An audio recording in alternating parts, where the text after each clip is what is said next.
Cowboys, an Odyssey sports station. Driven by our D&M Leasing Studios, this is Sean and RJ on 105.3 The Fan. McCaffrey is beside Brock in the shotgun. Here's the snap. Purdy wants to throw. Purdy pressured. Purdy steps up. Purdy throws. Caught. Touchdown, McCaffrey. Touchdown. 49ers back in front.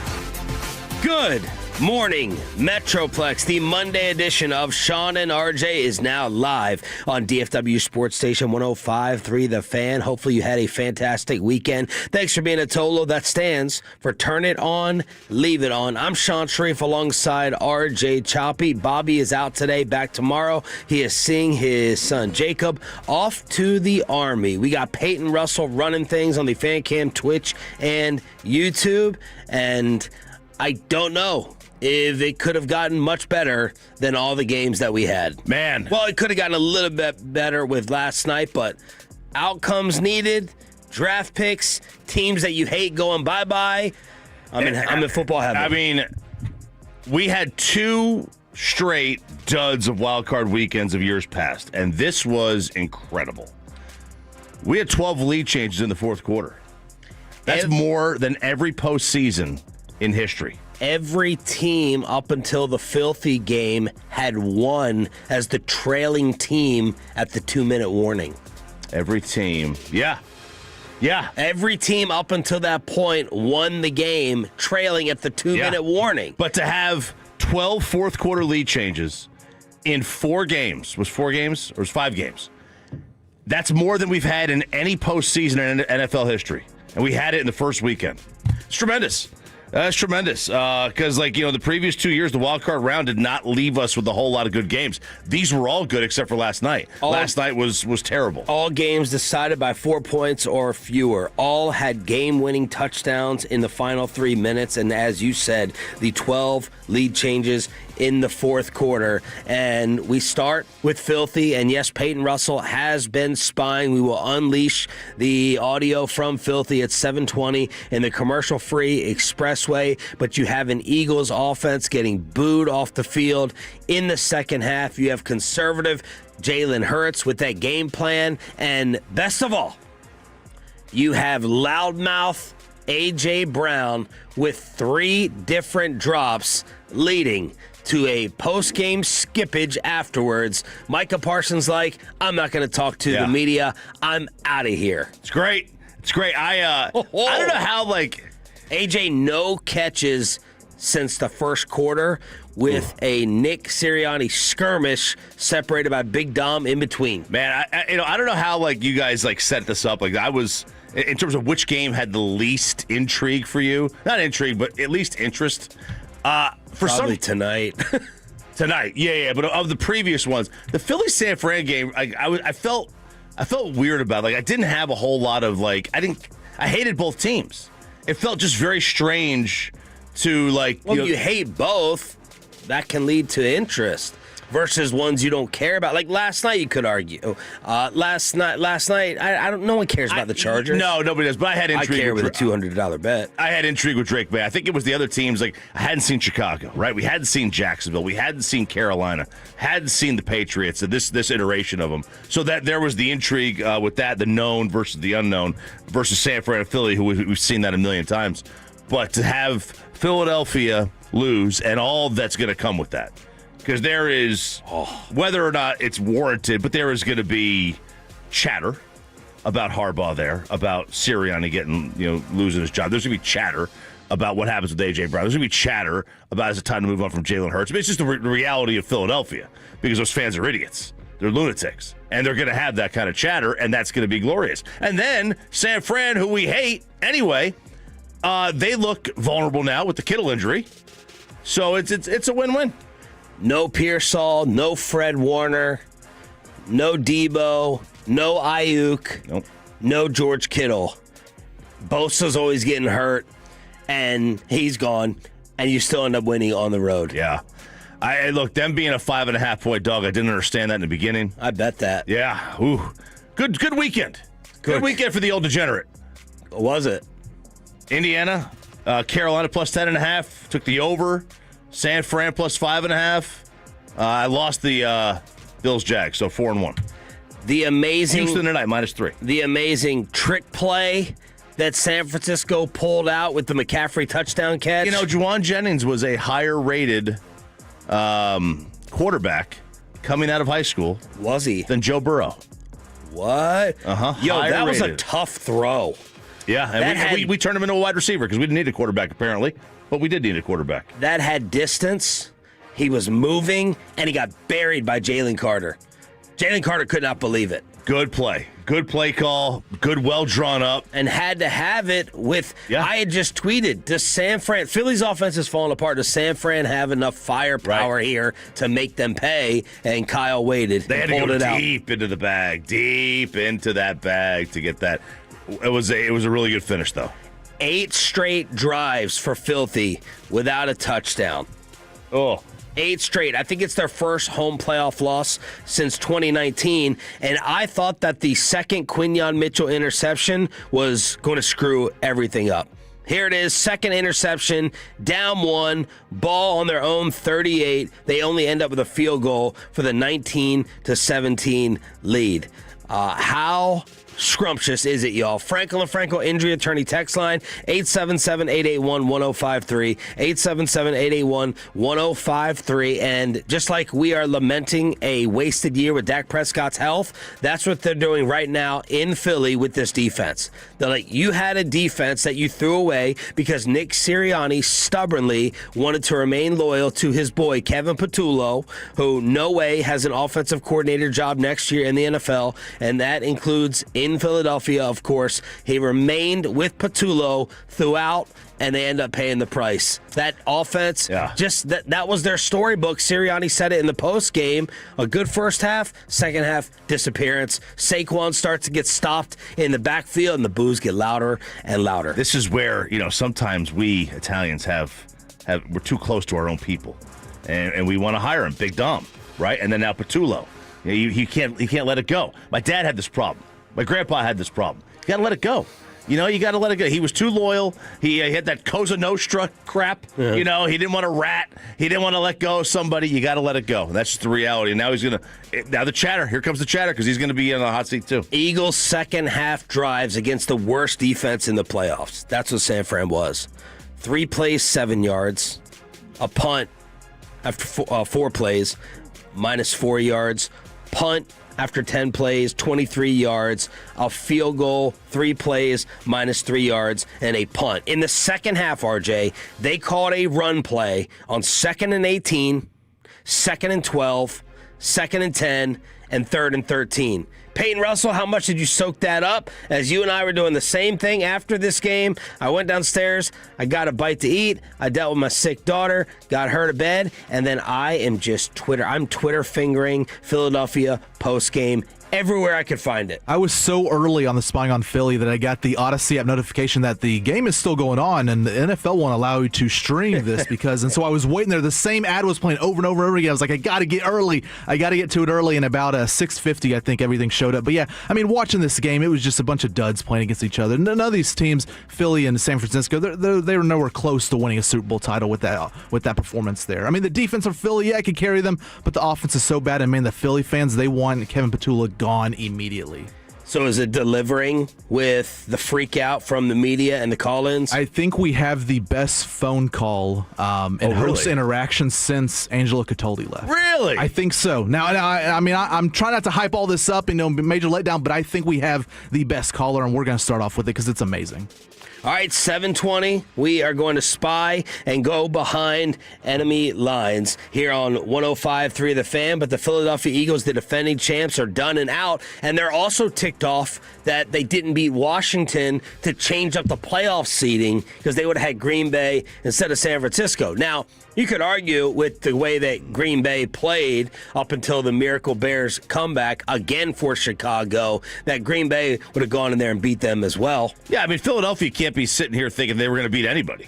The way that team is kind of, I don't want to say torpedoed, but I mean, they just haven't played great football down the stretch. So they can't sit here and say they would have beaten anybody. Yes, there's a lot to be desired with the NFL playoff format. Like, I think that they need to change things up from you want to keep allowing division champs to get in, but then not getting a home game, change up that seeding, make it just seeded by record and not by division, whatever. But, they wouldn't be the first team to get screwed by that. First game of the day in the AFC. He's had a few of them this afternoon. Empty set. Lawrence back to pass. Looking on an inbreaker. Broken up and intercepted. Picked off by Cole Bishop. Game, set, match. Buffalo's going to win the wildcard game here in Jacksonville. Bills radio with the call, and I was tightening up for Josh Allen. I said, here we go. Choker.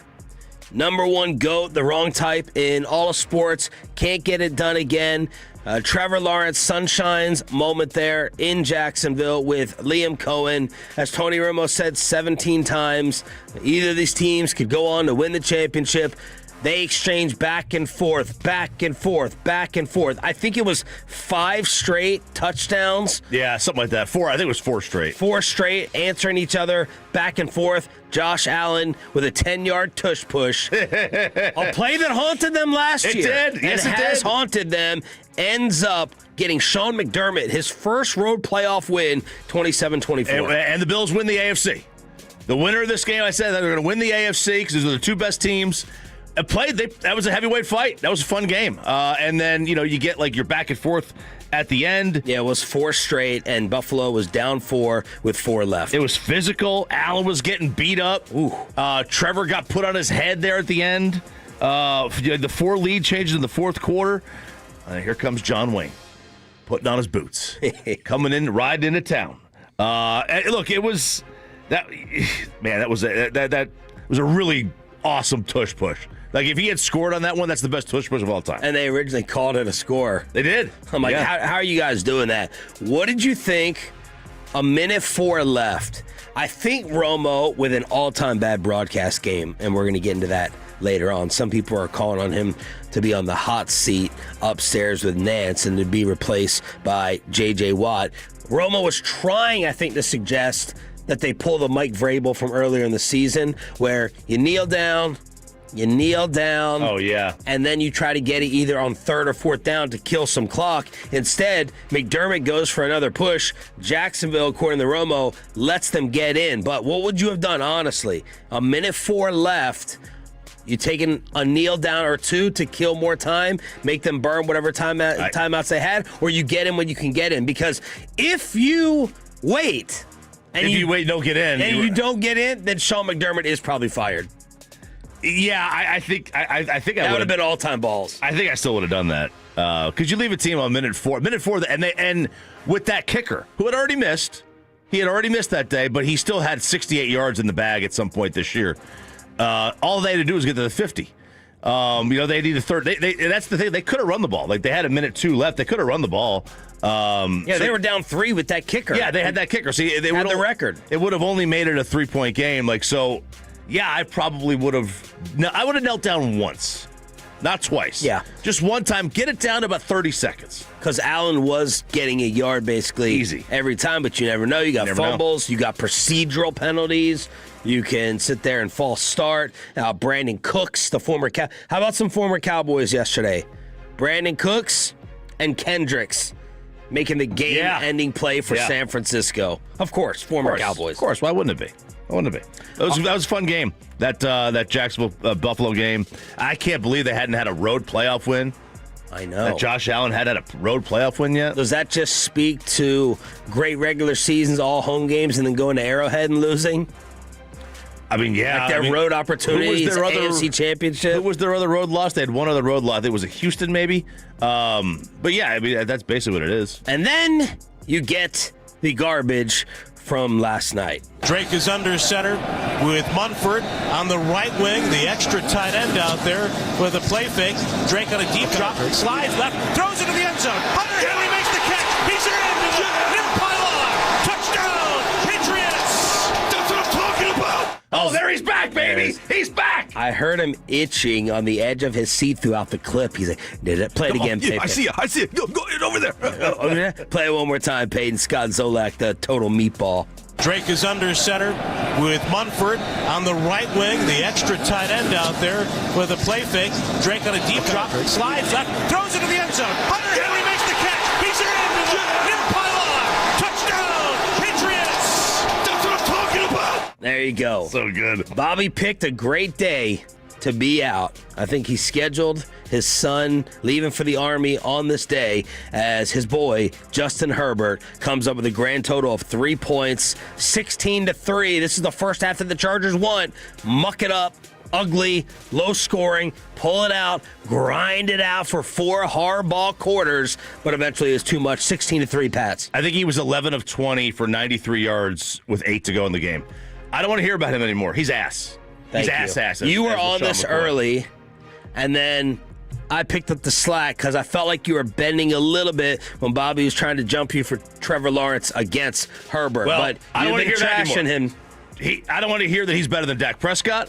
I don't want to hear that he's better than Jared Goff, and I don't want to hear that he's better than Trevor Lawrence because he's not. The guy was the best player of the Pac-12, and he never won the conference. Never. We're talking about 10 years now of Justin Herbert just being a mimbo. Let's also talk about an all-time classic Saturday. Where do the Cowboys stand with their DC search? And Anthony Davis is in a sling. It's the Monday edition of Sean and RJ, just getting started with you right here on 105.3 The Fan. But did you have a fantastic weekend except for one thing?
sale now at tnawrestling.com. And it's back to Sean and RJ right here on 105.3, the fan segment here brought to you by the personal injurers, Frankel and Frankel. If you have been injured in a car or truck ride, call Frankel first, 214 or 817-333-3333. With Frankel and Frankel, there's never an out-of-pocket cost. They only get paid when you win. Frankel and Frankel, the go-to car and truck attorneys in Dallas. Caleb in the gun, Swift to his left, snap back, four-man rush. Caleb with a double move, throw down the left sideline. DJ Moore inside the 5, end zone, touchdown, touchdown Bears. They've taken the lead on the Packers with 1:43 to go, 25 yards, the same connection. Week 16, a walk-off win. This connection, a 3-point lead. Wow. Chicago radio with the call. It's been happening all year long, and it happened, of course, again on Saturday. Good morning, Metroplex. Thanks for being part of the 6 a.m. club with Sean and RJ. Bobby will be back tomorrow, seeing his son off to the Army today. I'm Sean Sharif alongside Ralph James. We got Pepe running the fan cam, Twitch, and YouTube. Thanks for being the Tolo. That stands for Turn It On, Leave It On. 21-6 after 3 quarters. 21-6. They were down 11 with 5 left in the fourth, and the Bears become the 4th team in NFL history to win a playoff game after trailing by 15+ entering the 4th. Teams in that scenario, Choppy, were 3-158 all time. And the Chicago Bears stunned Matt LaFleur and the Packers. Yeah, and like that's just a crazy loss for them. And this is not something they have they're not used to, because they've lost some games like this. But Caleb was phenomenal at the very end. Ben Johnson was phenomenal at the very end, and they were both awful in the first half. All-time throw. Yeah, it was. That's an all-time throw. That 4th and 8. I mean, that's him and Mahomes. That's it. Because Allen would just run you over. He would have ran it for the 8 yards. But that was a great throw, man. Like, that was just something that you just don't see. And that's why one of the reasons why everybody knew he was going to be the number 1 pick. Yeah. It's because there's very few people who could do that. I mean, you don't make him like that. McManus, the kicker. They want him gone in Green Bay. He misses the extra point that keeps it a 2-score game. He also misses a field goal, and he's the first kicker to miss 2 kicks in the fourth quarter of a playoff game since Lawrence Tynes in 2007, part of one of those BS Giant titles at Green Bay. Oh, gosh. I did not realize no one else missed 2 kicks in the fourth quarter of a playoff game since 2007. Wow. Yeah. And then you look at the games this year between the two, and look, I appreciate Ben Johnson for the pettiness, the handshake after the game, the post-game comments, saying F the Packers in the locker room. Dick Vitale's not a fan. Called him classless. Oh. He said you're classless for that. Yeah. For doing that. I don't know if he's a Packers fan or not. I love it. Victor Wembanyama. And Ben Johnson trying to bring some rivalries back to sports. But when you look at the games between the two, the offensive plays run with the lead in the 3 games this year. Packers 106 plays run with the lead. Bears 0. Chicago won 2 of 3.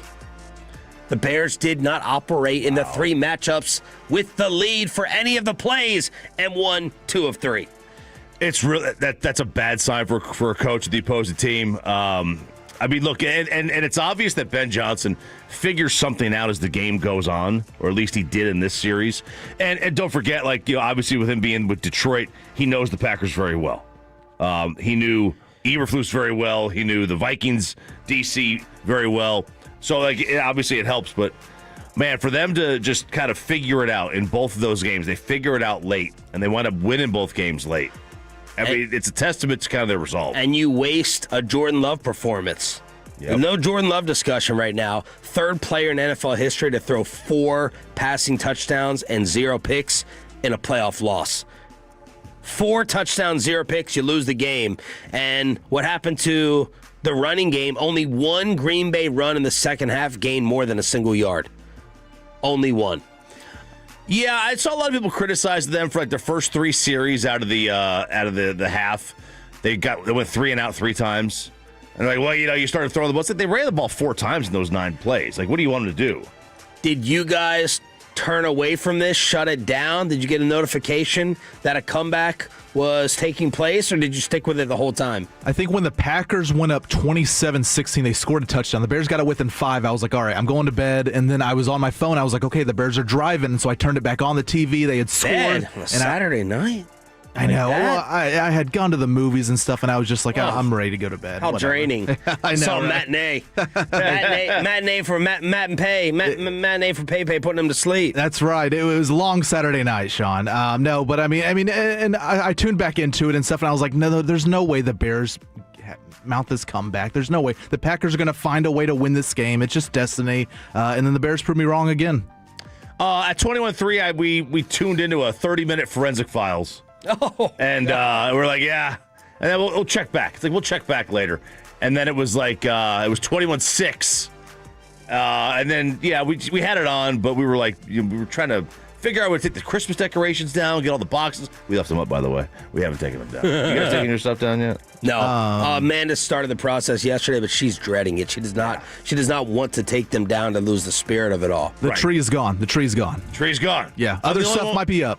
But I'm the only one with the lights up still outside. We have not a big light present. Well, yours are permanent They're fixtures. permanent jellyfish. Yes, I haven't. Well, it's altered. It's automatically. It automatically goes off. I think tomorrow. I think it'll automatically go off. Oh, you set like a timer? Yeah, I set like a day timer. It'll automatically go off tomorrow, I think. Are the Bears lucky? Yeah, in a sense. I think that you run that game back.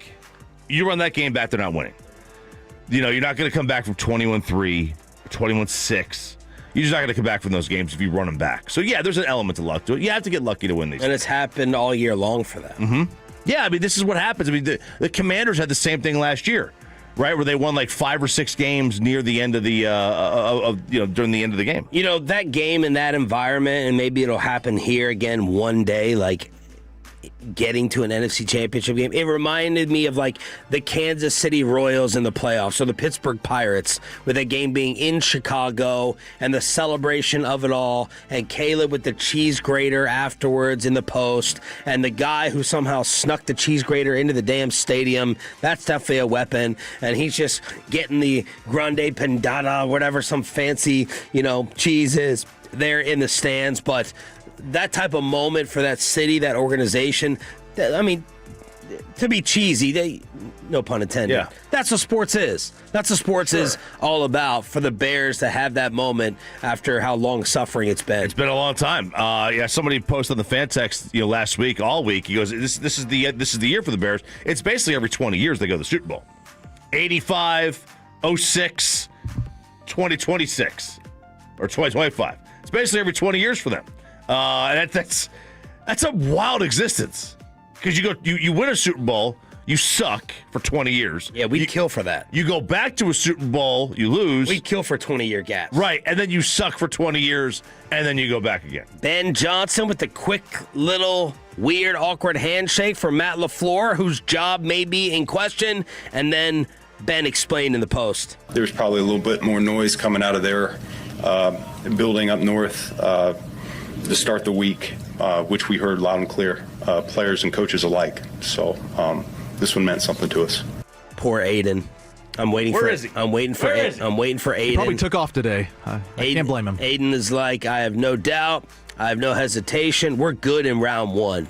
We're good. And he was looking golden. And then Matthew Golden with a nice game, by the way. And then he said, I'll worry after that.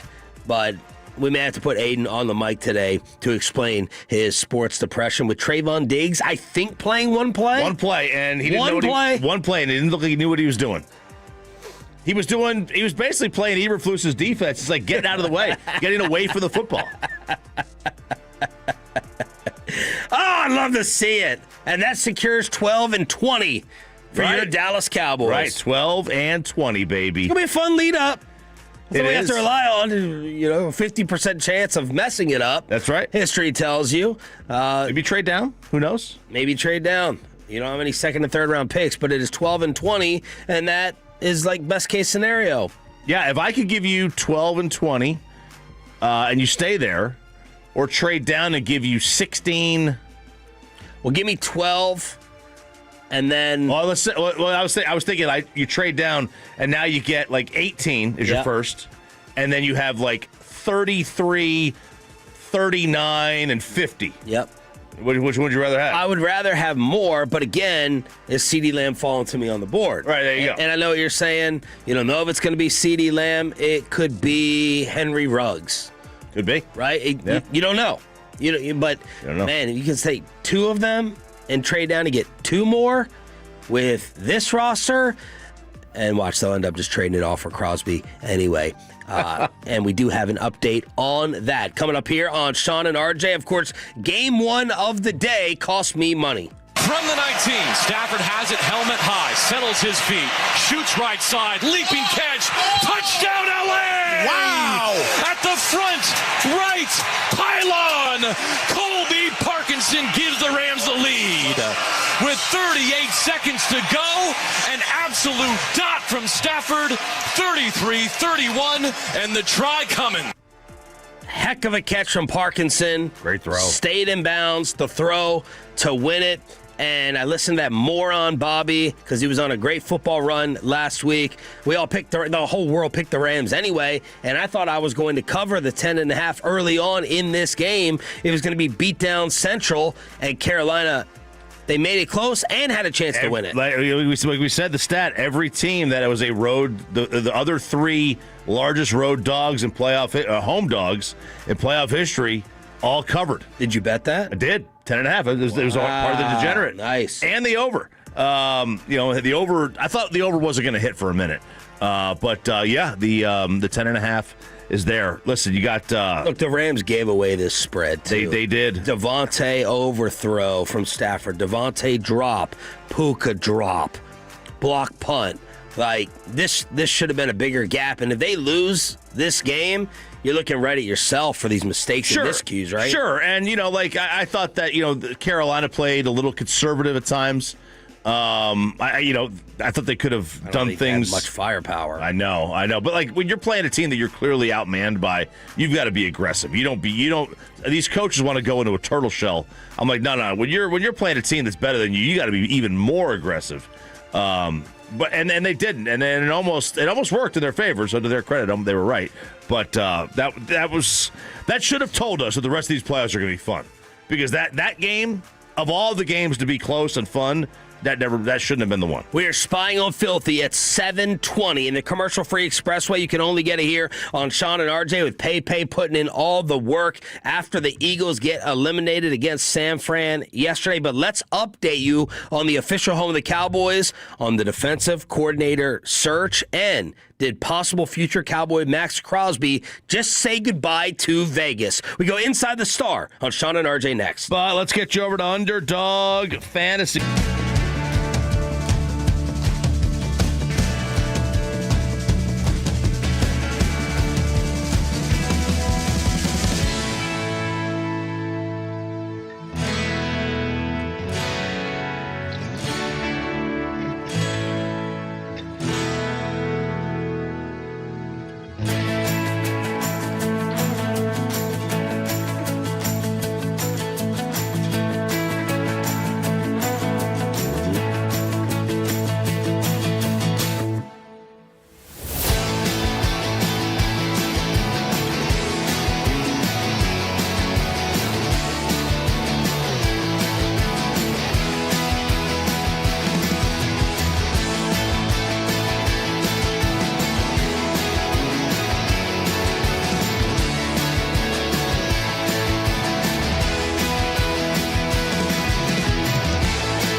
is free.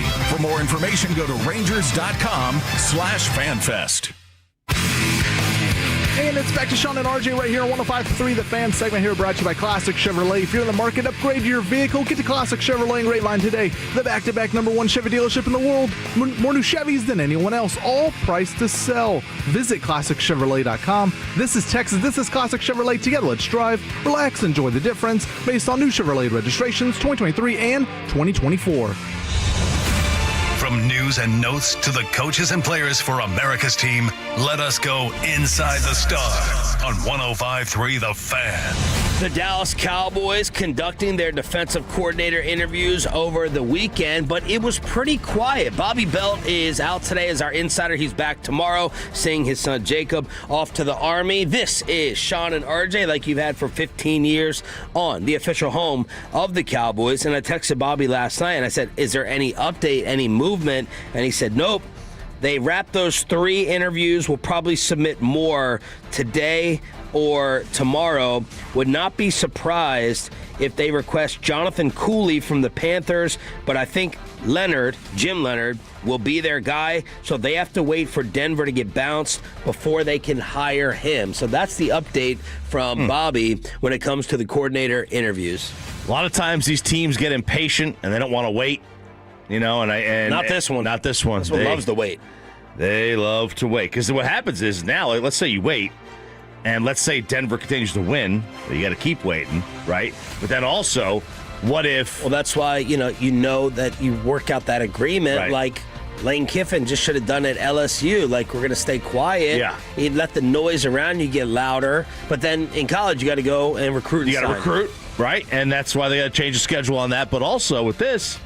is let's say they continue to win, and then Vance Joseph gets the head coach a job somewhere, and then Leonard really wants to stay. I'm glad you brought that up. Vance Joseph is not getting hired as a head coach. I wouldn't think so. He's not getting hired. But there's like 8 damn jobs, and there might be 9 or 10. We could have 2 more jobs this week.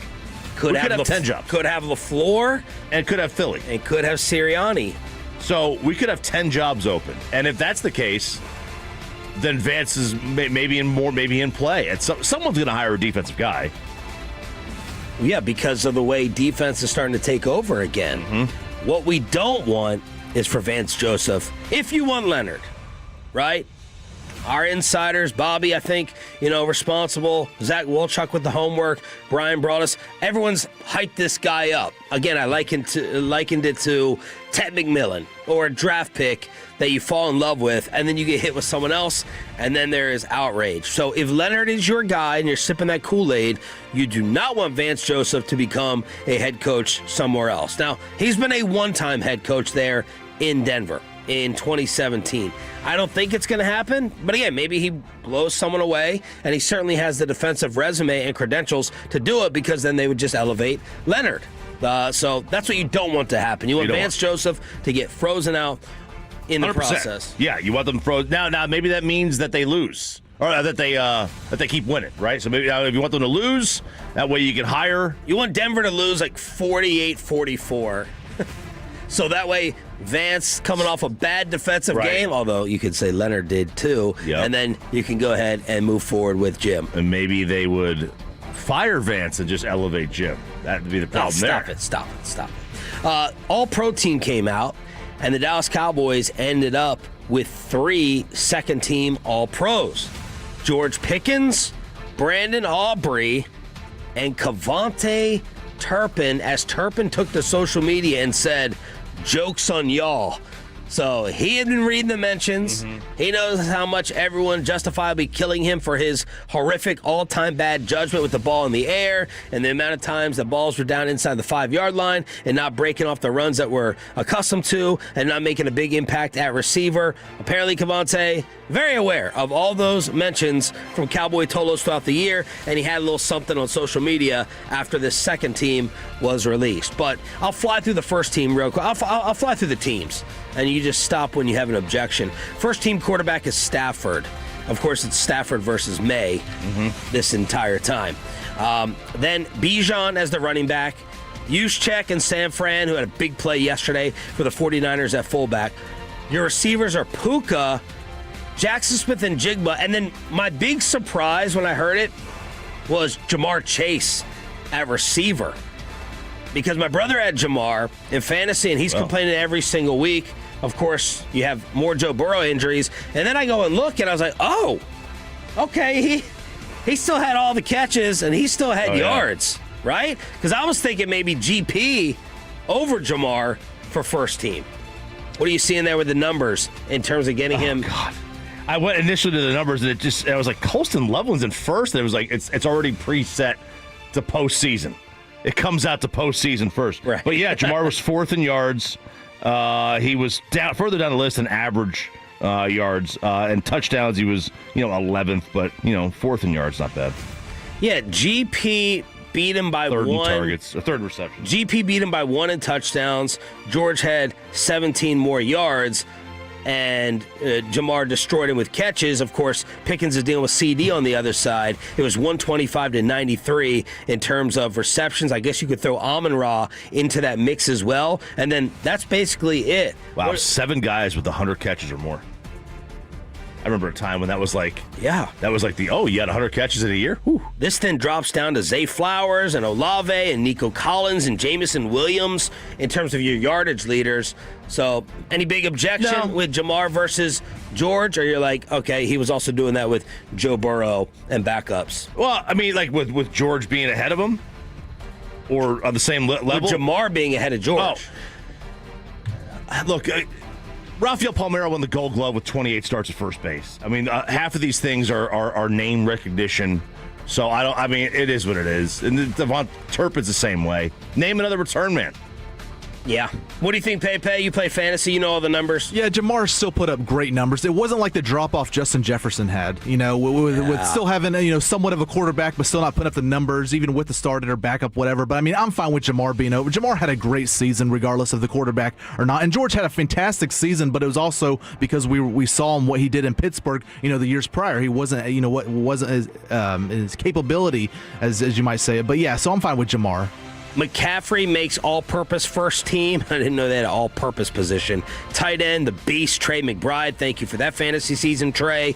And then along the offensive line, Garrett Bowles in Denver. Joe Thuney in Chicago. Creed Humphrey again in Kansas City. Another Bronco at right guard. And then Penei Sewell at right tackle. Edge rushers, Myles Garrett. This is first team. Will Anderson, who we will watch ball out tonight. At least they got Miles right. And Micah Parsons. You don't think Micah should have made first team? And what, you knocking Will Anderson too? No. No. You said at least they got Miles right. Right, in terms of of overall on their... I thought you were taking a shot at the other selections. Oh, no, just in general, on the whole thing. Interior lineman, Jeffrey Simmons, Zach Allen. You see how strong Denver is on their lines. Linebacker, Jack Campbell in Detroit, Jordan Brooks in Miami. Corners, Derek Stingley, Quinyon Mitchell, who had 2 picks yesterday, Cooper DeJean, slot, safeties, Kyle Hamilton, and Kevin Byard. And then, the 3 Cowboys with the second team selections. Nobody on Detroit's defense should have made the All-Pro team. Nobody on the Cowboys' defense should have made the All-Pro team. 877-881-1053. I'll fly through the second team real quick. Drake May, James Cook, Patrick Ricard, Pickens, Amon-Ra, Olave, Bijan, Kyle Pitts, Trent Williams, Quentin Nelson, Lindstrom, Atlanta again, Darnell Wright, the right tackle in Chicago. Defensively, Brian Burns, Hunter in Houston, maybe the most underrated player in the league. Aiden Hutchinson, Detroit defender. Interior, Leonard Williams in Seattle, Cam Hayward, Pittsburgh still getting it done. Devin Lloyd, Ernest Jones, Surtain, Devin Witherspoon, Derwin James at corner and in the secondary. Jesse Bates, Hufanga in Denver, Xavier McKinney in Green Bay as your safety. So that's where things stand. Max Crosby, is he saying goodbye to Vegas? And a lot of Cowboy fans hoping hello to the Metroplex. He tweeted this over the weekend.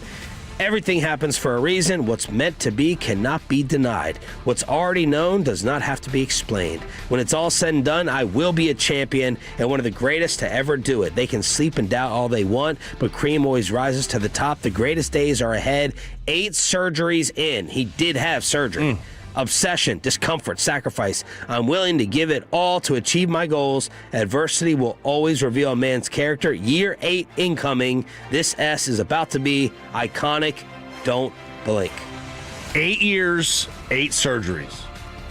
That is football, man. No one talks about that. Dude, that is football. It's like, you know, your kids are playing. You know, it's just like, ooh. 8 years, 8 surgeries. That is a brutal way to live. Now, you're living with millions of dollars. That's good.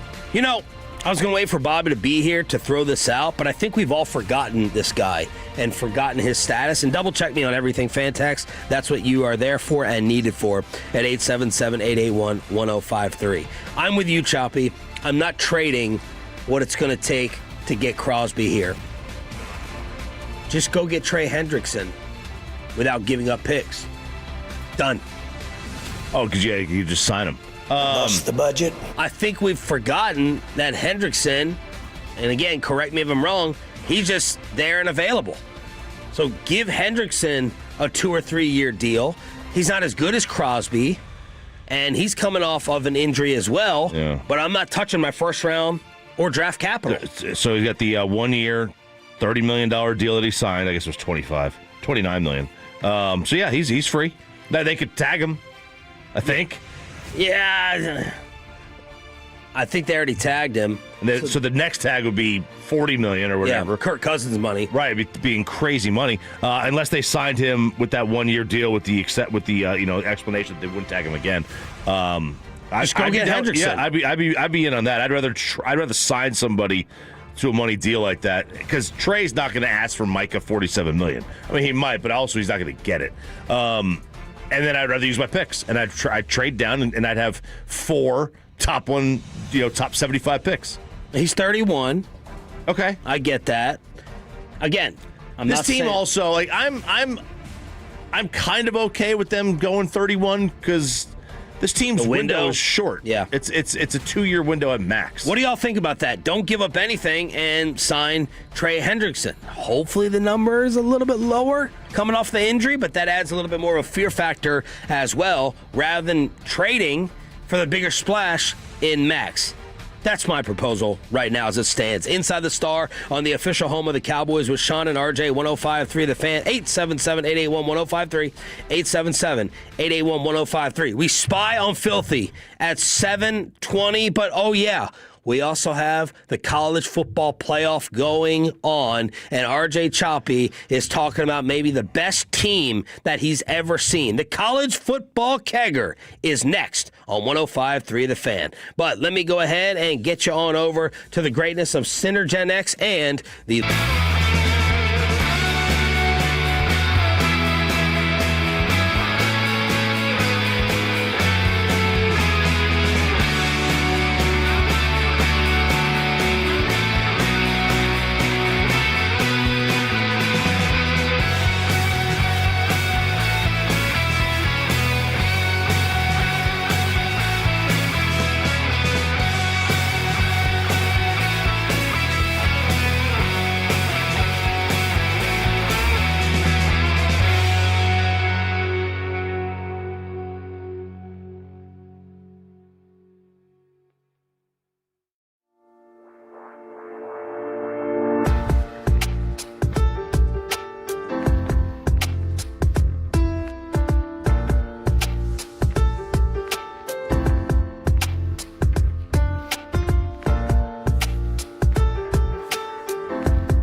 DC Sports Station. Driven by our D&M Leasing Studio, this is Sean and RJ on 105.3 The Fan. Here's Dante Moore ready to take the snap. Drops back, throws the football. There we go! Intercepted! D'Angelo Ponce! Touchdown! Unbelievable! D'Angelo Ponce intercepts the first throw of the ball game, and this crowd is going absolutely mad! I'd like to know where Lou Holtz is right now. Oh, I win. Google me. We're not hosting an intergalactic kegger down here. I didn't know that Indiana had 75,000 fans. You better check the back of your leg. Woo, baby. That was, and that better not smell. Otherwise, I'm gonna hit you. No, it won't. That was a firecracker. That was bad. Yeah, it was good. Felt great. I don't know what you're talking about.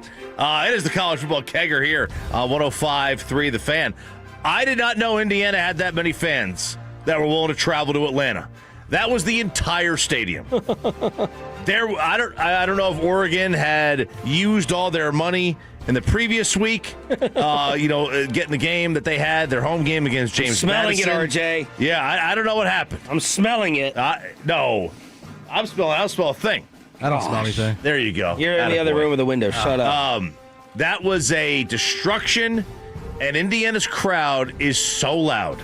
Like, they were a big factor in this game, a big, major factor. But what we are seeing is just, I'm losing words for this.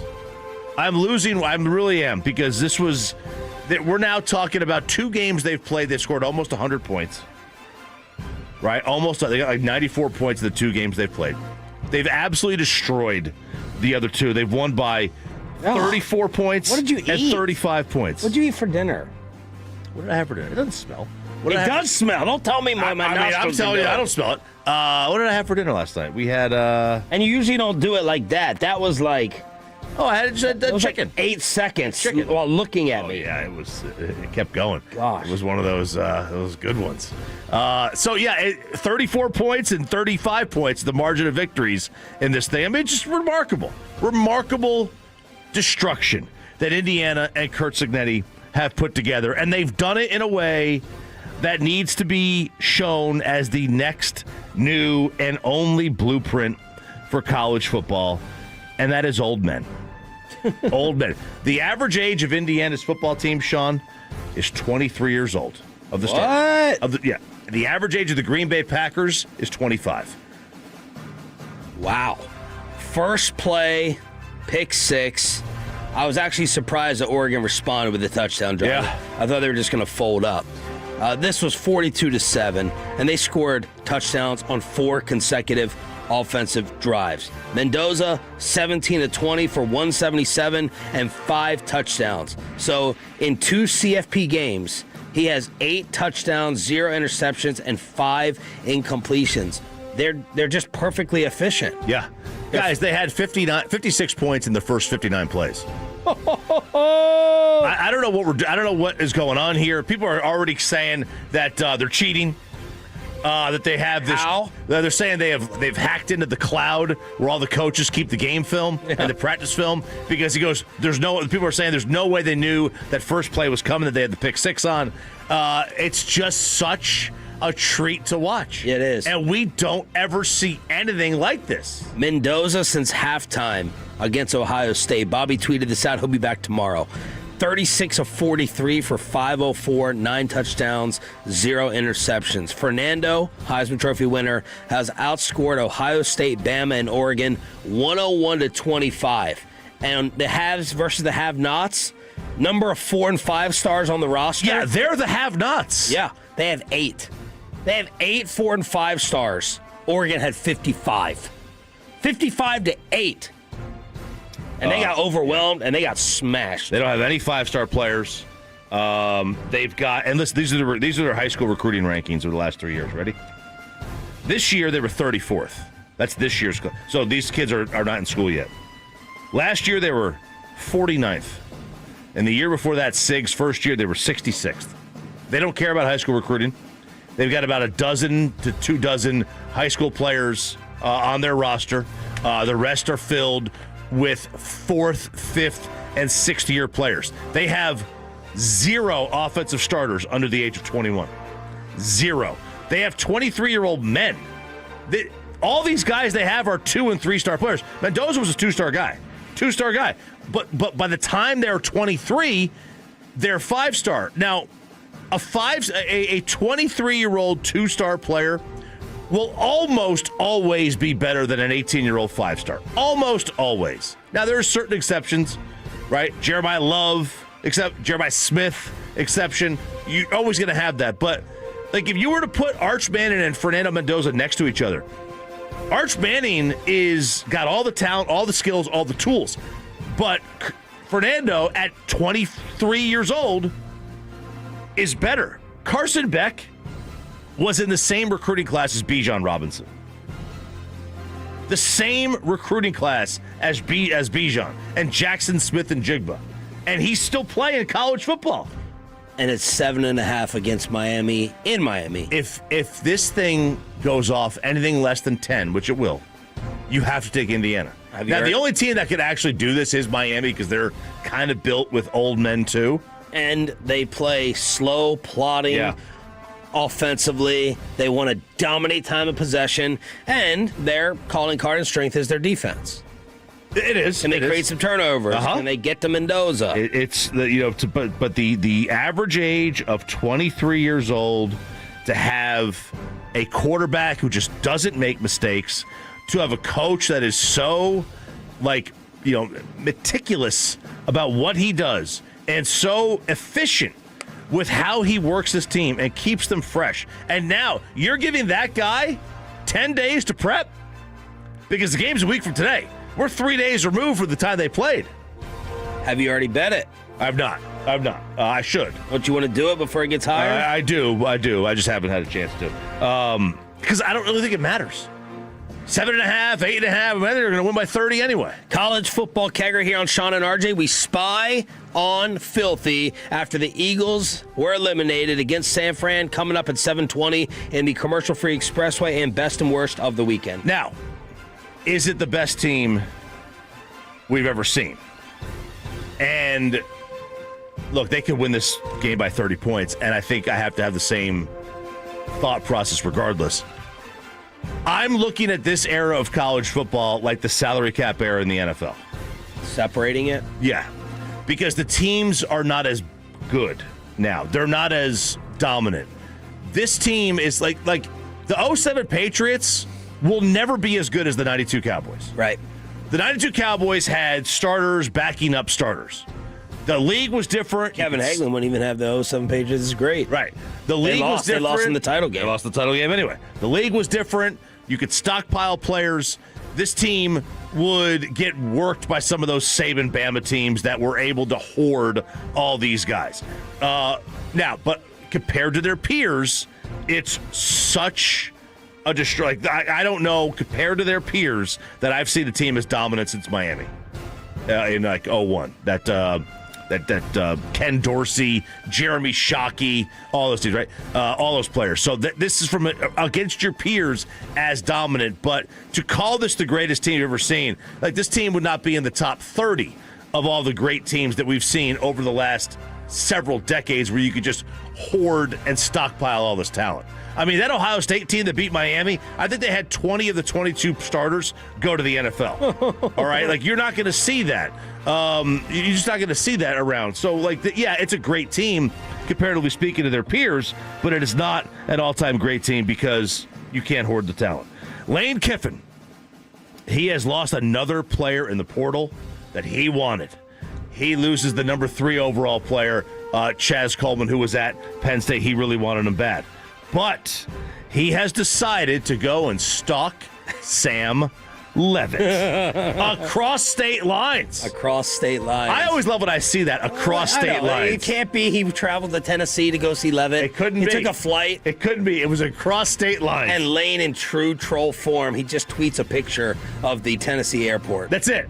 That's it. So and all that comes with it. He goes to Knoxville to go see Sam Levitt, who was on a visit with Tennessee, to try to stalk him, to get him and convince him to come to LSU. Because Sam's like, I'm not signing. Sam has been saying this from the beginning. He's going to go through his entire run of all these teams and then make his decision. But there's Lane going across state lines and, trying to get his quarterback to commit to LSU. We'll see. We'll see if it works. He's had a tough one. He has had a real tough stretch of recruits deciding to go elsewhere. Oh, I forgot about the Indiana Hoosiers. This medium member, this hacked me off. Broadus, by the way, said curious what Choppy thought of the 2019 LSU team. Same thing. Unbelievable team. One of the great teams we've ever seen. They're the ones that get forgotten for me for some reason. I think it was because it was like COVID happened like 2 months later after they won. They do give it a little bit forgotten. They do. They shouldn't get forgotten because I think that team was, let's see, it's them, 08 Florida, 04 as USC, as some of the greatest teams I can remember, right? 04 USC, the one that beat Oklahoma by 1,000, Miami, Ohio State, some of the great teams. We also forget about that Florida State team that lost to Va Tech. Because the only reason that game was even close was Michael Vick. Like, he was just such a cheat code. I forgot about this with the Hoosiers. Nick Marsh, he is a former Michigan State wide receiver. He's expected to be one of the top targets for incoming quarterback Josh Hoover, right? He was TCU's quarterback, and now he is heading to Indiana. So Marsh is heading to Indiana. Well, somebody at the game takes a picture of Nick Marsh's phone. And there's an app. It's the FanDuel app. It's not allowed. I don't gamble. That's illegal. That's a college athlete. Now, you can, as a college athlete, bet, but it cannot be bet on sports that have an NCAA championship. So, which, I mean, what sport would that? I don't know, right? I don't know what you would be able to do. But, shame on this person. Shame on this person. This is a Bobby move. You zoom in with your super phone. Yeah, with your super phone. Someone, they're big typing and screen. A lot more people, by the way, have the big type, the big font. Not the big font, but the block, the side block. Oh yeah. People even have it on their iPads, a privacy screen. I'm sitting there and I'm like, I'm trying to peer and I'm trying to look and I'm blacked out. Yeah. I thought it was only Derek Holland. No, you know what you are there? You're Inglewood. Always up to no good. That's what you are. You got a privacy screen. You are up to no good. I've never believed in those. Like, I've never wanted one. I've never been like, you know what? I need one of those. Like, if you want to look at my phone, dude, look at it. I don't care. Exactly, man. Well, look at my phone. Look to see what I'm texting. You don't want to see what's going on there. All right? You want to look? Go ahead. You're going to be disturbed. Yeah, you'll be disturbed. You're going to be scarred. You go right ahead and look.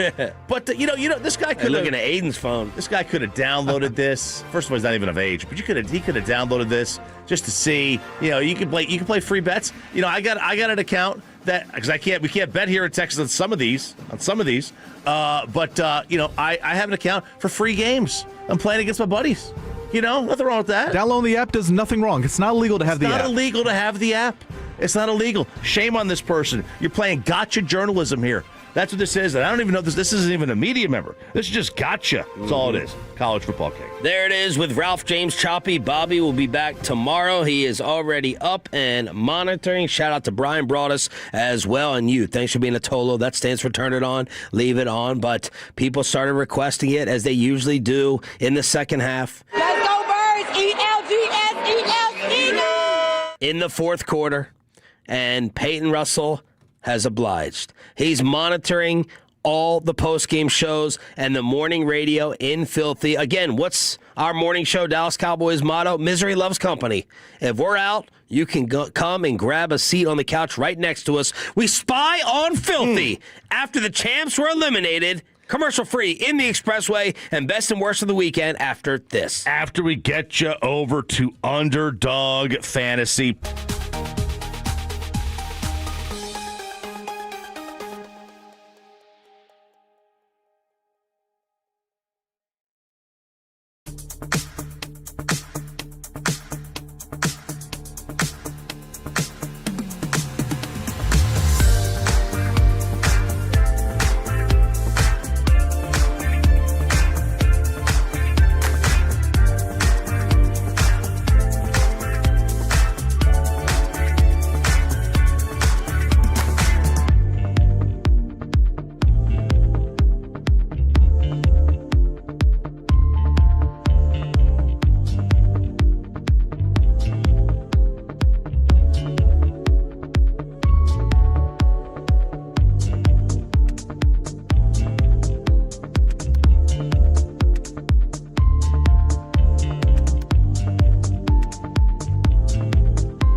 Fan. It is the Expressway right now on the Fan, and it's brought to you by the On-Time Experts. At 1st and 10 from the Eagles 29 to start this fourth quarter.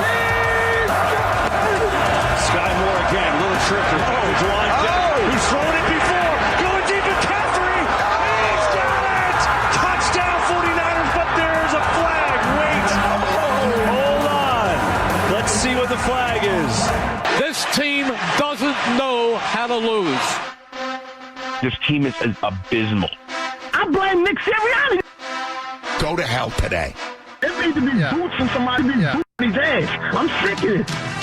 Oh my goodness. For the final time this football season, boys, we got a good one. We got a good one. Oh my goodness. I was praying. I was like, no, 49ers, you scored way too early. You can't give the Philadelphia Eagles 3 minutes on the clock to go down and score and win the game. Oh, 3 minutes. They can't even get them to 50.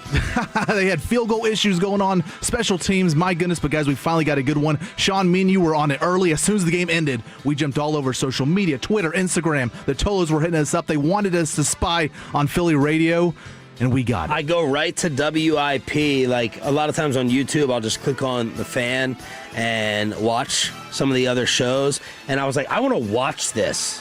I want to watch this before Sunday Night Football starts. And I'm like, who are these two?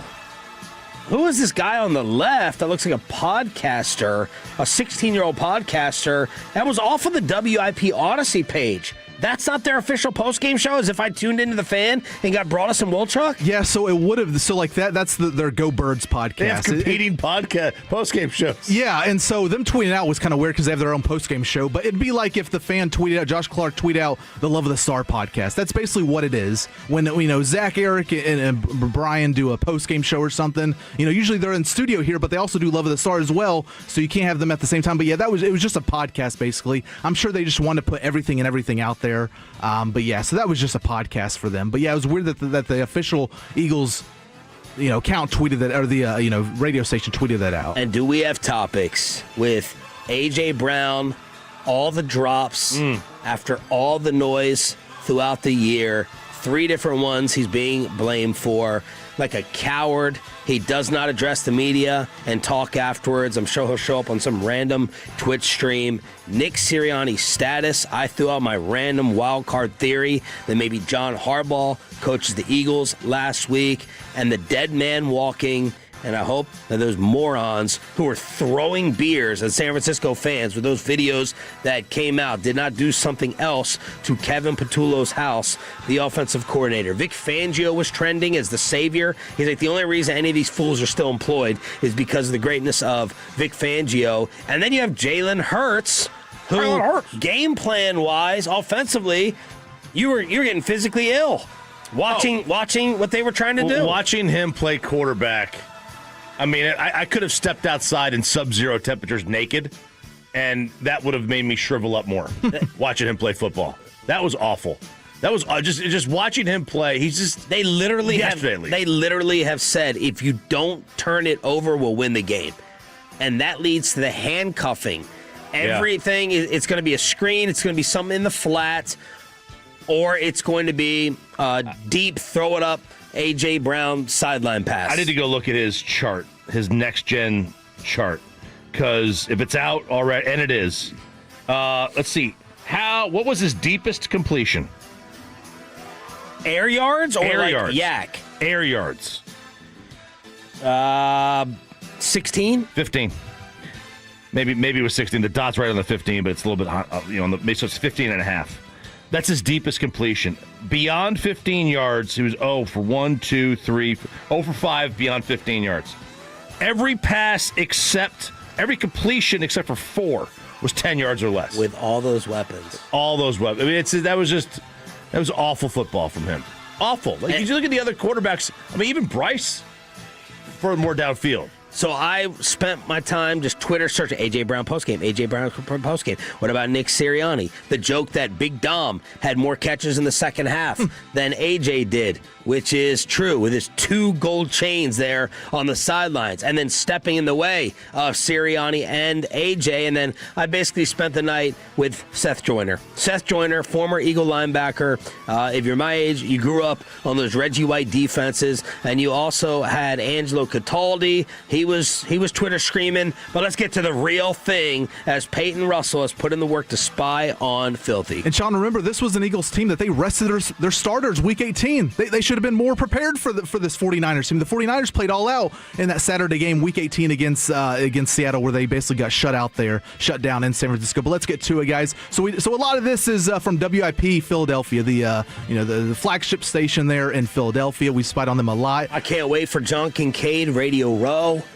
Better have my cigar and our salt and vinegar potato chips from the Fanatic in Philly, because he's always chirping me during Cowboy games. I can't wait to sit there, and he's going to say, well, at least we had a playoff game.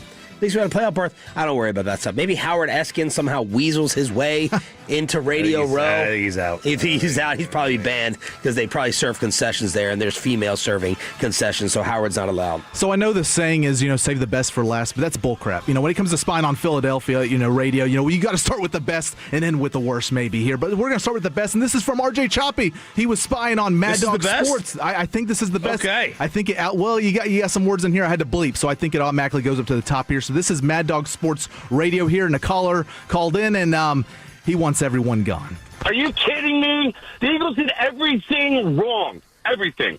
From missed field goals, extra points, penalties, drops by A.J. Brown, who cries about, the wind, who cries about his underwear, who cries about getting the ball. You had your chances. You dropped the ball. You dropped the game. Jake Elliott, Chicken Little. Can you make a kick? What? It's been a year of this. Missed kicks, missed field goals. What? Everything that could possibly go wrong went wrong. Why are we abandoning the run again? Nick Sirianni, Kevin Patullo, what are we doing? You set this team up to fail every which way. Congratulations, you jackasses. You did it. Congratulations. Kevin Patullo, lick, get out of Philly. Oh, my. Wow. I hate you. I hate you more than Chip Kelly. That's how much I hate you. I hate you more than Chip Kelly. No creativity. Slants over the middle. Hey, I don't know if you know this, but you can pull a guard every once in a while and play a little misdirection where they go that way and Saquon goes the other way. Why are we running into the teeth of the defense? Oh, did I just figure out how to run the ball in Philadelphia? God it. I was listening. Do your job. Do your job. Get rid of them. Go get the cocaine maniac down that just got fired in Miami. He has a little bit of creativity for an offense. There were 5. They allowed him to continue with 5 bleeps. Oh, this is serious. Oh, it's serious. Yeah. I guess you can allow it there. How is that not a dump and a hang up? Defamation, with alleged drug use towards Mike McDaniel. That's alleged drug use. Yes. Where did he have the tongue go? That was a long bleep. It was. Where are we going there? Text in your guess, 877-881-1053. It was kind of like rhymes of faint. It was a demilitarized zone, right? It was the area between 2 areas of conflict, if you know what I mean. I like that. I like it. Well done. Thank you. Well, let's continue here. So now we go to the post-game show on the Eagles Radio Network, WIP 94.1 WIP in Philadelphia, and this is Tom and Rob, the post-game host and pre-game host as well, but they're taking callers immediately. They're going to it. They don't want to talk about, recap the game here, and they get one caller who basically calls them stupid, and then they go a little back and forth here with this caller. Chuck called into the post-game show. Hey, look, I just want to say this, right? You guys you're picking off the low-hanging fruit, which is Kevin Patullo. But I'm going to tell you, this offense has been putrid for the past 5 years, and you can get rid of Kevin Patullo all you want. But as long as you got this quarterback, he's late throwing the ball. Every time he throws the ball, he's running to his right side. He's just an immature player at 5 years in. He runs to the right side, cuts off the half of the field, the other half of the field. He's just terrible, man. You know what I mean? And nobody's talking about it. He had a Chuck, have you been listening? Because if you think we've just been scapegoating Kevin Patullo, you don't know what you're listening. I know you've been on hold, and you know we said that. You know we said about it enough. He's been paid $50 million. $50 million. I watch all these other quarterbacks out, slinging the ball. Even Jordan Love in a loss. Bryce Young. You know what I mean? All these other guys with less talent. Josh Allen damn near had his knee taken off. And he had a way better game than this. You guys are talking about Kevin Patullo. Yeah, Chuck, we both say he had a bad year, Chuck. Yeah, Chuck. So clean out your ears. Quarterback with the defense offense has been terrible for the better part of 5 years, the passing off. When do you want to talk about the quarterback? Maybe if you start not having the selective hearing, Chuck. We said repeatedly, and I'll repeat what we said just because Chuck's wrong. Have you been listening to the show? Have you been listening? Come on. Gave me flashbacks. Gave me flashbacks to what was his Ernesto. name? Ernesto. Yeah. To Ernesto. Ernesto vibes. That was the call right there. And the caller is right. What is becoming reality and setting in for Eagle fans? Maybe it already set in during the second half of the season. They gave $50 million to a limited dude. They gave $50 million to a guy who doesn't want to make $50 million throws. And that's what they're really ticked about. Yeah. Because Jalen Hurts doesn't want to do certain things like be aggressive. Every other quarterback, you got to rein in the aggression. They got to push him to the ledge of making a tough challenge throw in traffic. Yeah. It was almost like now look, Sirianni has been on Hard Knocks and stuff with the projector showing the turnover totals, and if you don't turn it over, you're going to win. So maybe he's been coached to do that. Maybe he doesn't, but it just seems like he's scared to do it. You can still throw downfield and not throw into traffic. Yeah. Well, those are the sideline passes he throws. Right. It'll be a long throw it up, yeah. Save me Devontae or AJ down a sideline. But, you watch all these games, and there's plenty of downfield throws where, you throw it into the honey hole of the zone, and guy's open. It's amazing how that happens. And Philadelphia, they could go ahead and they could blame Patullo, and they probably will. And they could blame Sirianni, and they probably will. But, the reality is that it's generally not the coach. It's generally the quarterback. If your offense fails, it's generally because your quarterback isn't that great. This was, though, clear and obvious throughout the second half of the season. I'm shocked that they did not blow Patullo out. I'm shocked. And I think it ended up biting them in the very end, and there is a 0% chance that he is there next year or an OC throughout the league. 0. So we're spying on Philly Radio here, 105.3 The Fan. And look, so we got hosts going after the team. We got callers going after the team, grown-ass men. We got kids, Sean, going after the team. No. We got kids going after. Do you want a caller or do you want the kid here? Let's go with a kid. Yeah. Go one more. Okay, we'll go kid here. This is a kid. This was on the street. He's leaving Lincoln Financial Field, and I think the 49ers media was out there, grabbing some audio and stuff. Is there another NFL game that would be more dangerous to take your child to than Philly San Fran? Oh no! You're either going to get a hit with a flying object or shanked. Yeah, that's one of those. You're getting one of them. You're getting one of them. Imagine that. No, I'm trying to think of any other and in Philly. That's the worst versus in San Fran. I don't know. San Fran's lawless. Lawless. Hey, new scum. Thank you, new scum. So here's a kid on the street. He's no older than 10 years old. He's 9, 10 years old, maybe, going to school today, upset about his team. And he's cooking here, no pun intended. Just listen to this clip. Yes, this was a huge letdown. This was my Christmas present, and I got a loss. Oh, no. You probably would have rather had Cole, huh? Yeah, probably. I'm feeling two of two things. A, I want A.J. Brown packing his bags, and I want him somewhere else that is not here. I love you, A.J., but, you can't make those drops in that game. And I also want Kevin Patullo flipping burgers at, the local McDonald's or something. I don't care. Why do you say that? Whenever he's an offensive coordinator, it's like he's flipping burgers. One side, he's cooking. One half, he's cooking. And the other half is completely raw. Man, poor Kevin Patullo, dude. That sounds like that little kid who goes around. Is it AJ? Is the kid's name AJ with his dad? I think they even came up here. Oh, I didn't see a name. They got that sign, and they go around and they flex on everybody. No, not the bring the boom. Yeah, no, the Costco kids, It wasn't right? the Costco kids. Yeah. No. This guy was different. It sounded like him, yeah. But no, it was not him. They all settle like up there. I'm loving this music right now. Like this. The Rocky music? Oh, I'm loving it. I will say, like, that's the only good thing. They do play it before opening kickoff. Yeah. It gets you going. It's right now, fun. just like absorbing what is happening there and the mess that is to come in the offseason is absolutely fantastic. Peyton Russell spying on Filthy. You got one more? You want to save it for 9? Let's get one more. Let's get another caller in here. Okay, so we played this guy's audio before. This is Neil. This is their leadoff hitter, but they're 94.1 WIP in Philadelphia. This is who they go to number 1 every time. Every time they go to this guy first. So the Dallas Morning News. And so he's going off on the team, and they let him go here for about 90 seconds. He's just crapping all over this franchise. Let's cut through the superlatives and get to the essence of this. I want Kevin Patullo not only fired. There should be 1,000 fans outside the link shouting obscenities and expletives, telling where this guy can go straight to. For this guy to not realize for an entire season that his scheme wasn't working and to think that we were going to get by in the playoffs with this garbage, not only is it a fireable offense, but he should be fired with F-bombs on the way out. And I'm going to tell you something else. A.J. Brown has shown once again that big drop on third down, which could have got them. He is turning into what all receivers turn into.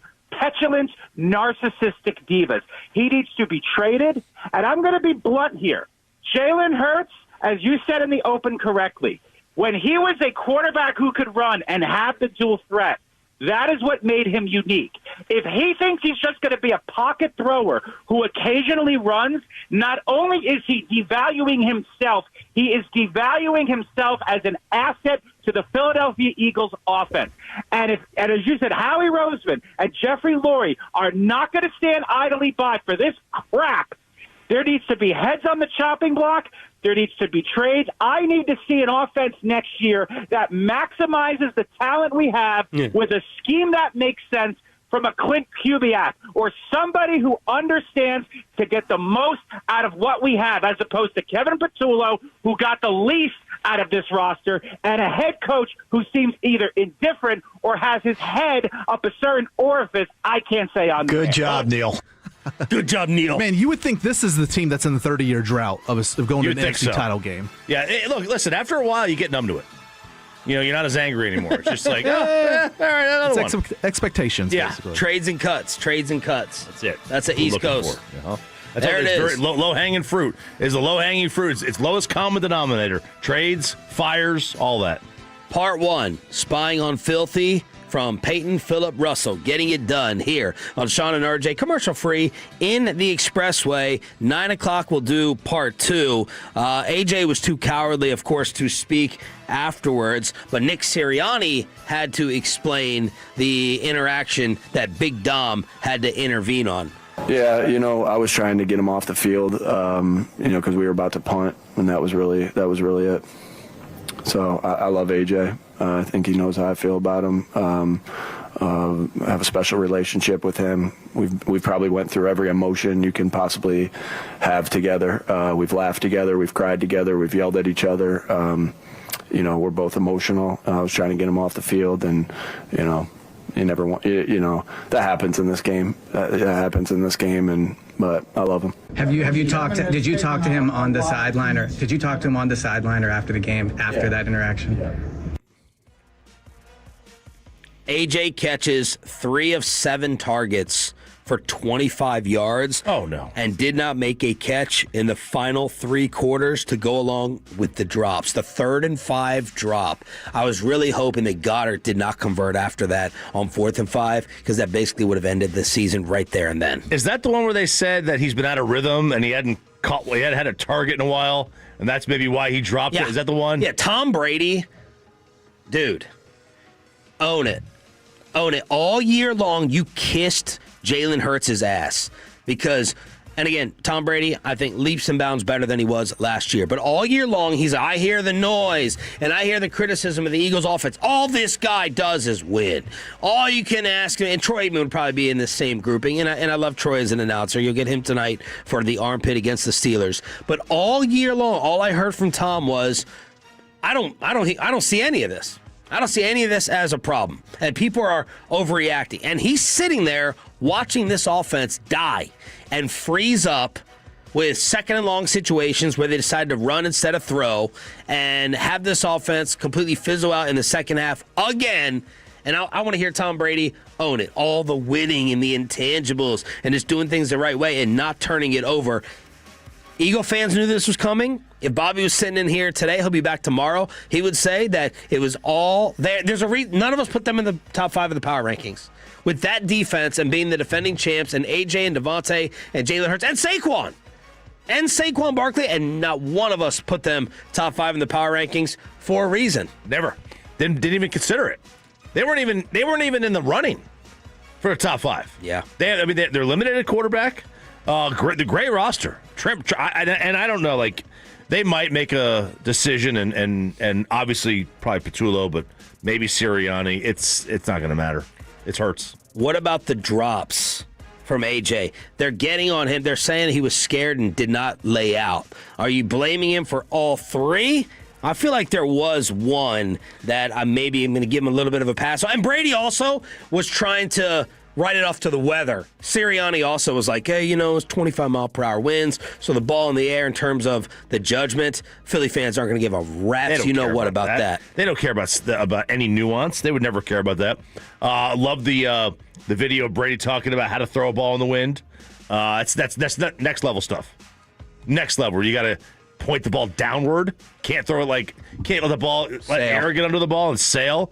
I mean, that's tremendous. All right, 877-881-1053, 877-881-1053. That's part 1, Spying on Filthy. Nice job, Peyton Russell, as you got 1,000 Tolos tuning in to watch RJ on the fingernails, and Peyton Russell put in that post-game work. Part 2 at 9 a.m. Let's get to best and worst of the weekend. Ladies and gentlemen, the weekend. I'm having a bad fucking weekend. Let us know what you got into, the good, the bad, the drama, or just the chill. Again, Bobby Belt back tomorrow. He is seeing his son off to the Army today. Best and worst, RJ? Well, started off really, really bad. Really bad. At the casino? No. Well, that too. We'll get to that maybe. But, we finally got Lucas car insurance taken care of. So I call up my agent, and they say, all right, so I'm paying right now for the truck, and I also had the Maxima on there too. And I was paying like $2,400 every 6 months, right? That was my insurance for the 2 vehicles, which is high. So I called up, I was like, hey, I need to have my son. He's just going to be driving this. We're going to take the coverage down because I have full coverage. I'm taking it down a little bit. Going to just do what we need to have on that, because that car's got like 250,000 miles on it. We don't need all that coverage. And they're like, all right, well, your rate is going to go up anyway to $3,800. And then you add him, it's going to be $5,000 every 6 months. That's $10,000 a year on car insurance. And I said, whoa. I haven't had an accident. I haven't gotten a ticket. And we're talking years. I haven't had an accident since I was 18 years old. I haven't gotten a ticket. How is my rate going up? You haven't gotten a ticket? Not in like 5 years. It's been a while. I know where they are, man. I know where those police. I can spot them. I can spot them like from a mile away. And I'm like, what's going on? I've been paying $1,250 every 6 months on 2 cars for the year. For the year. So so you get that every 6 months. Okay. Yeah. So I'm like, how is it going to go up like 40%? I'm like, oh, it's just a rate increase.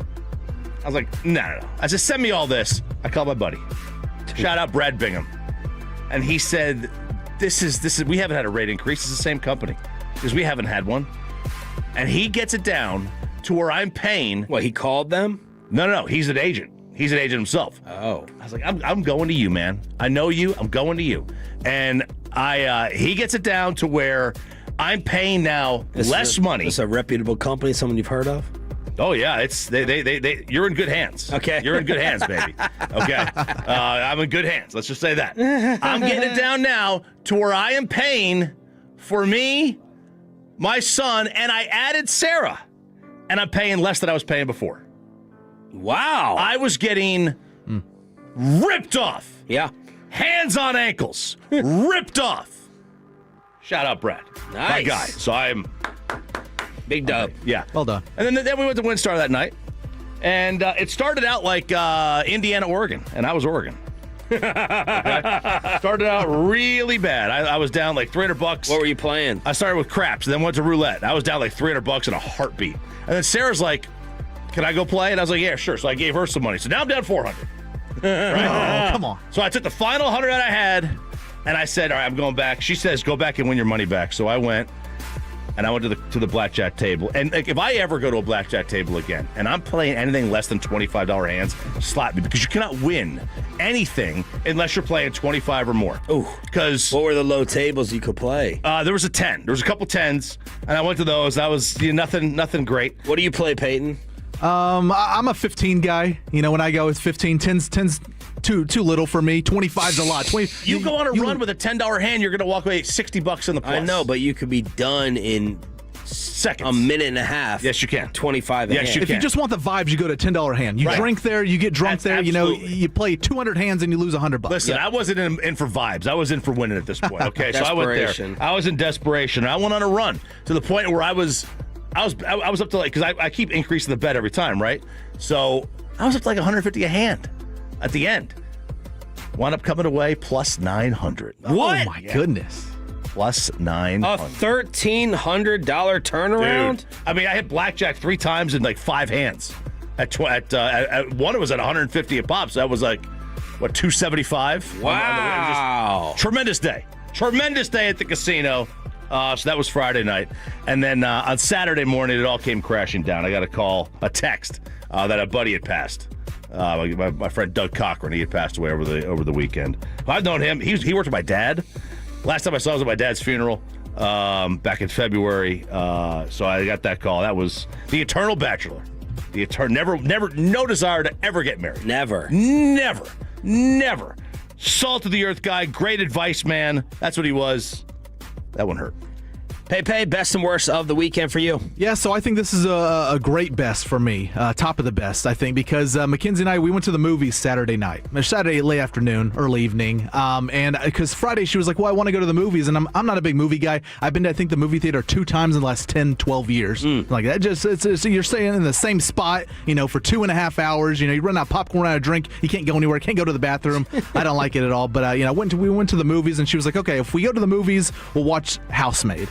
And that's the movie with Sydney Sweeney in it. And the only thing I've heard about this movie is that Sydney Sweeney comes undressed in it. And I was like, you know what? Okay, we can go see it. $11 a ticket, large popcorn, large IC. I'm in for this. And isn't she getting the boyfriend reportedly is not happy because athletes are sliding in her DMs all over the place? Sydney Sweeney's so it's Scooter Braun, right? I think he was because she was up for grabs, it felt like, at that Bezos wedding. There's pictures of her and Brady, every other celebrity. I guess Scooter Braun, who's a music producer, ended up, he won. He was Taylor Swift. Taylor Swift, right? Yeah. Mm-hmm. The man in the suit. He screwed over Taylor Swift. He's suit man. Yeah. So apparently he's all upset that professional athletes are sliding DMs. Man, that's part of the deal. Yeah. When you're dating Sydney Sweeney, you got to know this going in. But she likes her isolation time. I guess she met up with one of the exes. That's not cool, and caused this Scooter Braun dude to freak out. But anyway, that's a little side story. So what the heck is this movie about? I thought the last movie she came out with bombed. It was horrible. I thought it was all just lovey-dovey the whole time. I didn't watch a trailer going into it. I had heard things about it. You didn't know what this was about? No, holy plot twist. My goodness. I was like, whoa, is this the right movie we're watching through? Man, it blew my mind. I could not believe it. He heard Sydney Sweeney. He didn't even care. Didn't even care. And it was such a short scene with Sydney Sweeney, too. It was like 5 minutes long. It was like, come on, dude. You can't do that. Oh, she didn't star in it? No. She was the star. The hotel room scene is 5 minutes? Yeah, the hotel scene. You get 5 minutes of nudity of Sydney Sweeney? It wasn't nudity. Well, the guy's nudity was in there as well. So you get half and half. So, but she wasn't nude. Oh no, she was. You saw. Everything? You saw jugs. On there, yeah. Okay. And then my other best was I finally cooked on the Blackstone. I got it for Christmas, guys. Oh, baby. I went with the safe option. I didn't want to go stew steak or anything, chicken.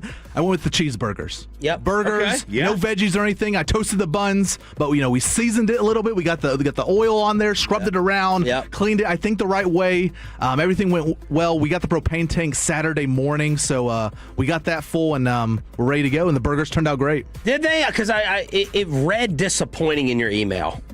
It read very disappointing, like it was a letdown. I think they turned out fine, because it wasn't a smash burger or anything. It was just a couple quarter pounders on there and with cheese on top. It wasn't anything impressive. Yeah. I didn't put the veggies or anything on it. We went, I think, ketchup and mustard for the sauce, but it was a basic burger. I threw fries in the air fryer, so basic meal. Not going to hype it up, but cheeseburgers. But did you get the crust?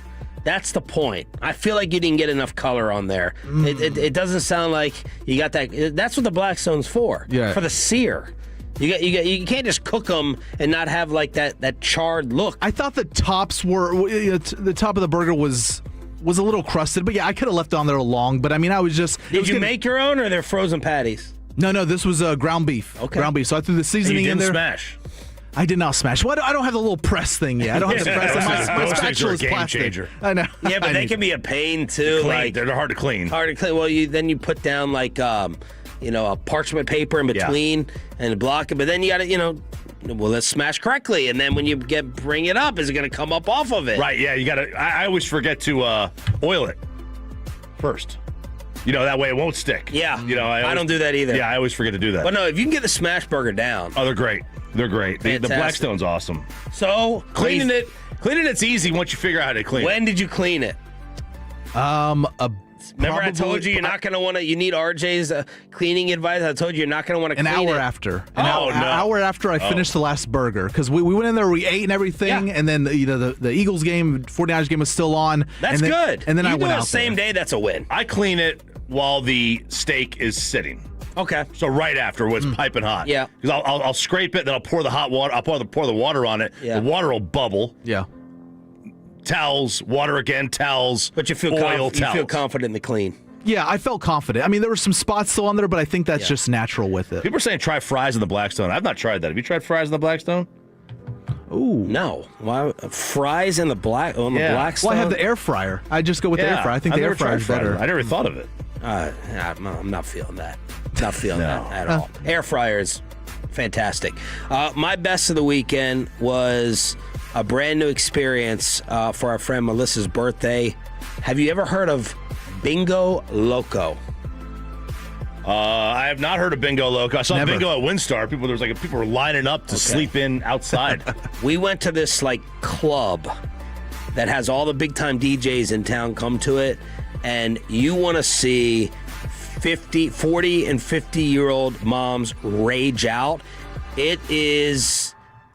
I would advise it. I think it's $30, $35. The drinks are a ripoff. But you go in there, and they're basically playing all the music we grew up with, hip-hop and country, and it's a huge dance party. It's a rave.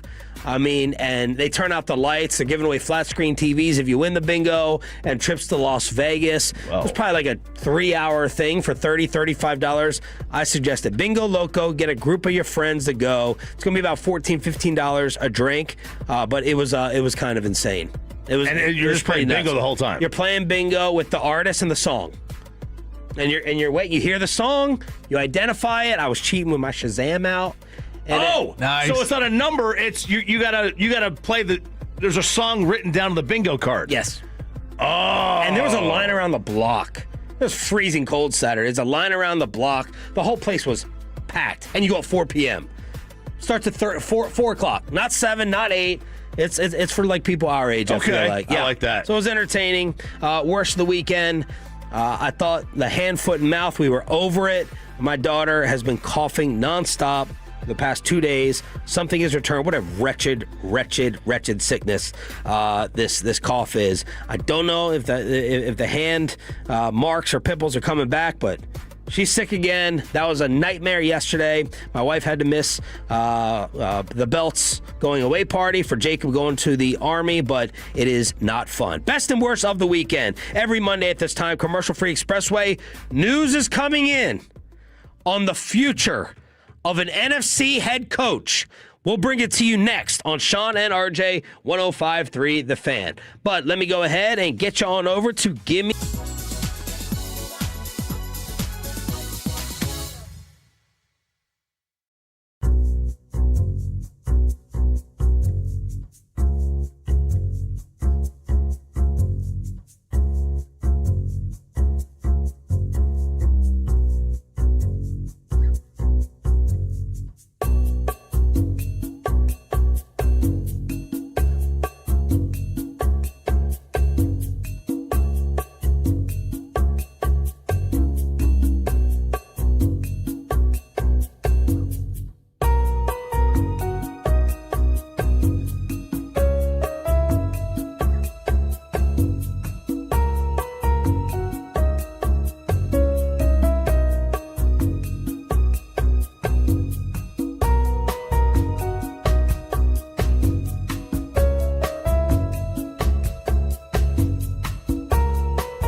105.3 The Fan.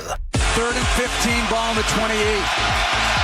Snap to Love, drop the snap, picks it up, keep him in the pocket. Love circles back, now rolling right, moving up, waiting to heave, still moving up. Now he throws to the end zone, and it's dropped. The interception dropped, but it doesn't matter. Game is over. Game is over. The Bears have come from all the way behind, and they beat the Green Bay Packers 31-27. Aiden is shaking his head. Come in here, young man, with your headphones. You don't even need headphones. We just want to hear the devastation in your voice. It's Sean and RJ here on DFW Sports Station. Bobby will be back tomorrow. That was Bears Radio with the call.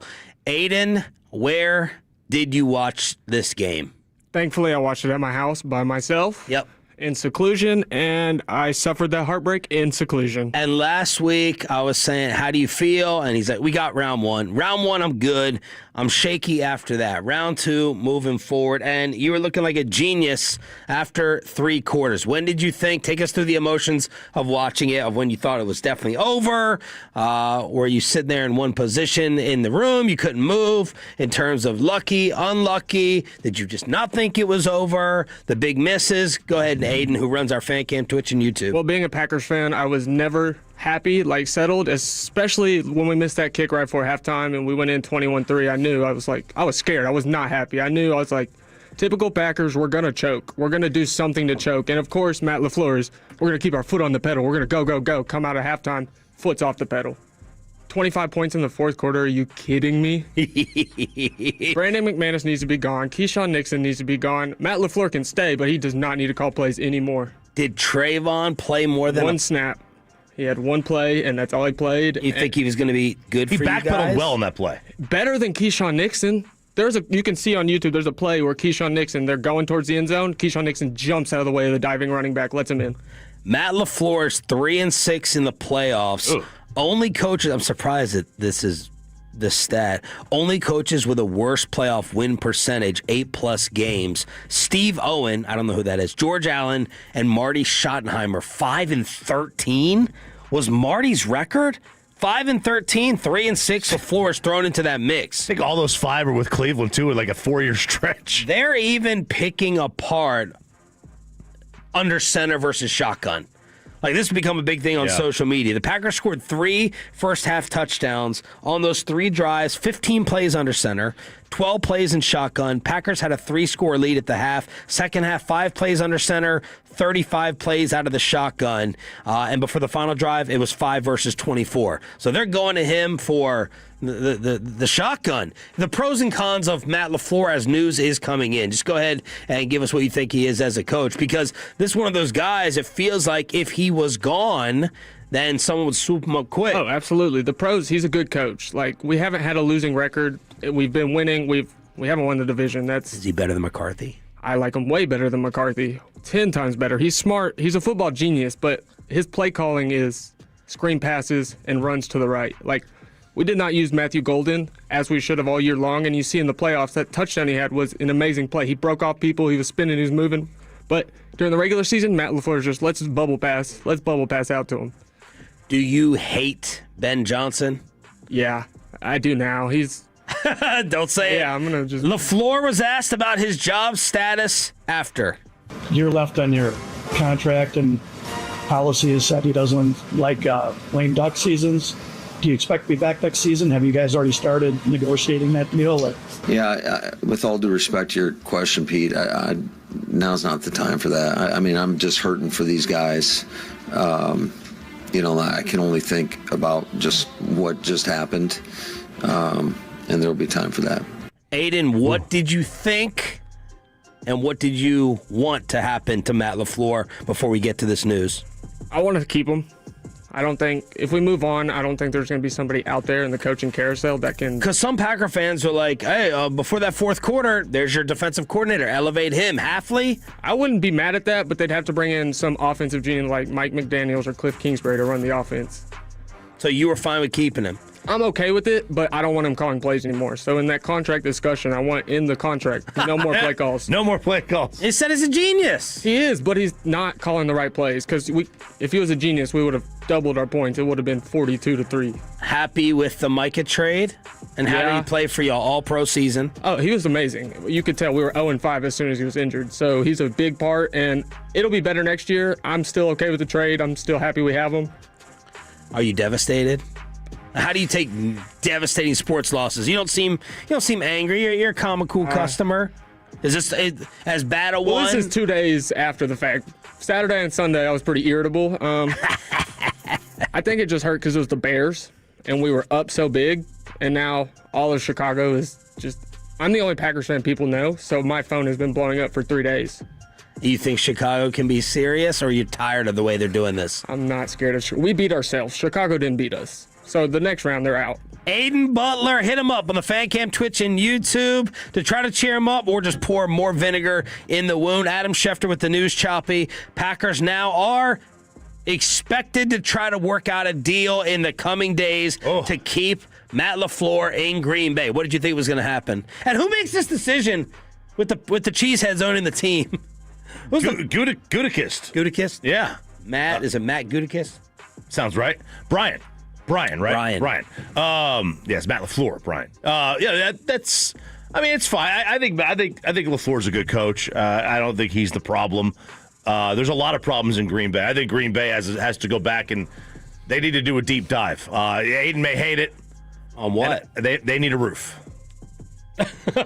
They need a roof to have 2 titles in 35 years with Favre and Rodgers. You're blaming the elements. I mean, how many times do they have home field, home ice advantage? Literally for them, it's home ice advantage. And they got beat by a team that was just tougher and not a throwing team.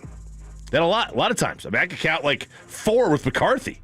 You know, it's impossible with that weather, with those weather conditions. It's no surprise they didn't start losing home playoff games until it became a passing league. People were like, oh, smart of John Harbaugh to put off any interviews over the weekend. Let's see what happens with the rest of the games, because maybe Green Bay would be available. That is not going to be the case, as they do a very Packer-like thing, and it looks like they're going to keep Matt LaFleur. So he could still wait tonight. You know, who knows what happens with Tomlin? Maybe he decides to retire or move on. Yeah. Maybe they move on from him. He could still wait to see what Philadelphia decides to do with that. Yep. So there's some options still for him. He doesn't have to rush. Because there's also going to be a team out there that currently has a coach that isn't really considering firing their coach, or maybe they're considering it just not publicly, and they wind up doing it anyway just for him. I know Bobby thinks this is against NFL rules to give your head coach a vote of support after being eliminated because he defended Lamar Jackson.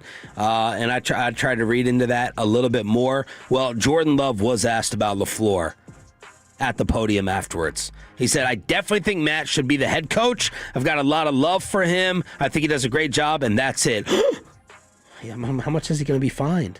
How much is the NFL going to light up Jordan Love for supporting the head coach afterwards? So there's my little cheap shot dig at Roberto, who will be back tomorrow. The Cowboys went 7-9-1 without Micah Parsons this year. As Aiden just said, Green Bay went 0-5 without him following the ACL injury.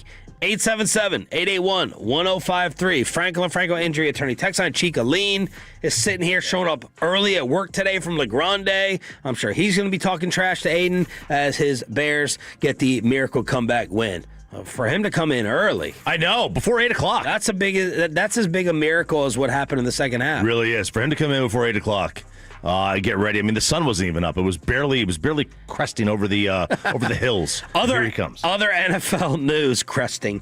John Harbaugh apparently spent the weekend, according to Diana Rossini, studying Jackson Dart and Cam Ward.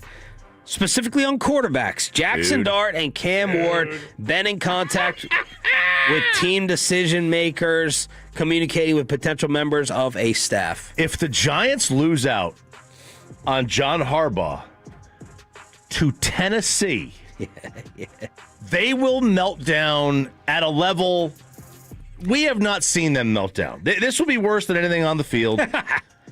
This will be Philly-esque.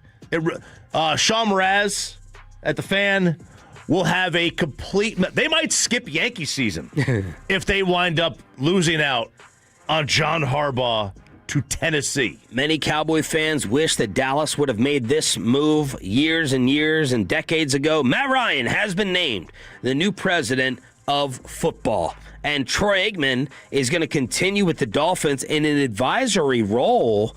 They got a new GM, John Eric Sullivan from Green Bay. Well, now, according to the reports, Troy will stay on to advise for the head coach. And Jeff Darlington, ESPN Dolphins reporter, has said, I've been told many times how he was incredibly involved, incredibly thoughtful, and completely committed to the Dolphins GM search. I hope he stays at ESPN forever, but if he ever does something else, man, the Cowboys should just put him in charge. Well, they won't.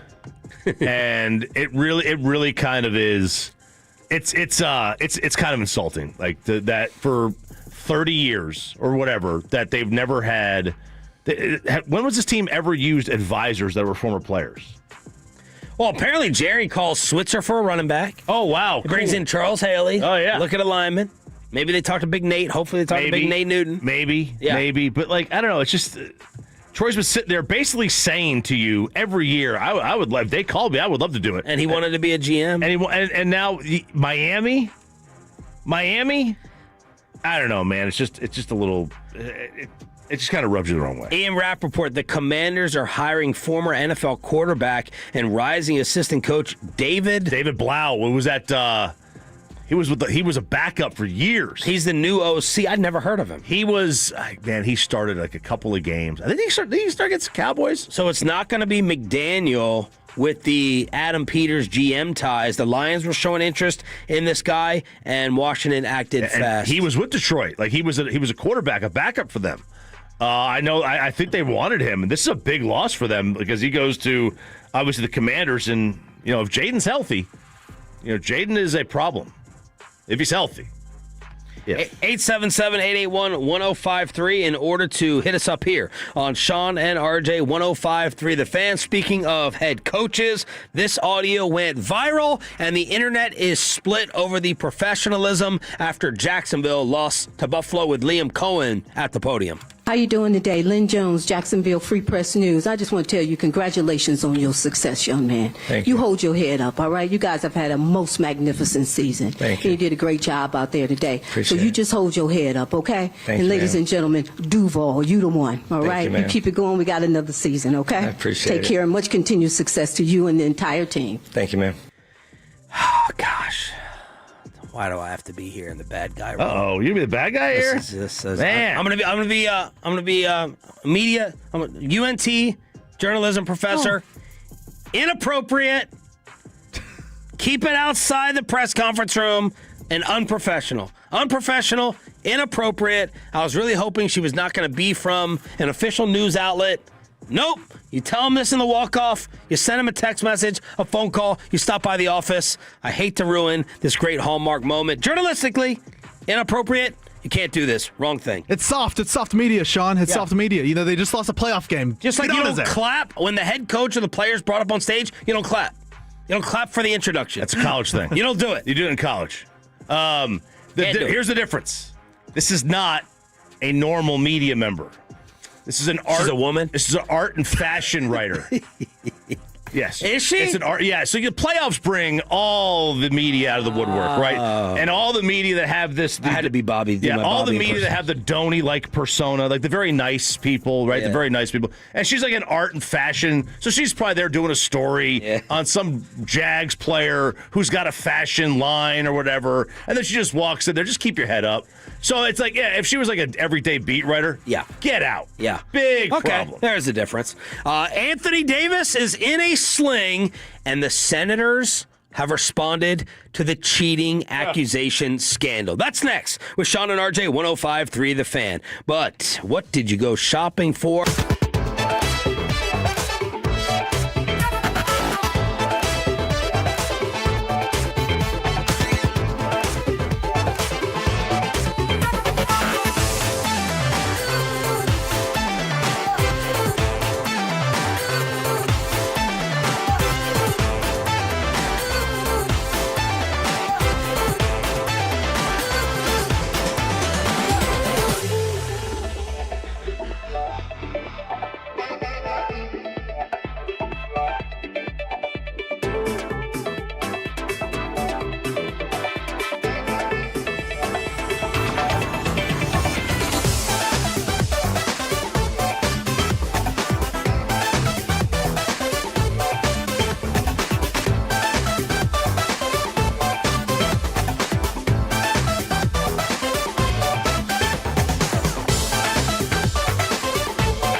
brought to you by the personal injury lawyers, Frankel and Frankel. If you've been injured in a car or truck ride, call Frankel first, 214-4817-333-3333. With Frankel and Frankel, there's never an out-of-pocket cost. They only get paid when you win. Frankel and Frankel, the go-to car and truck attorneys in Dallas. Rebound, back for Toffoli, fires, block, Celebrini, across, Eklund, Toffoli, scores! Can you believe it? The Sharks come all the way back and beat the Dallas Stars in overtime. Back to losing. 7 of 8, the 5-4 loss in San Jose, an overtime loss for the Dallas Stars. This is Sean and RJ. Bobby will be back tomorrow. We got Peyton and Aiden right here on DFW Sports Station 105.3 The Fan. And this was 2-0 after one. It was 2-0 after the first period. Yep. And look, DeSmith has been really, really good. Better. Yeah, I mean, Otter's better. since the baby. Since the baby, it happens, right? You get a little sleep deprived, but these hockey players might not be making the money to have the live-in nanny. Yeah, that could be the difference. Yeah, I mean, Otter's got good cash, but DeSmith, I think it was the most goals he allowed all year. He allowed 5, basically his first game of the year to Vancouver, but he has been so good, and coming off of back-to-back games where he only allowed 1 goal, to allow 5 spot. Not the way you want to draw it up. But, hey, look, at least they're not Ottawa. At the Kings tonight, who are 19, 15, and 10, and under 500 at home. So the Dallas Stars losing 7 of 8, and the Senators are addressing the cheating rumors. Yeah, they are, sort of. I mean, they had the statement that they put out there.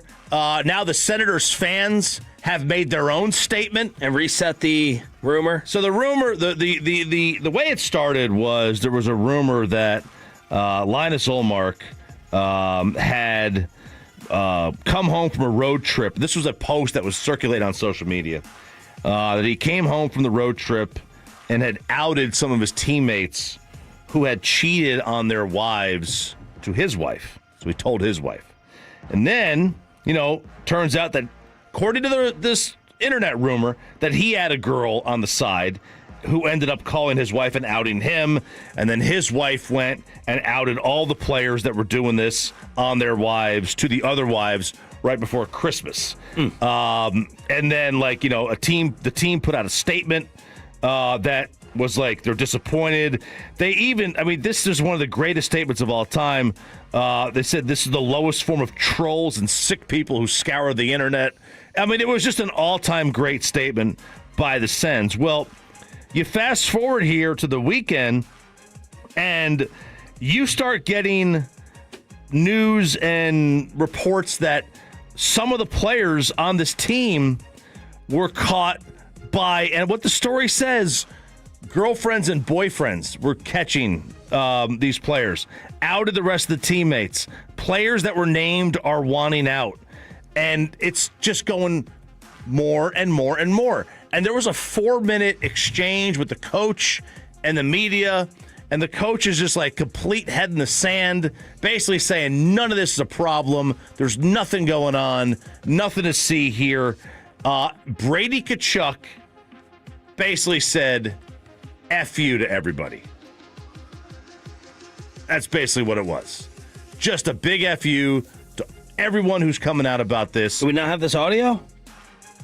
I don't know that we have this. I thought we did. Do I have this audio? I guess we don't have this audio. Hey, Pay, no audio? I don't have it. Okay. And then, according to other media members, if I'm a player on the Senators and I'm named in this, I'm saying get me out of here. That's what the media members are saying. There's been rumors about Ullmark's leave and whether his relationship with the organization has been strained. So it is a wild scene going on in Ottawa, and the fans put together their own statement. Say, we've got your back. we're all in on this. We just want the Senators to be great again. They continue to lose. The last game, they looked completely lifeless. They lost like an 8-1 game here a couple of days ago. Then lose another one. They looked completely dead. If you look on the bench, nobody's talking. Nobody's got emotion. The coach is not doing a thing. He looks like he's got, a stone face. Like everybody's mind is completely off the ice right now. What do you believe? The way this is going on, I believe something happened because they're being very coy about it, but also like just the looks on their faces. Something is not right. It's something, part of this is obviously true just based off their demeanor. They look like they've seen a ghost. Lost 4 in a row, lost 3-2 to the Panthers after the 8-2 beatdown at Colorado. There's one, and listen, I don't want anybody's downfall, right? I don't want that. But the apple of my eye has been Brady Tkachuk for a very long time. And I don't care who you have to trade. There is nobody that is off limits. What? For Brady Tkachuk. Off the Brady Stars? Tkachuk. There might not be a player in the NHL that is off limits for Brady Tkachuk. He is that good. He is such, and he plays like he's got like just an itch in a spot that really itches. Okay? He plays like he's got fire coming out of his you-know-what, man. I want that guy. I want that dude on my team. Well, the opposite goes for Anthony Davis. Did the Mavericks miss the window? Anthony Davis, ligament damage in his left hand. I don't know that I've seen an injury in a play that is less telling for something of this significance than what happened on the baseline that night. Depending on a second opinion and if surgery is required, Anthony Davis could miss a number of months. I'm sorry, what? Months. The trade deadline is coming up. But Patrick Dumont, just for some stupid reason, had to see Kyrie and Cooper and AD. I just got to see it once. I got to see them play one time before we do anything. Well, because of that stupidity and maybe some lowball offers, I don't know, Anthony Davis is now not going to be traded until at least the offseason. Defense wins championships. Now you're adding a months-long injury onto the opt-in and the extension that is hovering over this team. AD gone again. I'm pretty sure Luka's played in like double the amount of games that AD has played in since they both got to where they went. Well, that was the stat when the trade was made. The AD actually plays more games. I think Kevin Hagelin points that out. The injuries, and not even a full year. I don't know if he's played. I don't know if he's played 5 consecutive games here. Abductor strain, detached retina, leg calf contusion, sore Achilles, groin spasms, ligament damage. Is that a lot? Because he's been here, 10 years, right? It feels like... That's not that much. It's been here like 10 years. It feels like he's been here for 4 years. This has been the longest year. Oh, not even a year, right? We still got 3 weeks. Unbelievable. It's going to be... But it is believable. It is, I know, because it's happening. I had a buddy... And it happened. That's why we freaked out. Yeah. That's why we freaked out over getting a future Hall of Famer, because his nickname was Street Clothes. And this was always going to happen. Always was going to happen. At least it's like a hand thing to where if I'm another team, this is my only positive. Well, one positive, they're going to lose more. But number 2, at least it's a hand thing to where in the offseason, I'm not worrying about Achilles. Right. I'm not worrying about, something. The recovery is going to be different. It's not going to be... it's not as serious. Right. Oh, yeah. Long term. If you have an Achilles injury, every jump scares you. With a hand injury, it's whatever. A knee. Sure. I had a buddy text me. He's like, I don't know that I'll ever be able to be a true Mavs fan again. Like the way that it was. And I feel you, man. Like it's bad. It's bad over there. At least they're going to lose. That's the only saving grace. And they're going to lose in a year where it's good to lose. Yes. Last year was good to lose because you got Cooper Flagg, and then this year is going to be good to lose. Well, forget that. You have no other picks. Right, you have to. You have to lose this year in order to get a good player because you're not going to get one for 4 more years. For the first time, Shams reports the Grizzlies finally are entertaining offers to move Ja Morant. Woo! Ja Morant, this feels low. He's a 2-time All-Star. That's it. A 2-time All-Star, February 5th NBA trade deadline. And people are like, you just saw what Trae Young went for. What's Ja going to go for? Ja going to go? I mean, yeah, because Trae went low. Trae went low. And I would think in my mind over the past 3 years, Ja's a player I'd rather have. Ja's better. I mean, not numbers-wise. It's not. No, and Ja comes with his own level of problems. Right? He comes with his own issues. At baggage, I guess is the right word. So I think their names are 9 and AK. Yeah, they are. In that baggage. In that, literally in the bag. Literally in the bag. So yeah, he'll get more than Trae, but man, it's from what could have been 4 years ago. Yeah. Before the gun wasn't mine. Man. How much worse is it going to be to trade AD this offseason than right now? That's the big question. Because he's not getting traded now. Well, I mean, you'll still get picks.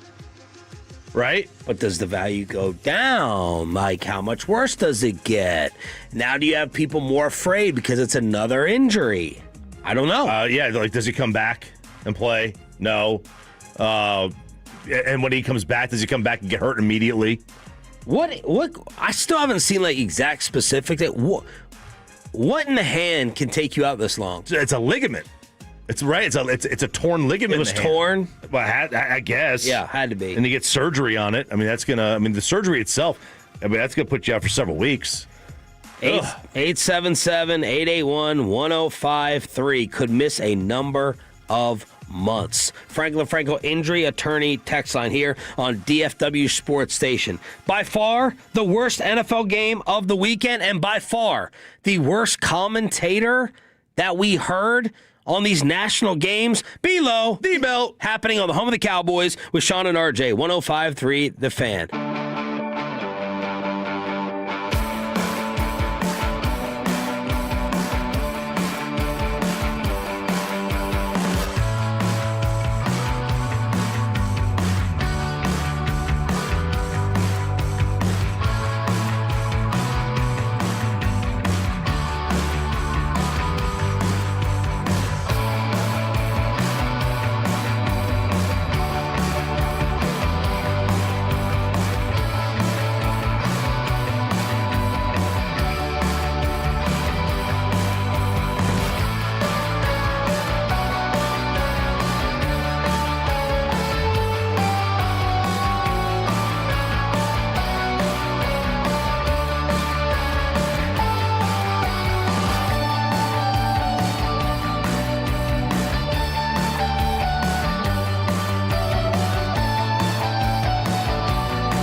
Classic Chevrolet and Grapevine today. The back-to-back #1 Chevy dealership in the world. More new Chevys than anyone else, all priced to sell. Visit ClassicChevrolet.com. This is Texas. This is Classic Chevrolet. Together, let's drive, relax, enjoy the difference based on new Chevrolet registrations 2023 and 2024. Drake is under center with Munford on the right wing, the extra tight end out there with a play fake. Drake on a deep drop, slides left, throws it to the end zone. Hunter Henry makes the catch. He's in near pylon. Touchdown, Patriots. That's what I'm talking about. The great Bobby Belt. RJ Choppy here. I'm back, baby. I watch more football than you do. Speaking of meatheads, Mike Vrabel gets headbutted with a split lip as New England takes out the Los Angeles Chargers 16-3, the worst game by far of wildcard weekend. Roberto will be back tomorrow. He is seeing his son Jacob off to the Army. So you got Sean Sharif and RJ Choppy. Thanks for being a Tolo, y'all. That stands for Turn It On, Leave It On. Part 2, Spying on Filthy, as Peyton Russell went behind enemy lines after the Eagles were eliminated by San Fran. Part 2 of the audio is at 9. If you missed it, part 1 was at 7:20, commercial-free in the Expressway if you're listening on the Odyssey. But this game was horrific except for one thing. And RJ, you never take me up on any of these offers, but I gave you a chance for a free $200. You did not even look at me with any interest, but I had to take advantage of Tolo Luis. And he is a man of his word. Luis was chirping me throughout the whole year because I bashed Justin Herbert. I've been telling Bobby his worst football take is saying that Justin Herbert is a stud and a top 5 quarterback. It's ridiculous. You can try to twist the numbers all you want. They score 20 a game, and I've watched Herbert play. And you were on this first, probably about 2 years ago, saying, where's the playoff success? Where are the big wins? And I'm just sick and tired of it. What maybe pushed me over the edge was how rude he was to my girl Laura Rutledge. That post-game interview, I did not like that whatsoever. Hey, this is when he went out to go celebrate or whatever? Yeah. And I was kicking myself yesterday because the Chargers defense is good. I was just kicking myself for not taking the under in this game. I was ticked off. There was a point. I was angry. There was a point, late third quarter, all right? You could live bet the over-under at 24.5. What? I've never seen that. I thought about taking a flyer on that. Like, surely NFL teams are going to each score a touchdown in the fourth quarter. Like, surely that's going to happen. And no, it didn't. It didn't. 16-3, and Luis was just, he's like, you're dogging my guy Herbert. You're dogging the Chargers. Bet me for the Cowboy game. I'm like, no, I'm actually betting the Chargers in that game. Beating the Cowboys does not make me wrong on the Chargers. Right. And he's like, fine, we'll do the playoff game. He's like, I'll take him against New England. I was like, the 1 seed or the 2 seed at Foxborough spread? Like, no spread? He's like, yeah. And if I win, you have to wear a Herbert jersey for a week.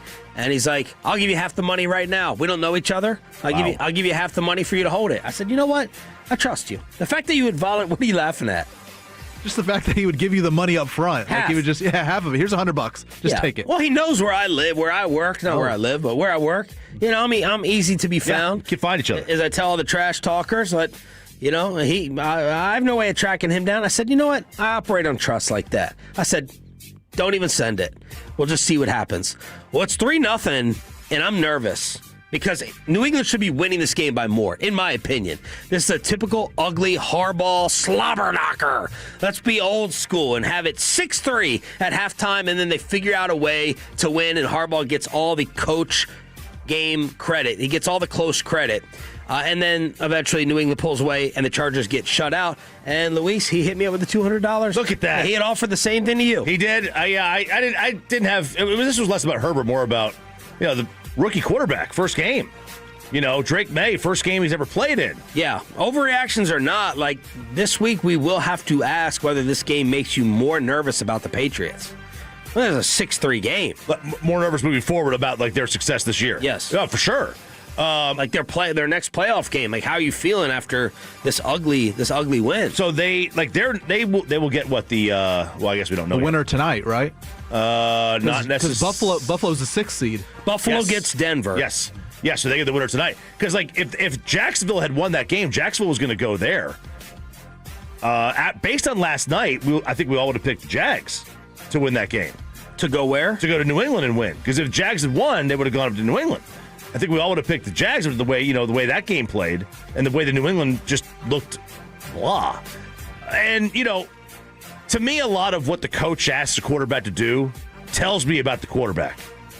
Bill Parcells was all conservative until he got Drew Bledsoe. And they started throwing it. So that tells me a lot about it. Now, to be fair, though, they are missing their line and tackles. They're playing third stringers, and they lost both tackles. Mm-hmm. But there's just not enough explosiveness. I think Jim Harbaugh needs to. I criticize Andy Reid offensively. I think Jim Harbaugh has to be criticized for not being wide open and aggressive enough. He's too stuck. He's too stuck in a stone age. He is. Let's try to score 24, guys. But if the coach had complete faith this is a top 5 quarterback, I don't care what stone age he's stuck in, he's going to unleash the beast. Yeah. Bill Belichick, Tom Brady's first playoff game ever in a foot of snow, he had 52 pass attempts. They didn't hold him back. Yeah. It was a rookie. Made 10 starts. He had 52 pass attempts. First game ever in the postseason. Yep. Meanwhile, Herbert's 11 for 20 for 93 yards, 8 minutes to go in the game. Herbert in 3 playoff games in 6 years. 3 playoff games, 6 years. 2 touchdowns, 7 turnovers, minus 36-point differential, 0-3 record. Justin Herbert and Juwan Jennings have the same amount of touchdown passes in the NFL playoffs. 2-2. Yeah, the 0-3 thing, there's plenty of guys who started 0-3 in the playoffs and still had fine. It happens, right? He also isn't elite in the regular season.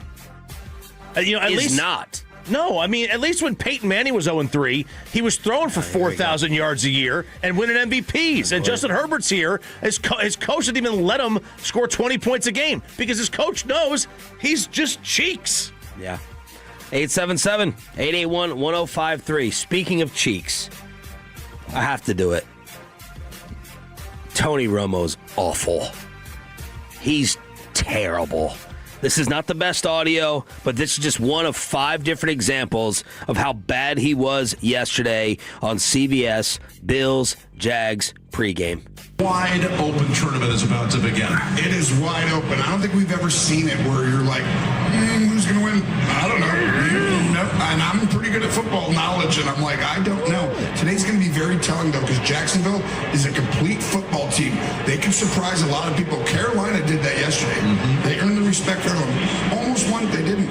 Jacksonville's in that same situation. They could do it. This could be a major upset, even though it's really not an upset because the Bills are actually the underdog, but they're the overdogs. Well, we'll see today. Yeah. The Carolina compares to their underdog, but no, they're an overdog. So we'll see. Yeah, the Bills were the favorite all week. I guess late money came in on the Jags, and the Bills went off as a dog. I don't know, but Sports Illustrated put together some tweets. Did you see this? No. They posted some tweets that they said about Romo. Romo is unlistenable right now. Our guy Zach Gelb. Romo seems lost during the first half. It's a brutal listen. Dave Damashek. How much credit does Romo think he deserves for repeatedly declaring, I'm telling you, Jim, they're for real? He kept saying both teams can win the Super Bowl amongst these two teams. I'm telling you, he said Jacksonville's blocking has been the difference so far. They were down 13-7. Tony! You say it's been the difference when the team is actually winning. Yeah.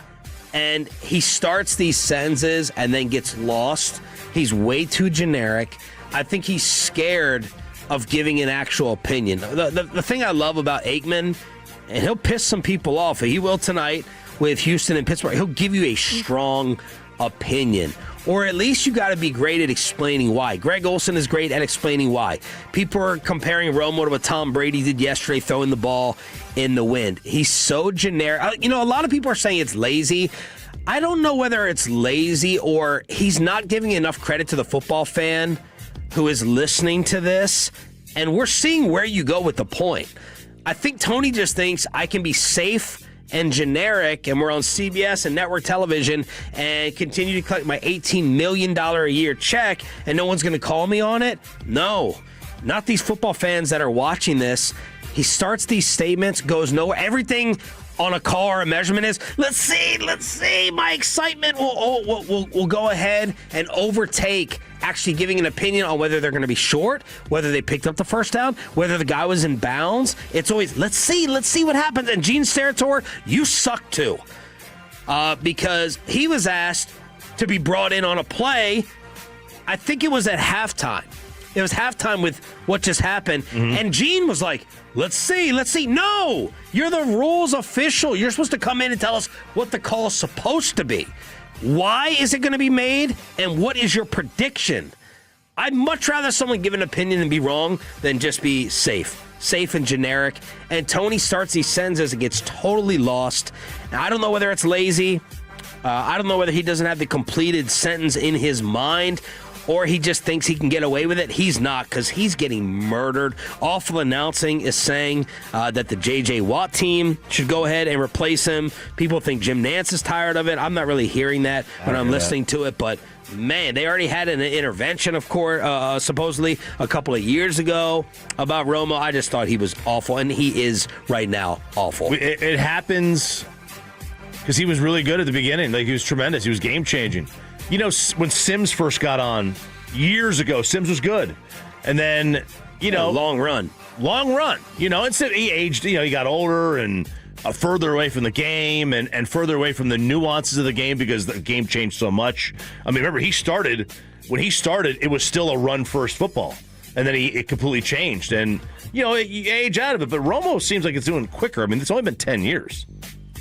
I guess they weren't giving updates on Josh Allen's injury status.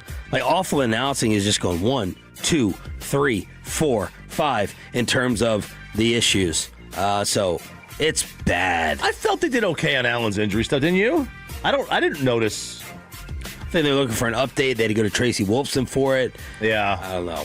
And then, of course, when you're on those games all the time, you're always going to be accused of loving too much your Mahomes, your Andy Reids, your Allens, the better teams. That's okay. I mean, like that's what's going to happen, right? When you're doing a dozen games. I mean, how many games did Tom do of us this year? Oh, exactly. All right, I know a game Tom did yesterday. The game that made your weekend, Filthy's out. Part 2 of spying behind enemy lines on Filthy Radio. Peyton has done it. We'll bring you part 2 next on Sean and RJ. Yeah.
This is Sean and RJ on 105.3 The Fan.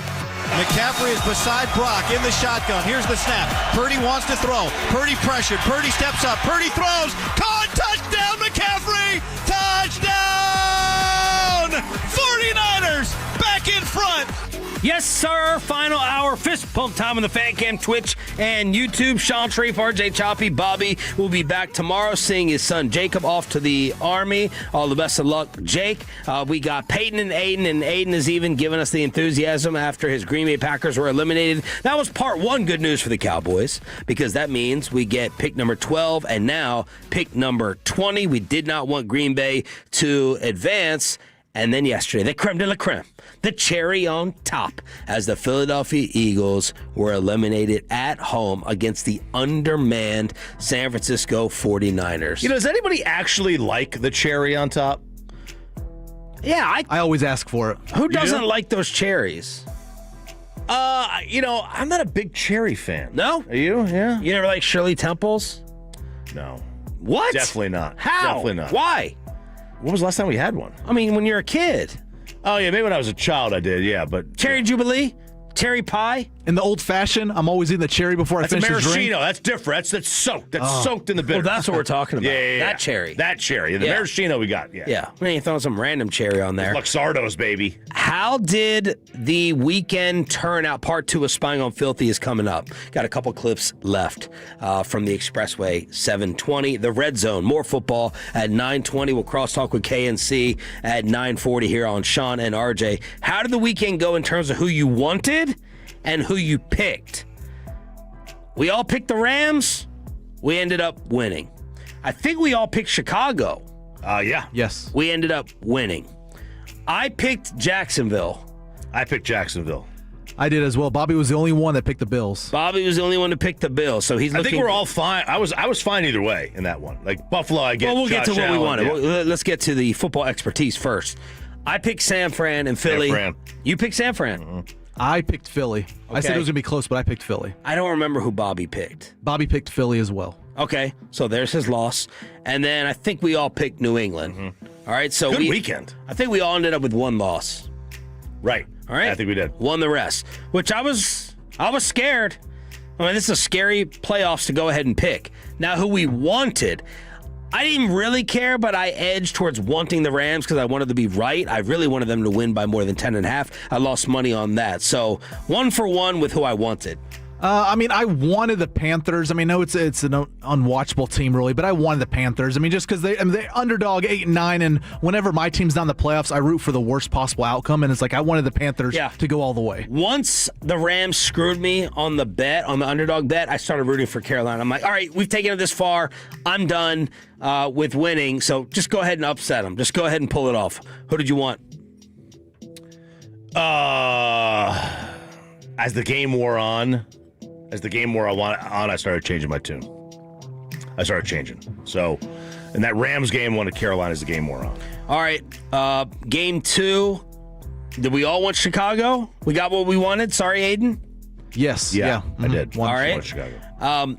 Game 3, I wanted Buffalo. I wanted it for Josh Allen. So I was very happy at the end that Josh Allen, and we'll get into more of this at 9:20, is not going to have to face all the choker stuff. But look, if they were sitting there stuck at 10, 13 points and they lost, I was coming in here with some Justin Herbert energy for Josh. But it was an epic fourth quarter, 14 points, back and forth, 28 total scored, 14 each, 4 straight scoring drives. So I was happy Buffalo won. I was fine with Buffalo winning. Because I thought these were the 2 best teams in the AFC. I was rooting for Jacksonville during the game, though. Yeah, I picked Jacksonville, but I wanted Buffalo. It's a likable team, likable fan base. They do so much. I mean, Bobby says they're jerks in Buffalo, actually.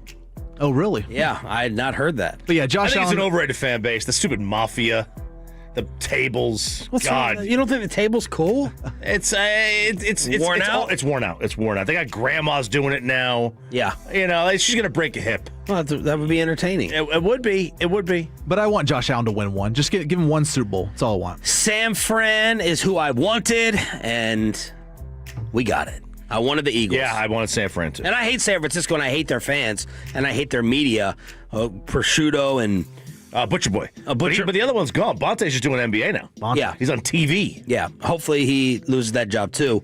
But I wanted San Fran on the road because I hate Nick Sirianni more than anyone else. Yeah, it was a no-brainer. Wanted the 49ers. I picked the Eagles because I was like, at home, just feel in the 49ers. They look so bad on that Week 18 Saturday night at home against Seattle. I was like, there's no way they go into Philadelphia and win. But the Eagles are trash as they usually are. And so I wanted 49ers, though. And then I wanted the Patriots over the Chargers. I hate the Patriots, but I wanted them to win. I like Drake May. Big fan of Drake.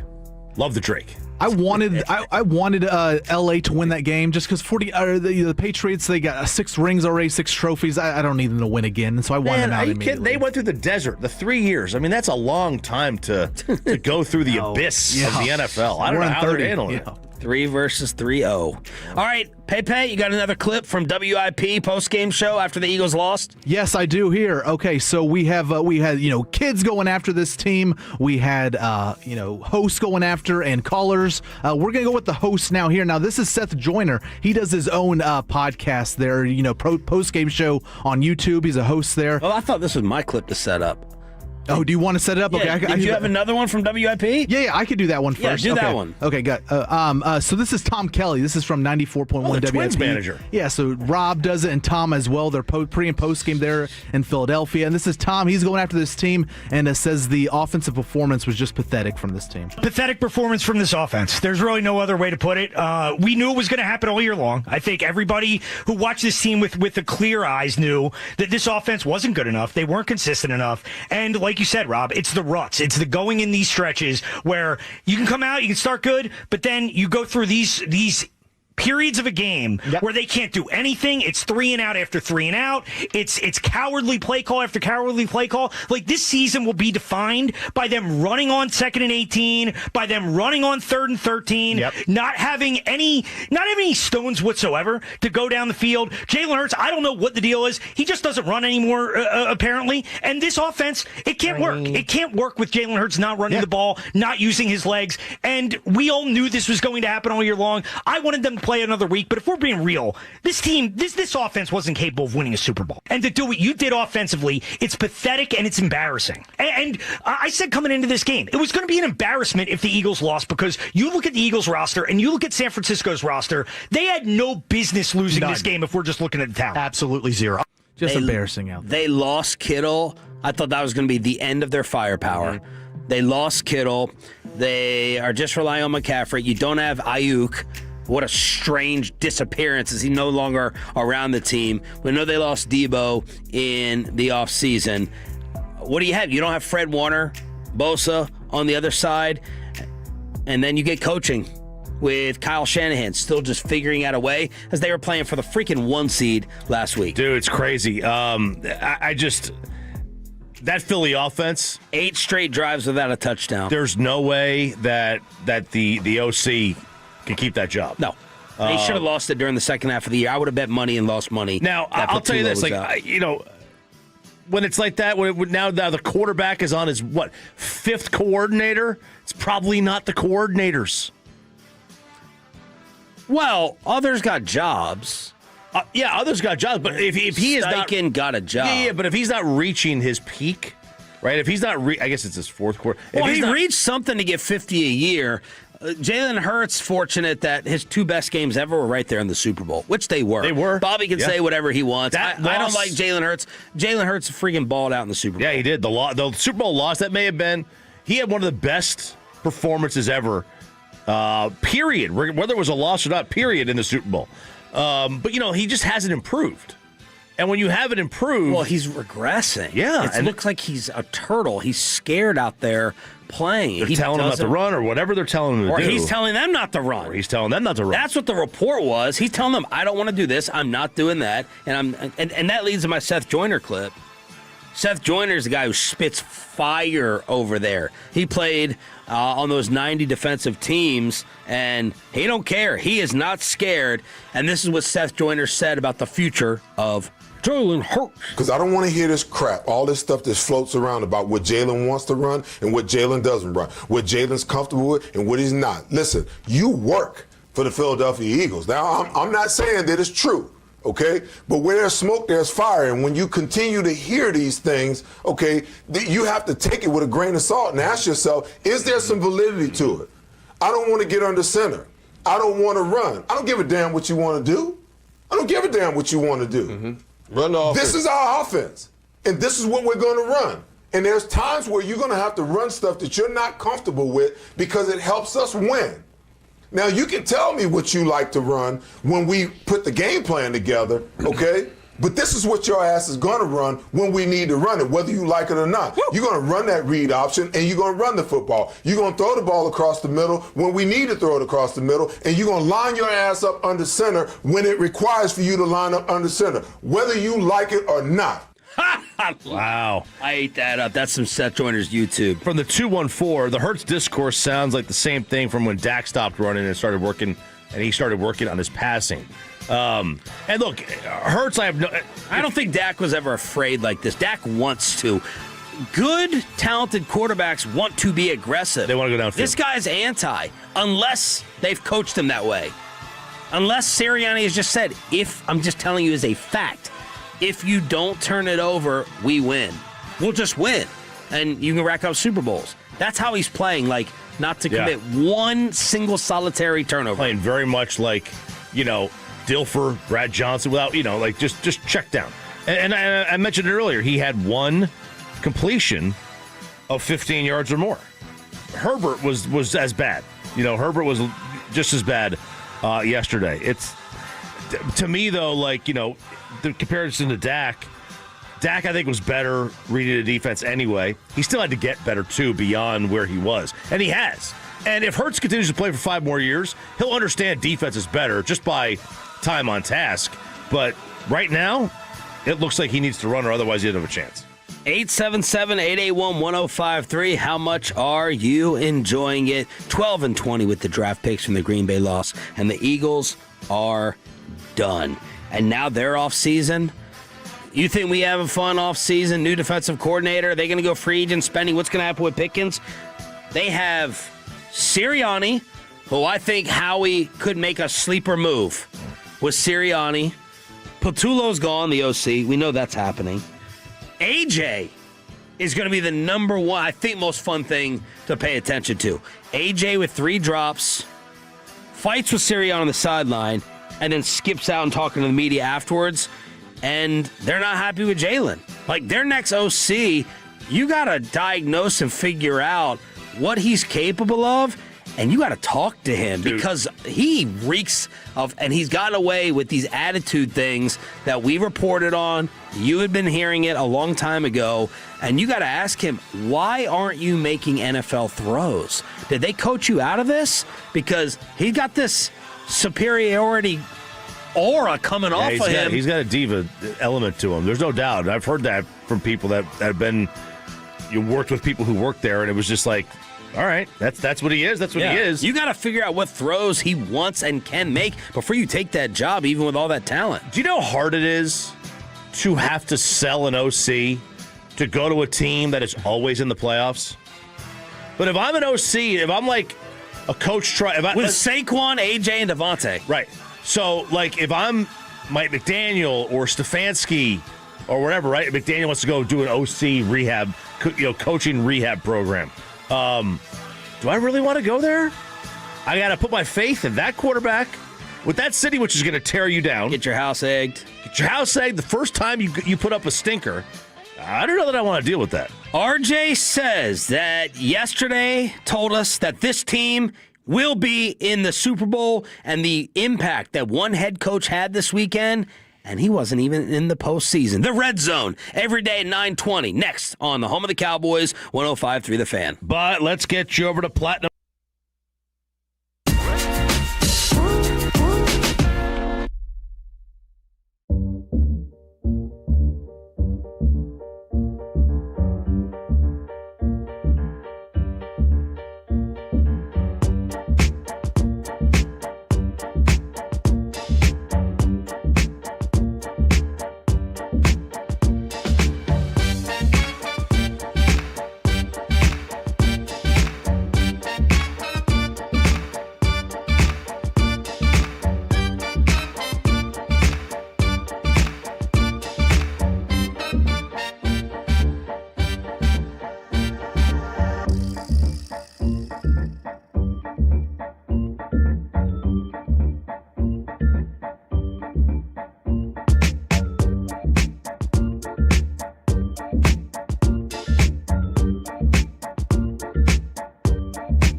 Fan segment here brought to you by the personal injury lawyers Frankel and Frankel. If you've been injured in a car or truck wreck, call Frankel first, 214 or 817-333-3333. With Frankel, there's never an out-of-pocket cost. They only get paid when you win. Frankel, the go-to car and truck attorneys in Dallas.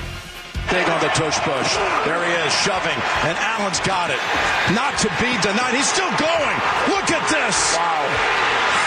A full thoroughbred. Touchdown. And they say touchdown. How many people want to eat a W tonight? You know what I like about the media? They think you can just dial 1-800 and get a quarterback. Yeah, bingo. It's the Red Zone. Get it? 20 after, 20-yard line. Every day at this time here on Sean and RJ. Bobby Belt back tomorrow, seeing his son off to the Army. Good luck, Jacob, my number one party assistant. Well, it's his mother, Kristen, but Jacob at all the parties, man. He's taking out the trash. He was a welder, so he's like, I can go ahead and fix up this grill. I can build you a smoker. Build you a grill. Yeah. Now, he never actually did it, but the fact that he offered, I appreciated that. So Jacob is heading off. Hey, living with Bobby. I'd want to join the Army, too. Makes you want to roll out. Man. Bobby's a good dad. Bobby's a great dad, I bet. Get me out of here. I'd rather drill sergeant.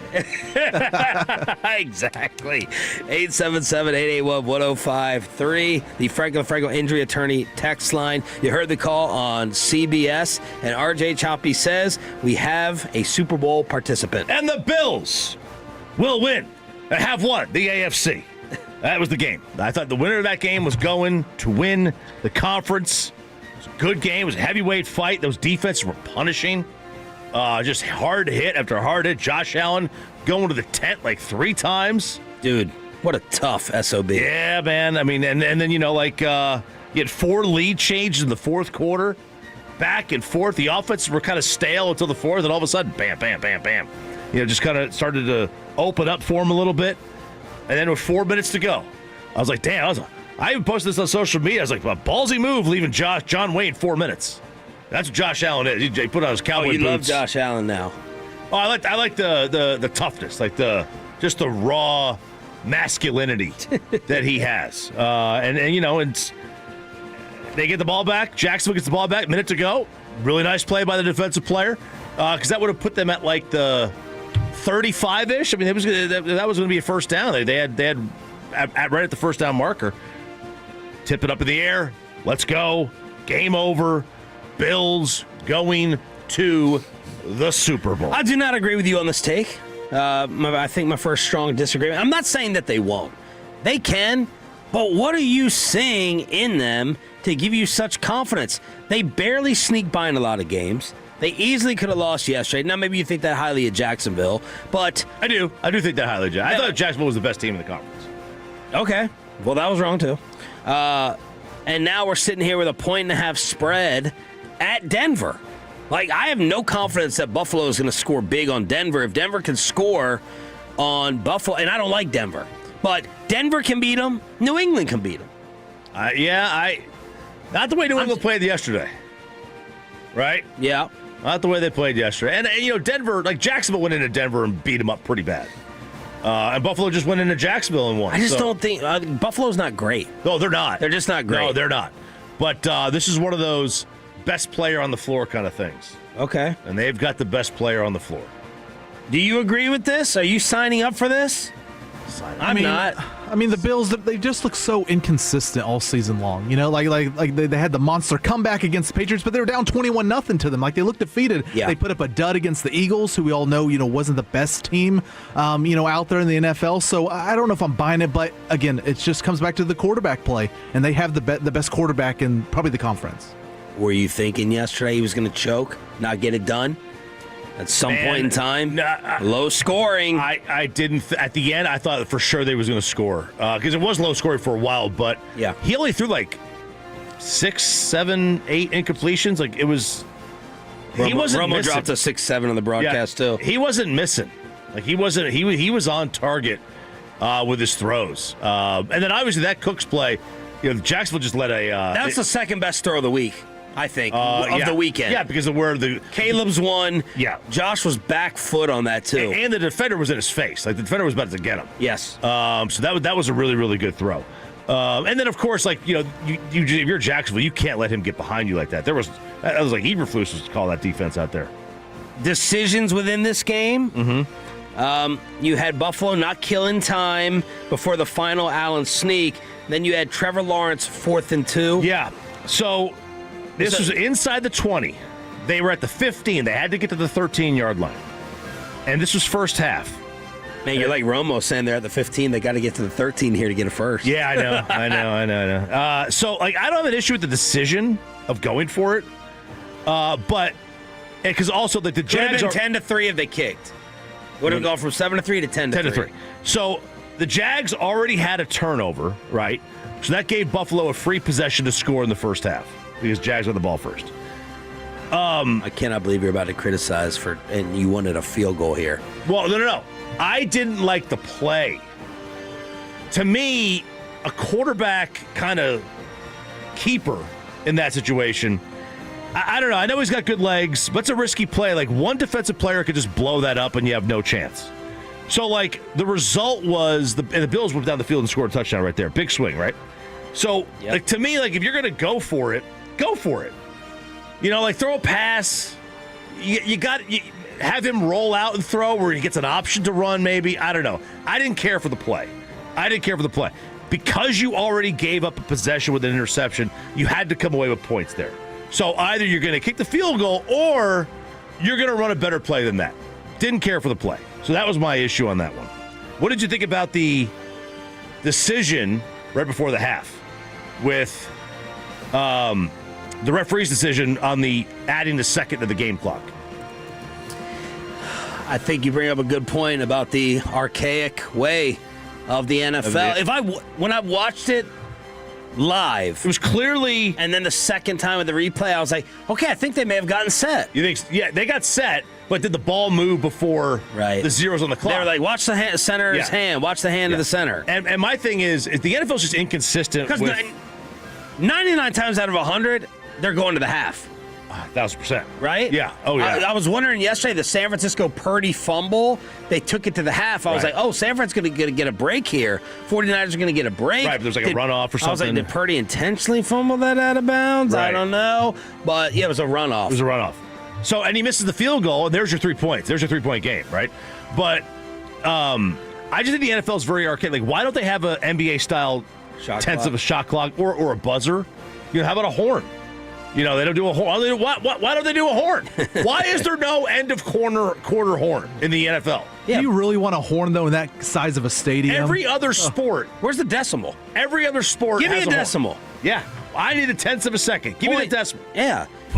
Four-tenths of a second drama. Left. Yes. Yeah. 4/10 of a second left because the NFL is so inconsistent. When you have a delay of game, 0 on the clock doesn't mean delay of game sometimes.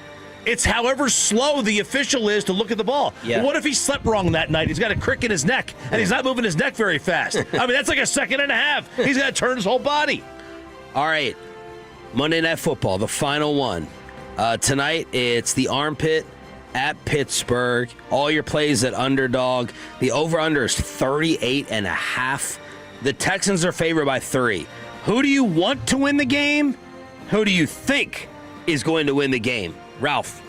I want Pittsburgh to win.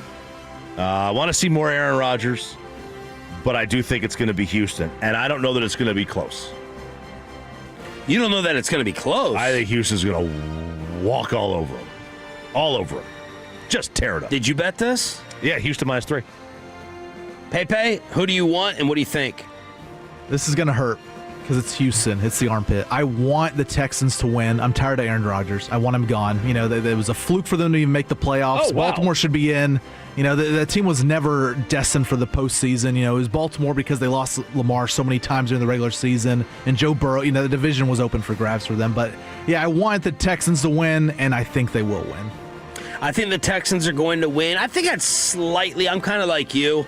I can't believe I'm saying it. I think I'd like to see. I just have nothing for Houston. I'm not saying it because Houston's humid. It has the big bugs. There's nothing entertaining. There's nothing interesting about C.J. Stroud. Like Nico Collins could be the most underrated player.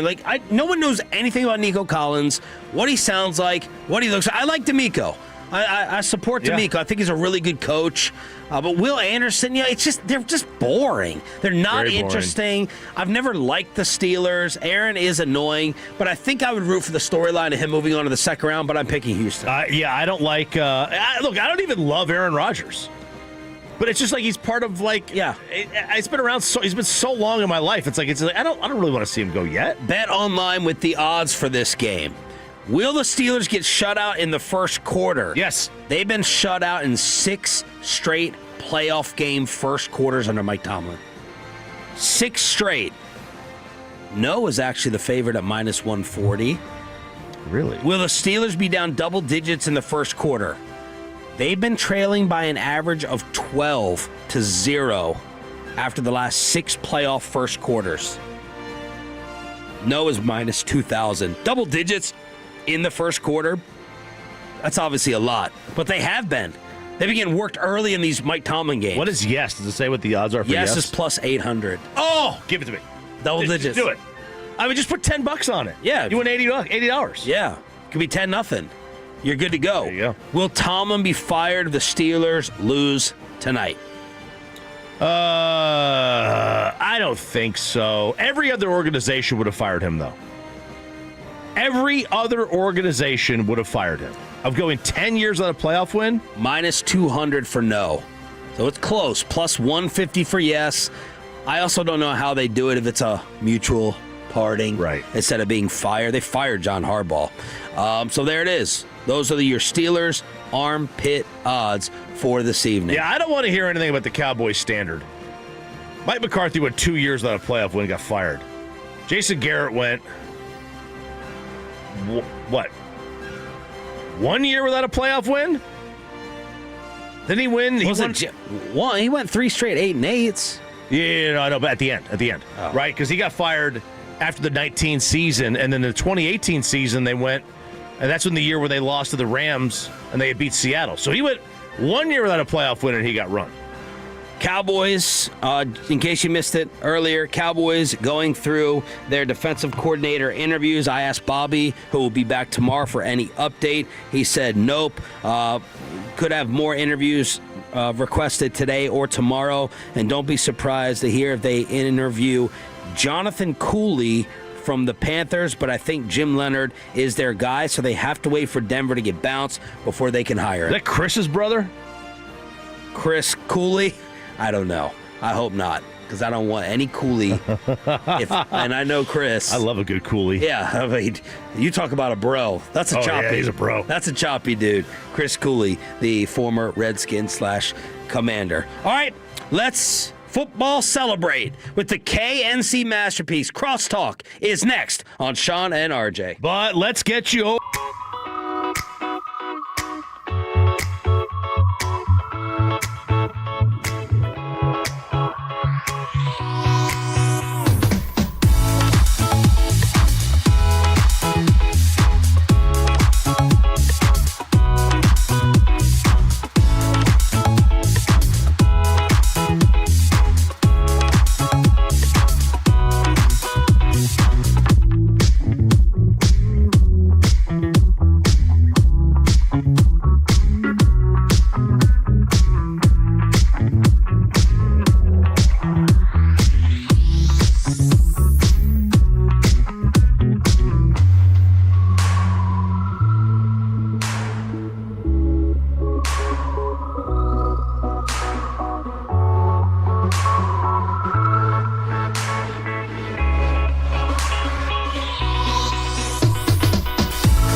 than anyone else, all priced to sell. Visit ClassicChevrolet.com. This is Texas. This is Classic Chevrolet. Together, let's drive, relax, enjoy the difference based on new Chevrolet registrations 2023 and 2024. From the 19, Stafford has it helmet high, settles his feet, shoots right side, leaping catch, touchdown LA! Wow! At the front, right pylon, Colby Parkinson gives the Rams the lead. With 38 seconds to go, an absolute dot from Stafford, 33-31, and the try coming. Rams Radio with the call. Good morning, Kevin Hagelin and Corey Majors. Sean, I want you to know I had some restraint this weekend when I saw you upset about your underdog play. I thought about quote tweeting you with my underdog play of taking Carolina plus 10.5 and telling you to always follow the trends plus promo code TOLO. And RJ told me that Friday. I didn't listen. Masterpiece. Yeah, I'm sorry that didn't work out for you. Well, I bet on San Francisco. I won that. Oh, yes! Feeling good. I'm thinking about right now. It's saying Houston 3.5. I know that 0.5 will screw me. The hook. The hook gets you. I could knock it down, but Houston what's it cost to buy it down? Never won a road playoff game, and the Steelers have lost 6 straight playoff games, which is the longest in franchise But haven't they history. won like 40 years worth of Monday night games? But I don't know if that's just, I forgot to check if that's just regular season or not. But yeah, they hadn't lost a regular season Monday Night Football home game since like 91. So you're playing it out to be a tie. Yeah. You're supposed to give me the second stat as the reason that team will win. You gave me two bad stats. Well, somebody has to win. Yes. I just don't know how Pittsburgh scores enough. Yeah. But 3.5 is scary. It's scary for me. It's scary because of the unknown of what Houston we're going to get. Man, they've been playing a nasty brand of football. I don't know. I think I'm thinking of defensively, taking it. they are on fire defensively. I'm thinking of taking it. But the problem is, if I take it, I really have to lean in, and I want Pittsburgh to win. Right. Oh. So that's the problem. Does that hedge your bets at all? Where you're like, hey, Pittsburgh lost, but at least I won money. See, so I do that. I always bet against Tennessee.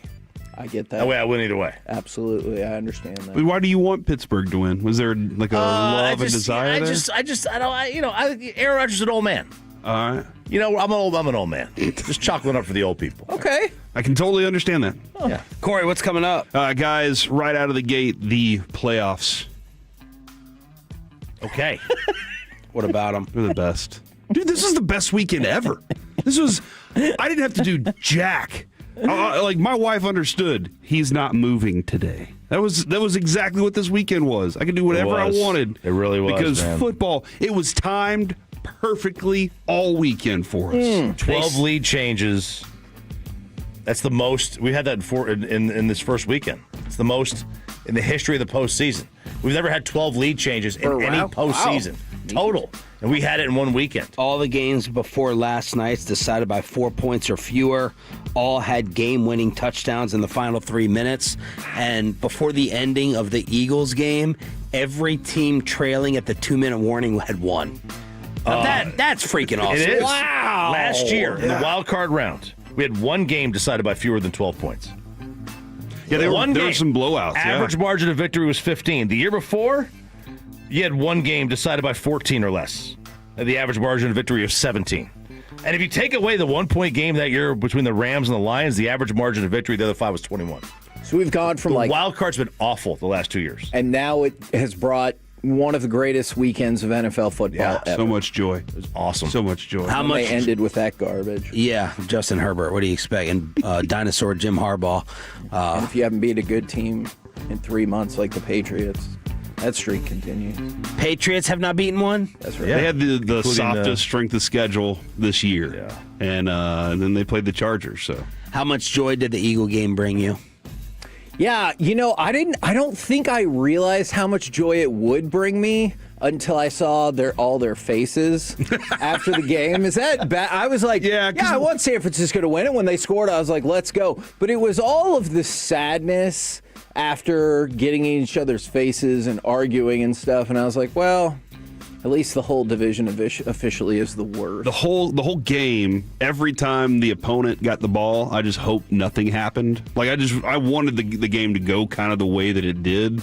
It was a boring game for the most part. It wasn't exciting. Yeah. But the outcome was what I ultimately wanted.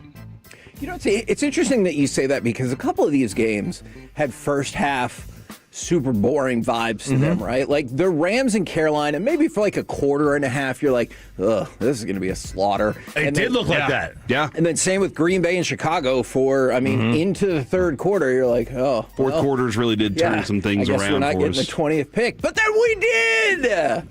And how about the offseason that's coming in Philadelphia with A.J. Brown, the offensive coordinator, possibly Nick Sirianni, and who knows, maybe something crazy with Nick Jalen. Sirianni?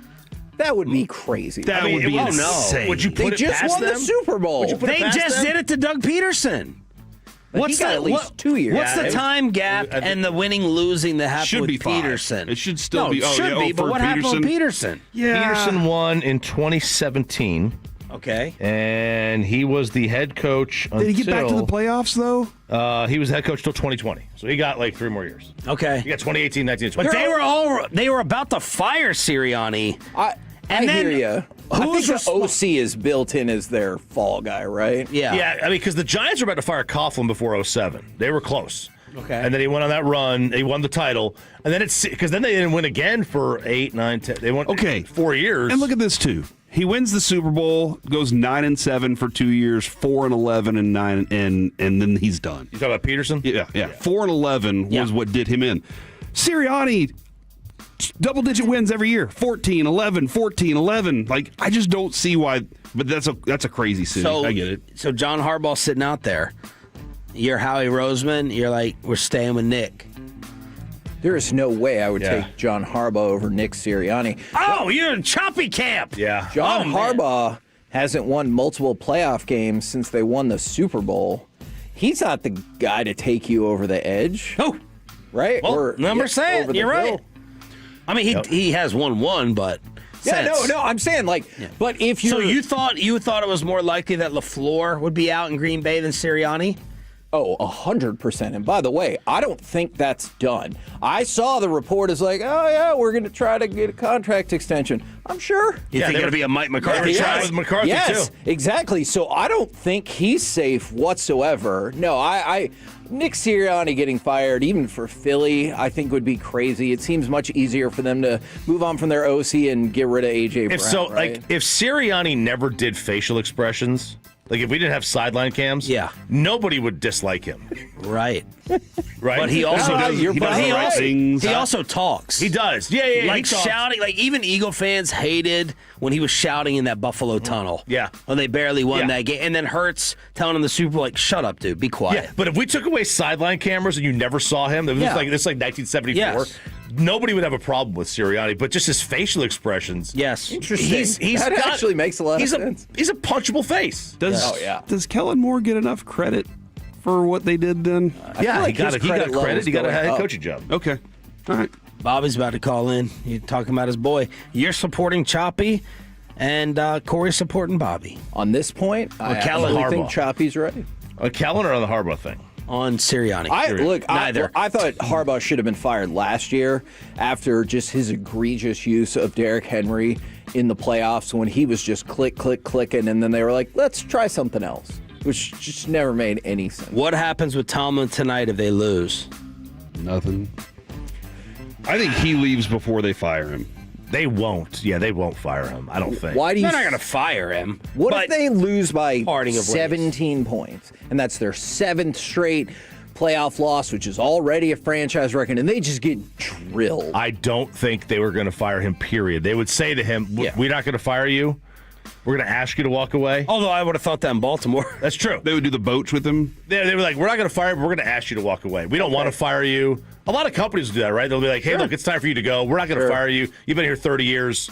We're going to let you resign. Yeah. So or retire. That's what they would do. Yeah. Okay. Is that the way you see it as well, regardless of the outcome? He's good? Or no, not that he's good. Florio keeps talking about him going to television. I think they could do a mutual parting. Okay. They could. What was the likelihood of that if they lose? Like, where do you fall if they lose regardless of what it looks like? I mean, they're a missed field goal away from not... What's his contract? Is it up or not? I don't think so, but I don't know how long is left on it. Yeah. I mean, look, the smart money He is... signed a 3-year extension in 24. So he's signed through 27. The problem is, and I like to ask like Steven or Jerry this one day. Damn. Oh. If I'm like he gets 16 to 17 million a year. Yeah, well, they're not spending it on quarterbacks. If I'm Mike Tomlin, I'd be like, give me one competent quarterback again, and let's see what happens. Yeah, but he chooses the players. Well, then, do I have to? With all these openings? Does that make me more hesitant to make a move? I could see. And that. do I have to? I wonder how many times when someone is fired, the replacement has to be picked and chosen. And where do you feel like you fall in the hierarchy of openings? If, Right. like, let's say you're the Steelers. Yeah. Behind Baltimore. For sure. I mean, not historically, but I got Lamar. Oh, yeah. I agree. You're behind Baltimore. You're like behind... Mike McCarthy. Would Mike McCarthy take the Steeler job over the Ravens job? Because he's Pittsburgh guy? Yeah, he would. I could see think that. so. Because you could... Tomlin's showing that you could, like, have just remote success, and they're not going to fire you. Yeah. Like, he hasn't won a playoff game in a decade. Yeah. That would never happen anywhere else. See, and that's the thing about him versus Harbaugh. I look at Harbaugh and I'm like, no, you got the organization, you've got the guys, and you can't win. With Tomlin, I'm always like, who the F in hell is their quarterback? Yeah. And how does he even make it into the playoffs? And he should be blamed for that. Like RJ said, not enough people talk about whoever the GM is, and if the GM is Omar Tomlin, Khan. yeah. But Choppy's heard that Tomlin picks. Well, and if that's the case, then I don't feel bad for him. No, I don't feel bad for him at all. I don't feel bad for many people making $17 million a year. Nope. That's fair. All right, it had to be done for you. Mavs fans like Kevin Hagelin, who wanted them for some reason to go ahead and win, and it just had to be taken out. Anthony Davis's hand had to take it out of your hand, but because he's in a sling. Okay, and the thing that sucks about that, well, aside from taking out the ability to win, is not being able to trade. Yeah. And what I think you would have really picked up outside of salary relief, but you can still get that, is you would have picked up, let's say, Ricochet and another first-round pick. And I'm in the asset-gathering business. Yeah. And I'm like, man, you can stay healthy for like 2 more weeks? So give me the pros and cons of dealing him now versus after the year. I think some of those assets disappear, right? If you deal him now, and if you deal him in the summer, it feels like a fool's errand, but you hope he finishes out with a healthy, month of basketball? Wait, you mean some of the assets disappear in the offseason? No. Because they get traded out to other I'm teams? saying, like, if you're the Hawks right now, Yeah. and he's injured and is not going to play for 2 months, are you like, all right, the first-round pick's off the table? Like, I wonder if you lose, and then you still have no shot in hell at getting that Pelicans pick. But the hungry teams in the East right now, like, they're off the table for you. Yeah, I would Milwaukee think so. desperation, Yeah. or the Clippers in the West, or Atlanta. Like, those teams are now gone that are trying to make some noise in the East. Now, the flip side is, how much do you weigh that against, well, hey, let's not rush Kyrie back at all. Let's see if we can make a real run at a top 4 pick in this draft, which I understand that logic as well. Keep losing to the bad teams. That's Keep like they did against Utah. Moving their record up. This deal was going to be, I really liked what this deal looked like it could have been with the expiring deals of Kennard and KP, and get that money off the books after the year, pick up another first-round pick, pick up a 20-year-old who's got a lot of defensive potential. And it sucks, man, because the Hawks were there. They made that Trae Young move to facilitate this. Yes. And then... Stupid basketball. The hand. We're back tomorrow. Bobby is back in studio. The Monday Night Football winner and loser. And is there any movement on the Cowboys defensive coordinator front? The K&C Masterpiece is next. Now on camera, and looking like they just rolled out a...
Masterpiece on 105.3 The Fan.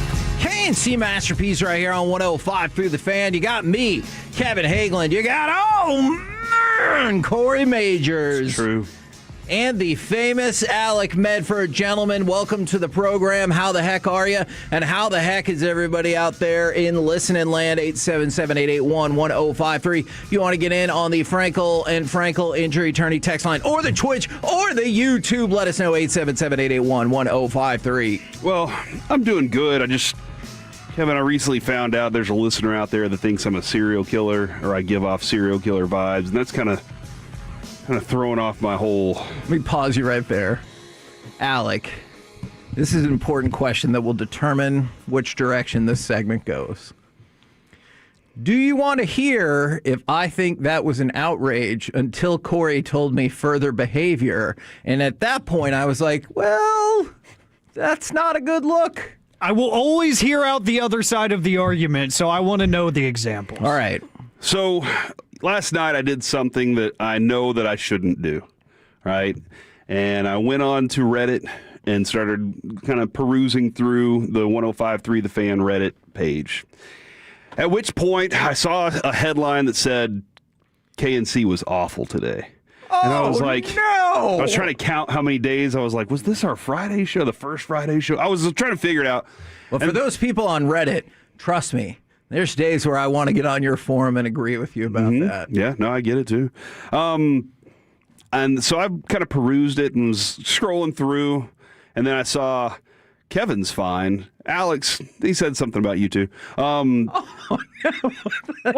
That's so rude. Yeah, I know. And for the record, this is why I don't check the Reddit, because both Bobby and Corey told me, yeah, don't look at it, bro. It'll hurt your feelings. And I was like, oh, I get my feelings hurt enough on the text. And then it said, but then there's Corey. And I was like, huh, that was all he said. And then somebody said, elaborate. And he goes, he gives off serial killer vibes. He's I don't know. They threw out the story of me stealing a painting, which I think it's pretty awesome that I was able to pull off a painting heist. Jilted ex-lover, who I'm married to now.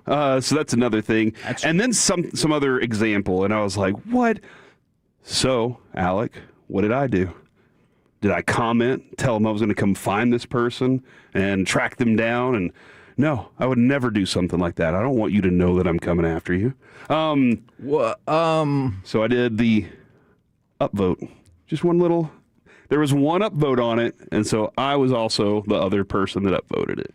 And so Kevin thinks that that's serial killer vibe right there, and I don't know. I just upvoted it. You upvoted the Reddit thread and comments that said you could be a serial killer. Does that not insinuate that you're like, yeah, maybe? I mean, I just wanted... That laugh doesn't help. What are you, Tony Romo? I just wanted to get... Oh, man. Dude, did you hear when he threw down the overdog? Yeah, no, I kind of did want to give him the, hey, I'm watching you, vibe. Okay, I'm not sure if you're getting this. The, hey, I'm watching you vibe is probably part of what they thought was a serial killer-esque. And then Texas Size Rip said, I read all of that, pretty lame. So I appreciate that. Most of the people, Alec, in the forum were like, I don't know, I kind of like their show. Somebody said that we don't take ourselves too seriously, and that's what they like about us, and all these things. So I just, I just didn't know exactly how to handle it after being given the serial killer thing. I feel like I'm pretty normal. I'm just a normal dad with 3 kids. And a lot of extra time on my hands. Oh, my goodness. Sounds like the intro to Reba's show. A normal mom. Loves his kids and never stops. So, yeah, that's how I'm doing today, Kevin. Okay. Well, there you go. From the 945. I'm doing great, Kevin. It's wildcard weekend from the 3-2-1. I'm not doing too well, Kevin. Oh, no. I'm worried for Corey because his Eagles got eliminated. They're not. No. That is a good point. It's not my team. And from the 940, I'm doing really well knowing both the Eagles and the Packers are eliminated. Happy birthday to me. And I think for a lot of people, it was the Packers elimination, especially after follow the trends. The Carolina Panthers hung in there until the last minute of the game, because if the Panthers would have won, that would have given you the 19th pick. But since they lost, they have the worst record of playoff teams eliminated, and the Packers have the second worst, so you get the 20th pick. So you will roll into the draft, at least as of now, with the 12th and the 20th pick. So I think, so obviously the Packers loss was good for the Cowboys in terms of assets. The Eagles loss was good for the Cowboys and Cowboys fans because we hate the Eagles. Yeah, we also hate the Niners. Like that's true. That's a deep-rooted hate there that goes back. But I guess more recently, hating the Eagles is because that's a long time thing there too. I think for me though, as a kid, my hatred for the Niners was they were in our way for what like the ultimate goal. 4 in a row, and so that's the hatred there. But yeah, man, watching the Eagles just not look functional again. They looked that bad all week, or all year, all season. I don't know how they fooled people into being the division leader, other than this division stunk. Which we went over last week. It was the absolute worst division in football. But yeah, and it was one of those, it was kind of like the Chiefs, right? Where you were just like, they'll figure it out at some point, right? Sure. They gotta figure it out at some point. Say, whoops. Yeah, whoops. So they did that. They didn't fix that. But man, what an awesome football weekend I felt that it really was, though, because you had it on. And that's really what it's about. The ability to just have some football around your life. You know, I thought you were right for a while because you had said Friday after the first college football semifinal, which was unbelievable. Oh, the Miami? Yeah. You're like, every game's going to get better from here. And sure, the juggernaut that is Indiana has no time for that nonsense. Good God. But once we got back into the playoffs... Even that game was fun, though. Yeah, it was. Like, that was a blast of a game for a Friday night. Yeah, absolutely. But... it was not as competitive. No. But then we moved into the playoffs, and Rams-Panthers... unless you listened to the show on Friday, was surprisingly close. And then you were really pulling for the Panthers emotionally because of your hatred for Alec, mostly. No, not that, but we will talk about the Rams as the show goes along. But I did decide to put my money where my mouth was, and Carolina was plus 10.5 on underdog. And so we got midway through the fourth, maybe the early stage of the fourth. I was like, I'm good. I could see a scenario in which the Rams potentially win by 10, but I got 10.5, so I'm good to go either way. But that game goes down to the wire. Then it looks like the Bears-Packers might be a dud, but then that game is probably even better. I thought that game was done. Like me and my buddies, we were watching the game, and we kind of got distracted. You know, we kind of drifted off into do other things, and then we came back, and all of a sudden, the Bears are in position to win, and we're like, what is happening right now? Absolutely. And as predicted, Colston Loveland was a dominator out there because he's their really best was. receiver. And then Bills-Jags was unbelievable. 49ers, Eagles in a different way because of perhaps bias or the slower nature of the game was unbelievable. And then they saved the absolute worst for last in the Patriots and Chargers. And I'm not kidding. When the Patriots went up 9-3, I did kind of sit there and think that feels insurmountable, which is ridiculous because you're like, a touchdown would put you in the lead. But I'm watching, I'm like, there's no chance. And it makes sense that on 2 of the last 3 or 2 of the last 4 plays, Justin Herbert got absolutely annihilated because that's the only way that game could have ended because that offensive line absolutely sucks and he was getting drilled into the turf again and again. And those last 2 sacks from New England might have been the most violent. It was a horrifying end to that game. Yeah, the only real thing that the Chargers had going was when Justin Herbert had an opportunity to run. Yeah, and so this is where you have this is where the debate of Justin Herbert, is he a good quarterback or no, comes into play. Miserable offensive line in front of him, and that is atrocious. But there are plays where you're like, do you see it?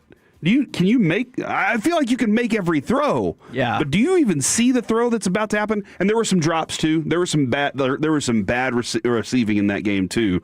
So I don't know exactly what it was, but that's what I expect from the Chargers. Yeah. That's what I expect from a Justin Herbert team. They're a boring offense. They just they're all right. Like that's what it is. But they don't. It doesn't feel like they play at a high level offensively of what I should expect from them. If Justin Herbert is as good as we think he is, I think that the dude has all the qualities except for maybe the ability to see what he's supposed to do.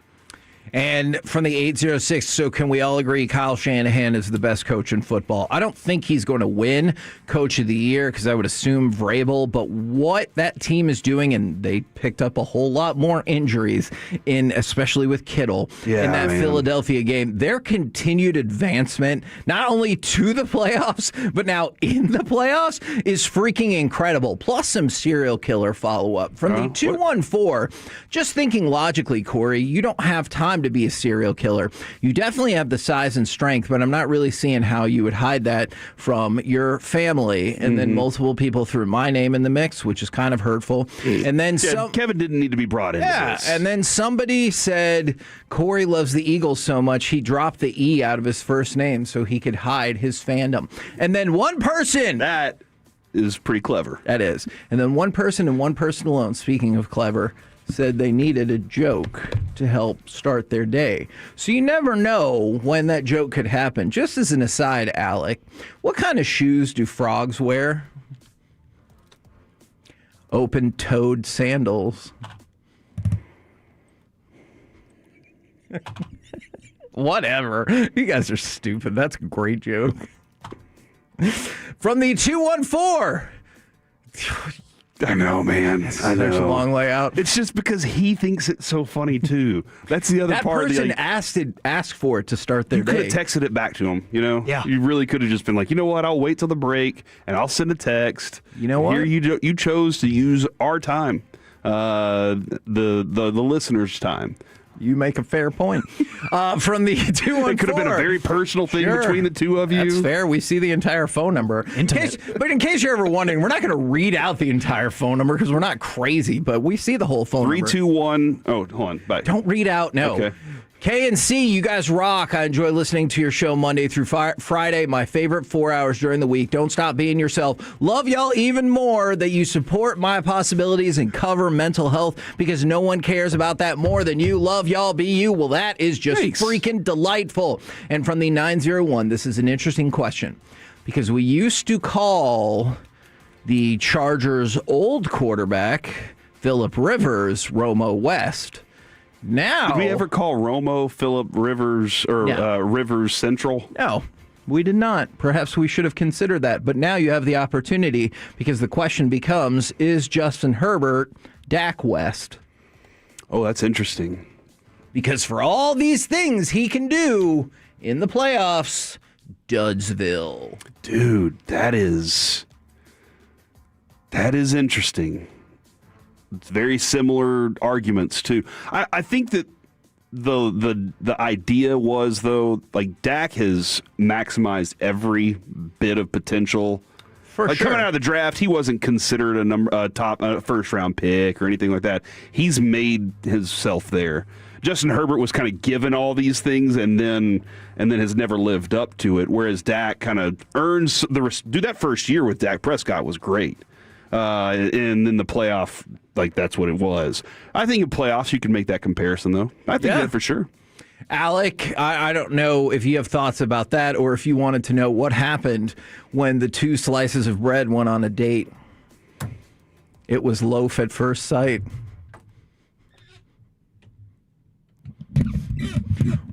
We're the K&C Masterpiece. Screw you guys right here on 105.3 The Fan. Don't worry, we got plenty more football coming up. Probably fewer jokes at the behest of the rest of the show. Thank God! But coming up next, the Mavericks and Stars Super Segment. Next on The Fan. The more time you give, the more our crush grows.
brought to you by the personal injury lawyers Frankel and Frankel. If you've been injured in a car or truck wreck, call Frankel first, 214 or 817-333-3333. With Frankel and Frankel, there's never an out-of-pocket cost. They only get paid when you win. Frankel and Frankel, the go-to car and truck wreck attorneys in Dallas.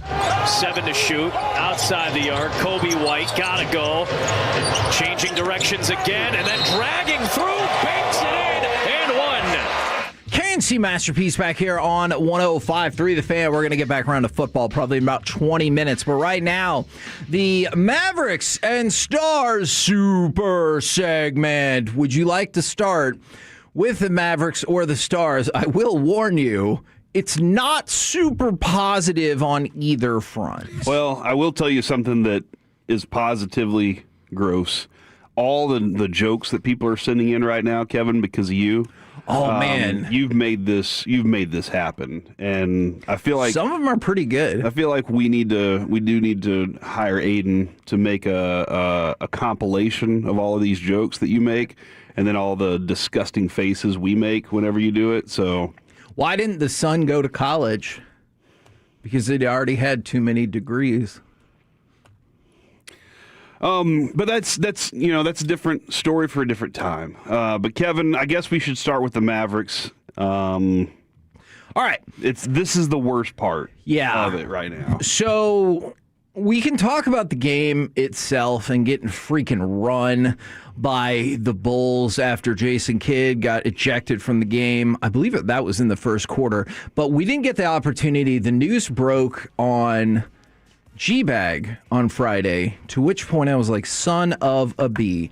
Because at the time, Jason Kidd had talked about on Friday, Anthony Davis, all we know is that he hurt his left hand and we'll update it. And then you find out, potential for torn ligaments, might be out multiple months. They're going to try to get a second opinion. And then you see him at the Bulls shoot around with a sling on his arm. And the timing absolutely sucks. And I know what people are going to say, and I totally understand, is Day to Davis, unfortunately, he gets hurt. And that's the thing about it. And I hear you, and I obviously have no leg to stand on if I'm going to try to dispute that. But the thing that is so freaking frustrating about this for me is you were so close to having that be somebody else's problem. Like, especially earlier in the week, you heard just the unmitigated gall of Anthony Davis's agent, like, floating out there that he preferred to get a 4-year, $275 million extension in the offseason. Like, what the hell are you even talking about? Mm-hmm. And so, because he's already under contract for 2 more years. But I guess in that scenario, they'd be like, well, we'll void the player year, but you'd have him under contract for another 5 years. I can't get you to play for 5 straight weeks and barely 5 straight games. And it was almost done. Like, the Hawks had made their move of Trae Young. And I agree, Trae Young had already become an albatross in their locker room and they needed to move on. But part of the reason they made that move was to clear the way for the Anthony Davis deal with the Mavericks. You had a good idea of what the assets were going to look like. And even if you think that it wasn't enough, the Mavericks were going to add Zachary Reese-Shea, a 20-year-old number 1 pick the year before Cooper Flagg in an admittedly weaker draft, but he has plenty of defensive and athletic potential, and a first-round pick for somebody who you can't consistently get on the court, and salary cap relief with a couple of players. You were so close, and now, why would Atlanta do that? Well, okay, so that's gone. Now they got to figure out what to do with that money, the things that they have available to make all this happen. And I'll admit, I could be wrong about that, but I'm just sitting here and thinking, you're right. Why would Atlanta do that now? Or they would start taking things away. Now, the reason they might is because they look at the player and say, well, we'll have him around. And Jalen Johnson to build around. And we're moving, and the Mavericks would do it, obviously, less for the picks now. And more definitely for the ability to dump contract. So that would be a reason there. But you have to find a way to incentivize Atlanta now. Like, more than anything else, they're going to be asking for more back in some way, shape, or form in order to make this happen. Well, I'm worried they take that pick away, which sucks because you have your upcoming pick and then not control of any first-round pick till 2031. Yeah, which would, again, the Mavericks would want to because they can use some of that salary. Yes. But that pick would be you were in leverage. Yeah. And you had the best hand there. Now, I guess I'm kind of, should the Mavericks have moved faster? Yeah. Whenever they saw Atlanta make the deal? Or were they sitting back going, no, let's see how this thing plays out? Because, Kevin, if you know Anthony Davis, you know you have to move fast because you don't have much time. It's just a matter of when it's going to happen.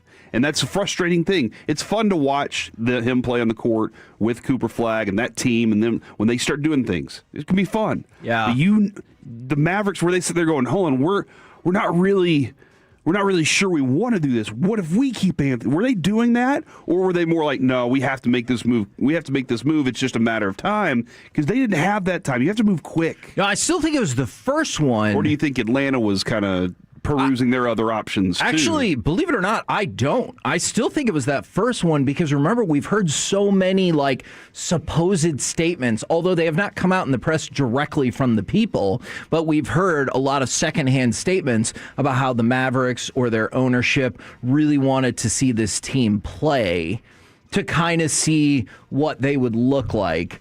Once Anthony Davis was healthy and when Kyrie came back. And I understand. Yeah, I get it. If you're thinking about the appeal of a potentially generational number one pick in Cooper Flagg to go along with when he's healthy, surely a top 15 player in the league, and Anthony Davis, and the return, if he's healthy, of the engine that makes it all go, and Kyrie Irving, I understand the appeal of why you would be like, I don't know, maybe we should stick with that. But like you said, they waited too long, and now you're not going to see it come to fruition. Because if you do see it come to fruition, when? In March, when you have no shot of probably even getting in to the plan already as it stands. You're 3 games out of the absolute worst spot in the plan and 10 games out of being in the real playoffs to start. So I don't know if this will be the plan whatsoever. I kind of hope they tell Kyrie to take his time and let's see Brandon Williams go all out. Let's see Christie, Nembhard, Najee Marshall to go along with Cooper. Let's see everything you got and let the chips fall where they may. I know how you feel here, but if the boss came to you and said that, you'd be like, nope. I want on that court right now. As soon as I can be out there. For sure. And I don't know how you convince a Kyrie to take his time. Yeah, no, that is fair. But fair. I understand. I agree. I don't think that's going to happen.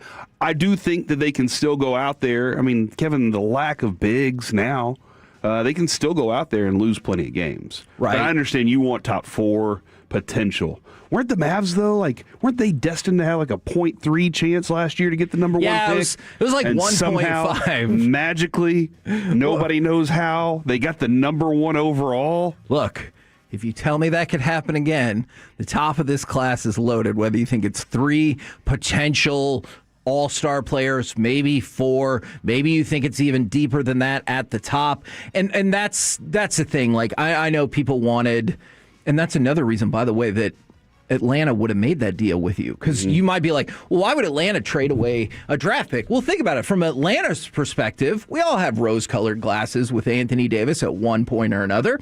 And then you've still got Jalen Johnson there, who looks like who they're really building their franchise around. And then you had New Orleans pick. There's a really good shot New Orleans pick is number 1. And if it's not number 1, certainly you have to feel great about it being in the top 4. So if you're them, are you like, hey, maybe we'll have A.J. DeMonta and Jalen Johnson and Anthony Davis? That sounds like a hell of a start to a roster. And I think that's why Atlanta would have been willing to to throw in their other number 1 pick. And now, I don't know. I hope I'm wrong because I would still make that deal in a heartbeat, but I don't know about the motivation for Atlanta. In the meantime, for people that want to see the Mavericks move as low in the standings as possible, they got absolutely drilled by the Bulls. And one of the things that came out of that game, go ahead and give me cut number 14. Jason Kidd, he got ejected.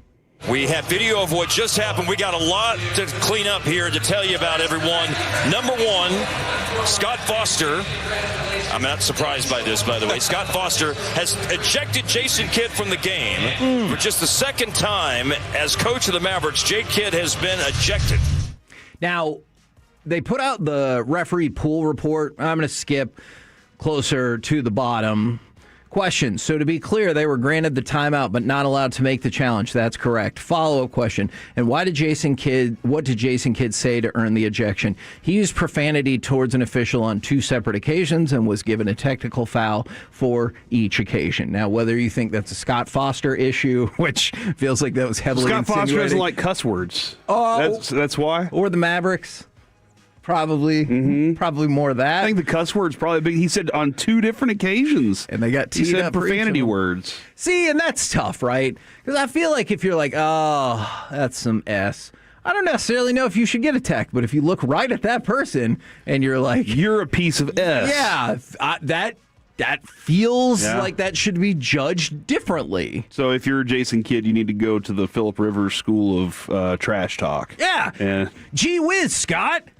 You're really giving us the business out there. Like, I feel like that guy's not going to get ejected, right? Now, in the meantime, I told you this was going to be, unfortunately, a tough segment. Go ahead and give me cut number 16, because we promised we would talk about the Stars as well, even though... What happened? Well, listen to this. Rebound, back for Toffoli, fires, block, Celebrini, across, Eklund, Toffoli, scores! Can you believe it? The Sharks come all the way back and beat the Dallas Stars in overtime. That was a hell of a call, but also, no, I can't believe it. This might have been the most agitating loss in this run. The Stars had lost 6 in a row. They have now lost 7 of 8. 4 of those were in overtime or in shootout. And this one was particularly agitating because you didn't come back to force overtime. You had it. You controlled this game. You were up 4-2 in the third period. And they typically, going out of the second period with a lead like that, are doing just fine. Yes. And I can't say it's in regards to, what did we talk about last week? How bad the Stars had been or how mediocre they had been on 5-5. That was not the case in this game at all, because it was the penalty kill. The penalty kill was absolutely dreadful. On 6 power play attempts from San Jose, they scored 4 goals, including the game winner. So 4 of their 5 goals were on the power play, and they scored on 4 of their 6 attempts. Now, the Star special teams has been really good all throughout the season, but this game absolutely sucked. And I know you still got a point. Whoop-dee-doo. That was a 2-pointer for sure. Going into Friday, Kevin, the Stars in the power rankings had plummeted from 2 to 4. And I feel like doesn't feel so I feel bad, like they right? need to drop about 28 more spots right now based on the way that they've been playing. Yeah, look, I'm glad that power rankings might not fold in as much emotion as we feel like. Because right now I'd be like, put them 16, but that's too far. But it's just middle of the pack, Alec. Middle of the pack. And we don't want that. That's where the Cowboys sit on good days. But this was just a really frustrating loss because you were playing a team that it looks like theoretically you were definitely better than. You gave up a lead. Your dependable special teams absolutely fell apart, and you only got 1 point. And maybe more importantly, you didn't have the chance to win another game. Maybe that's more important than 1 point to 2 points, is at least even if you found a way to win in overtime, you could be like, hey, we gave up the lead, but now we've won 2 in a row. And that is not the case. Now you're still sitting with the losing streak before. You lost this one. You play tonight and on Tuesday as you continue the West Coast swing. So just as an aside, if you're hoping to get to sleep early and you want to watch all of the Stars games, these next 2 nights are not for you. Kevin, I did see that Ovechkin got to 20 goals for the 21st straight season. Is that a cool thing? That is a cool thing, but you know what's even cooler? Jason Robertson scored his 26th goal. Not good enough to be on the Olympic team, but whatever. We're the K&C Masterpiece. Yeah, I'm pissed off about it. Coming up next, I will calm down, and we'll get into some playoff porridge. Do you really care about making history when you lose? Next on The Fan. Coming up in the next Gbag Nation, we'll have the winner of the Gbag of the Year right.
classic Chevrolet. Together, let's drive. Based on new Chevy registrations 2023 and 2024. Caleb in the gun. Swift to his left.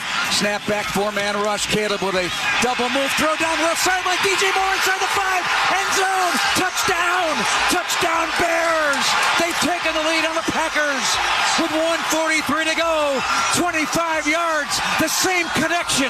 Week 16. A walk-off win. This connection. A 3-point lead. Wow. Wow! K&C Masterpiece back here on 105.3 The Fan. Now, I've got all kinds of stuff broken apart game by game, but it's time for our first delicious edition of Playoff Porridge. 877-881-1053 if you have alternate names. I'm porridge, always please. ready to listen to that. All right, which game? You need to get that as a drop for Playoff Porridge. Oh, porridge! You can't. Which game would you like to start with? Let's start with the first game, Kevin. The Rams. Look at you. You knew exactly which one I was talking about. The Panthers. This is something to just keep an eye on going forward. I know the x-rays reportedly came back negative, but Matthew Stafford had to undergo further tests on his injured finger because he said he had a finger on his throwing hand that bent backwards during the Rams' 34-31 win over the Panthers. And you saw him kind of fidgeting with it a couple of times. Now, they were still able to win the game, obviously, and he had a captivating final drive as Stafford and the Rams went 7 plays, 71 yards. It ended on a 19-yard touchdown pass. Colby Parkinson, you just heard that. But definitely something to keep an eye on because, I mean, look, big opinion right here. You lose any of your quarterbacks for any of these playoff teams, feels like it's going to be hugely problematic, especially one who's either going to win or finish second for MVP. Oh, yeah. I mean, that team specifically relies so much on what he does. Now, Sean McVay's a fantastic, brilliant offensive mind. I mean, nobody can stop talking about the 3 tight end usage. Nobody's ever seen 3 tight ends on the field at the same time before until Sean McVay did it, I guess. Right. But, like, that's all they can talk about. But the connection that he has with his 2 receivers, Puka, and I know that Devontae didn't have his best game. I think he had, like, 13 targets and only caught 5 of them. But Puka is one of the best receivers we've ever seen, dude. Like he just plays the game that way. And yes, if Matthew Stafford's not there, that connection goes missing. That's what you're hinging this season on. I think no matter what, Matt Stafford will figure a way out to be on the field. Okay, I want to go back to Puka Nacua. I'll just say cut it off. Because actually, I could see that like Ronnie Lott. That might be more complicated for him throwing the ball. But you brought it up, Puka Nacua. Unbelievable in that game, except for having maybe the worst drop of the entire weekend, right? It was towards the end of the first half, right? He dropped a pass that was, they said maybe a touchdown. 100%. He was going to score a touchdown, and it looked like the most rudimentary pass in the world. It was so weird to see a player that is so dominant, 10 catches, 111 yards, and another touchdown, have just like such a simplistic drop. It might have been the thing where he was like too open, maybe, or too excited. Expected somebody to be there, like the way that the Panthers had played him too. The way the Panthers were playing in that game defensively, you kind of expected somebody to hit him pretty good, and it was just kind of one of those that he should not have dropped for sure. Yeah, and it looked like for a while that could have been one of the things that kept the Panthers moving and obviously kept the Panthers in the game, but did not end up mattering as the Rams win. I do have some questions, by the way. Do we not want Bryce Young to throw on the run anymore? I don't know how many times you saw him throw the ball and you're like, what even was that, dude? That was... he confused me a couple times. A couple times he made some really good throws. Yes. And then there were others where I was just like, I don't even know what's happening here. Now, which game would you like to move on to next? They also shouldn't abandon their run as much as they do. That is a fair point. Because, I mean, when you have Rico and Hubbard, you should not. By the way, you should rely on that. Even in the instances where you're down the way you were, I think that's still your best thing. Although Jalen Coker had a good game, but that's still your best quality. I'll pick that up in a little bit, but it sure does sound like that might be what pushes Rico out the door. You think so? Yes, I do. Kevin, I'm going to skip ahead then. Okay. and I want to go to yesterday's first game. So we're doing first games here. The Bills and the Jaguars. Give me cut number 6. Will you please, Alec? He's had a few of them this afternoon. Empty set. Lawrence back to pass. Looking on an inbreaker. Broken up and intercepted. Picked off by Cole Bishop. Game, set, match. Buffalo's going to win the wild card game here in Jacksonville. Did you think that game was going to go to overtime? Like when Jacksonville gets the ball with 50 whatever seconds, something like that. And I thought the game was going to go to overtime, clearly, almost immediately. Tis not the case. I didn't have the faith in Jacksonville's offense that I felt I needed to believe that. Okay. And what ended up happening, Kevin, was kind of like when you have that pit feel in your stomach, you're like something bad's about to happen. Yes. That's the feeling that I was having, just kind of based on the way I'd watched Trevor Lawrence play throughout the day. I was like, I just don't believe that it's going to happen. And then the interception happened, and I was like, well, that's why I didn't believe it. Like, that's exactly the turnout I was expecting. I didn't get the best Josh Allen game, but good God, did I get the toughest Josh Allen game. Did you also get the coolest tush push you've ever seen? Probably so, yeah. First of all, that play was amazing. Second of all, what in the blue hell were the refs looking at to say that was a touchdown? Like, when they went to the replay, that was one of the few times that you feel like oddly superior to the referees. You're like, there's no chance that's a touchdown. They showed it like 8 million times. There's like 12 of them on the field. How did they not see it? Yeah, and clearly that was not a touchdown. But that play was unbelievable. What's interesting about that is a lot of people brought up the irony of Sean McDermott, who before the season was one of the coaches who spoke out against the tush push because said he was concerned about the health and safety of the players. You saw them run that multiple times to good effect. And so some people were like, hey, what about that one part? And I'm sure he's like, who cares? Yeah, they said it was legal, so exactly. We're running it. Exactly. First road playoff win for Josh Allen. He had been 0-4. Probably more amazing than that, this is the Bills' first road playoff win since the 1992 AFC Championship game. Dang. So, lest you think this is just a Josh Allen issue, they hadn't won a road playoff game in 33 years. Wow. Kevin, what's kind of fascinating about that, too, is we would have had overtime had the biggest leg in the game made his field goal in the first quarter. You know what? It was a brutal... Or the first half. It was a brutal weekend for kickers. But you know what was a trip? Is seeing that field goal line right at midfield. Because they'll be like, here's where you have to get to kick a field goal. It's sitting right on the logo. You're like, oh, yeah. Yeah. I guess that's true. What I was upset about was when they showed the graphic that had him in the top 2 spots, and then it had Chase McLaughlin and Justin Tucker and Brandon Aubrey way down there at 65 yards. It didn't say longest indoor and longest outdoor. That's right. That infuriated me. I was sitting there going, how do you not have that on the list? This needs to be on the graphic. Y'all didn't know?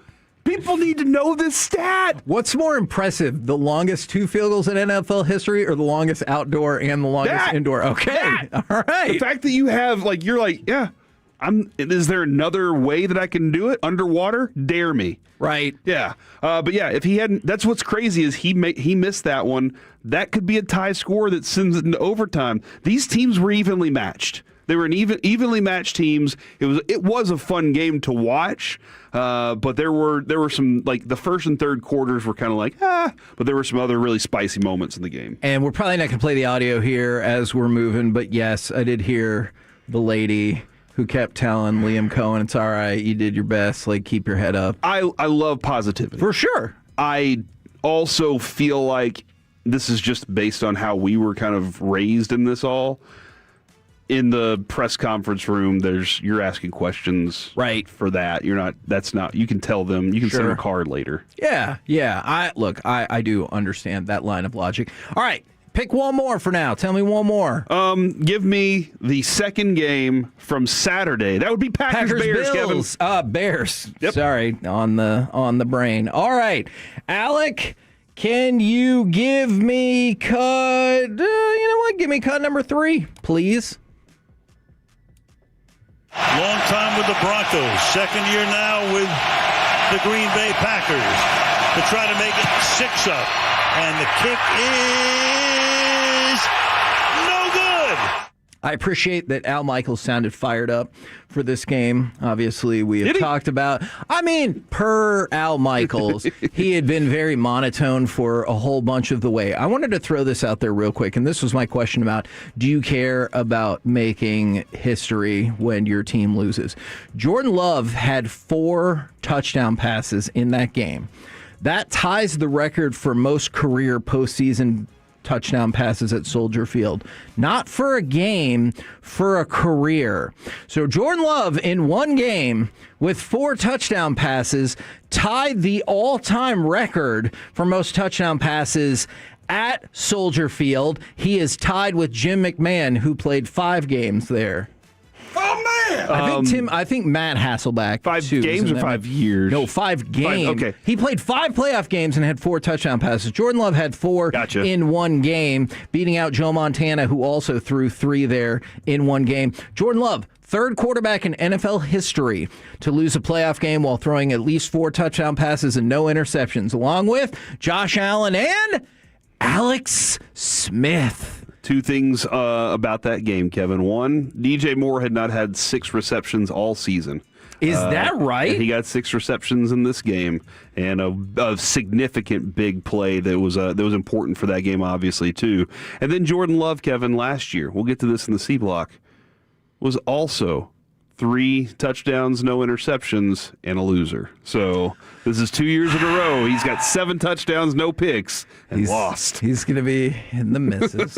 We're the K&C Masterpiece right here on 105.3 The Fan. Coming up next, let's talk Oregon, Indiana, going all the way back to Friday night, and have you adjusted to and accepted the new reality of college sports. We'll do that next right here on The Fan. Take us with you, Wade.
Fan. K&C Masterpiece right here on 105.3 The Fan. Still plenty of discussion to take place about the NFL playoffs, including a special edition of NFL Playoff Overreaction or Reality. But in the meantime, it feels so long ago, but we are not that far removed from this game. Go ahead and give me cut number 17. We go back to Friday night, and people starting to realize this is one of the greatest college football teams I think we've ever seen. De'Aaron Hill Jr. is the running back. The quick pass is intercepted.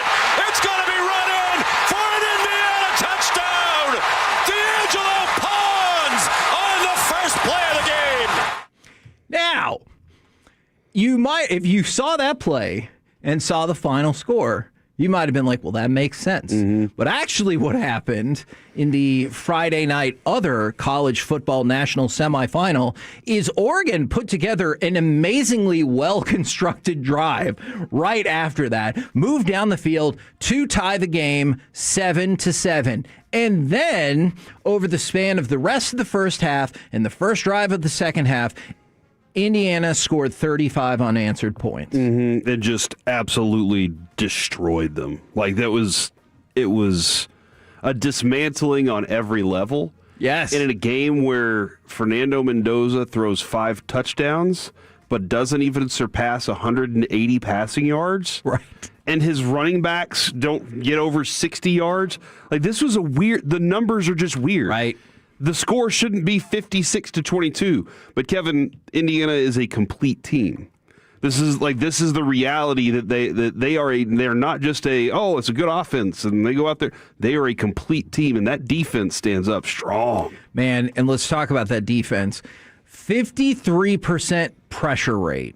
That was what That's good. Dante Moore faced in the first half. That is the highest pressure rate that he has faced in any half all season. And clearly that made a difference because by the time you got to the half, it was 35-7. So that defense, it was unbelievable. It got so out of control that Greg McElroy started talking about other things during the game, which I get, like you're apt to do when it's a blowout. And by the time he got to halftime, he was like, starting to talk about the all-time nature of this Indiana team. And then when it got to be, like 49-15, he started talking about it and comparing it to that 2019 LSU, the Joe Burrow team.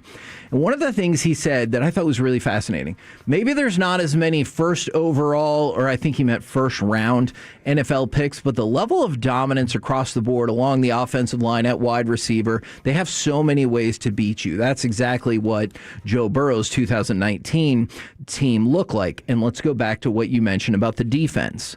After they gave up that touchdown drive on Oregon's second possession, after already scoring a pick six, the next 5 drives for Oregon, they had 36 yards, and they turned the ball over twice and got sacked 3 times. And by that point, the game was over.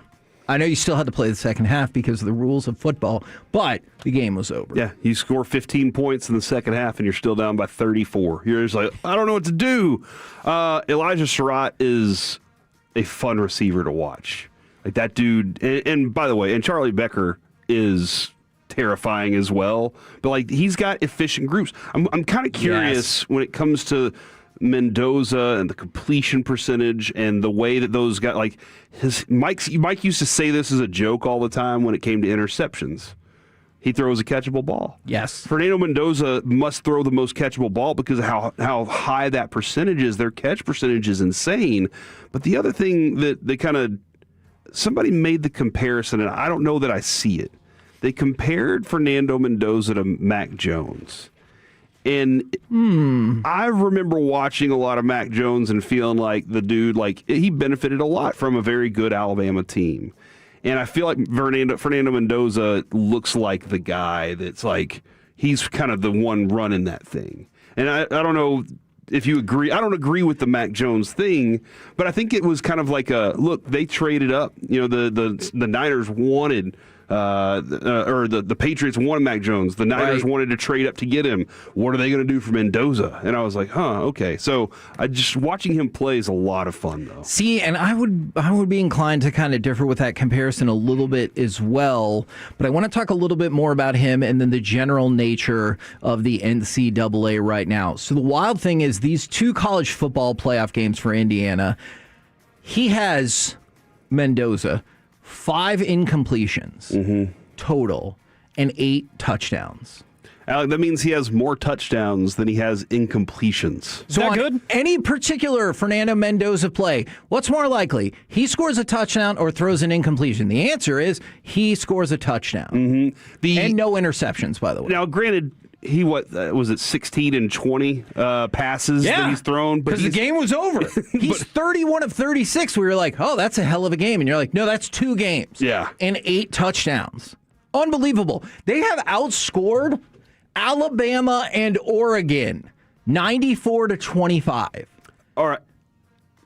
Alabama's not the Alabama anymore. But they're something. They're still Alabama. Yeah. But you're right. Like the big name programs that you would expect that would put up the points to compete against them. Indiana's Kurt Cignetti's like, no, I'm not going to let it happen. I'm too motivated. I got these guys motivated. That's why I don't smile and all those things. And one of the things that you started to see because of that is take a look at how the point spread has moved so far and where it'll end up. So remember, we said the look-ahead line was Indiana would be favored by 6 over Miami. And then you saw just the absolute destruction of Oregon. Here's another thing. Oregon shut out the team they played before this and then gave up 56 points to an Indiana team that quit trying. And I don't mean that in a negative way. I mean, like, they were like, hey, this game is over. Did you feel... listen, I know Texas Tech made a significant push for themselves. Did you feel they were in the same class as Oregon? Yes, I did. I thought they were going to win that game. You did, really? I did. I didn't feel that, but I understand. But you're right. In a playoff game, to shut out your opponent is a big deal. Absolutely. So it was going to be 6 on the look-ahead line. Then Indiana destroys Oregon. Then it goes up to 7.5. Now it's 8.5. And like Miami has had an awesome run to the championship. And we'll talk probably more about that on Thursday. But I can see why this point spread continues to get bigger and bigger. But then again, if you're Miami, nobody knows better about how a big point spread does not necessarily translate to a win or a loss in the college football championship game than the Miami Hurricanes do. But I'll leave that for another day. My question to go along with all of this. Because, a lot of people have complained about if you think it's a mercenary system or just a business of college sports, and they're like, yeah, I don't like it as much anymore. Has that impacted? What? Yeah. Oh, yeah. We get those texts all the time. Why? So 2 weeks ago, we said it's not going back. A few people pushed back, including one person who said you should only be able to transfer once. The NCAA and players and states, they just made an agreement on this less than 2 years ago. It's not going back. But is it impacting anyone's enjoyment of this playoff? If anything, for me, it's added more intrigue. I'll be honest, Kevin. I like that. I've kind of gotten a lot of people got tired of Golden State being in the championship all the time. I've kind of gotten tired of the same schools kind of just being at the top and sitting there because of whatever their program was able to accomplish.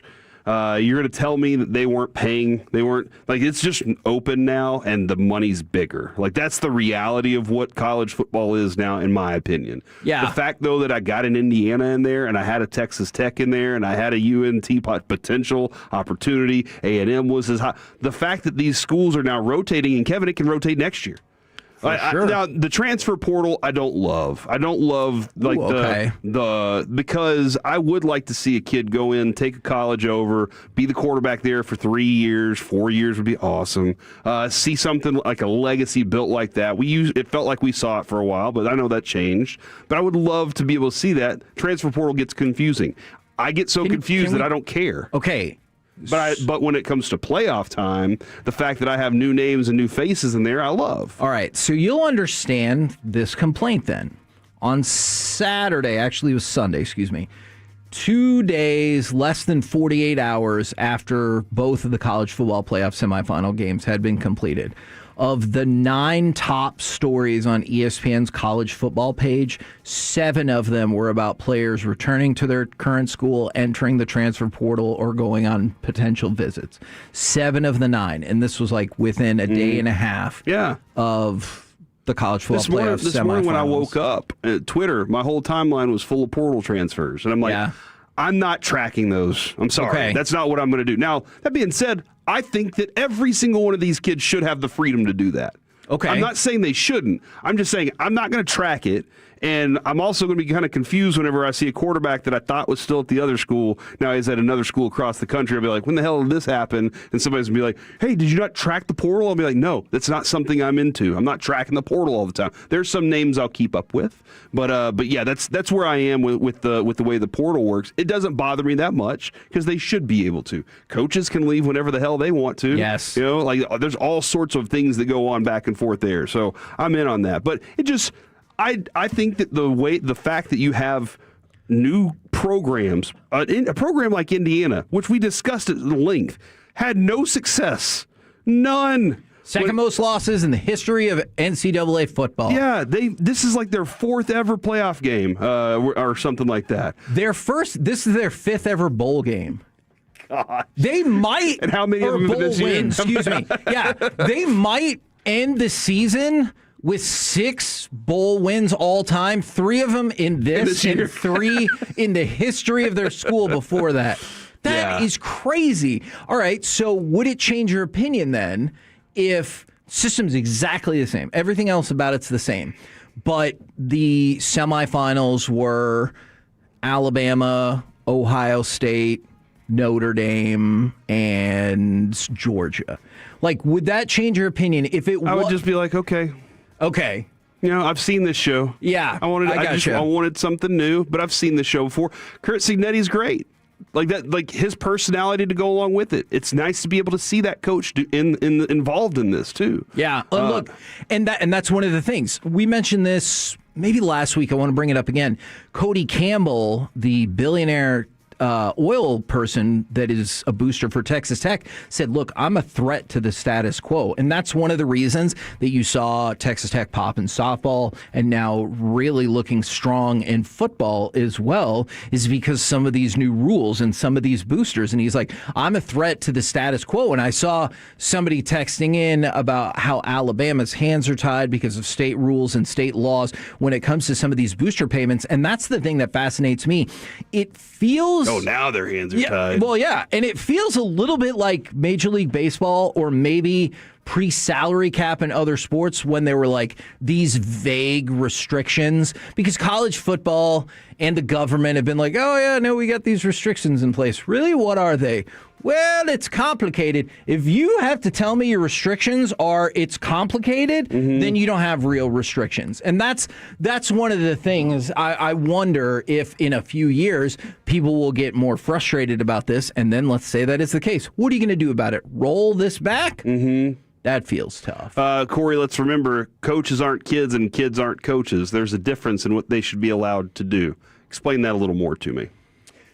Because I won't explain that part to you. I'll explain. I'm asking them, Yeah. Explain that a little more because I don't agree. Because I think then wouldn't your argument be if you were one of these players, theoretically I'm a kid per adults and like your brain maturation and everything, but like then the argument would be, well, I'm old enough for you to want me to pay for school and I'm old enough for you to theoretically send me off to war if that was going to happen. So why am I not old enough to make these other decisions or make money? I think the biggest thing is it comes down to making money. I understand their concerns about these young people, 100% I do, but you are breaking away from a system that for years and years and years, billions, not millions, billions of dollars were made from people who oversaw it but didn't actually do any of the competing. And eventually the players are like, hey, I want a part,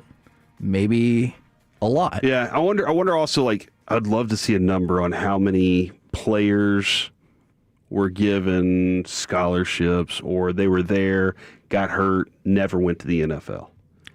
never got their big payday for sure. while the college programs continued to rake in the money. And can I give you an example? For their endowment, of course. Exactly, like Harvard. Man, I was shocked to learn how much that was. So The Athletic says that Arch Manning made the most NIL money last year at $6.8 million. Do you know how many college football coaches made more than $6.8 million last season? None. 35. Oh, okay. 35. So he made. So he would have been the 36th highest paid coach. So my point, which is why Nick Saban left. Yeah, He's like, I don't want to be talking to kids holding this over them whenever they know they make as much or more than I do. I totally get that, and maybe people loved it because this was the last bastion where the coach really had control because he's like, I can cut your ass, and eventually you're gonna have players that are making more than their coaches are, like in every other sport. That being said, I mean, and I'm using this. I feel like I heard this weekend. Signetti has a program that he's built that he could take to the NFL. It's built. It's in the NIL era. It's with the all these things. It's hey, you come here, you're paid well. You're expected to do these certain things. Yeah, which you can. Well, that's the same thing. You don't hold something over them other than playing time, I guess. Yeah, and from the 682, even coaches can't and don't leave every single year. 100% they could leave every single year if they chose, because that's why the buyouts are in place. That's what keeps many coaches from leaving, is because of the buyouts. And when did buyouts start? Because I feel like that wasn't always the case. Or maybe the buyouts just weren't as gigantic as they are now. I think it's that one. Yeah. I think it's probably that one. But the other thing is, I'm advocating more for the players while also acknowledging I wish there were more restrictions that were clear and in place. But it feels like the government and college sports weren't ready for this at all, which is shocking because you're not part of that and neither am I. And we both saw this coming. Yeah, we absolutely did. Wild West, baby. Yeah, 3 years ago we said, you know what you should get involved in when it comes to studying law? NIL programs. Because you'll be fine. We're the K&C Masterpiece right here on 105.3 The Fan. Coming up next, it's time for AM on the FM. We got the question of the day, plus, hey, turning 50 sounds cool. Next on The Fan. Oh. Our goal is to have you win.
Call Frankel first, 214 or 817-333-3333. With Frankel and Frankel, there's never an out-of-pocket cost. They only get paid when you win. Frankel and Frankel, the go-to car and truck wreck attorneys in Dallas. K&C Masterpiece right here on 105.3 The Fan. And right now, it's time for this. What does this button do? Please, please, do not push the button. You have no idea what it... Alec, you be quiet. Alec, that was awful. 1 for Alec, 0 for Peyton. Don't you dare touch that dial. Don't you dare do it. It is time for AM on the FM. My name is Alec Medford, the man that they call the Pride of Mansfield, Texas. He's about to come back. 877-881-1053. Yes, he is. That is the Frankel and Frankel Injury Attorneys text line to answer today's question of the day. Plus, Tiger Woods is making turning 50 sound cool. Ooh, can I ask a less important question of the day? Of course, yes. Does our audience want us to start ramping up baseball talk again? Because we dabbled in it some next week. We've got some more today and tomorrow. I'm just curious. Back to you, Alec. My guess is yes. Okay. But let us be know. in on that, right? Oh, yeah, 100%. Because especially once we get past wildcard weekend, it's like, oh, man, it's creeping up. I saw the Rangers on Instagram did one of those sneaky little posts where it's like, it was a picture of Jacob deGrom, and it was like, the caption said, look at his hat. And then you look at his hat, it says, look at the left corner. Then it says, look at the right corner. Then it says, look at his shoe. And then it says, go to the comment section and look at the pinned comment. And it says, pitchers and catchers report in X amount of days. And it's like, we're getting close. I like it. We're getting close, and you guys are going to be out there. Look at that. But we do have the question of the day where we are going to go to the National Day calendar, as I always do, right on the wake up. And there is some great days going on today. Some great. It's only one day. Maybe great days in one day going on today. I don't know. I know you're frequently sandwiching during this segment, but one of the things that Alec has brought to our world is that there are many a different day transpiring within the one day itself. That's right. It's weird, though, the way I didn't make it the was... rules. Multiple things can be true at once, Majors, and that's why I'm going to read all of these for you. It is Coming of Age Day. It is also National Fourth Graders Day. Whoa. Oh, that's a Masterpiece Theater.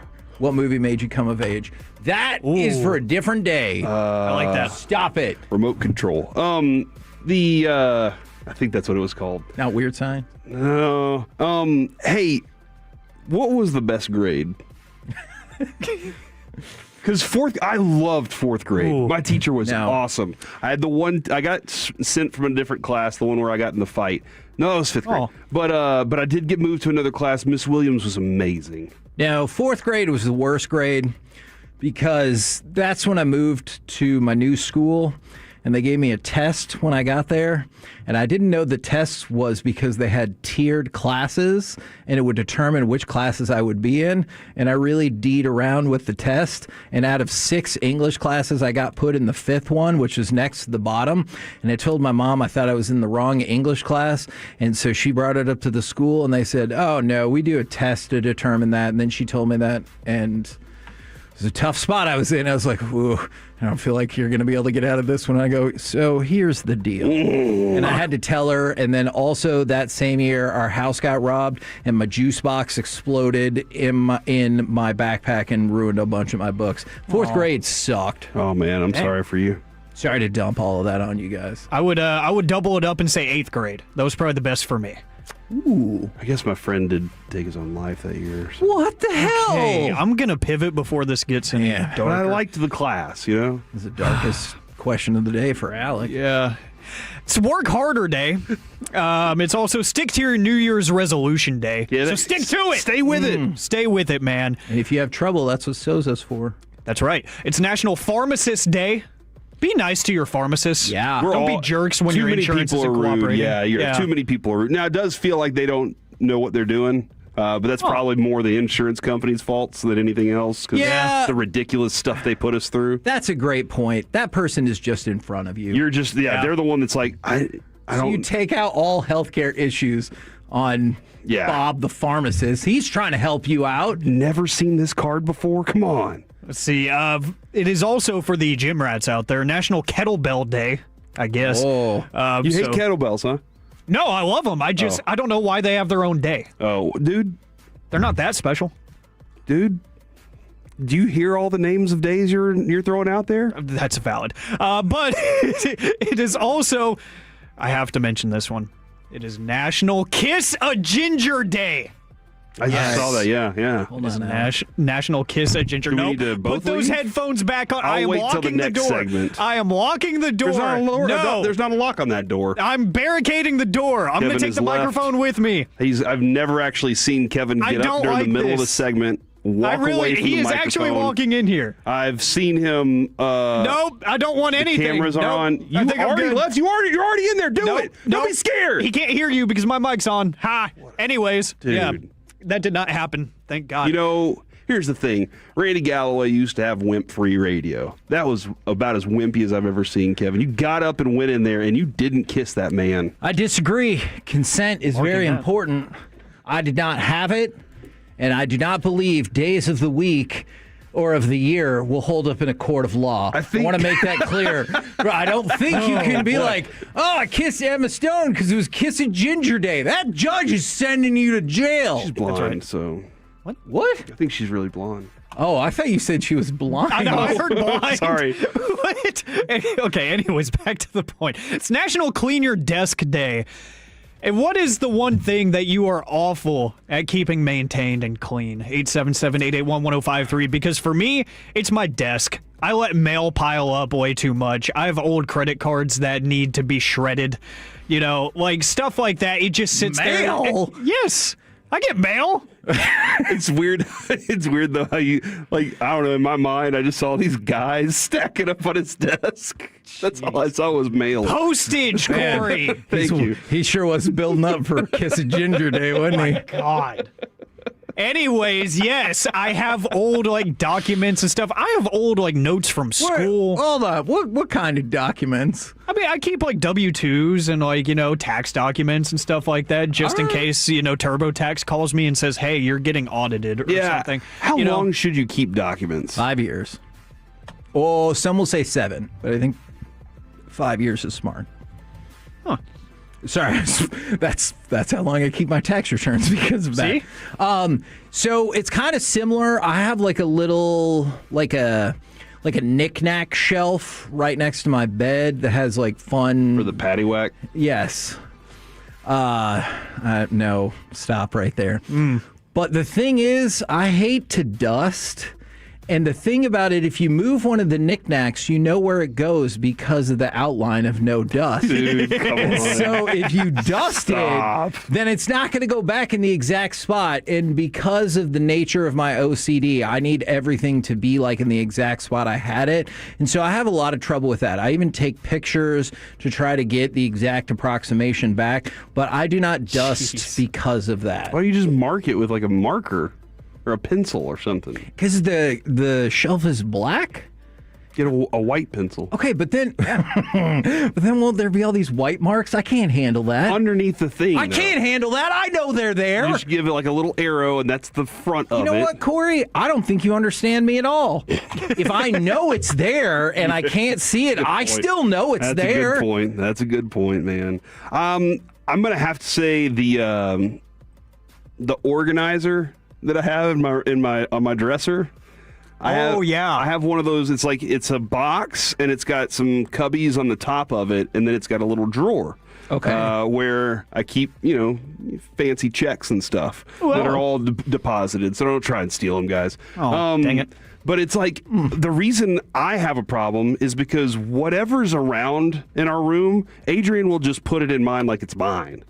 Like the kids will leave Legos in there, and I'll be like, "Whose Legos are these?" And everybody's like, "Nobody knows because they don't. What pieces are they?" And so she'll just put them in there, or like just whatever it is, some little crown of Lucy. So I have it nice and organized. My guitar picks, some challenge coins that we've gotten along the way, a really cool rock that my son painted as a Ninja Turtle. I got all those things in there, but all of a sudden I'll look up and now I got change. I'm like, I don't carry change. Why is it in that? I never even use the change. So I just take it and throw it out in the yard. What? That's money. Pennies are not money anymore, Kevin. Yes, they are. We got rid of the penny. but it's still money. Do you think that pennies are going to be worth more because now they're done? No, they're obsolete? There's like billions of them. But what do we do with the pennies? I actually don't know. It's a great question, Majors. I think somebody invested in the penny market. That's your question of the day. Thank you. Yeah, big penny out there. 877-881-1053. Something you are awful at keeping clean and organized from the 817. I am bad at keeping the garage clean. Amen to that. Yes. From the 832, the wife's car, especially the front seat, the car in general. I am religious about keeping clean. It's really tough. How many coffee mugs does she have or drink mugs? At any given time, she usually has at least 3 drink cups in her. And I'm like, you don't even have a third cup holder. And she's like, oh, this one's sealed or I don't know, whatever. It's a ridiculous amount. She doesn't need to be that hydrated. But also, it is tough to keep your car clean when you have a 3-year-old. Even if he's a good kid, he just doesn't. Sometimes he just drops things or throws things, and you're like, come on, Don't bro. let him have those things. That's rude. You make him ride in the car looking out the window.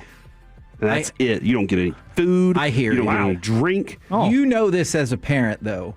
You reach that point when you have all your high-minded ideals, but then you're like, I need you to just be quiet and go with the flow, and I will do what it takes. Duct tape. No, what? I meant like giving him a treat. Zip ties. From the 812, my home office has become a catch-all room. Appreciate the interaction there. 877-881-1053 National Clean Up Your Desk Day. But Tiger Woods has officially made turning 50 sound pretty cool. So we mentioned this, I want to say it was the final week of December. I think December 30th. Yes, December 30th was Tiger Woods' 50th birthday. But the real fun is going to be in 2 days on January 14th when he is set to hold an exclusive celebrity-packed event at the Breakers in Palm Beach, Florida. And there is going to be somewhere in the neighborhood of 300 very important people at this party. But it's kind of cool because he's also going to be launching a new fundraising campaign for the TGR Foundation. So it's going to be raising money for charity as well. I But like that. this is going to be a lot more than a birthday party and a lot more than an event. It's not going to quite live up to Michael Rubin's iconic white party that he does every year that, might have weird things going on. And I'm sorry, did you say it was at his house, at a Waffle House? Where is it at? This is at the Breakers. Oh, okay. Yeah. But That's different than the Waffle House? Yeah. Yes. The guest list includes people like Justin Thomas, Pro Football Hall of Famer Michael Strahan, Atlanta Falcons owner Arthur Blank, and many more celebrities. But the menu might be the coolest thing. The menu is going to be the champions' dinners from each of Woods' 5 Masters victories, that's neat. which includes steak and chicken fajitas, stuffed jalapenos, sushi, porterhouse steaks, crab cakes, even cheeseburgers. So how could you go wrong with that? And then they will close out the night with a live performance from John Bon Jovi, which is the perfect reminder that Tiger is 50 years old now. Lovely. We're the K&C Masterpiece right here on 105.3 The Fan. Coming up next, it's time for Gridiron Gravy. More from the playoffs, plus the All-Pros and a local alum becomes an offensive coordinator. Next on The Fan. Coming up.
in Grapevine. Back-to-back #1 Chevy dealership in the world. They've got more new Chevys than anyone, all price to sell. Visit ClassicChevrolet.com. This is Texas. This is Classic Chevrolet. Together, let's drive. Based on new Chevy registrations 2023 and 2024. McCaffrey is beside Brock in the shotgun. Here's the snap. Purdy wants to throw. Purdy pressured. Purdy steps up. Purdy throws. Caught. Touchdown, McCaffrey. Touchdown. 49ers back in front. K&C Masterpiece back here on 105.3 The Fan right now. Powered by Men's Tea Clinic. It's time to go around the entire NFL and dip into some gridiron gravy. Dip it and sip it. By the way, Corey, I hope you allow this. Want to give a quick shout out to our Tolo Super Monster, who is currently in the Twitch. He is the one who dominated not one, but then eventually 2 Super Monster burritos at Freebirds. He also finished the Pluckers Fire in the Hole 15 wings in 15 minutes challenge in 4.5 minutes. Whew. He is a dominant eater. I had 6 wings on Saturday night.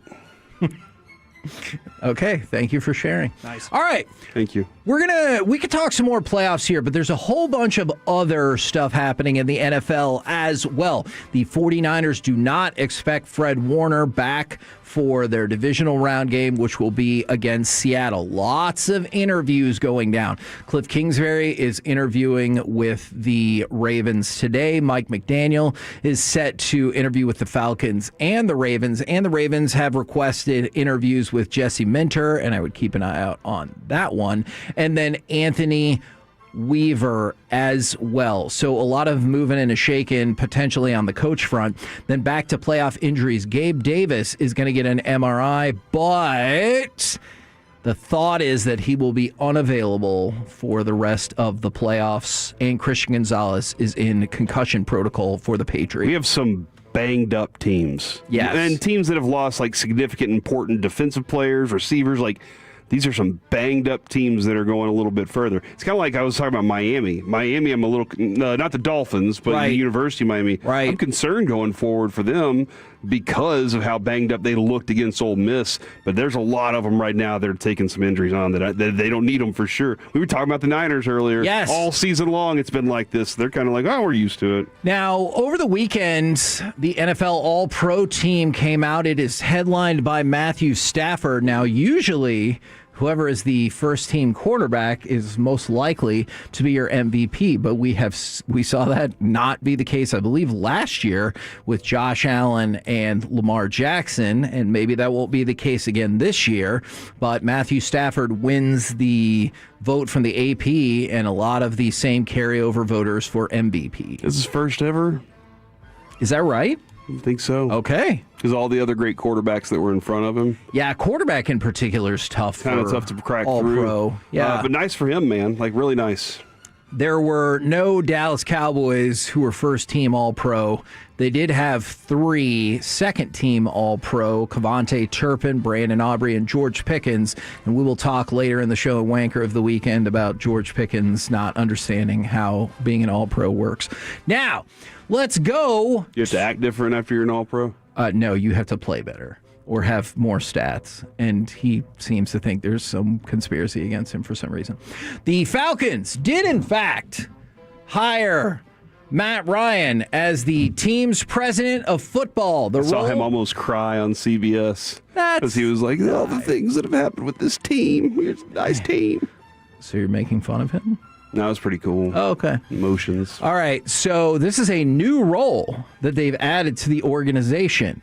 And he will lead the searches for both head coach and GM and will have oversight over whoever is hired.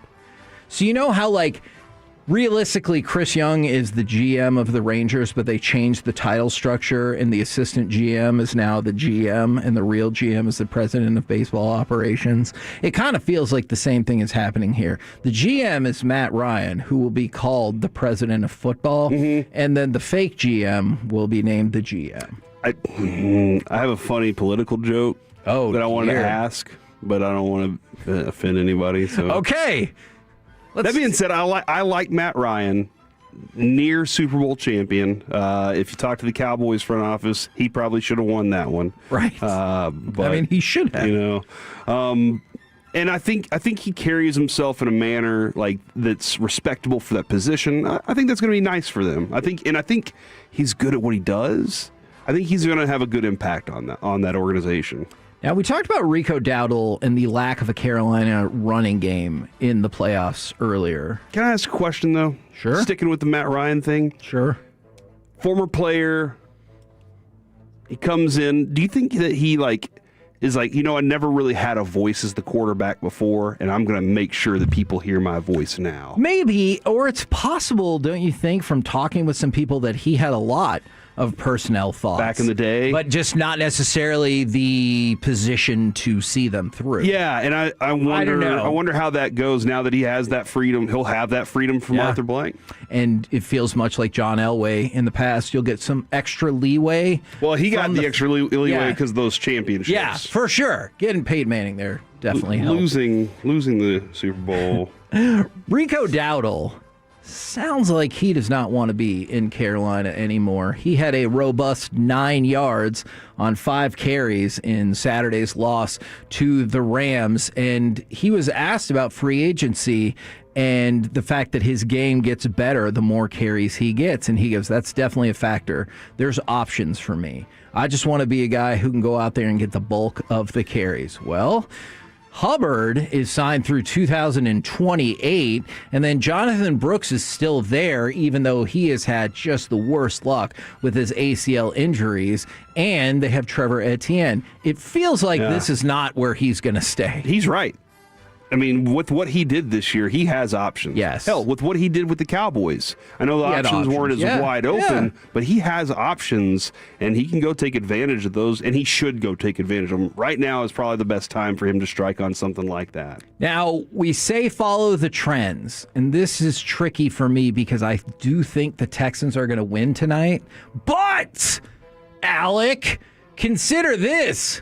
The Texans in their franchise history are 0-6 on the road. Further, in the playoffs. Further, consider this. C.J. Stroud is 0-3 in the weather in games in which it is less than 35 degrees outside. And there is currently snow on the ground in Pittsburgh. And the AccuWeather is set at 34 degrees for this evening. So I know it's close, but technically under 35 degrees when the game kicks off. Do these factoids impact your thoughts about who will win the game this evening? CJ Stroud, a legacy game incoming. Oh! I don't believe that. No, I do think it's going to be an ugly football game. And I saw somebody quote tweeted the NFL video that they tweeted out for the Bears game when it was snowing pregame, and they're like, this is what dome stadiums are going to take away from us. Yeah, they're taking away bad football. God, stop being so nostalgic. I want good football. Of all the games that you would not want to play in this weather, maybe this is the one, or maybe this is the one you do want played in this weather, and you're like, nah, this is what it's going to look like either way. He needs to push for a 2 p.m. kick. Yeah, okay. It's 35. Okay, so. And then 36 up until about 6 p.m. So you can finish, you can wrap that game up without it being under. Feels tough to make that change now. I've seen it happen. Okay, that's true. Now, speaking of changes, the Washington Commanders, they have promoted their assistant quarterback coach, David Blau, to offensive coordinator. That is Carrollton Creekview High School alum right there, who is now the offensive coordinator of the Commanders. And we've had multiple people texting in that he is also a Tolo. Now, I was looking up because I remember, even though Creekview was not our primary beat, he was playing there in our cluster of papers when we were at the paper. And I thought, it's weird that, like, hey, you're about to graduate and go play in college. In 11 years, you'll be an offensive coordinator in the NFL. And you'd be like, huh? Yeah, that is pretty cool. I like that he's a Tolo. That's pretty cool. And I'm just going to assume that we're his favorite show. He's only 30. Is that a good thing, though? He's a Commanders coach. And he loves this show, probably. Is that a positive thing? We want all fan bases to love our show. I think he's going to be so good for syndication purposes. so fast while the defense is still terrible that he'll start getting head coaching offers. And then he'll be gone. And then he can move to a less offensive franchise. The Jaguars. Yeah, the Jaguars and Panthers offend no one. Indianapolis. That feels like another team that doesn't really offend people. Nobody cares. We're the Seattle. Yes. Seattle. Okay, Seattle. People don't even know they exist. Man, I have an overreaction reality question that is tailored just for you coming up. All right. Coming up next, though, people want more baseball, short and long term. Let's throw some out for them. If the Rangers really are done procuring position players, how do fans feel about this group? We'll talk about it next right here on The Fan. When your friends say, hey, did you hear?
Studios. It's the K&C Masterpiece on 105.3 The Fan. K&C Masterpiece right here on 105.3 The Fan. You got me, Kevin Hagelin. You got, Corey Majors. Oh, man. And, of course, the famous Alec Medford. Gentlemen, let's talk some baseball. Now, Chris Young, you brought this up Thursday or Friday, and I wanted to dive further into it. Chris Young said, I think from a position player standpoint, we feel pretty good. Which is interesting because the Rangers were bottom 5 offense league-wide by most statistical categories last year. And they're bringing back pretty much the same group. Yep. Because who they added? Brandon Nimmo, Danny Jansen. And Danny Jansen's like a split-time catcher. But as of right now, Roto Champ has him as the projected starter. okay. I just wonder if you'll see pretty much the same as last year, where they're let's mostly try to split it unless one surges ahead. Yeah. I liked Higgy in there. Yeah, man, they have not done much. But it seems like Chris Young has told us adamantly for the last 2 years, we just need them to play better. Right. And it sounds like, doesn't that feel like that was pushed down from the top, not hit from his boss? Look, you're not getting any money, so you need to figure out a way for these guys to play better. Yeah. And that feels like that's what that push was. So this group, you're going to rely very heavily on your top 3 hitters. I think that's where you put a lot of your hope and desire in, is that those 3 can provide the runs that you want. And that's Nimmo, Langford, and Seager. Those are going to be your top 3, your first 3 guys up, probably. So I wanted to go through what your position groups kind of essentially look like right now. All right. So at catcher, Higashioka and Jansen. Mm-hmm. First base. Jansen hit .215 last year, by the way. Hell yeah. Jake Berger, that's worth a multi-year deal. He's your first baseman. Second baseman, I don't know if this is in order, but Josh Smith, Cody Freeman, Ezekiel Duran. Maybe your order's different, but I feel like those are 3 of your true contenders. I'm very interested because didn't it feel like Bochy with Duran, he was there and then kind of continued to just slide away? And I wonder if with new manager, everybody's a clean slate, or if they're all no, this is kind of where we stack everybody already. And I feel like Bochy was pretty upfront about the mental and physical struggles of Duran, but that's fair. Shortstop, Corey Seager, and I'm not even getting into injuries at this time. Third base, Josh Young. And then I have 2 potential different outfield lineups. Wyatt in left, Evan Carter in center, and Nimmo in right. If you don't think that Evan Carter is going to be a go, then the thought would be that Langford is in center, and then Nimmo and Osuna, I would guess, would get the first shot in the corners, and then Jock Peterson at DH. Now, we can dive more specifically into any of this that you want, but when you hear that sounds pretty damn underwhelming, does it not? It does. Now, if I think about what the best versions of them can do, pretty good. I don't think sure. There's honestly though, I still don't see a championship roster in that. No matter what, additions need to be made. That being said, I feel like pitching puts you in a really good, strong position, depending on how that all shakes up. You have 2 really good pitchers. And then you kind of have, you got another year of Leiter, which you're hoping to make another advancement there. He had moments where he was great, moments where he wasn't.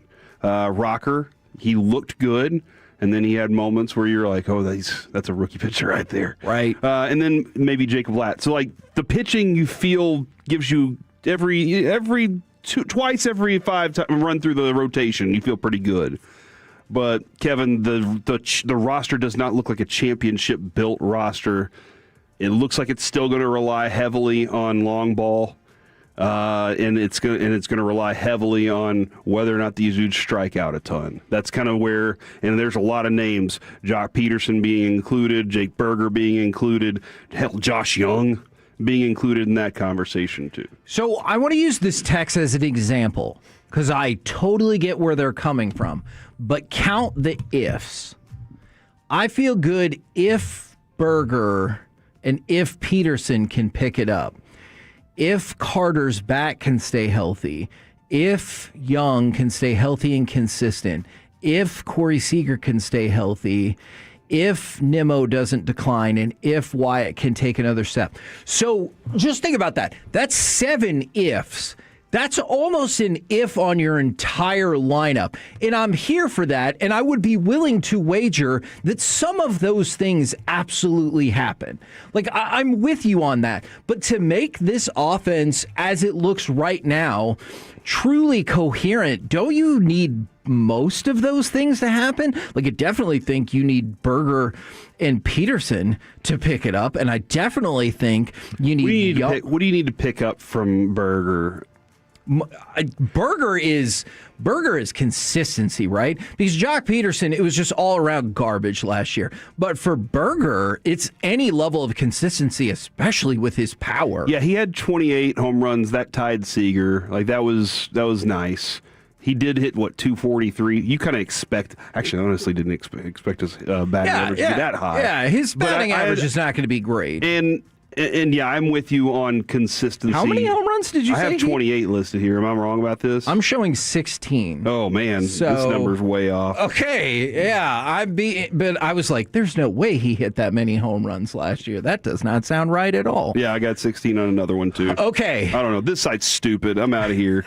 He had 29 the year before in Miami. Okay. Yes, and that's the thing. And that was one of the reasons. Are these projected numbers? Yeah, that's projected numbers. Great. Then I approve of that. Because that's one of the reasons you move for him is doesn't have a lot of the most position flex. He's not the fastest person in the world, but he can hit for power. And last year, 16 for 53. And that's my concern. So that could improve. That could improve with him and Jock. But then it still feels like you need a healthy enough Corey Seager and a healthy and consistent Josh Young. And that's where you're like, man, we have started to pile up a lot of ifs.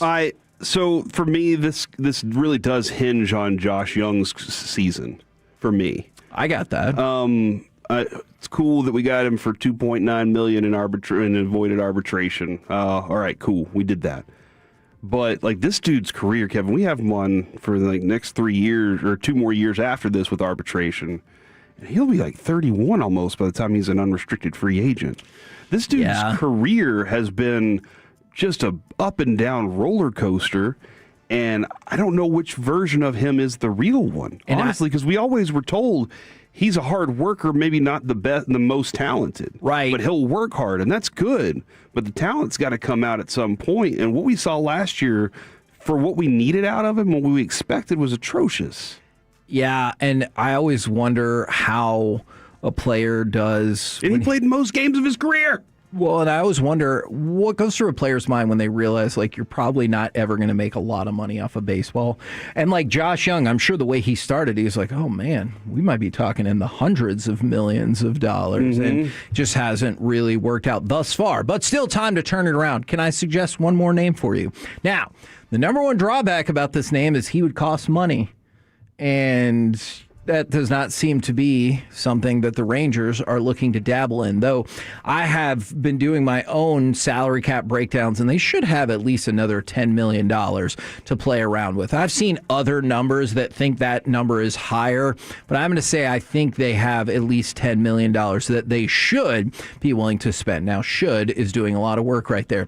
Does the name, and this is a name that you brought up in the past, Luis Arise, do anything for you? The reason why I bring him up, he is a free agent right now, and in this modern world of baseball, he has not drawn a whole lot of interest, despite the fact that his batting average consistently is among the best in the league. What does he not have? He does not have pop, and thus his OPS and his WAR do not always reflect super positively in the modern world of baseball. He played mostly first base for the Padres last year, and he has a lot of experience at second base. Since we were talking about questions about how second base is going to work, does the name Luis Ariz do anything for you? And I don't think he would be particularly expensive, but again, he cost some money. Yeah, he's what, $14 million with San Diego? And I would be willing to bet you'd see a pretty good drop from that. Really somewhat of a drop. I love having base runners. I absolutely love having base runners on. This league does not anymore, and they don't desire that. But Skip said, whenever we talked to him, there's more ways to win a game than one. Sure. And each day, that's the fun part of it, is trying to figure out what's today. How are we going to be able to do this one today? And I think he adds that component to you. Now, if you get into a game where you need a slugger and he's at the plate, you're pinch hitting. Or you're going, well, I mean, he's probably going to be on base, right? But you're not relying on him in big moments. So exactly where do you put him in the lineup? It does intrigue me. Okay. It does intrigue me. But again, Kevin, I'll say that doesn't make me feel like that's changed to a championship roster. Yeah, and it's going to be kind of the same on the pitching front. I know we feel significantly better about the starting pitchers, especially with DeGrom coming in ready to roll and Eovaldi coming in at least to spring training ready to roll. I feel really good about the progression of Jack Leiter. I know people are hoping that Cody Bradford comes back, or if you want to bring up Kamar Rocker, Latz is getting stretched out to get a shot to start, but ESPN also listed Chris Bassett, Lucas Giolito, and Nick Martinez as three right-handed pitchers that were quote-unquote inning-eating starters, which is kind of how we described Patrick Corbin when they made that move last year. What a great innings-eating starter you had, though. Yes, absolutely. If you could have just scored more runs, dude, that rotation was awesome. Yeah, and that's the thing that's scary about all of this. That rotation was awesome. Arguably the greatest overall pitching performance in the history of the Texas Rangers franchise, and you finished 500. And it does not look like, at least on the surface... Which basically proves pitching doesn't matter in baseball, Mike. I would argue that that's how you got to 81 wins, and that pitching very much does matter. But on the surface, it looks like you did not get discernibly better offensively. Now, if some of those ifs start to click, or if Brandon Nimmo really takes off with a new team, or if you see the next evolution of Wyatt Langford, or if Corey Seager stays healthy and gets back to MVP form, or if Josh Young, but think about it, I'm just substituting if for or. And I just said or. That's a lot of uncertainty. And I just wanted to throw it out there to kind of get the vibe of how people are feeling. And this is the part that disturbs me. Somebody texted it in and said, this person is an Astros fan, and they like the strategy that the Rangers are taking. Shut up. That is meant to be an insult. That hurt. We're the K&C Masterpiece right here on 105.3 The Fan and from the 817. To sum it up, I'm not really that confident. And I think that is a fair way of viewing this. We're the K&C Masterpiece right here on 105.3 The Fan. Coming up next, NFL playoff overreaction or reality, plus wanker of the weekend. Unless there's just so much overreaction or reality, we don't even get to it. Next on The Fan. Sean and I.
motion, 4th down. Herbert hit to end it. Milton Williams. K&C Masterpiece right here on 105.3 The Fan. And right now, it's time for some NFL playoff overreaction or reality. I'm going to start with this. Jim Harbaugh was asked about whether Greg Roman is the right play caller for the Chargers. And he said, I don't have that answer right now. Overreaction or reality? Both the Chargers and the Eagles need to change their play callers / OCs. I think if they had scored more than 3 points, he would have an answer. Right. The fact that you scored 3 points and you're like, now I have to go back and look at what did we do wrong? Yeah. Was it just the offensive line, or was there something else we could have done? And when you know you have a bad offensive line, don't you change the game plan just a little bit? Sure. So, but what I have seen, Kevin, is even from what I watched, there are tons of people out there saying this was just a horror film whenever you watch what the offensive line for the Chargers was. So, not to answer your question at all yet, but I understand why Harbaugh doesn't have the answer for it right now, because 3 points is embarrassing on the playoff level. Alec, what say you? It's a reality, and the Greg Roman thing is interesting because he was not good with the Ravens. That's why he became available. Right. And so magically he goes from one good quarterback to another, and he's supposed to be a good play caller again. It never made sense to me.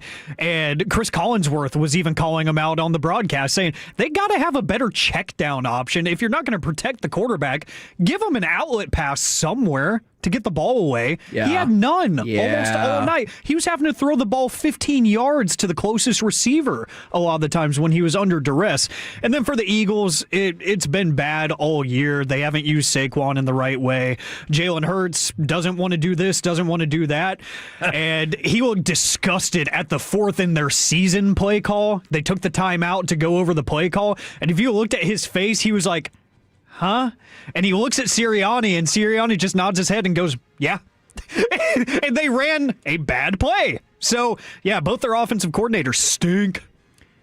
Now, this one, I'm going to ask you for a preview. Are you rooting for this better, yes or no? That's all you get to know to start. No. Yes. Alex? Okay. There is Spend your money wise. person. Oh, well, you're not going to approve of this at all then.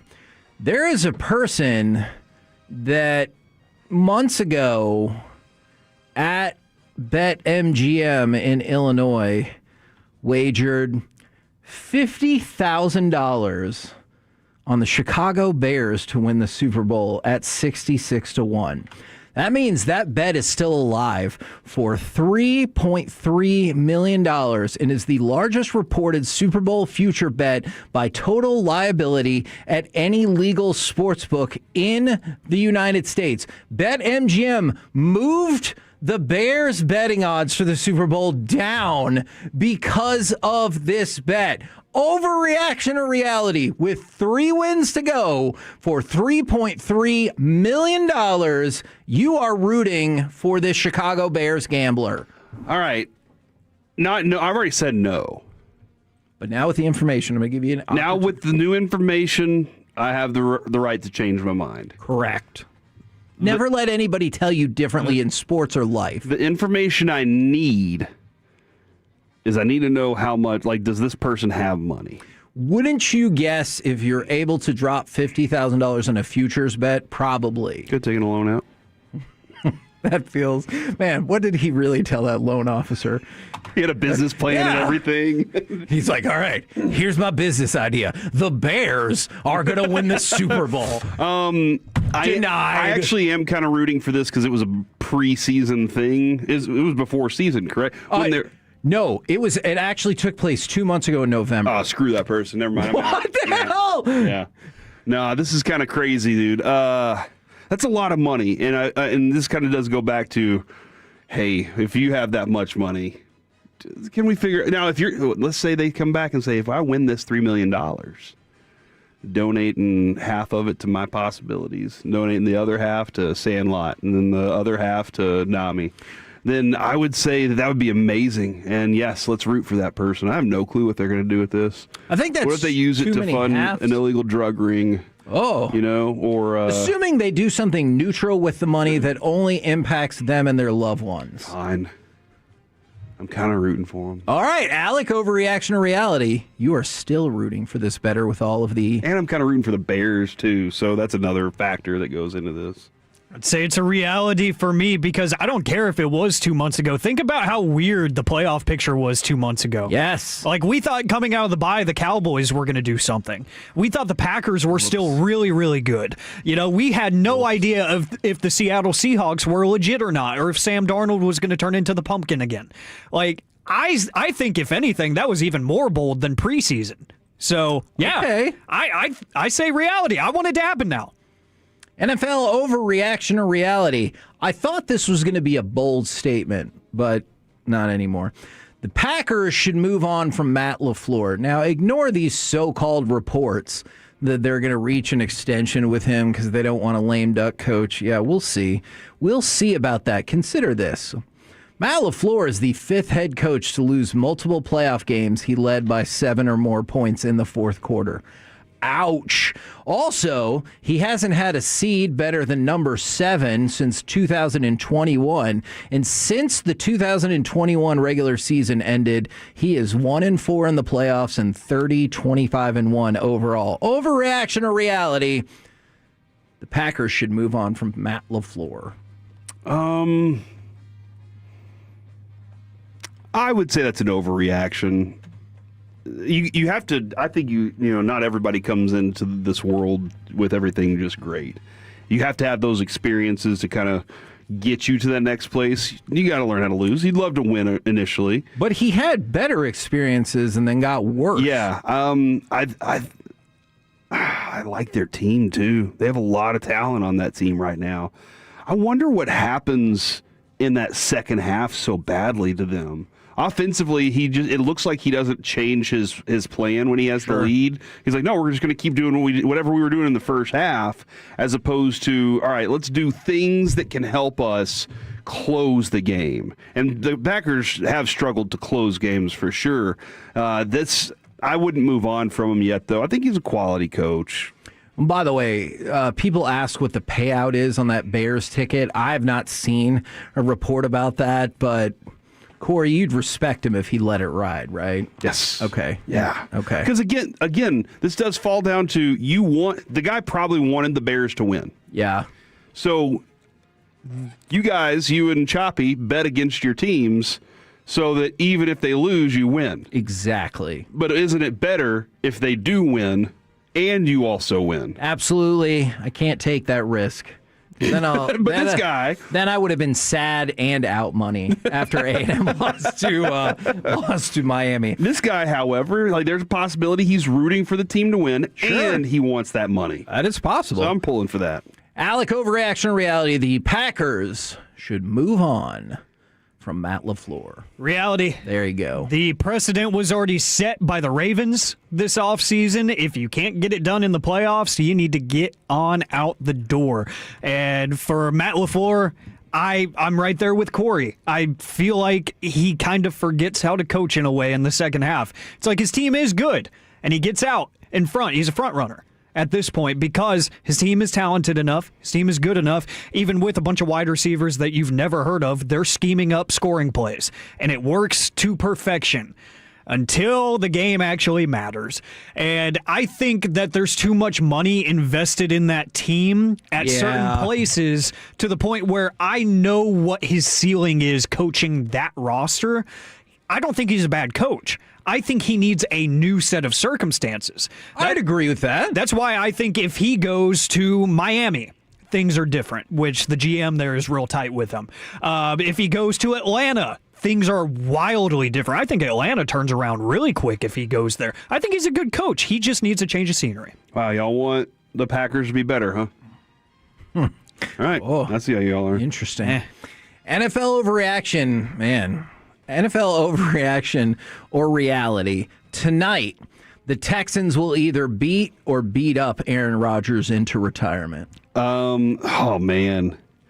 I've thought about this a lot with Aaron Rodgers and how he'll be like, I still got one more. Ugh. No matter what. Gross. And he just he convinces some team that I got this. I can do it. I think they're going to beat him up so much that he's going to be like, that was enough. And I think they'll defeat them also. Okay. Even though the weather, we're really hinging a lot of things on the weather up there. No, you think you could look at that defense and be like, they could kick even more ass in the cold? Yes. Yeah. No, that is a fun defense to watch. If you're looking forward to watching like a defensive masterclass, tonight will be the fun.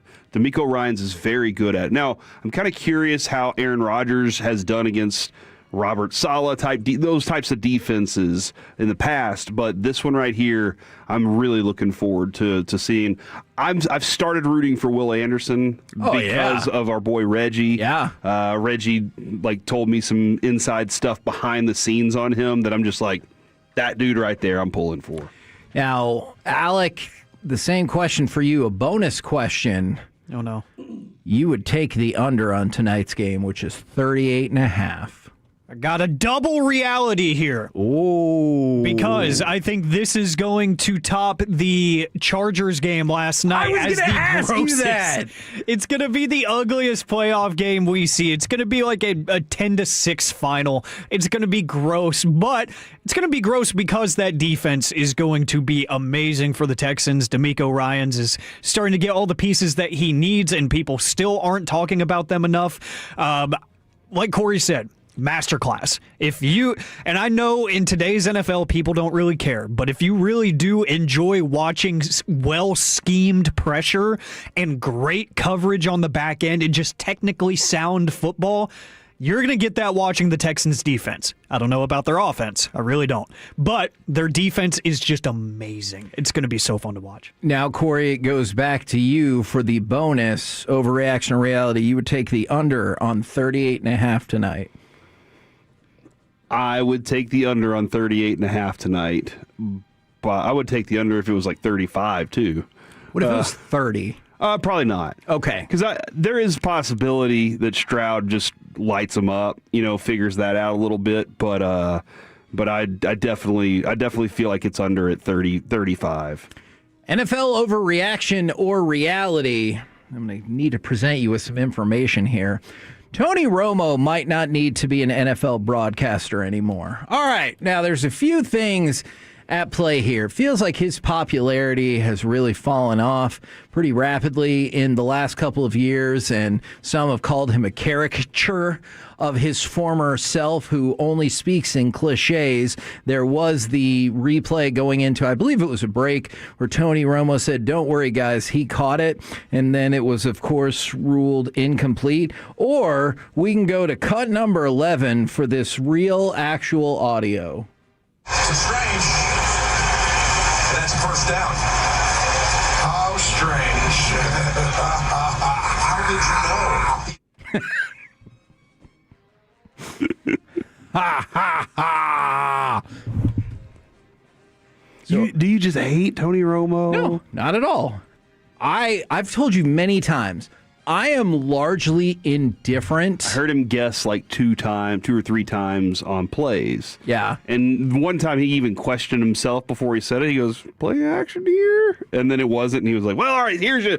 And that was Whereas what Brady says, "Ooh," and you know something's about to happen because he's like, "No, I already saw how the play is going to go." And then Tom Brady after the play goes, "Wow!" And that's all you get for analysis. No, I'm indifferent, but a lot of people were dumping on him for this weekend. Dude, it also happened when he said the overdog, he was like, "They're an underdog, but they're also the overdog," and everybody was like, "The hell just happened?" I'm happy for him to have that job. Okay, I think that's great for him to have that job.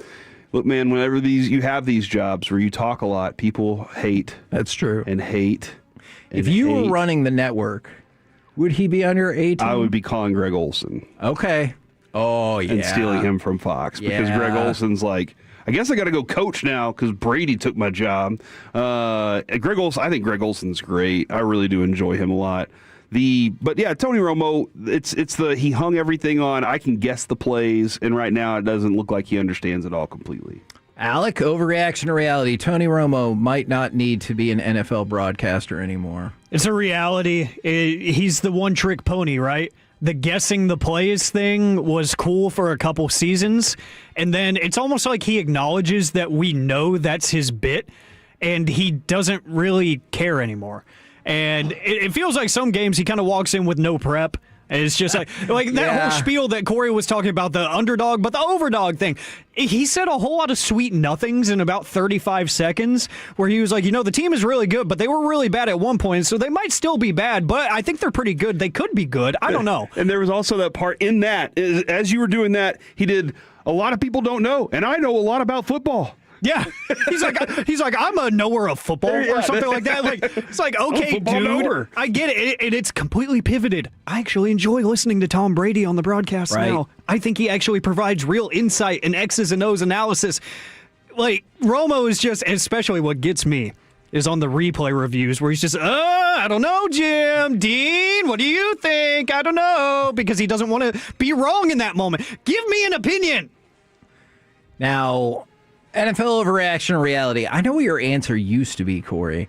Wild card weekend has become your favorite round of the NFL playoffs. Well, I mean, because of the way this whole weekend from Thursday to Sunday and tonight mapped out, right? Like, I got everything I wanted except for Tuesday Night Football, which I'm still like, when are we getting this back? We'll work on that. And we got some good games. Like that last night was a dud. Yeah. Can I?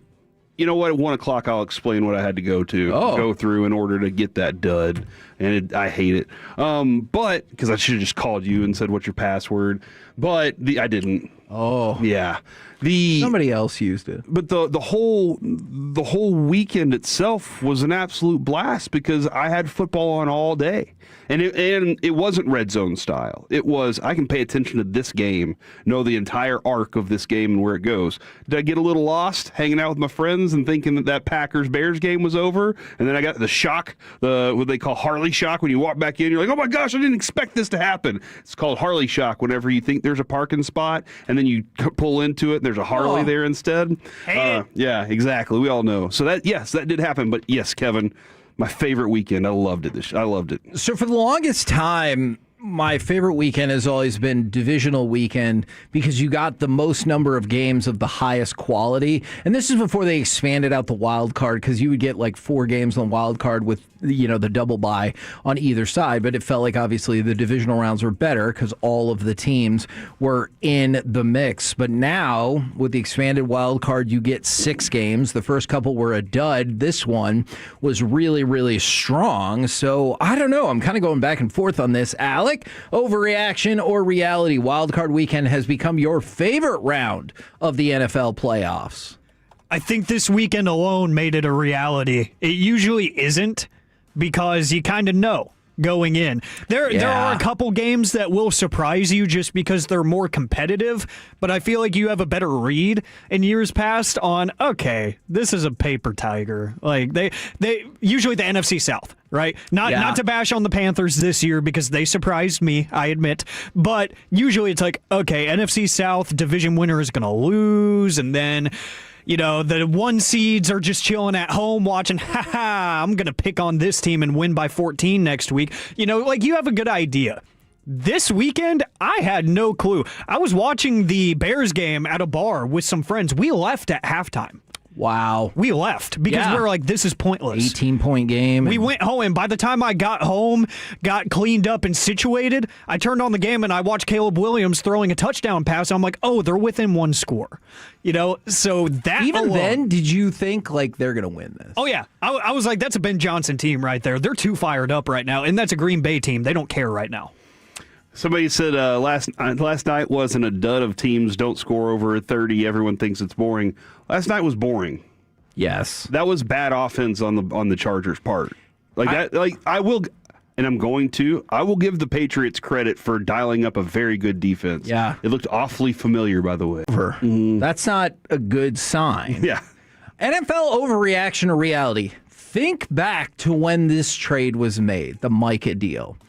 Overreaction. It was before the season this year, That is Kevin. true. That is true. You thought the Cowboys pick received from the Packers would be worse, and maybe a lot worse than number 20. I think in my mind I had somewhere between 22 and 26. Okay. That was kind of where my mind was thinking it would be. And I was like, hopefully 22. Well, because the overwhelming number of people in the feedback we got is some even said it wasn't a real first-round pick. Yeah. But most of them said this pick will be in the late 20s and maybe the 30s. And instead it's pick 20, and you came really close to it being pick 19. So I'm curious what people have to say about that. Alec, overreaction or reality? You thought the Cowboys pick received from the Packers would be worse, maybe a lot worse than number 20. It's a reality. I thought it was going to be late 20s easily, if not worse, but I was fooled because I was along the line of thinking that the Packers were a pass rusher away. They were that close. I really thought they were. That string of receivers that I bash on because nobody knows their names, they're good, and they work in that offense. That running game will surprise you at times. Some weeks it's really, really good. Everything that was going for them was going for them. And they got the pass rusher that they needed, and they got him for a pretty good deal. Right. And then he wasn't available. And that changed everything. So, yes, I thought it was going to be a lot worse. I could have seen them making the NFC Championship game. Bonus question. Oh, God. Oh, this is for Alec, obviously. Alec, we go to you for the bonus. The Packers' 2027 first-round pick could be even higher than the Cowboys. Now, it doesn't matter for the Cowboys' purposes because the better pick goes to the Jets. But bonus overreaction reality, the Packers could be higher in the draft in 2027 than the Cowboys. I'm going to go overreaction on that one just because I think we're still further away than the Packers, but I do think you could see a drop-off from Green Bay as they're trying to figure things out, especially if they do move on from the head coach. If they're having to take on whole new schemes and systems, I could see them losing a few extra games. I think they're still going to be a good football team, but they could be a little bit worse. Do I also get to answer bonus questions? Of course. Come back to me whenever I know what Philadelphia's done. Because I do, and here's why. I think the Cowboys can win the division if Philadelphia decides they're going to just shred the thing and start anew. Now, that being said, Howie Roseman can still build a team whenever you think he's going to tear it down. He can build a winner. And so that's concerning. But if the Cowboys were to have the higher seed, I can see them being in a position to have a lesser draft pick. But more likely, I'm with Alec. I think that he's right about that. Cowboys are still so many places away. Well, since you brought up that team, overreaction or reality, A.J. Brown has played his last game with the Eagles. Reality. Man, it feels like it has to be, right? Yeah. Betting favorite, by the way, Patriots, then the Ravens and the Bills. They're committed to Jalen Hurts. Yes. They'll go down that as far as they can with him. But they can move on from A.J. Brown. Is it a $72 million salary cap hit that he takes this year, though? I feel like it's something ridiculous. Let's take a look. But they're committed to building around Jalen Hurts, even if the city thinks that is it pretty big? Oh, it is $72 million, and that is part of the genius and then part of the potential trouble of stacking the deals the way they do. Because if A.J. Brown was going to be there even 2 more years, you know what the out is? $15 million.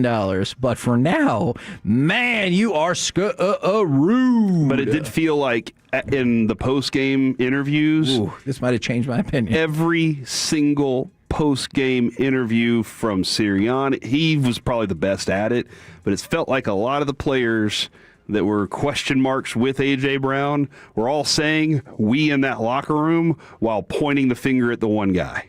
It did feel like they were saying we, and that includes everybody. It felt like they were doing that too. Now, they could be thinking, no, that's not what we were doing. We were saying we, everybody involved. It felt like they were pointing at A.J. Brown. Alec, overreaction or reality? A.J. Brown has played his final game with the Eagles. I think Corey might have actually changed my mind because of how staggering that huge dead number, cap man. hit is. I'm going to say reality because I think even with the cap hit being massive, Howie's going to find a way. Howie's going to Howie at the end of the day, and he's going to parlay whatever, I don't know, third-round pick he gets in return into an all-pro receiver in the next draft. He's going to make it work like that because he does. But like Corey was saying, it feels like the locker room's just kind of out on him. It feels a lot like Jerry and Micah with the players and AJ, where it's like, we need to do this, and we need people like this, and people need to step up when that people is just one person, and his name is AJ Brown. They just don't want to say it out loud. And I'm sure as we get into the offseason, the noise out of Philly is going to get louder and louder, and the talking heads out there are going to have their inside scoops. Like we're already getting the conversations about Jalen Hurts doesn't want to run these packages in the offense because he just doesn't want to. I think it's going to start with offensive coordinator before they make any other moves. Yeah, but I do think that the noise is just going to get louder and louder, and it's going to get to the point where Howie's like, I could just not deal with this. It's pretty simple. Get rid of him. Yeah, I think you guys... Or keep him. I mean, make him a tight end. Obviously, I would support that as well. Okay, couple things on the college football front, and then I might try to quick hit baseball nuggets as we had a lot of fun right there. It looks like LSU is going to add Sam Leavitt, the transfer quarterback out of Arizona State. It looks like that is the way that's going to go down per Pete Thamel. And then Dylan Raiola is joining Oregon. One of the reasons that is so interesting. Is he good? Don't know. Okay. I would love. He wears the headband, and he's like, "It's not my fault. I look like Patrick Mahomes." But yeah. Is he good? I mean, he has flashes. I think he definitely improved a good bit from freshman year to sophomore year, but I'm not prepared enough to be like, you watch out, Oregon's got the next big thing. But what's really interesting about that along the way is Oregon is still waiting on Dante Moore's decision, and you would think that perhaps Dante Moore has already informed them that he is moving on into the NFL draft, thus facilitating this move right here. But I don't know that for a fact. All right now, let's go ahead and do a truncated version of baseball nuggets. And we start with this. Alex Bregman, different scenario here. He wishes he signed a 5-year, $175 million deal with the Cubs. What is noteworthy about that, outside the signing itself, $70 million of that money is deferred. And so you're seeing this become more and more part of the game, which led to this amazing factoid that when I read it, I thought it couldn't possibly be true, but then I saw it on 2 reputable sources, looked it up, and it is shocking. Do you know next year the Dodgers will pay the same amount of money for Shohei Ohtani that the Red Sox will pay for Manny Ramirez? I'm sorry, what? Shohei Ohtani deferred almost all of his contract. So next year, he will be paid $2 million by the Dodgers. Manny Ramirez, meanwhile, signed a deal before the 2001 season that include deferred money, and this is the final year of that deal. So this year, the Red Sox will pay the same amount of money for Manny Ramirez that the Dodgers will pay for Shohei Ohtani. And that money, that deferred money, doesn't go on there. It goes on this year's payroll, but only in a percentage proportion. I don't remember what that is. But it goes on the luxury tax too. Yes, but way lower than it would be. Interesting, though, the fact that it exists on there, because there might be a time where the Dodgers are looking at Ohtani's money and they're like, "Dang." We sure would love to spend this extra $400,000. I don't know what it would be, but we have this luxury tax situation. Unless it goes away, new CBA conversations and all that stuff. It feels like almost what that entire argument's going to be about in the next year. This is very interesting. I didn't realize that he had one of those contracts. And then we told you earlier that Chris Young said they would be opportunistic on all fronts to improve their pitching depth. They claimed Zach Kent off of waivers from the St. Louis Cardinals. Kent was drafted by the Rangers and once one of the organization's top prospects before he was dealt to the Cleveland Cleveland Guardians a couple of years ago. So he comes back into the fold. We will see if this continues to be the case. But the thought is with the Yankees and Cody Bellinger is they were at an impasse. And so perhaps look for another team to swoop in and pick up Cody Bellinger. So we've started to get Rangers? No. Right? Look, man, if I had to convince you that the Rangers could maybe kind of sort of try to sign Luis Arraez and Nick Martinez, there's no way in hell they have the money for Cody Bellinger. All right, fine. And by the way, the Texas Rangers will play 3 games next year on NBC and Peacock as part of their Sunday night baseball package. We're the K&C Masterpiece right here on 105.3 The Fan. Coming up next, time for the C Block starring Corey Majors. Well, I'm glad Kevin told me about the Rangers and Peacock because I got it now. Stinks. Next in The Fan.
Let's go, Cowboys. An Odyssey sports station.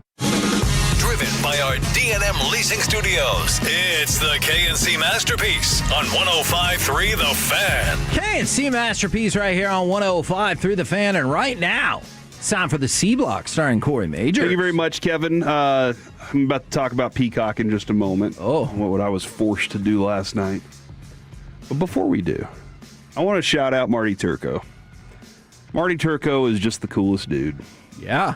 I was at a bar late Saturday night, probably too late, and I looked up on the wall, and there was an autographed Marty Turco jersey on the wall.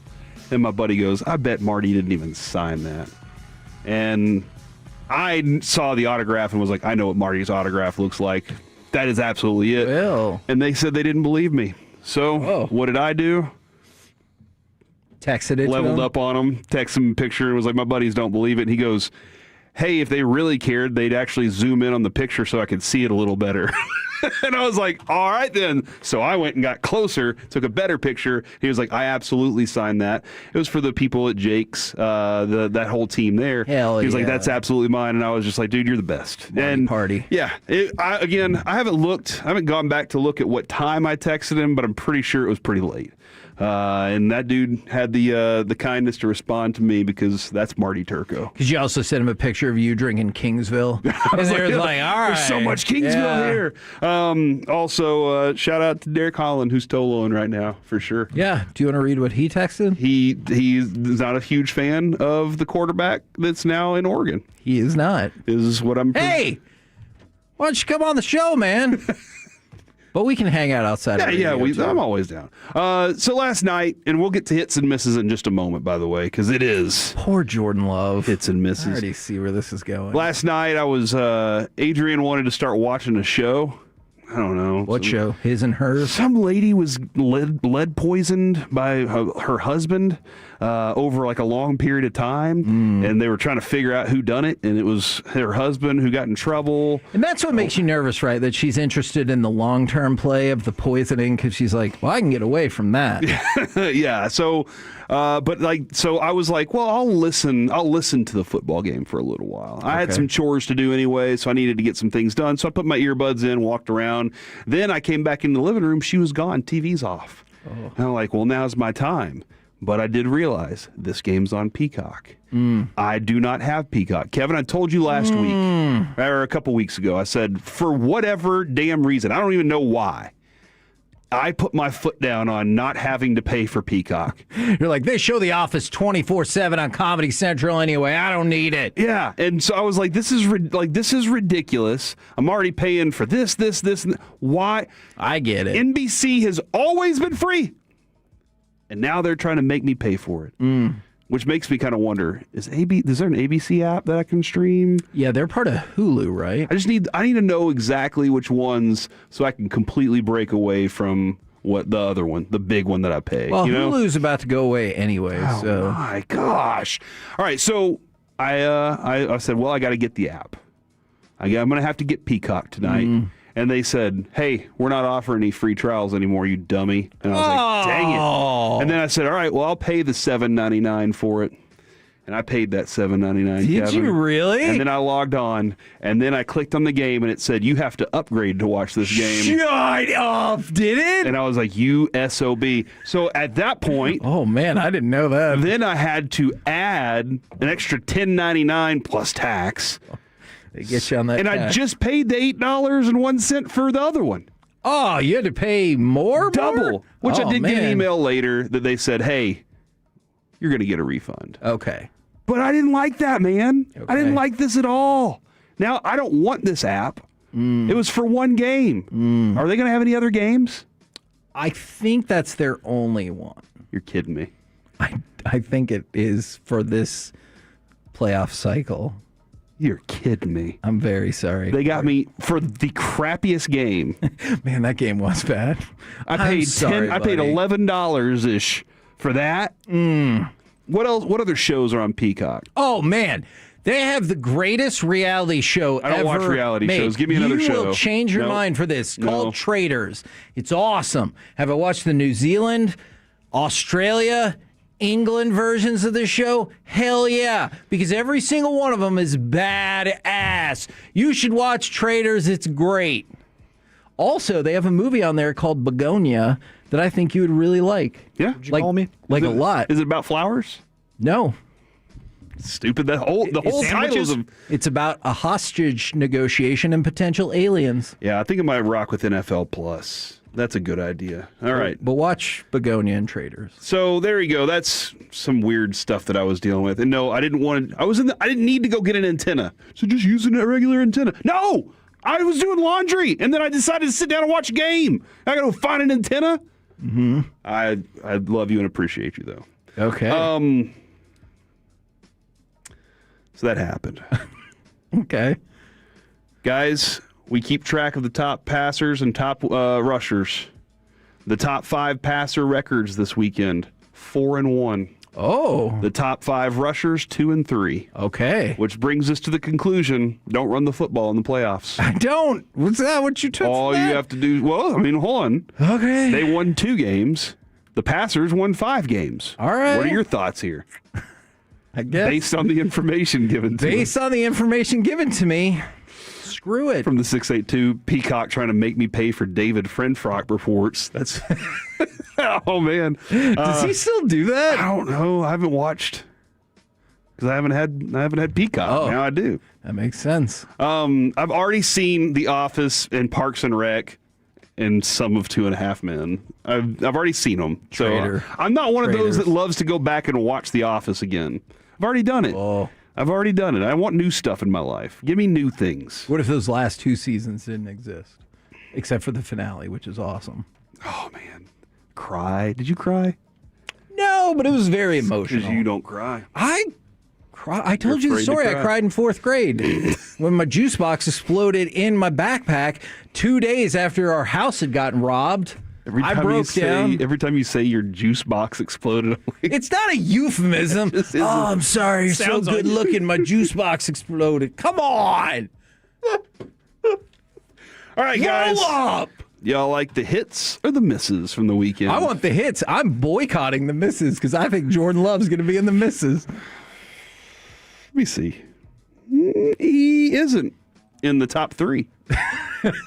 Honorable mention for the hits of the weekend.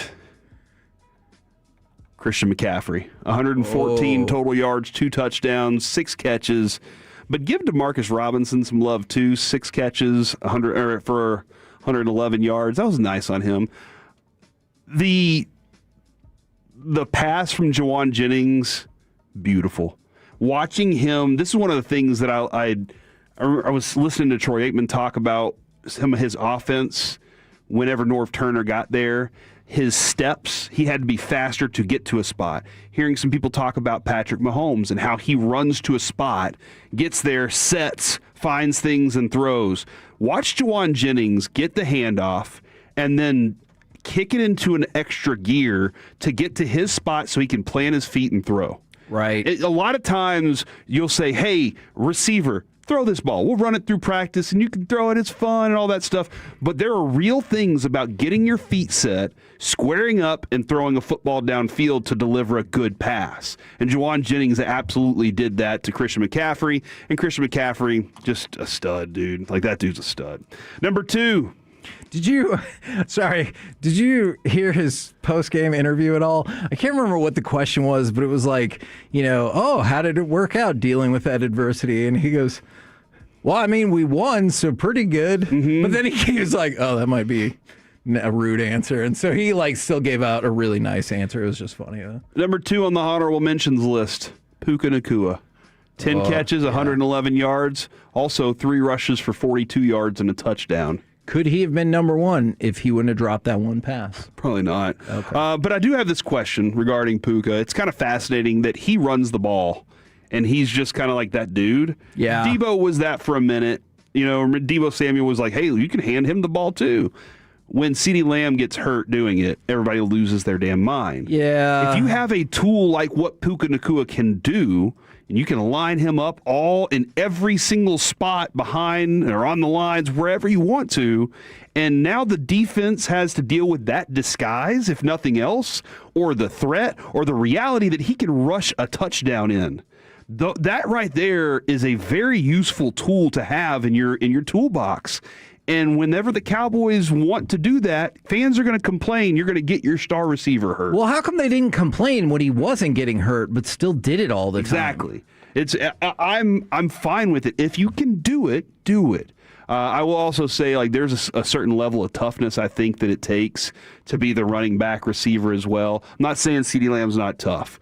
But body type, I think you need to be a little stockier for something like that. Oh. Just because look at most running backs are stocky dudes. Yeah. You don't have a bunch of trim little guys out there, running and sprinting away. That's not how it is. They are stocky dudes, sprinter bodies that take on a lot of hits. You got to have the muscles to go along with it. I'm not saying CeeDee Lamb doesn't, but that's what I'm saying is with Puka, it's kind of fascinating because everybody's like, good gosh, that guy, look at all the things he can do. Number 3 on the hits of the weekend, Matt Stafford, 6 of 7 on a 71-yard touchdown drive to end that game. Wasn't a sparkling performance from him. It was good to start the game throughout, but whenever his team needed him, he absolutely locked in and put them in position to win that game. And now he's got a little bit of a sprain. This might be a question for tomorrow. Are you worried at all about the Rams? Yes. Okay. Yeah, they have some injuries. Again, lots of banged up teams. Plus, they looked kind of shaky. Yeah. Oh, I'll give the Panthers credit too. Defensively, they're a stout team, but I see what you're saying there for sure. I have some concerns. There's not a favorite for me in the NFC at the moment. Ooh, okay. I have lots of it could be any of these teams. Interesting. And that's the thing about being a knower of football, like Romo, is whenever you kind of don't know what you think you should know. Number 2, Colston Loveland, 8 catches to lead the Bears. It was his big-time moments, though. That was he had some big-time, huge... And you said it was going to happen. Yes, huge chunks of yards that he was getting on those plays, too. I was like, hey, you said Roma Dunze was back. Yeah. And I said, that's great because they need a guy like that. And then there was the conversation. I was like, the one dude that I really have faith in for the Bears is Colston Loveland. This was the first time this season that DJ Moore had 6 catches. So that was a big deal for him to do that too. There was some really brilliant designed plays by Ben Johnson to set up that play to DJ Moore and some other things, the screens to Luther Burden that set those things up to really brilliantly done stuff there. Plus, always knowing that you have one play of Trayvon Diggs out there to expose him always kind of works out there. So that was nice.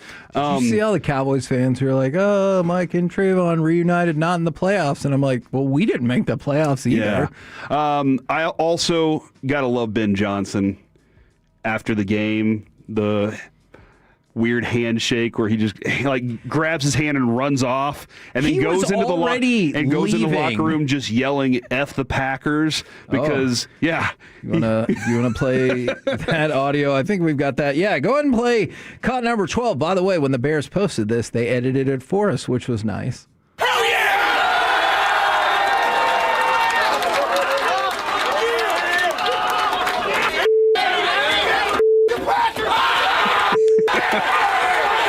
Does it make any difference to you that somebody else in the locker room yelled F the Packers, and then he was like, F the Packers? No, he even said, this is a rivalry it's supposed to be. Yeah. Yeah, so I don't want my coaches sitting next to each other at a basketball game.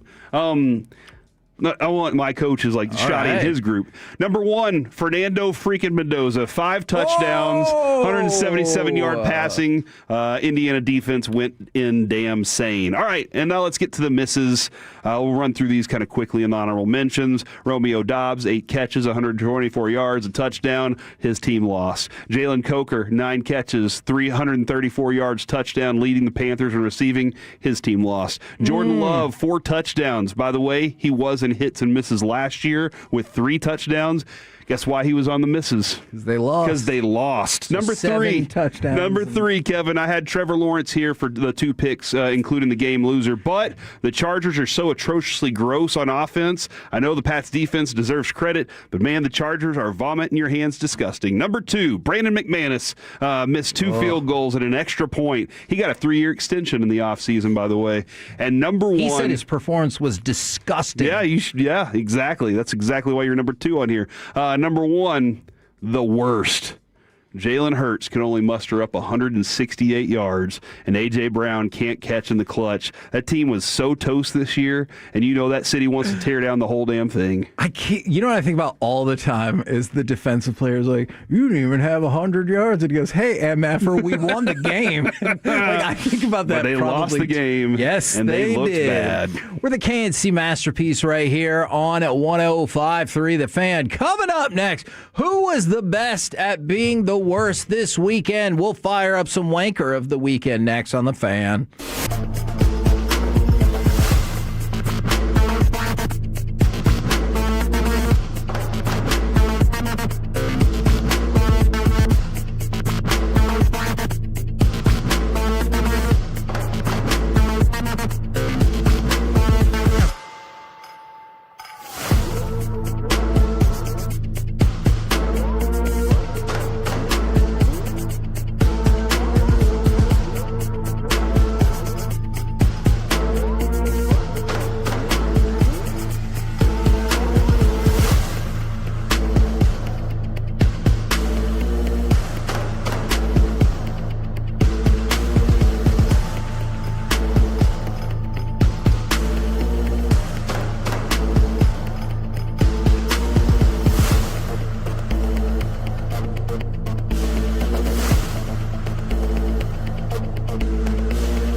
segment of the K&C Masterpiece is brought to you by the personal injury lawyers Frankel and Frankel. If you've been injured in a car or truck wreck, call Frankel first, 214 or 817-333-3333. With Frankel and Frankel, there's never an out-of-pocket cost. They only get paid when you win. Frankel and Frankel, the go-to car and truck wreck attorneys in Dallas. It's kept in at the line, a shot deflecting. No. Brown to the point. Sam Dickinson loads up. They've tied it up. Sam Dickinson to let him got it, and it's 4-4. K&C Masterpiece back here on 105.3 The Fan. I'm going to just say the San Jose Sharks, even though it probably makes more sense to put the Dallas Stars in there. It's time for Wanker of the Weekend. Who was the best at being the worst this weekend, and why was it Shay Given?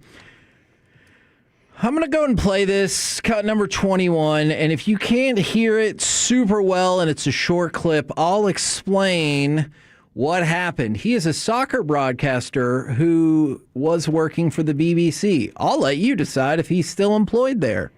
Should be given that week at least. Nancy took over that week, had an absolute holocaust in that week. So he was talking about a former coach and how terrible it was, and said that tenure was an absolute holocaust.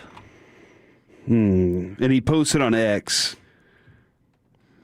He didn't fully understand the meaning of, and certainly won't ever use it again. We all have areas of ignorance in our knowledge, and I hope to use this as an opportunity to become better educated going forward. I'm genuinely mortified, etc., etc., etc. I'll be donating my fee from today's show to the Holocaust Educational Trust. Okay, and I think that is delightful. It's tough because he's right. We're all ignorant about certain things, and we have holes in our knowledge. I wouldn't have guessed it would be lack of knowledge about the Holocaust, but there are things that people bring up to me, and I'm like, I have no idea what you're talking about. No, there are words that my grandparents used that can't be used now, right? Like, I'm sure that for sure all of our, like, that generation, it was a different time. Right. And there are certain things that we don't study enough because what is the truth of this? There's a long story there. You try to make something sound as bad as it possibly can, and that's the worst thing that you can think of. And you're like, oh, man, why did I use that? Remember, was the Oklahoma City broadcaster that said he's out of his mind? And he said cotton picking. Yeah. And when he said that, everybody was like, oh, because he's black. And he was like, that wasn't even what I was thinking at all, yet he still got fired or suspended. No, he eventually did get fired. And I have to remember, in that moment, I didn't even think that part through. It was just a phrase that I heard people say all of the time. And then upon looking at it, I was like, oh, right. Yeah. And I don't think he meant that by it, but he lost his job nonetheless. Yeah, no, this is that wasn't a great thing to say there. Yeah, and like I said, he is no longer employed with them. All right, you want to jump right to George Pickens or do some other stuff first? Let's jump right in. All right. Is George Pickens the wanker of the weekend for not understanding, I don't know, stats? He put on Instagram after he was named second team All-Pro, which means you're congratulations, one of the best 6 receivers in all of football. Brandon Aubrey was second team, and so was Kamonte Turpin. And in fact, if you look at the way they kind of layered it, he essentially was the 4th best receiver in football because it looks like he had the most votes on the second team for All-Pro. He said, "What's the criteria for first team All-Pro? ? Ah, gotcha. It's not about the play." All right. Let's take a look. Here are the 3 wide receivers who were first-team All-Pro. Puka Nacua. Puka Nacua had 36 more catches than George Pickens, 286 more yards receiving than Pickens, and 1 more receiving touchdown. So he's better in all of those discernible receiving categories. So Puka feels like he had a better season than Pickens, yes? Okay. Jackson Smith and Jigba, also First team All-Pro Jackson Smith and Jigba had 26 more catches than Pickens, 364 more yards, and 1 more receiving touchdown. Those dudes had exceptional seasons. And objectively better than George Pickens. What's objectively mean? Without question or doubt. I think without question or doubt, they definitely had better seasons. Now, there's the other first team All-Pro, and I will let you decide. Jamar Chase. Chase had 32 more catches than Pickens but Pickens had 17 more yards and 1 receiving touchdown more than Jamar Chase. But let me throw one more person. George Pickens also had 4 fumbles into the mix. Ooh. Amon-Ra St. Brown, he was second team. Yeah. Along with George Pickens. Pickens had 28 more yards receiving than St. Brown. St. Brown had 24 more catches and 2 more receiving yards. So there's a strong argument to be made that definitely Puka and JSN, but very, very possibly Jamar Chase and Amon-Ra St. Brown, who was also second team, had better seasons than George Pickens. I do wonder if he wasn't talking about the first 2 and he was talking about the third one. Okay, so let's examine that. I still think that's a silly thing to say. Jamar Chase had 32 more catches than him. Mm-hmm. All right? Less touchdowns. 1. That is true. 1 fewer touchdown. Out of all those 32, he could have had 1 more touchdown, and we're good. That is true. 15.4 yards a carry is a pretty cool number, or a catch is a pretty cool number. That's true. Their quarterback was also out most of the season. What quarterback? Joe Burrow. But my point is, I don't think you can look at George Pickens' stats and say there's no doubt he was better than both of these people, and he's out there complaining, saying, oh, it's not about the play. And he said popularity contest, ? No team in the NFL has more fans than the Dallas Cowboys. So this is a dude also, and I am playing this side of it. This is a dude also that's felt like he has always gotten picked on. In Sure. Pittsburgh, and then he's like, I came here and I was really good. No, he was absolutely really good. And the reward was you're a second team All-Pro, dubbed as the 4th best wide receiver in football this year. I would think you would take that time to celebrate instead of being like, so it's not about the play on the field. If Jamar Chase had like 900 yards, then I'd be like, what the hell is going on here? Does first team All-Pro change his salary? I do not believe so. Where that comes into play, I feel like is usually for Hall of Fame. And yeah, I think you can throw coin flips at the other three guys, and be okay with it. Like St. Brown having the more touchdowns, I thought St. Brown, like he was effectively, Chase had 1 less game too, so those yards would be null and void had that happen. True. The touchdown might have been as well. I'm interested to know, early in the season, didn't it feel like they didn't quite know how to use Pickens until CeeDee Lamb got hurt? And then that could have changed his season too. I think it's a great honor. I think it's a great honor. I like the chip on the shoulder though, dude. Stay that way. Yeah. Be like, you know what? No, y'all aren't going to respect me. Don't use it though to be like, there's nothing else I can do. Use it to say, I'm going to go out there and show you even more next year. See, with a star on the side of my helmet. And that's what I would love. For a love. reasonable price. Not the conspiracy that people are out to get him, but the idea that, like, all right, you need me to turn it up even more? Let's do it. Yeah, no, I hope that's the case. I hope that thing happens. SEC football. Are they the wankers of the weekend, as officially they are not in the championship game? This is the 3rd straight season the SEC has not been in the championship game for NCAA real Division I football. It's the first time that's happened since 2000 to 2002. And if you prefer, I say FBS, okay. And they also went 2-8 against non-conference opponents in bowl games and the playoffs. I know it still means more, but that hurts. What happened to the SEC? Do you think maybe it didn't mean more enough? So you're saying that the boosters need to open those checkbooks a little more? Ooh. Because obviously Indiana, Miami, Ole Miss. Well, hold on. Ole Miss was part of it. I mean, Indiana, Miami got those wins. They spent enough to get the right ones. Yeah, I guess it doesn't mean more enough. Kevin, is what we have to reside on. And then I like people that are behind. I'm not paying for Peacock, damn it. All right, fair enough. All right. Listen, I had to. I know. And it was the dumbest decision. Max Kepler and Dennis Schroeder, if you're not fancy. Schroeder was suspended 3 games for trying to hit Luka Doncic. This is going back a couple of weeks. Finally the suspension came down. And then Max Kepler was banned 80 games for violating MLB's drug program. Dude. Do they both qualify as wankers? I think you can make them wankers for sure. Yeah. Don't violate the drug program. Do you think what Who makes, reads the program?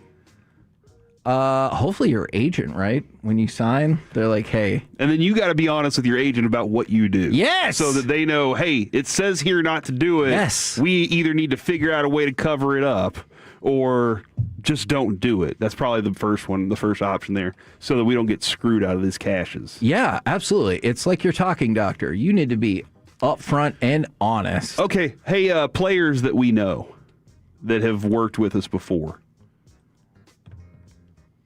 When you get suspended, does your agent still get the cut of the contract that you were given if you're not getting all that money?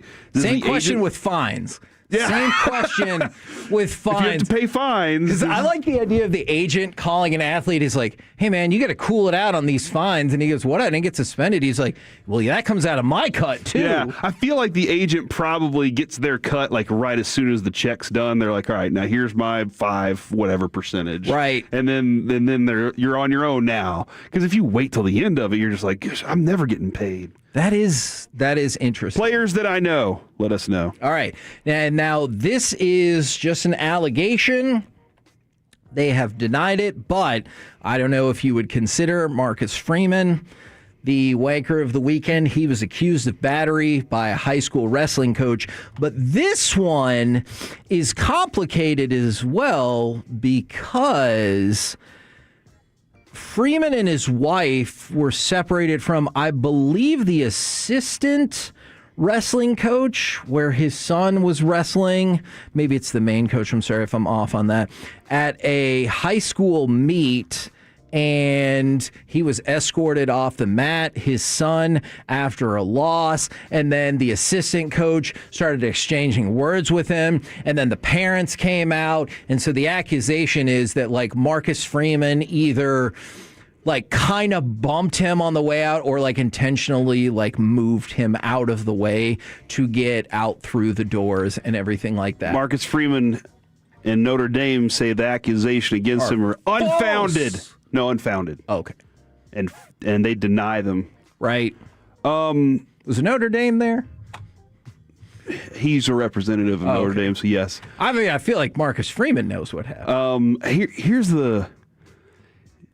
It's tough with kids. You know for a fact you're going to get goaded into things, opportunities like that. For sure. Right? If you are a famous person in the public eye, have cash in your pocket, that is going to happen. And if someone's yelling at your kids, it's tough not to react to dive into it for sure, yeah. And, like, look, maybe I'll get dragged for this. I don't know. I really don't think if it was like a shoulder check walking out of the building and he was standing between you and the door and you just kind of shoulder checked him to move him out of the way, I do not think that's something that should necessitate police charges.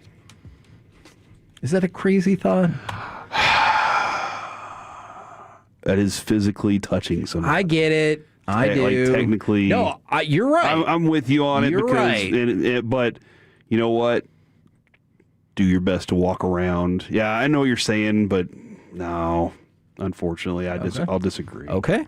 We're the K&C Masterpiece right here on 105.3 The Fan. Should Coming up next. him in the jaw, though. That's the way to do it. Let's chit-chat. If you're going to take the charges anyway, you might as well get yours out of it. Man, that took a hard turn from don't do that to, but if you do, swing away. Yeah, get it. All right, coming up next.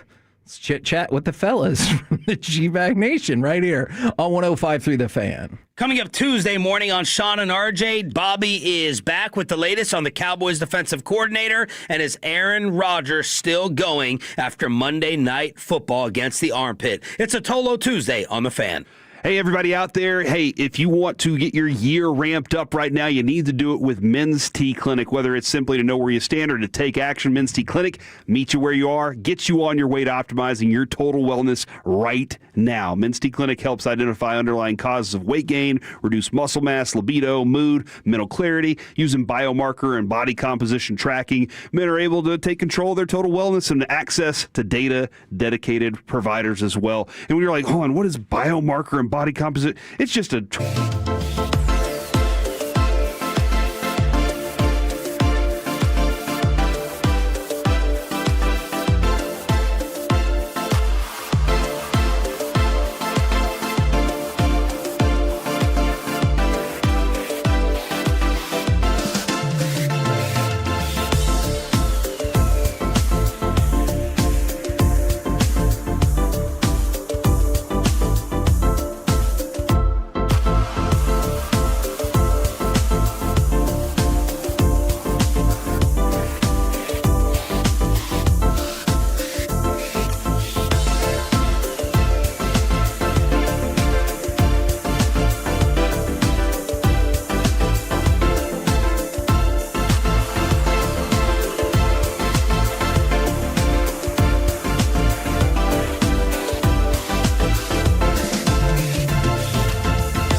segment is brought to you by Classic Chevrolet. If you're in the market to upgrade your vehicle, get the Classic Chevrolet in Grapevine. Back-to-back #1 Chevy dealership in the world. They've got more new Chevys than anyone, all priced to sell. Visit ClassicChevrolet.com. This is Texas. This is Classic Chevrolet. Together, let's drive. Based on new Chevy registrations 2023 and 2024. From the 19, Stafford has it helmet high, settles his feet, shoots right side, leaping catch, touchdown LA! Wow!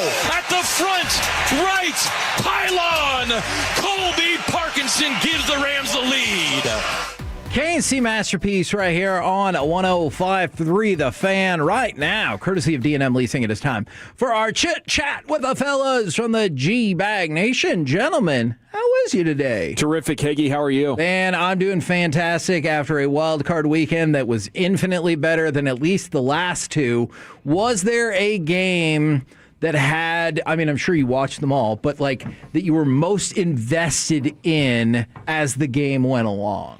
It would have to be Packers and Bears, for sure. That number 20 pick. Yeah, baby. By the way, much better than I feel like a lot of people texted in when we first made that trade. They were like, that pick's going to be 28, 31. Nope, pick 20.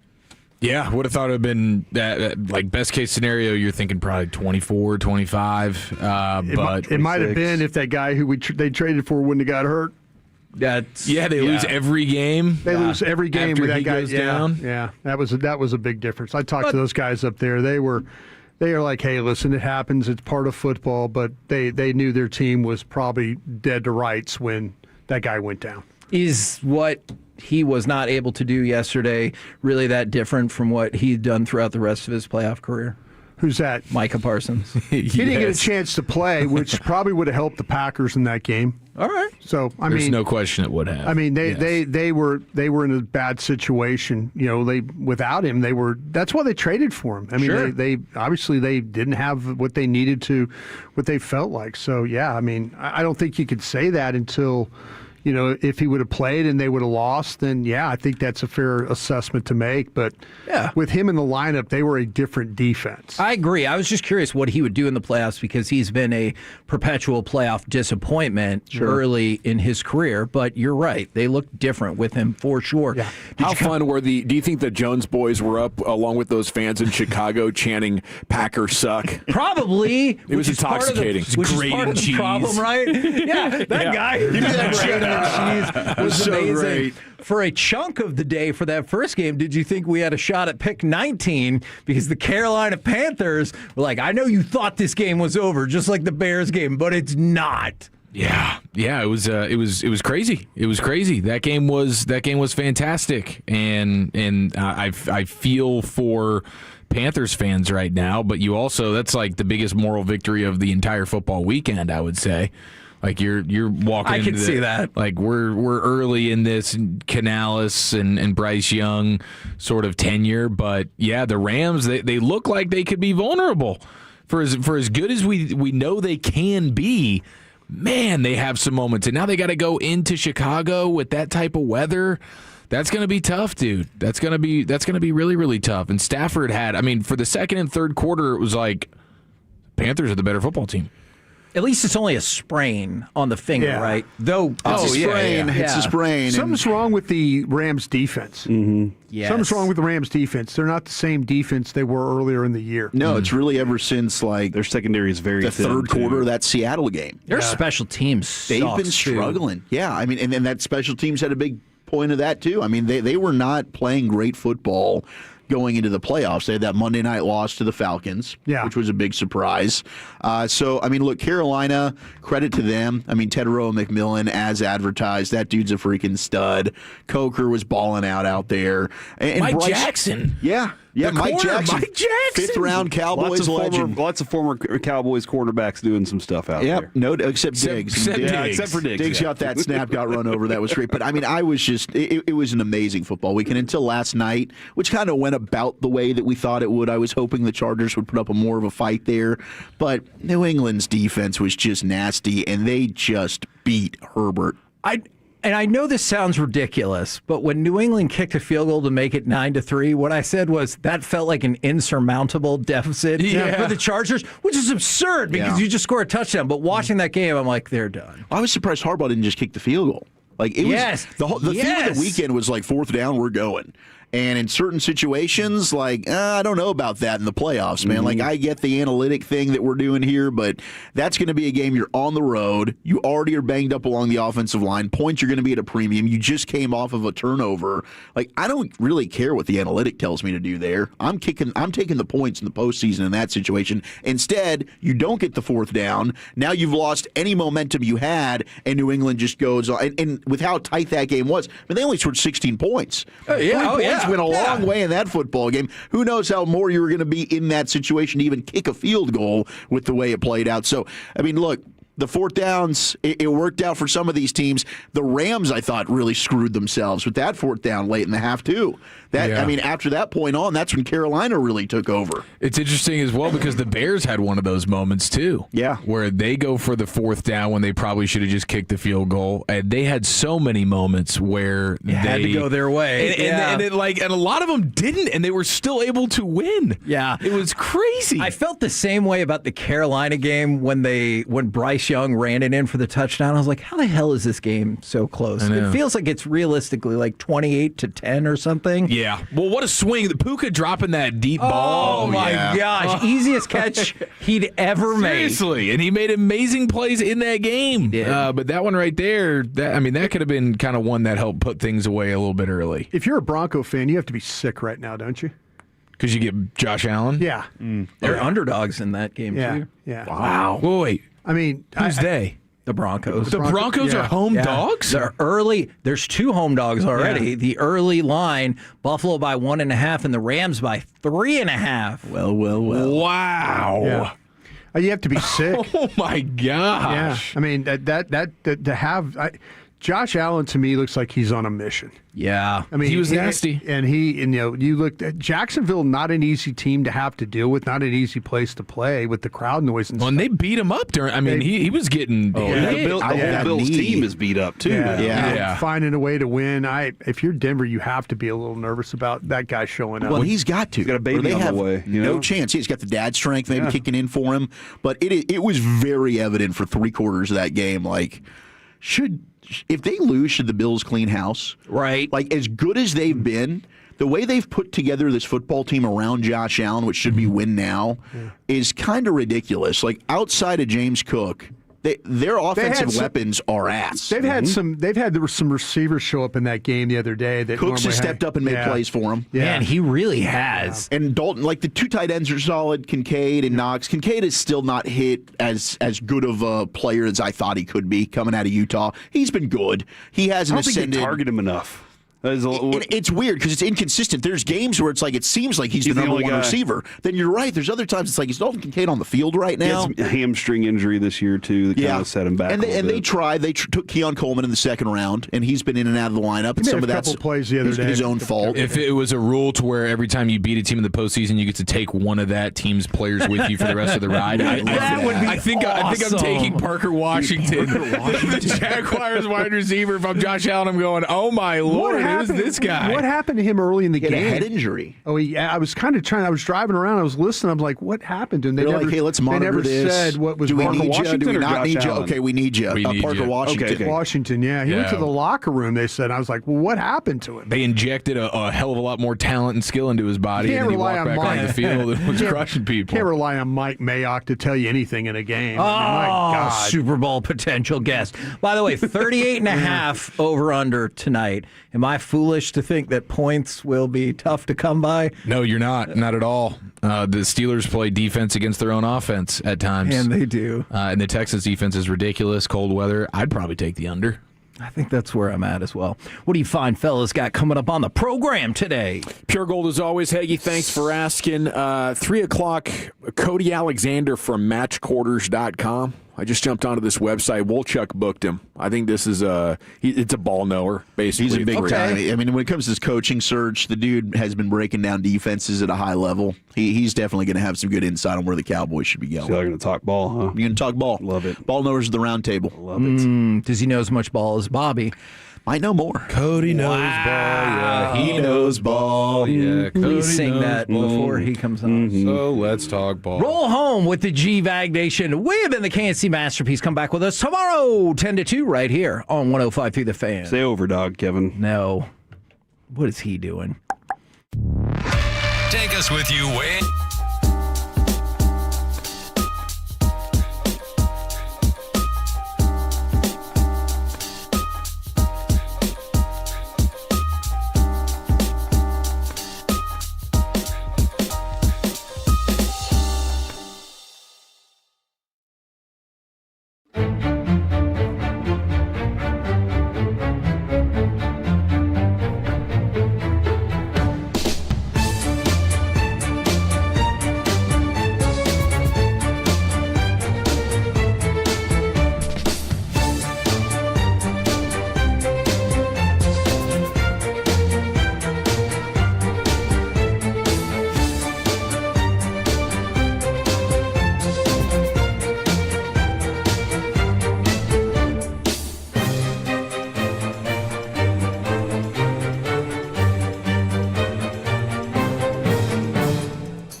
You to take the free career evaluation today. mycomputercareer.edu. An elite CompTIA certified.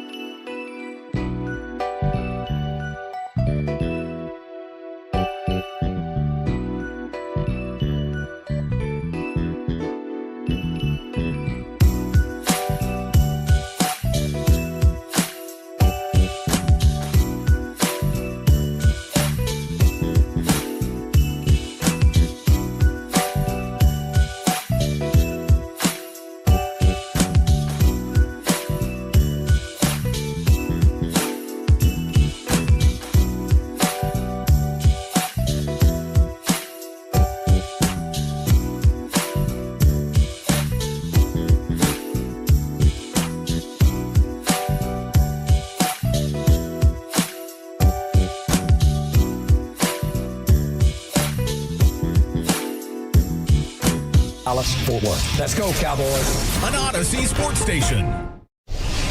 Driven by our D&M Leasing Studios. You're rolling with the Gbag Nation on 105.3 The Fan. Welcome to the nation. Hour one of the Gbag Nation on 105.3 The Fan. Hope you're having an outstanding day as we're off and running here for the next 5 hours talking sports with you. Coming out of wildcard weekend, General at your service at ease. There's Broadus, the former Cowboy scout, the Super Bowl champion.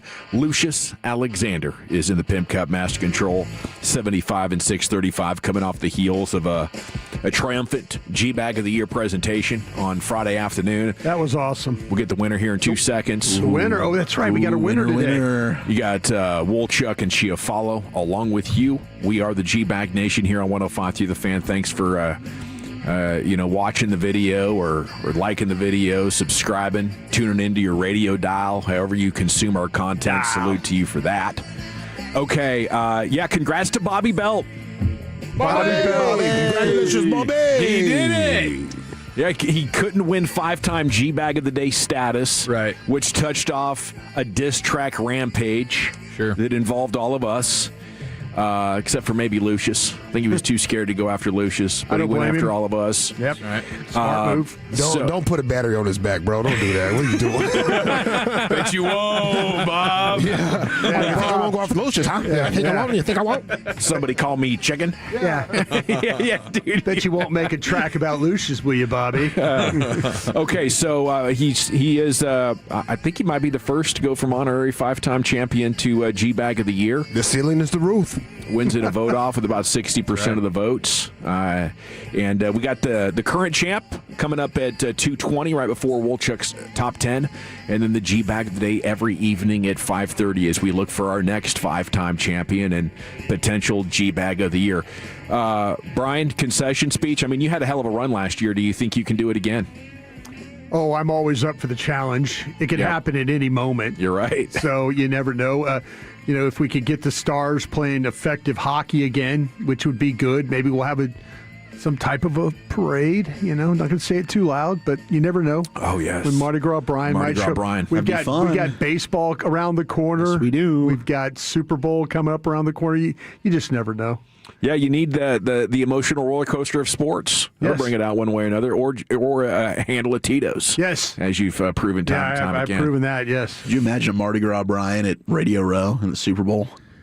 I kind of saw what Bobby did, and I don't know about that. You know what I'm saying? It was one of those things. The hangover? Yeah, he was just kind of like he was struggling. Wasn't he puking in the trash can? Yeah, he was. He just on Radio Row. I think that was post media party. You got to be tougher. Withdrawals. You got to be tougher than that, right? You can't be like all liquored up and then in the next day not show up. I think that's pretty tough because I think actually the coward's way out is to call in sick. Yeah, I think he tried. Yeah, and Sean was like, no. You're going to pull that off, go that late. Yeah. You're going to have to pay the price, brother. Yeah. That's the right thing to do in that situation, isn't it? Yeah. You work through it. Yeah. You can't acknowledge that booze made you miss a day of work. It's embarrassing. Or week. Yeah. You know what I'm saying? Yeah. Because on the other side of that is a conversation with the boss about it, or you got to shut it down yourself at that point. That's why I always work through it. Yeah. Exactly. Yeah. You don't want to let them know.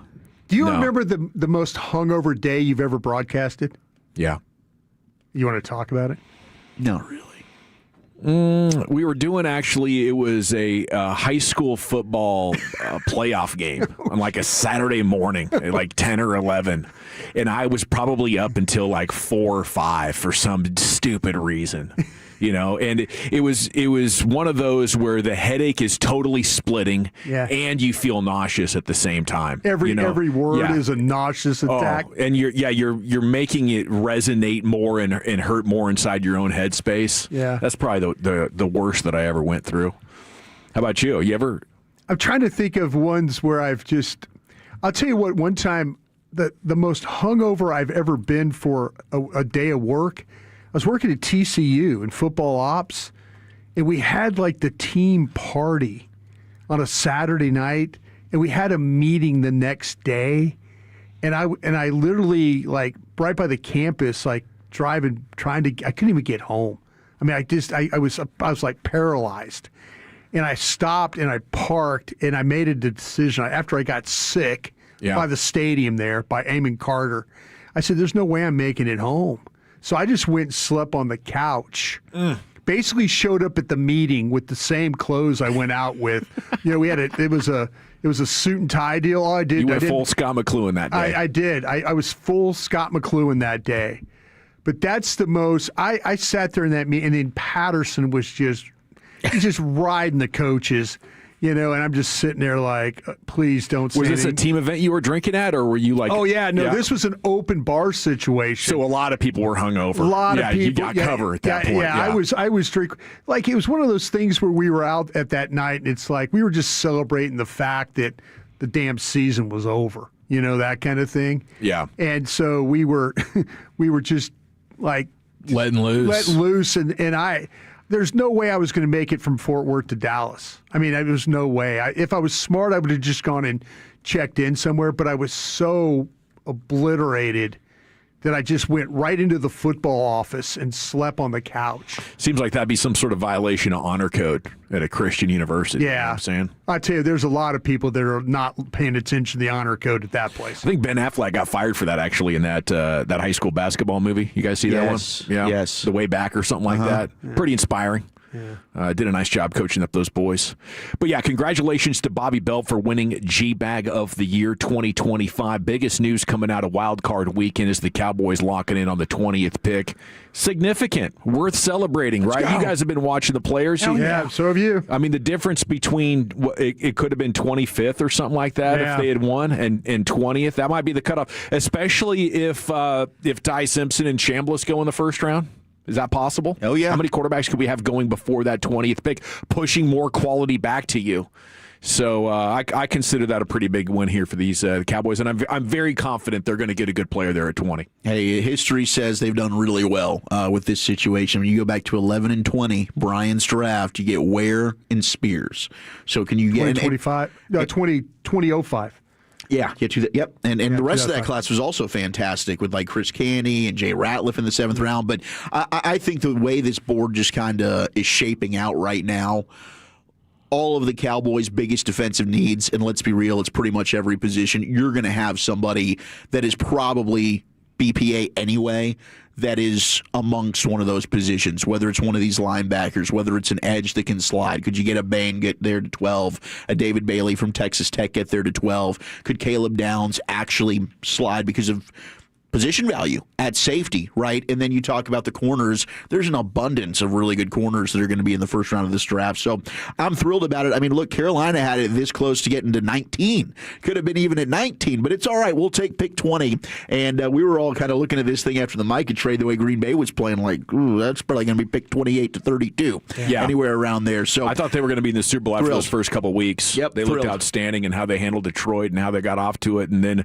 I guess right before they played the Cowboys, didn't they lose to Cleveland? And that was like the beginning of the end. And now they just stumbled totally down the stretch. And the football draft gods were smiling on you. Yeah, they were. I know you're scheming up ways to take advantage of it already, Brian. I'm thinking about how we're going to move 20, and then I'm also thinking, honestly, how to move 12. You know, if you really want some value there, just see what. But yeah, the players there, I think we're all doing a really fine job, off to a good start of studying these guys. I think we're kind of getting a handle where this board might kind of go early on some of these positions, whether it's the corners, whether it's the ends, where the linebackers are. So yeah, you got to make the determination, stand in there and make picks, or find a way to back that thing up. And I think if you really work in free agency, that you can maybe give yourself some flexibility to back that thing up. But if you don't, then you might be forced to kind of stand in there and make some picks, and that would be okay too.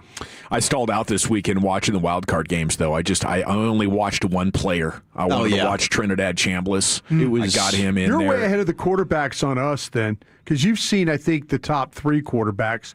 You did 4 if you count Simpson. Okay, you've done all 4 quarterbacks. Mendoza and Moore. And, I mean, am I scouting them? I think I'm just researching them. I'm watching and I'm trying to. If you had to, okay, you're a team. You're out there. I mean, they're all different skill sets. I want Chambliss ahead of Simpson. Okay. Although, I mean, you're getting so many more traits, but Chambliss's ball placement is the concern. Like, he's throwing behind guys, he's throwing at their feet, but he completed 66% of his passes, so the ball is in the general area and they're somewhat catchable. But when it's not good, it's like, man, would that get intercepted in the NFL? Like, is he going to have interception problems because of that? But man, he's such a great athlete. They got the perfect offense set up for him, where he's going deep, where he's throwing over the middle to these guys that they scheme open right in the middle of the field. So it makes the defense defend the whole thing. I don't see a lot of route tree from Chambliss, like the whole composition of what NFL quarterbacks throw. Sure. I didn't see that, but it works so well in that scheme that I think if he had something similar going on in the NFL, he would have a tremendous amount of success. And he's fast as hell, but he doesn't overuse it. Right. He uses it so wise and protects himself and takes what's given to him. But when he takes off running, he's looking to go make a play in the passing game. Right. And then if you stay back against the passing game, then he's like, okay, I guess I'll take 8 to 12 yards here. But anyway, so I got him third. I got Moore second, and I got Mendoza number 1. But I tell you what, with Mendoza, the concern has to be we better protect this guy, because off script, when he's got to improvise, it's ugly. Mm-hmm. You know?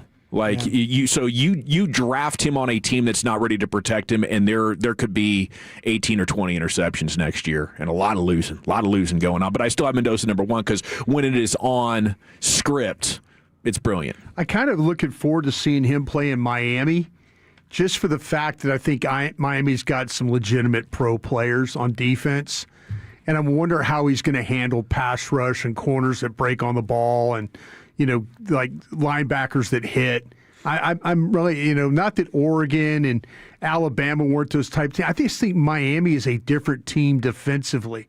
And maybe you get a pretty good understanding what he might be a little precursor to how he might look in the NFL. So what is the offseason outlook now for the Eagles? Did we see another step in the direction of deterioration? Well, they're going to fire the offensive coordinator, right?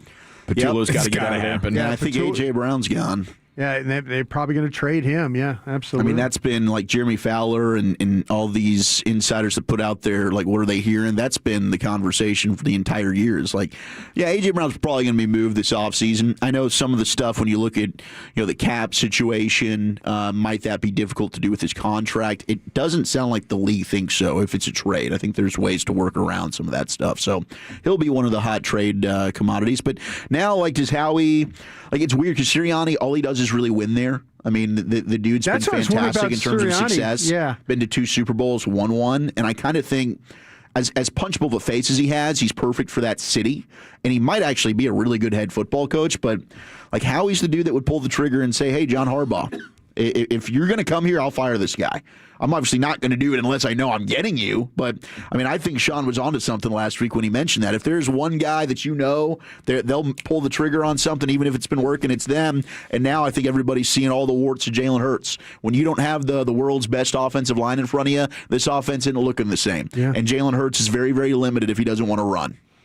Yeah, you hate to see it, and I guess the first thing they got to get figured out is what's happening with Lane Johnson, because without him, I think they are in a significant rebuild. What was their record, or taking a step back? 3-5 since Lane Johnson's Lisfranc injury. Mm-hmm. So the wheels really came off, as it has throughout his entire career. Yeah. And I remember when he initially got hurt, and we were thinking, man, how long is he going to be out? Could he be out 2-3 weeks? And we gave the stat then, and it was similar then. Like, that still holds true for the Eagles and Lane Johnson. Yeah, if you go back and you look at the game, though, Fred Johnson, the tackle who replaced him, he gave up the most pressures in the game and the only sack. Yeah. So that just kind of shows you that that they miss that guy when he's not playing. Salute to Eric Kendricks with the game-ending play. How about that? Jeez, our guy. What a good read. Why the hell did they not want to bring him back? Gbag bump. It's unreal. I could only assume that maybe he didn't want to come back. I don't think they wanted him in a situation they were not willing to pay him probably what he feel like he was worth. And I think that's why they moved on. And he also, with Zimmer not being here, he was a Zim guy. That's kind of what I always thought. He lost his buddy there. Yeah. That late game put me to sleep last night, though. It really did. It was at 9-3 in the fourth quarter. I was like, I guess it could get dramatic, but I'm done here. Yeah, I don't blame you. I mean, you get sick to your stomach watching that Chargers offense try and play football. My gosh. And Justin Herbert was not good. Well, they're going to move on from that guy probably too. Greg Roman, the play caller. Yeah, probably so. Yeah, I wouldn't blame him at all. Some of these that, guys. That was just brutal. It was. Brutal to watch. And Herbert has to own plenty of it. Yeah. 'Cause it wasn't like the offensive line was as bad as you thought it was going to be, even though it was at times extremely bad. But like when there were opportunities for him, like the very select few of moments where he could have done something, he just never really did.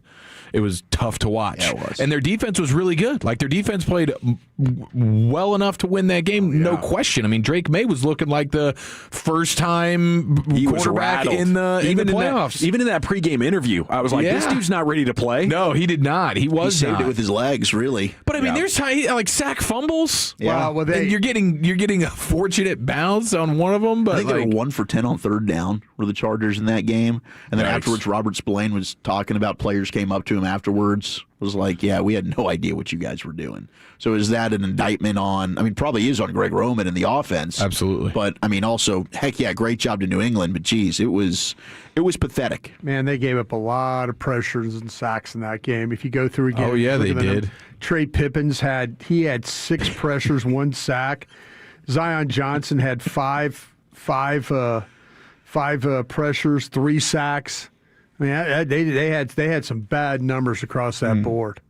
Oh, yeah. I mean, the Patriots were dialing it up on them, and they had nowhere to go. I mean, Herbert, there's times where you're like, Herbert, you got to throw the ball, dude. Yeah. Like, you can't just be running backwards all over the place. Yeah.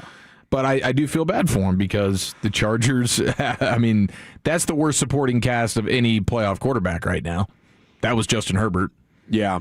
Yeah, definitely. I mean, at times those tackles were collectively embodying the quality of football the entire Cowboys defense had this year. That's what I felt like, because you're making guys like Caleb on Chason look like an all-pro. Yeah. Okay, we got the champ on the other side, then we got the top 10 to 220. Wolchuk, where are you taking us? All right, let's do it. It's National Kiss a Ginger Day. If you see Alec Medford out and about, make sure you're giving him some smooches in honor the top 10 ginger athletes. 877-881-1053. Who's your favorite ginger? That's next in the nation. But Tolos, how about a simple New Year's resolution, one where you're guaranteed to succeed? Reverse the clock on hair loss with Advanced Hair's simple one-day treatment. You will feel more confident and more youthful when you witness your own natural hair growing into those places where it's been balding or thinning for years.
105.3 The Fan. It is time now to get the champ and get Wolchuk's Top 10 here at 2:20. Segments brought to you by the Frankels.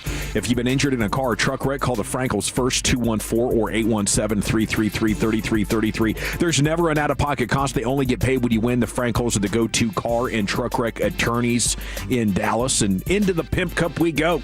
Here's Lucius with the champ. I played that juvenile for Broadus, but he's not even in the room. He kept saying, back that thing up. I was like, hey, He's throwing some weight around somewhere. Yeah.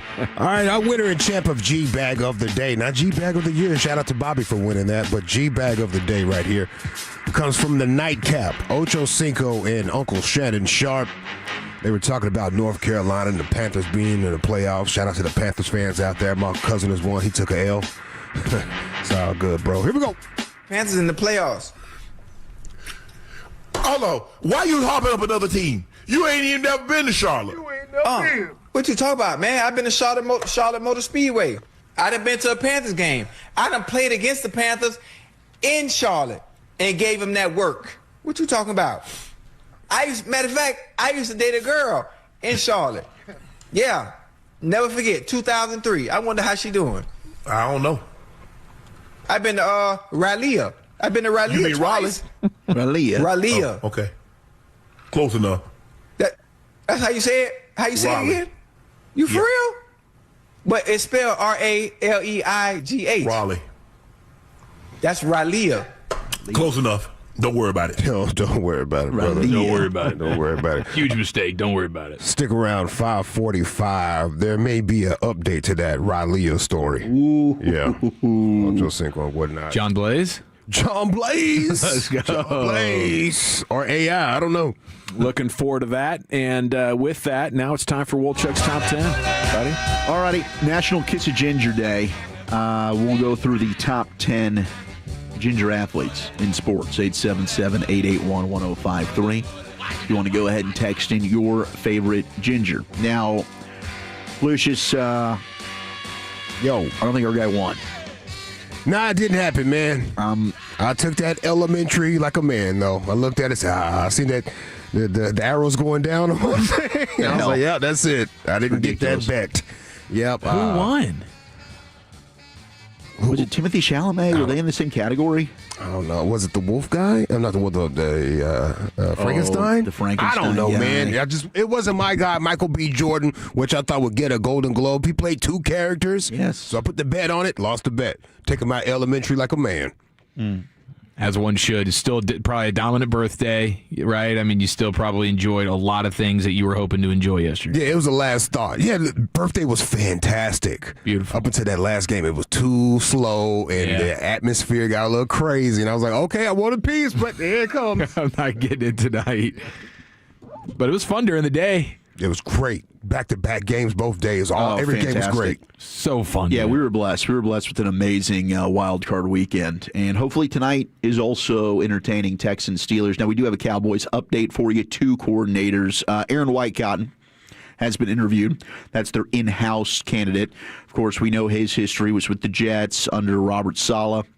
He's a name to watch in the defensive coordinator cycle, according to Jonathan Jones. There might be some other teams that want to interview our Aaron Whitecotton for their opening. And then Jim Schwartz is getting a head coaching interview with the Ravens. So Jim Schwartz, a little more busy than I thought he would be. Like, I get the Browns thing. You know, the Browns want to keep him as defensive coordinator, so you go ahead, you interview him for head coach as well. But now other teams expressing interest in Jim Schwartz as a possible head coaching candidate. So those... Here's your update. What the Cowboys are looking at. They interviewed Aaron Whitecotton. There might be other teams interested. And then Schwartz with the head coaching interview in Baltimore. Yeah, they were. I talked to some guys this morning. Couldn't get any names on this, but they said they were definitely working on some things. So maybe the Whitecotton thing was part of this. I think they've got some other guys in mind as well. I was trying to get a hold of Todd Archer and see if he had run down some names and stuff. But I know this morning, I'm happy that they're at least trying to do these interviews. You know, that they're trying to go out and talk to some guys and see where they're at. I'd love to see them have an opportunity to get to talk to a Jim Schwartz and stuff like that for sure. So you think Schwartz is a serious candidate for these teams? I think so. You know what? Jim has a history. He when Jim first got his start, he was with Belichick and those guys at Cleveland. So he has a history with Ozzie Newsome, who's still in the building and stuff with the Ravens. With George Kokinis, who is in the player personnel there, who's the assistant general manager. Those guys all work together. So to have an opportunity to go back and talk to one of those guys that they all have relationships with. I think that they're going to do that. Even though they, like I said, they worked with the guy, I think there's a lot of mutual respect between the two parties for sure. Yeah, I mean, and you play against each other every year. That defense has been really good. I mean, that has not been an issue in Cleveland. Did you see the size discrepancy with Miami's offensive line and Indiana's D-line? Yes, it's quite large. Holy moly. Their biggest offensive lineman for Miami, Marcus Bell, 6'9", 345. The heaviest D lineman on Indiana, Tyreek Tucker, 6 foot 302. And the size by size, I mean, it's like David versus Goliath. It's unbelievable. Yeah, and that's why Indiana, you notice what they do with their defensive line. I mean, they're stunting and slanting, and they're doing the movement and all that kind of stuff at a very, very high level because they don't have just the bully man beasts in the trenches. That's really going to be Miami's one somewhat advantage in this game. It's just simply, can your offensive line and defensive line continue to control things in a way that can keep this game even close? I watched Surratt, the wide receiver from Indiana yesterday, and I was watching Indiana's offensive line. I've watched their center play. He's a guy, he's like kind of a fourth round guy. He was the MVP of the Rose Bowl game. Coogan is his name. He's a fourth round guy. That this offensive line, they're good. I don't think they played against a front like what Miami's about to throw at them. And Big Ten football has gotten so much better with when you got USC now and UCLA's, you got all this Ohio State and all that. But I don't think they didn't play. Indiana did not play Ohio State in the Big Ten championship game. That's right. They didn't play them during the regular season. But and what was the score of that game? 13-10. Yeah. So I think that if Miami will have a little bit of advantage, I don't think they've seen a defensive line like this though. So, and we'll have to monitor the health of Mesidor. That's going to be a big thing. I mean, we'll do a college football darty coming up on the other side. But let's get to the top 10 gingers. National Kiss a Ginger Day. You guys, you got a ginger to go kiss in your life? You ever kissed a ginger before? Might be an awkward question to ask. You can dump that. My dad's a ginger. Really? Yeah, my dad's a ginger. That's an upset. I'm kind of gingery myself. It's harder to tell, but it used to be obvious when my beard was red. Yeah. Now it's more white than anything. You and Dave McMenamin. So yeah, I think you'd have to say Jason Garrett is my favorite ginger athlete of all time. I like that. As far as kissing one, never a full blown, right? Never like a full blown rocket redhead. Okay. Just a peck. They're like a husky pretty redhead. rare. Yeah. Oh, okay, I got you. Yeah. No, they are. Yeah, they are. I don't think I've ever. Some of them are smoking hot, though. Oh, yeah. Says some of them. Stop it. Well, I mean, there's the outliers, man. Jeez. The outliers are out of control. Yeah, I mean, shout out to South Park. But I did. I dated a redhead for several years. Oh, yes, you did. I dated a ginger for a while. Brian? Curtains match the drapes. No, I have not. Bald. Okay. Yeah. All right, let's. There's still an answer to that question, though. I think the answer would be yes. Okay, awesome. I think the answer would be yes. Okay. Blake Griffin. How about for your pops, Lucius? 469. I guess I got to kiss myself. First time texter, homegrown Dustin May. Yes, 817. I believe Dustin May, just Northwest. That's right. Northwest High School's own. Texans stand up.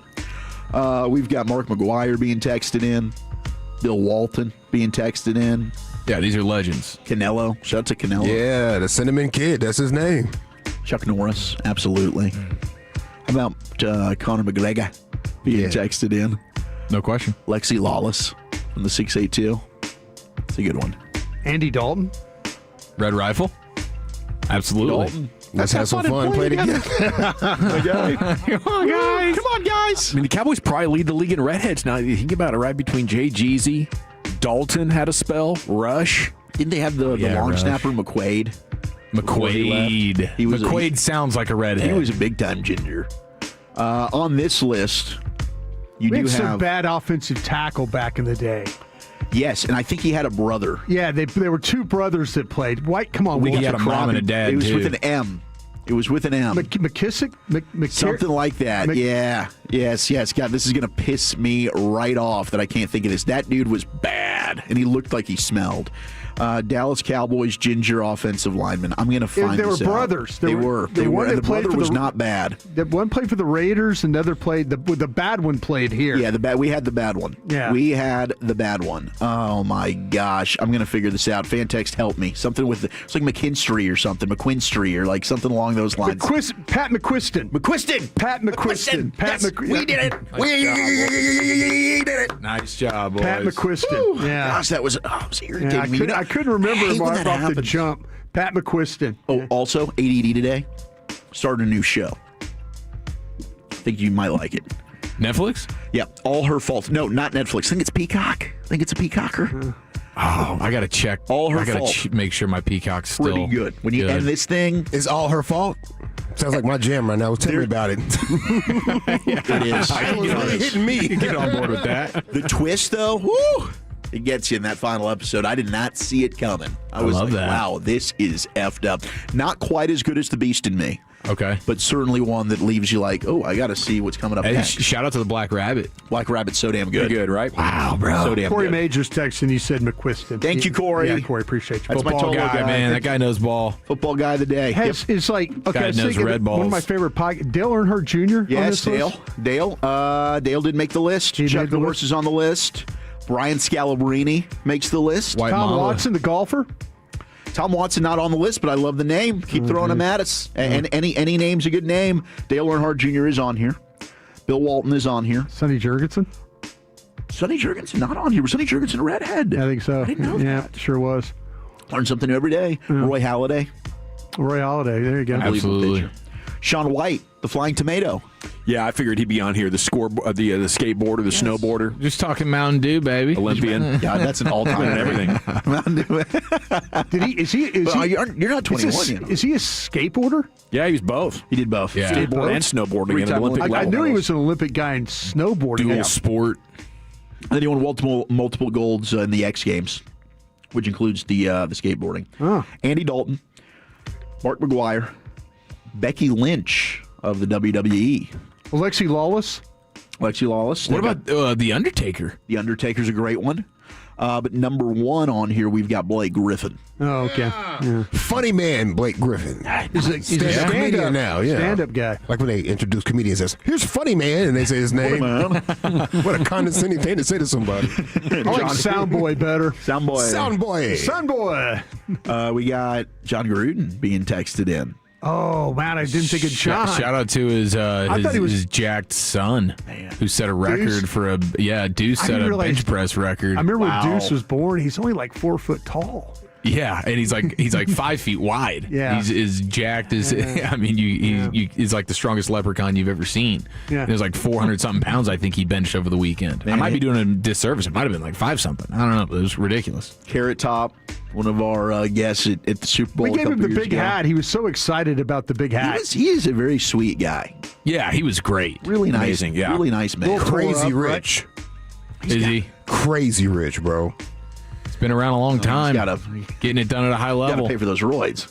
He is pretty jacked. Yeah, he's he's like an freaking- athlete, yeah. He's venomous. I mean, like the veins coming out of that guy. Venomous, exactly.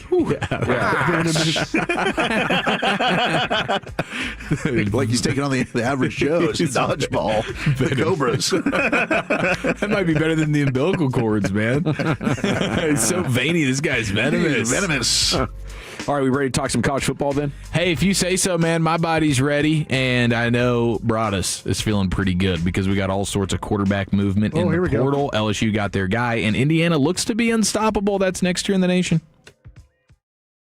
Coming up Tuesday morning on Sean and RJ, Bobby is back with the latest on the Cowboys defensive coordinator, and is Aaron Rodgers still going after Monday Night Football against the Armpit? It's a Tolo Tuesday on The Fan. It's a new year, and Aleve is here to help you keep your New Year's resolutions on track. Whether it's a daily walk, hitting the gym, or spending more time with friends and family, Aleve's got your back. With up to 12 hours of body pain relief per dose, Aleve keeps you moving with long-lasting body pain relief so you can chase those dreams and achieve your goals. Don't let body pain slow you down. Keep going with Aleve, because this year is your year. Try Aleve. Use as directed for minor aches and pains. I can't believe how spotless my floors look after using the Swiffer Power Mop. No more dragging around a heavy mop and messy bucket. Now I get the same deep clean without all the work. Thanks to the powerful solution and scrubbing pad of the Swiffer Power Mop, dirt and grime don't stand a chance, and I don't break a sweat. Mic drop. Mop drop. Swiffer Power Mop. Swiffer Power Mop. A smarter way to mop. Try it or your money back. All right, let's chat East Dallas diesel, shall we? Oh, baby, if you're in the market for a truck, you know.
There'll be a baseball card show, run the bases, enjoy Q&A sessions, and much more.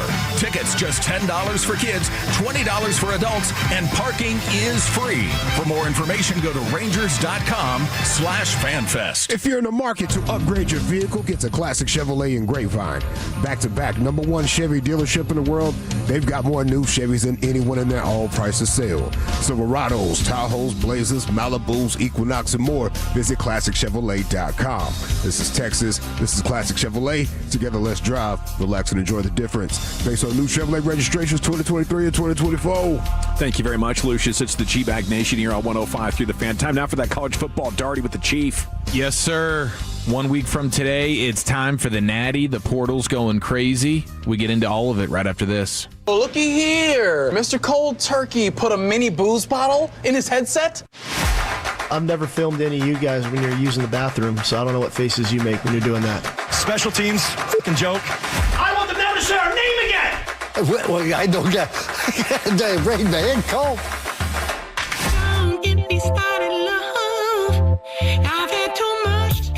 Indiana, my goodness gracious, just mopping the floor with Oregon on Friday night. After Thursday night's back and forth with Miami and Ole Miss, Indiana put that thing away quick. Yeah. I mean, it was light work for those guys, and it felt like they were playing in Indiana. Like the entire crowd. That felt like an Indiana Hoosier home game for sure. 98% of it. Yeah, looked like on TV. See any Oregon fan show up? I mean, it was all red. It was crazy. Spent all their money in Miami for the game against Tech. Oh, the Oregon fans? Yeah. Yeah, that's a good point. I mean, it's tough. They're geographically, neither one of those games really worked out in their favor, having to go across the country to get your fan base in there. Man, I got home and as we talked about on Friday, I was wagering and had the Ducks, and I think it was 14-7 when I got home, and 4-year-old's like, "Daddy, can we play?" And I'm like, "Well, I didn't play with her at all late morning, so I got to get her some time. Then I'm going to lock in the second half and be like, hey, we played, we're done, right?" So I'm sitting there kind of playing on the floor with one eye halfway on the TV and listening for stuff. And there was a succession in about 10 minutes where about 12 things went against Oregon. I was like, you got to be freaking kidding me. Yeah. How thorough this ass whipping was. You couldn't execute anything on defense, and you couldn't get anything right on offense there. And it was amazing how positive Dan Lanning was at halftime. Yeah, I know. He was faking it. He was faking it very well. Hell of a job faking it. Hell of a job faking it. I guess to some extent, coach, you got to be a decent actor at times when you're a coach, and he aced that test, bro. I'd have been a toxic son of a gun. Oh yeah, I'm sure he lashed out big time in that halftime locker room. But he also gave credit. He was like, we didn't do things right, but a lot of credit to just Indiana for doing simply nothing wrong. Like from the top down, they are just all three phases a well-oiled machine right now. Bobby Gbag of the year champ, Bobby Belt, had the stats on Mendoza since halftime versus Ohio State in that Big Ten championship game. 36 of 43, over 500 yards, 9 touchdowns, no picks. And they've outscored Ohio State, Alabama, and Oregon 101-25. That's the type of run that they're on right now. It's an all-time dominant run. Right, it is. Now, they are one of the oldest teams in the history of college football. 23 years old. Yeah, you talk about like 23 to 25-year-olds. They got a lot. Yeah. But, I mean, I think that might end up being the norm moving forward. For sure. I mean, Oregon's already keeping 2 guys, one of which I thought was a first-round defensive tackle. Yeah, we lost Amari 2 guys Washington, off our board, didn't we? Mateo Uiagalelei. Yeah, absolutely. And they're trying to keep Dante Moore. Looking at some of these numbers, maybe they should keep Dante Moore. We can get to some of that later. But, yeah, it's... I was in awe watching Oregon. I mean, I knew they were good, but like Mendoza is just plays within the system. He's got just touch, like things that you can't teach, like uncanny, just feel, the ability to move within the pocket. Like he's not a great athlete, but he's able to still be able to steal you a first down with his legs. They run the ball well. They're great at the line of scrimmage. They're just super well coached. And Curt Cignetti is an absolute freak of nature. I mean, he is, you look at him on the sideline, he's never satisfied. They score a touchdown, and they're up like 4 scores. And the camera pans to him, and he's MFing somebody. He's one of these guys that's like cut from the Belichick Saban cloth clearly, to where it doesn't matter. We can win 100-0. I'm going to find something that I'm not satisfied with, and for our team to get better. It's a brilliant run that Indiana's on now, and I'm more sold now than ever. If I'm the Raiders, I am going to try and go get Cignetti and Mendoza. Let's do it. Package deal. Why the hell not? I mean, if I'm Cignetti, I'm staying. Like, don't even worry about going to the pros right now. You can build yourself a juggernaut like Alabama had at Indiana. I really believe that. I think he's that good of a coach now. But that'd be fun. Go watch him jump together to the pros. I know. Like if you're Brady and company with Vegas, you're definitely picking up the phone and just at least hashing that out a little bit, right? With Cignetti.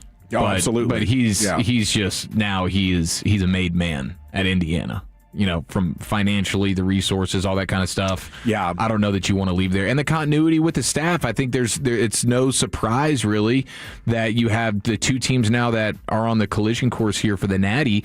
Both coaching staffs were remained intact. You had Oregon, who's got their OC, Will Stein, who's going to be the head coach at Kentucky. You've had all this weird stuff where coaches are coaching for one school, even though they still have a job to do going back to their new school if they got a promotion or something. But Indiana and Miami, both those coaching staffs are ironclad, and so I don't know if you want to punt on that if you're Cignetti, but this is going to be kind of a revenge game for Mendoza because he returns to his hometown of Miami to play the Hurricanes in the national championship that is in Miami. He grew up like a mile from the campus there. He won a state championship at the same high school that Miami's head coach Mario Cristobal went to. And Mendoza's dad was a high school teammate of Cristobal. Wow. So this is like a crazy, all the storylines here. And he wanted to play at Miami, but Miami never offered him. And so this will be a very Cuban, maybe the most Cuban football game that's ever been played. At least in college football. That's certainly, for sure. Certainly in college football. At least the size of the spotlight, it's never been bigger than this. I mean, early betting love for the Hoosiers right now. 86% of the bets, 88% of the money is on Indiana to cover the 7.5. Well, that seems foolish. That makes me want to bet it the other way. But Indiana's so impressive. What do you think it is that Cignetti does better? Is it the team building part of it, or is it his schemes? Go look at his roster. Every one of his really good players were with him at James Madison. Yeah, he took a lot of them. He is an identifier of players, is what he is. And they always talk about play to play and all that crap. You know, he's got guys that, for the most part, nobody else wanted. And he won championships with the guys at James Madison and was part of, building. Everywhere he's been, he's built these programs. He's got a great eye for talent. He could take the lesser of the player and make that player even better, play beyond. But look at his defense. Yeah. Pons played for him at James Madison. I think Fisher, the linebacker, played for him at James Madison. He's got all these kids that he's been through, battle tested, and they know how to respond to him. Mm-hmm. They're all his kids. He took kids that nobody else wanted and is now about to play for a national championship. That's what you need. You don't need the 5-star guy, which is nice, but you need the guys that really believe in the program and are willing to sacrifice for each other to get the job done. You get away with bringing all your James Madison players when you're at Indiana. I don't know if you get away with that when you go to Alabama or the Georgia Raiders, or somewhere else. You know, he clearly. No, let's see the benefit. Let's see the benefit it happens at Oklahoma State. Sure. With the North Texas kids that go up there and see if that turns around quickly. Because again, you got kids that nobody else wanted except that coach. And they're willing to sell out for this guy. You get the continuity. I mean, both these coordinators, I know Tim Cowlishaw had a nice piece about the Miami DC, but I'd kick the tires on both these coordinators. Brian Haynes has been a guy we've talked about a bunch from Indiana. Brian Haynes, he's fantastic. He's been with Cignetti everywhere. I mean, University of Indiana, Pennsylvania, Elon. Everywhere that he's been, this guy, look at the coaches too. When they were talking about, did you hear during the game that these coaches, when they were at IUP, They were making like $6,000. Yeah, both the coordinators now they're both making over a couple $1 million each. Good for them. And that's but that's the loyalty when you're with a guy and you believe in a guy that much, that it makes a huge difference. And they can evaluate. They can absolutely. How do you feel right now if you're Cal? If you're Cal, you're the one that really developed that quarterback. Cal developed. They just put him in a really good system in Indiana. Mendoza, you watch. Well, last year with Tyler Shook, I was watching some film of the wide receiver. I was just curious about the Indiana wide receiver. Oh, Surratt. I was watching him, and I'm like, I want to go. I just want to see him against some other games. And I'm watching Chuck. They're throwing the ball, moving the ball, and doing all that. But man, they get this kid from Cal, and he really give Cal some credit for developing who this guy is as a player. Indiana's just taken it, refined it, got him a little bit better system with the play call and stuff, and boom, he's off and running. Yeah, they're crazy right now. Indiana, big favorite. We have all week to kind of preview that game. We'll get into more of the portal stuff a little bit later on. I love it. Thank you, Chief. We got Cody Alexander, matchquarters.com, joining us next to talk NFL modern defensive scheme and what the Cowboys should be looking for. That's coming up next year in the nation. Our goal is to have you winning every sports debate with your bud.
playoff matchups every weekend and elite hoops action almost every night. The action never stops, and Prize Picks lets you take control. And right now, they got a new feature alert. Prize Picks now has early payouts. If your players get off to a hot start, you now have the option to cash out these winnings before the game even finishes. And with the new social feeds feature, you can share Prize Picks with your friends and copy lineups from winners with a single click. I'm doing it every day with my buddies from high school. And download the Prize Picks app today, Tolos. Use code TOLO. That's TOLO to get $50 in lineups after you play your first $5 lineup. That's code TOLO to get $50 in lineups after you play your first $5 lineup. Prize Picks, it's good to be right. Must be present in certain states. Visit prizepicks.com for restrictions and details. This is the exclusive home of Dallas Cowboys football. KRLD-FM and HD1, Dallas, Fort Worth. Let's go, Cowboys. An Odyssey sports station.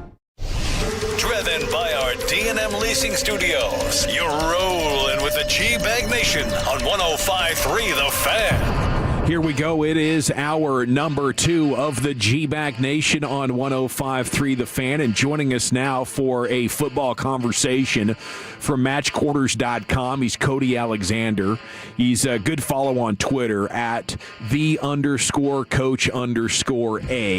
And matchquarters.com, a defensive think tank here. And here is the guy, Cody Alexander. Good afternoon, sir. How the heck are you? Doing great. Thanks for having me on. Man, thanks for joining us. So how would you answer this question? How much better could the Cowboys have been defensively with a more optimized game plan and coaching?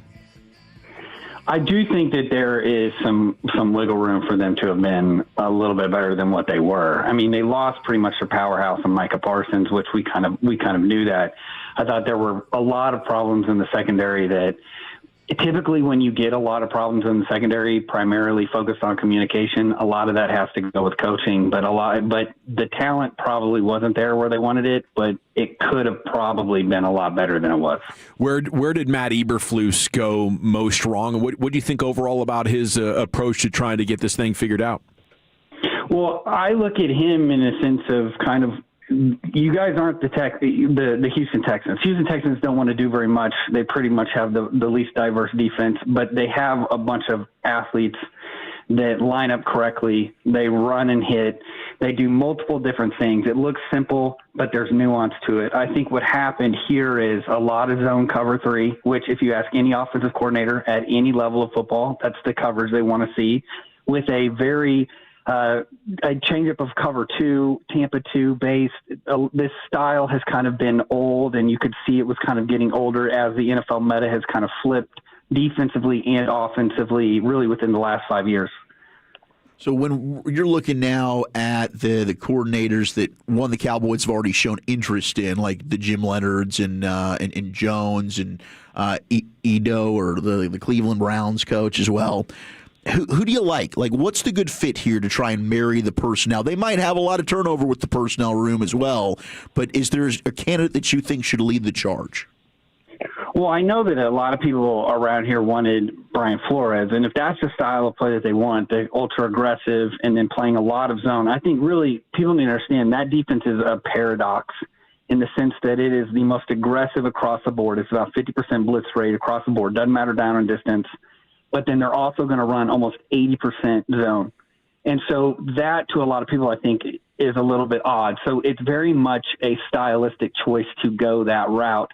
I think Jim Leonard is a great choice. He's a former NFL player. He's a Rex Ryan guy. On top of that, he worked under Wilcox, who's a very well-respected coach within the college ranks, who's also kind of tied to Aranda. So a lot of these like defensive kind of people who are smart, people that really like what the scheme that they're doing, he's been injected into that. And then obviously with the Vance Joseph and kind of learning that Wade Phillips front structure with all the ways that they can do things in the back end, I think he makes a lot of sense in terms of like looking forward and kind of being a little bit more on the kind of complex side. Cody, I'm going to give you the opportunity to be a general manager here, and I want you to give me 2 or 3 questions you would ask a defensive coordinator whether you would hire him or not. The first thing I would do is I would ask, how do you view coaching? Do you view coaching as essentially the players need to line up and then they need to do exactly what you're asking, or are you a teacher first?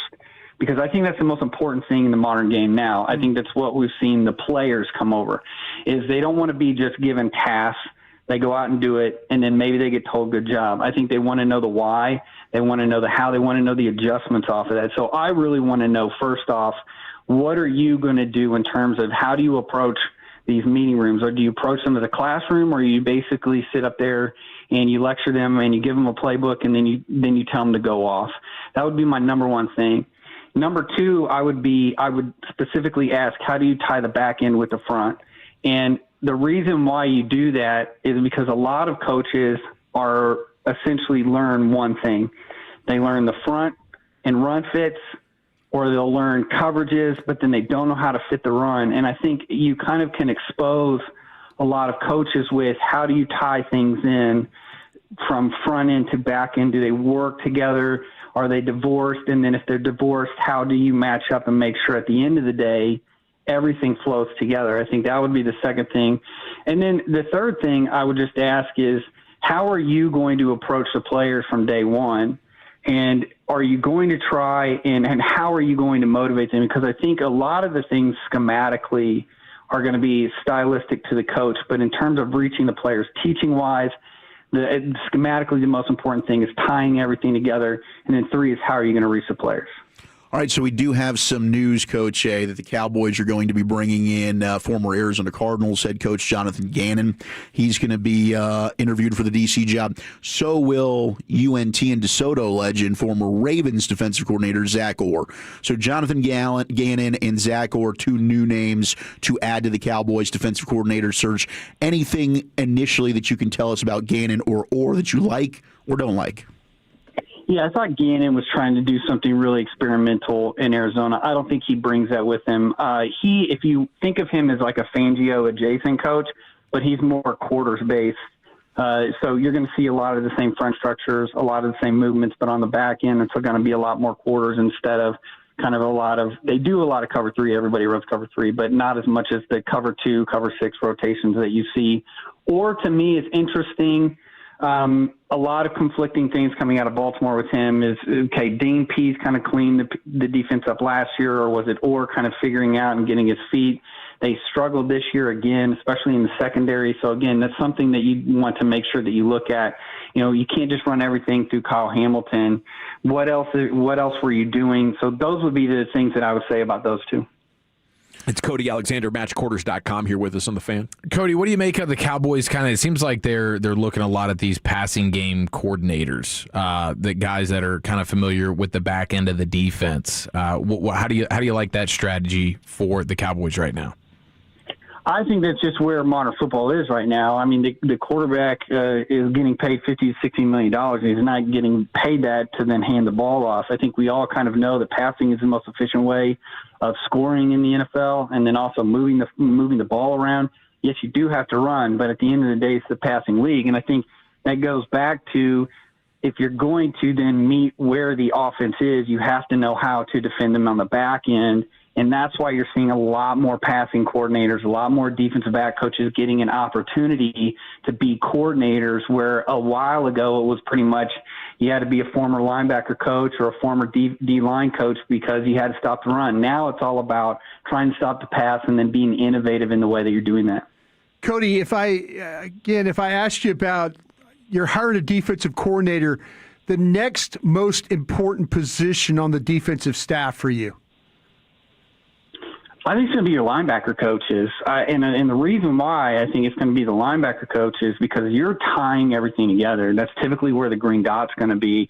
And I think if you just go and you look at a lot of these teams that are really successful at the defensive side, that middle part of the defense and that connecting of the chain, those are the teams that are really, really good when you look at it down the line. And so I think, to me, that's where you can kind of find that secret sauce or that glue for your defense. That's going to be the one that I would then look at.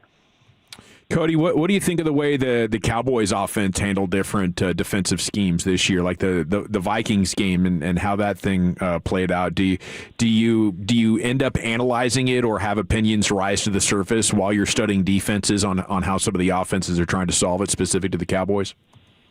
Well, yes, because I think the thing with defenses, it's all reactionary. I think that's one of the unique things. You mentioned the Vikings. I think the Vikings are unique in the sense that they're going to set the table. So they're going to basically line up a bunch of people on the line. They're not going to give you a lot of opportunities to then think about, okay, well, what are some things that we can do off of that? I think that's a really innovative way, but I think there's a lot of defenses that are kind of scared of doing that. So, yeah, when you're watching this and you're looking at this, I think, too, with the problem that the Cowboys can give you is when you have two really good receivers on the field, how are you going to split up your secondary? And we've seen this kind of play out against the Vikings are another great example of two really good receivers. And it's when you allocate two players, and not necessarily as one, everybody thinks it's man coverage, but it's not. But even if you allocate a certain zone over the top, you really can't do that in cover three. So what it really allows you to do, forces you to do, is really play a lot more split field coverage or two high safety looks. And so what that ends up doing is that it invites the run. And so that's where you have to have that kind of balance of how are we going to defend both of these receivers, but then also not let you gash us for 6 to 8 yards every time. Hey, Cody, what gets you really upset with us media scouts? Is it the fact that we don't know what the hell we're talking about when it comes to coverages and things like that, and we tweet things out that it's like, no, dummy, that's really not what it is? Do you ever, like, what's the thing we get wrong the most when it comes to these defenses?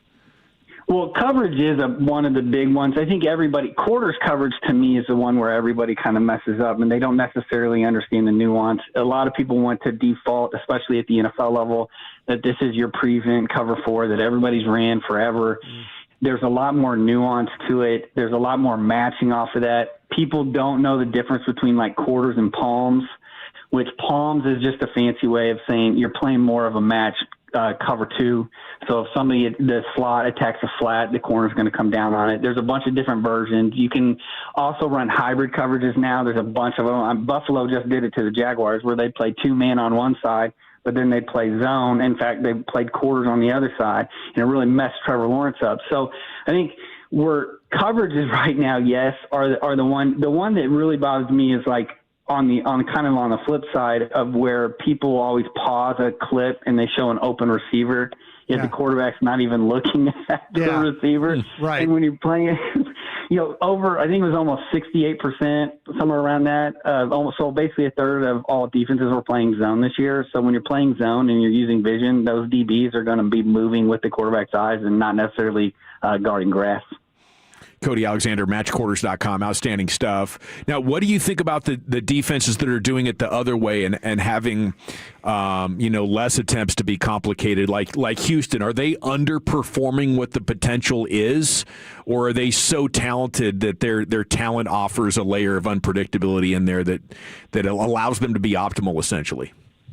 So even they're really good at it. I think the one that's another outlier is the Browns, just because they play so much cover one, which I think a lot of that has to do with personnel. So when you talk about simplicity, the better your personnel can be, the more simpler you can be. A great example of this is actually going to be in the national championship. Miami and Indiana run the exact same defense. Indiana uses a lot of simulated pressure, so you have no idea where people are going to come from. They do a bunch of disguise on the back end, but that's because they don't necessarily have the premium guys. Don't get me wrong, they have good players, but they don't have like all the future NFL guys. Whereas Miami has a bunch of future NFL guys. They run a much simpler scheme. So yes, the Texans, for instance, are being more simple, and really if you look at it, that entire tree, the San Francisco and the Packers are all kind of lumped in there with running more simple structures. But what they're doing, though, is within that is the nuances of, like, the Texans play a bunch of quarters, and they play at match quarters. So it's not your zone-based. It's not guys just kind of floating around, making sure they're moving around, they're communicating, they're doing different things depending on what formation you're going to get there. So it looks static, but it plays a lot more dynamic once the ball is snapped. Cody, when we always get in this discussion about does pressure help corners or do the corners help the pressure? Is there an answer for that? I think that it is definitely pressure helps the corners. And I think that if you go and you look at some of the most efficient defenses, they're going to have a lower time to throw. they're going to have a higher pressure rate. You don't need to have an elite pressure rate, but you need to have a higher pressure rate because it gets that ball out quicker. The longer you have to actually defend, the more likely you're going to lose your guy. Somebody's going to get open in his zone. You're going to get moved. You're going to move. And so I think that, to me, the pressure has to be there. But when you can tie them both together, when you can get elite pressure with really sticky coverage, that's when you get that real special defense. Give us something to look for in tonight's Steelers-Texans. All the talk is about the Houston defense. The Steelers have done some great things this year as well, maybe not as comprehensively, but a lot of fans have wanted Tomlin out. They say he's outdated. What does Cody Alexander say about this? I would actually argue that the Steelers' defense is a lot more diverse than people give them credit for. They've kind of pivoted to a lot more kind of split field looks. This used to just be kind of a cover 3, cover 1 team. They're a lot more dynamic with that. I think the matchup here is going to be Pittsburgh Steelers love their tight ends. They want to get the ball to their tight ends. What is one of the best things that the Houston Texans do is they eliminate your checkdowns. They eliminate your tight ends. They eliminate your running backs. So though Rodgers is going to want to get the ball out really quickly, they're going to have a really difficult time getting it to their tight ends and their running backs because that's pretty much what the Texans have developed their defense for. So I think that's going to be a really, really interesting matchup. Terrific stuff, Cody. Enjoy this divisional week, and we'll look forward to catching up with you soon, if you don't mind. Yeah, definitely. Anytime, guys. I really appreciate it. Let's go. Take care. All right, it's the Gbag Nation here on 105 through the Fan. That was a good get, Wolchuk. Really enjoyed that conversation. Good pull. Wow. Was that good, Brian? That passed the smell test to you? Holy jeez, yeah. Yeah. That's a guy that, he's got some passion, you can tell, for what he does, but he has an understanding. Yeah. Because in the media, we're wrong a lot. This guy, yeah, he understands what guys are trying to do, what teams are trying to do, what coordinators are trying to do. And we're sitting there trying to guess if it's covered to or not. More, please. All righty. It is the Gbag Nation here on 105.3 The Fan. We got the C Note coming up next. We'll reset you on that news and react to what Wolchuk told you mid-interview there about the Cowboys defensive coordinator interview plans. That's coming up next, the Nation. But first, I want to talk to the good people of Fort Worth.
Welcome back, Nation. It's time to hit the C-Note. Cowboys news of the evening, and the defensive coordinator news is flowing out of the Star once again. Let's hit it here. Segment's brought to you by the Frankels. If you've been injured in a car or truck wreck, call the Frankels first, 214 or 817-333-3333. There's never an out-of-pocket cost. They only get paid when you win. The Frankels are the go-to car and truck wreck attorneys in Dallas. I want to take my 4-year-old to court after how she did me over the weekend. She kneed me in the upper lip so hard, I felt like I got punched in the nose still. Like my nose is tender, like I was in a prize fight over the weekend. I don't know, is that my own negligence for how I've raised her and not kept her accountable? I've been trying for the better part of the last year to get her to stop kicking my ass, basically, and she won't stop. This was a devastating Muay Thai knee. I think that's how you say that. Yeah. Just wham. She wanted me to go get donuts. And I was like, yes, we are going to get donuts. But you weren't moving fast enough, were you? No, I think I had stopped and I was watching TV or whatever. This was like 8:45 in the morning. I'm groggy. I'm like, just give me a minute. We're going to get the donuts. And she dropped the hammer. Anyway, as I mentioned, sorry, I didn't mean to bury this. But I felt it was newsworthy because every time I talk, I can feel the sensitivity in my face. No. Yeah. Sounds like she's got a bright future in ass kicking. She better. That's kind of cool. Put her in some MMA, Muay Thai. There better be a payoff to this because I am the tackling dummy or the karate dummy, okay, or just dummy in general. I don't know. But the Cowboys did interview Aaron Whitecotton. Morning News says this could be the intrigue for why would you be interested for a guy that was part of such a crappy defense, right? We've talked about that. They say he's perhaps the only potential in-house candidate because he's one of the only assistants not tied to Eberflus. He coached the defensive line after spending 4 years with the Jets. This feels like a long shot, though, considering he's never been a DC, but it would be interesting. Might be a respect, kind of thing. He'd been around people like him. But, hey, you liked him, so maybe he is a serious candidate. It's hard to say. Like, last year around this time when we first started hearing about Schott, he was like, no, they're just, doing him a solid. This isn't a real candidate, is it? And then the more we found out, the more we liked about it. You also have the former Arizona Cardinals head coach, Jonathan Gannon, as he's going to have an interview, and Zach Orr was DC with the Ravens, right? Yes. And he was with Shoddy. They've got crossover from their time in Jacksonville together.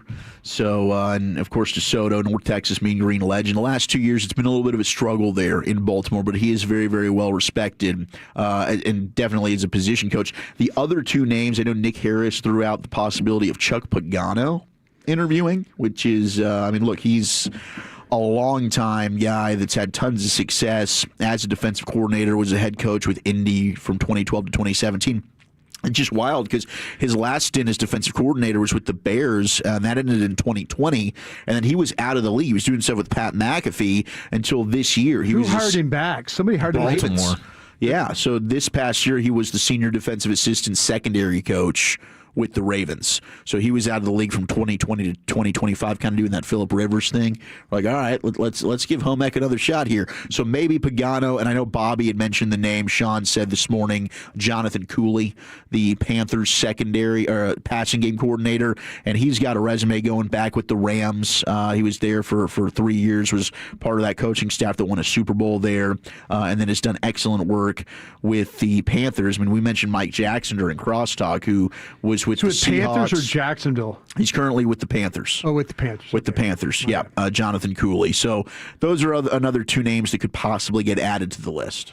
All right. Looking forward to learning more about these guys as this interview process continues. And, with Zach Orr, I would say the Ravens just got hurt, and then they didn't have any edges or good corners by the end of the year. Jair Alexander kind of just didn't work out for him. Cheeto Awuzie was good at times, but he, got cooked on that game ender. And then they could not rush the passer at all. Like, it was shocking how unhurried Aaron Rodgers was Sunday night, to allow the Steelers to get enough points to end up winning that game. Like, he has been on the run and rattled and seeing ghosts the majority of the season, which is why he barely threw for 3,300 yards or whatever it was. But he was quite comfortable back there and made the Ravens pay for it. Hey, congrats to George Pickens, Brandon Aubrey, and Kevontae Turpin for being named to the NFL All-Pro second team. That's, a chance to re-engage in this conversation with George. Obviously, congrats to him. A breakout year where you're heading for, yes, I'm going to get more money than I'll ever know what to do with. We have generational wealth, but now it's like you can imagine the top of the money. You could imagine making $200 or $300 million here over the next 4 to 5 years if you are George Pickens now, based on the way that you have played. From that, yeah, he could be a second wide receiver to bona fide one of the top 5 or 6 in the game right now. And congrats to the Cowboys as well. Just an absolute dream of a trade. I don't know if they're net ahead after everything that they've done in the trade department. Like, they don't have very many hits over recent years, like a 4 for Jonathan Mingo, but just a 3 for George Pickens. One of the great trades in DFW sports history. Absolutely. They crushed it with that one, man. The 2 big swings that they had that they definitely hit home runs on were Javonte Williams and the trade for Pickens. Okay, then of course you can talk about Aubrey, one of the top kickers. Cavante Turpin, I don't know. Like, I guess he had the most yardage, but that's because they were constantly getting scored on. Yeah. Of course, he broke the Cowboys' record for most return yardage in team history. He got the volume. He's a volume shooter of kickoff return specialist. Yeah. But I've never seen a fan base get so mad that one of their players was an All-Pro. But it happened, and I get it. The Turpin uprising, it's really started, and I can't say that I disagree.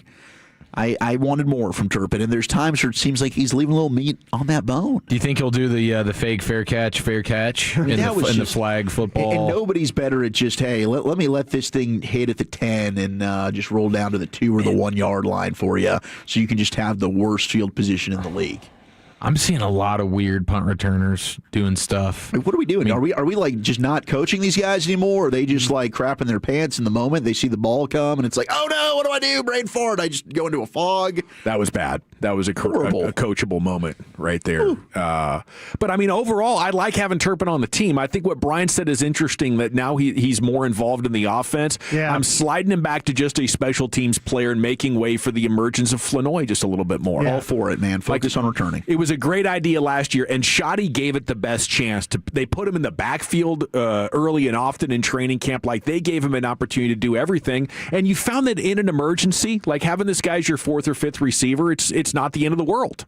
And there were some routes in there. There were some plays down the sideline where he really, acquitted himself, but not enough to have him, be that much of a member of the offense. But I wanted to, really talk more about George Pickens and where this goes from here.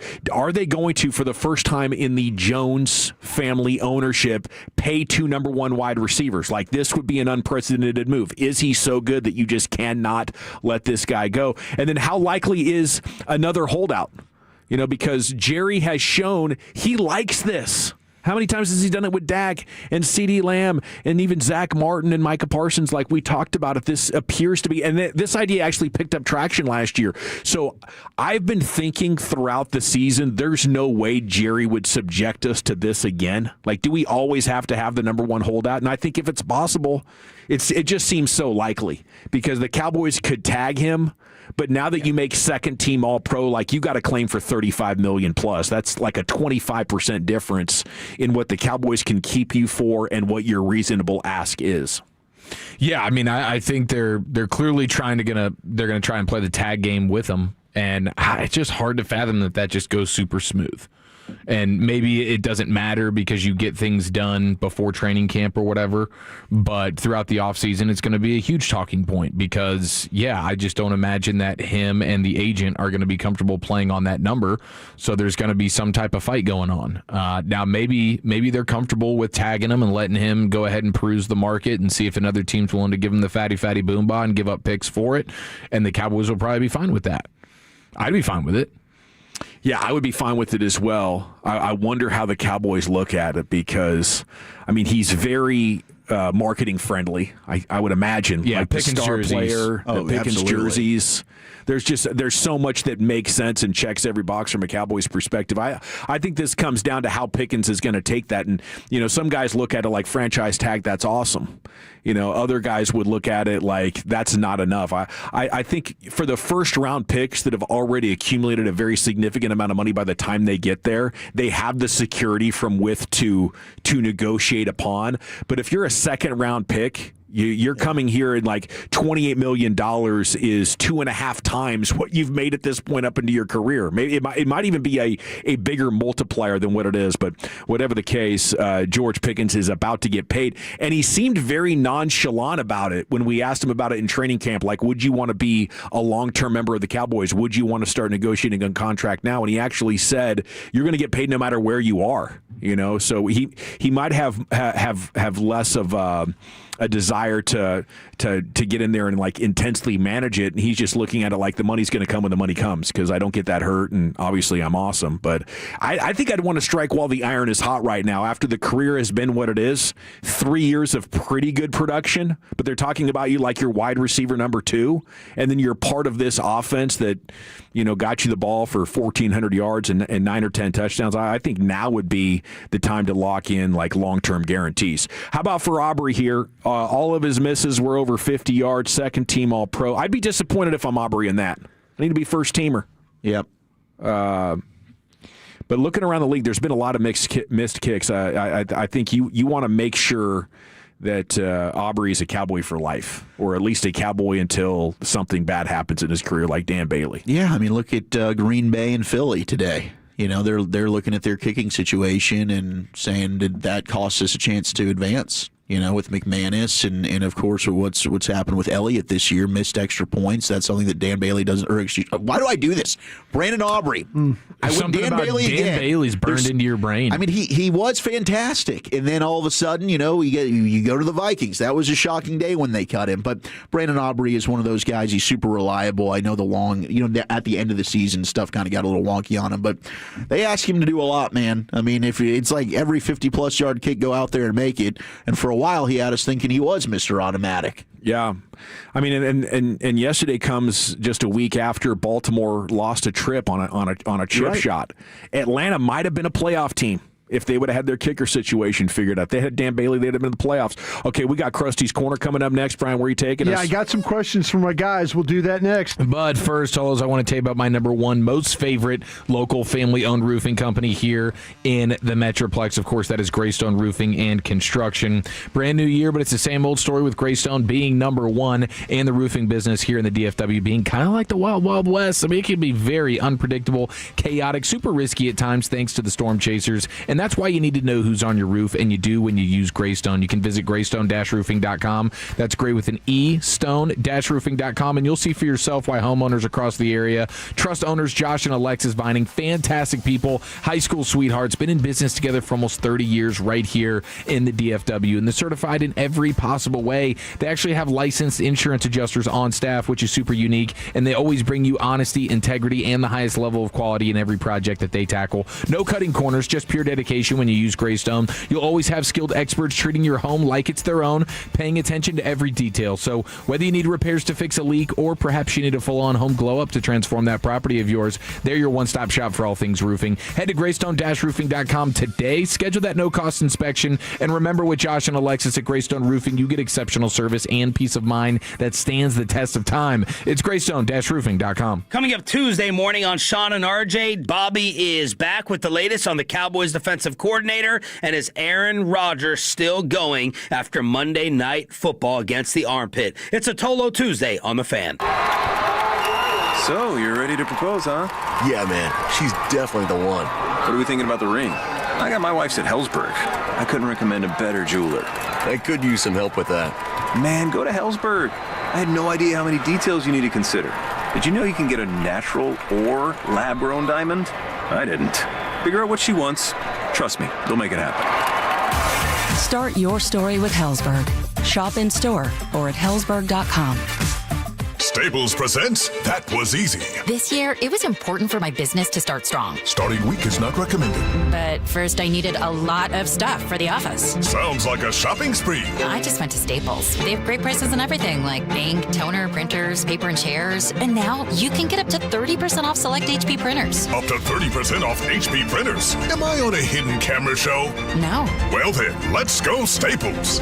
That was easy. Shop Staples in-store, online, or on the app. Ends 131. Select models only. You'd love new windows, but you don't want to pay a fortune for them. Well, January's a great time thanks to Window Nation. Right now, they're more affordable during the buy 4, get 4 windows free sale. Plus, you can get them with 0 down, 0 payments, and 0 interest for 2 years. And as a proud partner of the Dallas Cowboys, ask how you can score a custom Cowboys jersey. If you feel heat from your windows, have trouble opening them, or paying a lot for utilities, it's time for new windows. Don't wait to put an end to your window problems. Visit windownation.com now. You have spent the last 10 years building a successful business, but recently it's been tough. You're behind on payroll taxes, and the IRS is coming after your business and you personally. Hi, I'm Dallas tax attorney Nick Namath with the law offices of Namath and Flores. Don't spend sleepless nights wondering if you're going to lose your business and your personal assets. The IRS is one of the most powerful agencies in the federal government, and it can and will aggressively target businesses who have not paid their payroll taxes, and can also target the business owner personally. If you're facing IRS wage levies, bank levies, or tax liens, call me, Nick Namath, today. I have helped many businesses and individuals resolve payroll and other types of tax problems. So whether you owe the IRS $20,000 or $2 million,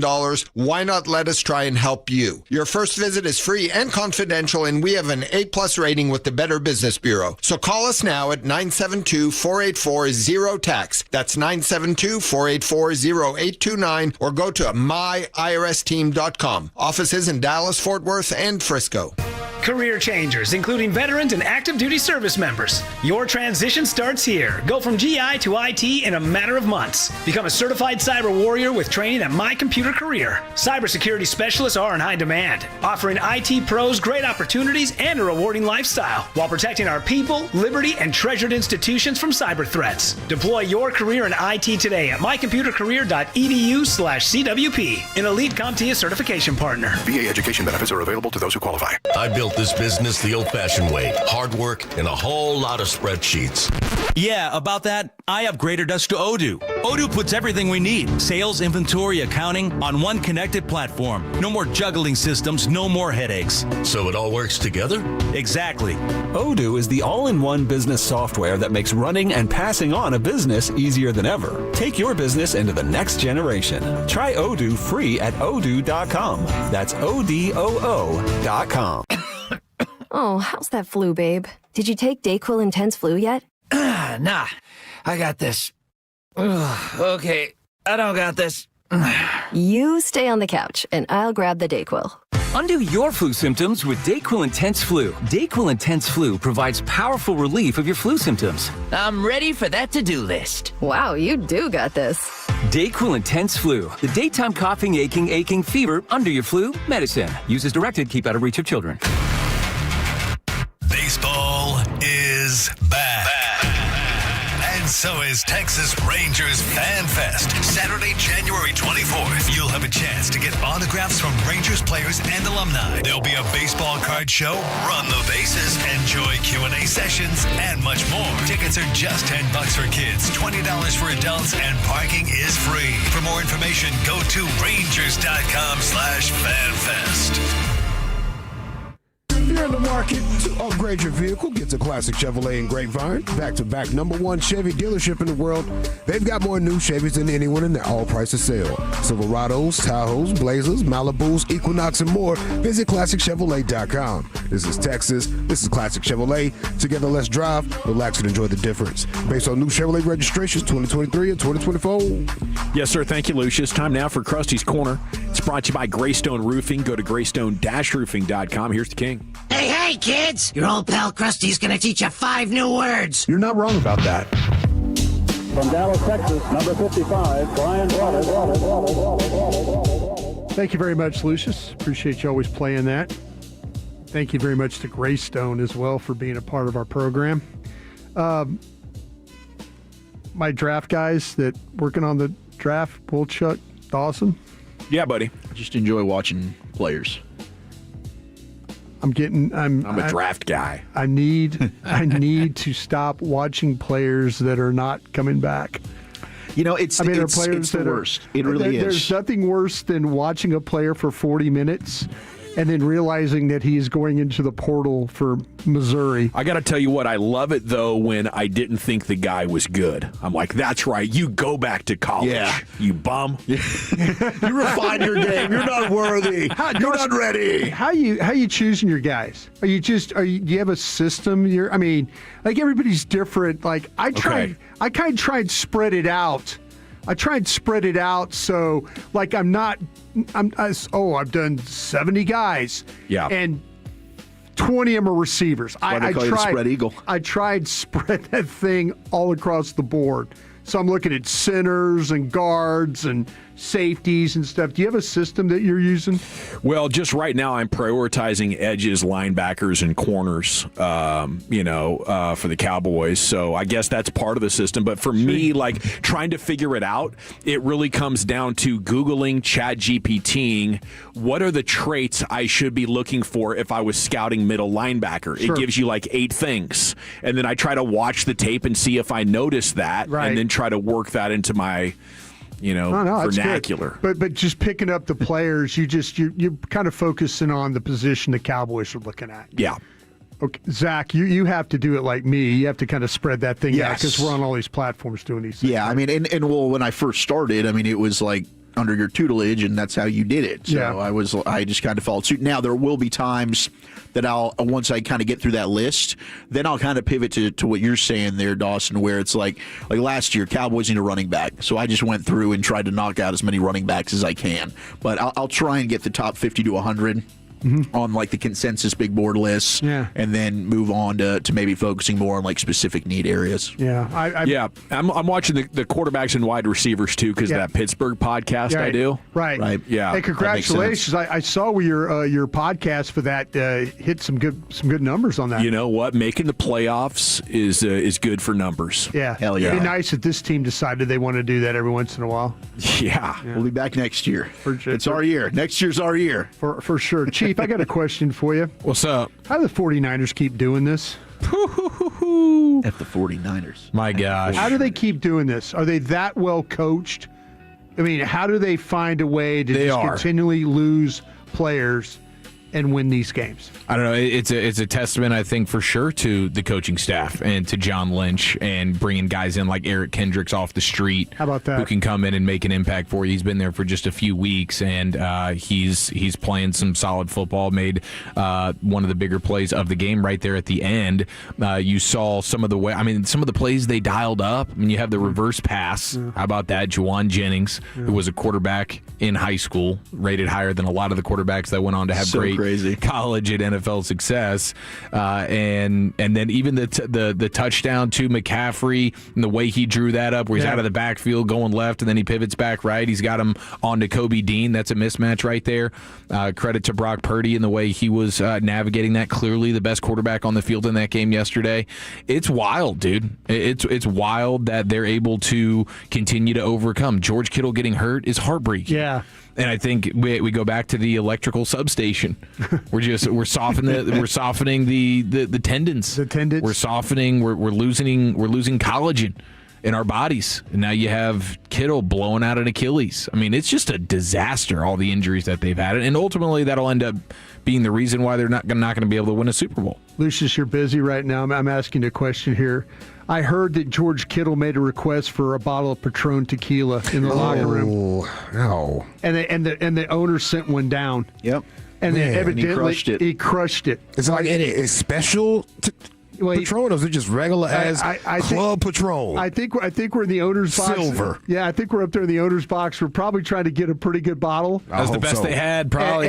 And he requested one, and the owner sent one down for him, and he crushed it while he was. Got to get a little loose. I wanted him to ask for some Quavo. Yeah, that injury he'd probably some Jose Quavo. He'd had enough. He'd had enough. Dawson, I'm going to ask you this question. Fire. How do you feel about Caleb Williams now? Man, it's interesting you asked that because I was just thinking about that the last break. That fourth down pass, holy unreal. Geez. That's That's like USC stuff. When we're watching tape and you're breaking that guy down. That's the kind of stuff you saw at USC. Yeah, I think he's moving out of the bust. He was still 50% completions in that game, but I think it was passes. I think attempted. I think it was 15 yards an attempt, I think it would end up being 9 total, 9 points. 9 yards an attempt, right? 15 per completion. Right. Okay, so 15 per attempt would have been insane on his 48 attempts or whatever that was. But no, I think he's moved out of this guy could be a bust. He's not elite, but he's somewhere around the top 12 best quarterback in the NFL right now. Zach. Yep. Saquon Barkley had 100 yards rushing yesterday. 26 attempts. He was stuffed 7 times. Why? Offensive line is no longer dominant there anymore. They have dealt with a lot of injuries, and they've had a drop-off right now. Is that something we're going to see going forward with these guys? I do, because I don't know Lane Johnson. I'm sure he's going to continue to play, but I think Father Time is certainly starting to show up there, physically, the body with the injuries. And also, I wonder if we did a deep dive in watching Lane Johnson, would we notice, okay, he's kind of like we started to see a little bit with Zach Martin. Is he quite the same dominant level of tackle? Now, he might be, but, that happens. I still think Jordan Mailata is great. Yeah. Landon Dickerson was playing really from week 1, banged up and injured. Cam Jurgens is a guy that I think maybe has been a little bit, he's been good. Mm-hmm. I don't know that he's great necessarily. I think he was helped by having great players around him, and now losing Jason Kelce, you're on, year 2 of that. So I do think it was pretty apparent, this offensive line that was a huge reason why they won the Super Bowl last year, because they were the best in the sport. They fell off their standard, and I don't know that they're ever going to get back there. That might be an area that they look to address this offseason. Maybe it's through the draft. Maybe they're a team that starts hunting some of these offensive tackles to try and get ahead of replacing Lane Johnson. Chief, I'm going to ask you this question. Puka Nacua the most clutch wide receiver in the playoffs? Ooh, I hate the blemish that he has with the one big drop there in that game versus Carolina, but he is as fun of a player to watch from a clutch standpoint. I think he's right up there. I'm trying to rattle off in my brain right now who I'd be trusting more. But he's such an all-around dominant player. It's crazy. Hard to cover, right? Hard to cover, tough as all hell, catches in traffic, and then the blocking aspect to his game is lethal. And so he's all around. When we start doing our off-season position group lists, I think Puka is going to be, he's easily a top 3 receiver in the NFL. It's a good analogy there, I think. The only guy that's comparing in my mind is Smith and Jigba. If you got to pick one guy. And we'll see. We'll see, coming next up. Week. But, I think when you watch Puka play, it's amazing what he does. Dawson, I'll ask you this. Carolina Panthers, they turned the corner with their roster in this team? Yeah, they have a decent identity on defense, and they can stop the run. They can be tough up the middle of it. And Stink was telling us about that on Cowboys Week, and it continues to be true with them. I think, offensively, they need more than Ted McMillan. I guess Rico Dowdle's a free agent again, so I don't even know if you'd want to bring him back. Sounds like he's interested in moving on. But they've raised the floor of that roster significantly. I don't know if it can get over the top or anywhere close to that, but at least they're respectable. How about this one, Wolchuk? Yep.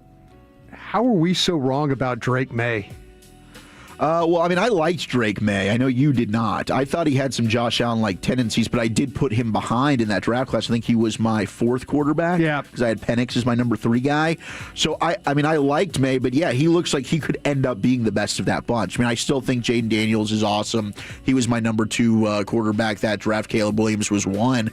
But, I think we probably underestimated the drop-off in wide receivers because they graduated Josh Downs. Yeah, he took a lot of blame for North Carolina's problems. Yeah, and I think that the weaponry around him, offensive line, wide receivers, I think that probably made it look a little bit more challenging and we put too much of the blame on him than what we're seeing even at the NFL level now with Josh Allen. Like, as great as Josh Allen is, you've got to have help as a quarterback, no matter if you're, John Elway to Joe Montana, all these guys. I mean, you have to have help around you. So I think that was part of it. And then it was also just kind of the feast or famine nature. There were times where he'd make a play that your jaw would drop and say, wow, that's an NFL throw. There were also plays where it's like, these are moon balls that nobody has a chance to catch. So it's some of the inconsistency on the tape in which we saw him play. But the talent, the talent was there. There was no doubt that he was a really talented player. Chief, I ask you this question. Mm-hmm. What qualifies for a stinky game? Ooh. Because in the break, you guys, and it's one of the questions I added, was you guys were kind of kicking it around like, I hope this game tonight's not a stinky game. Yeah, what qualifies for a stinky game in your eyes? A lot of punts, lot of turnovers, a lot of penalties. Anybody rip cheeks in here? I'm catching a whiff again. I didn't want to. It's coming through the air vent. Okay. Oh, is that right? Because it smells gassy. Somebody's farting into the air vent? It smells like there's a lingering rotten egg fart. Yeah. Yep. Like Well, they had a somebody's just problem. peeled Does anybody know where DJ Pridemore is right now? Is he working on the HVAC unit? What is that, sulfur? Like sulfur smell? They had a problem this morning. RJ was like, he was crushing. RJ was trying to get through a segment and Sean wouldn't let him do it. I was cooking breakfast at the time listening to that, and I was just being made sick. Yeah, Sean was just, like, RJ was like going on, and then Sean just kept bringing it up. Like, what are you doing over there? I think it might be this smell. I think this might be the smell. It seeped into one of the chairs. If anybody could have a fart linger like 7 or 8 hours, it would be choppy. It would. He like admitted that and Sean was like disgusted with him. I mean, completely. But stinky game, a lot of interceptions. Dawson. Yeah, I'm thinking the punts, the turnovers. Yeah. And then just super low scoring. It's a kickoff. Check downs on offense, 3 yards a carry, and punts, field goals. Basically, see the Chargers from last night.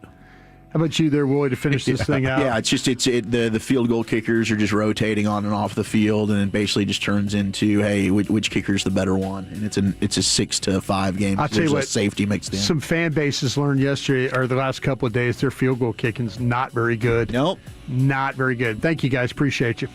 Thank you. Brought us Krusty's Corner every afternoon, 3:40 here in the Gbag Nation. Okay.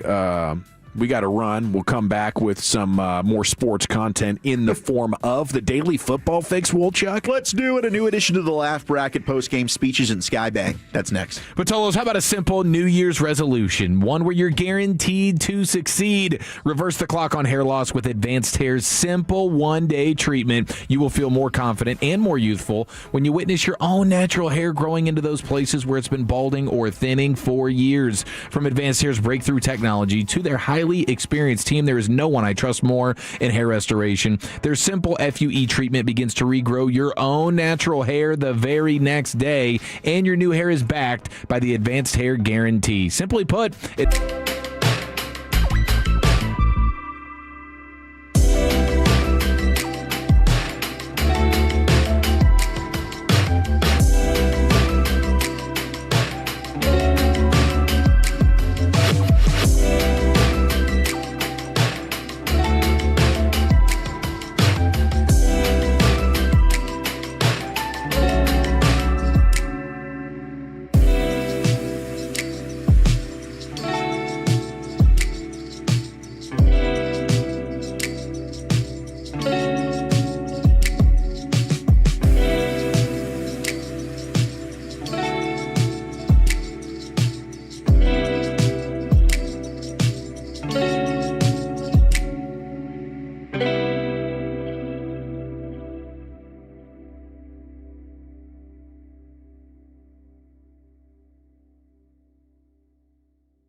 Nation. 903 says, Gavin, trust me, a principal. What you are smelling is sewage gas filtering into the air system. It happens all the time at schools. And that's from Rat. Yep. I didn't know we had another former principal or current principal. That's our guy, Tim in Carthage. Oh, that is Tim in Carthage. Yeah, Tim Ratcliffe. His homies call him Rat. Okay, all right. But they don't call him Sir. No, he hates that. He'll slap you over the head. I've done it sometimes, and he gets pissed. You call him Sir and he gets mad? Yeah.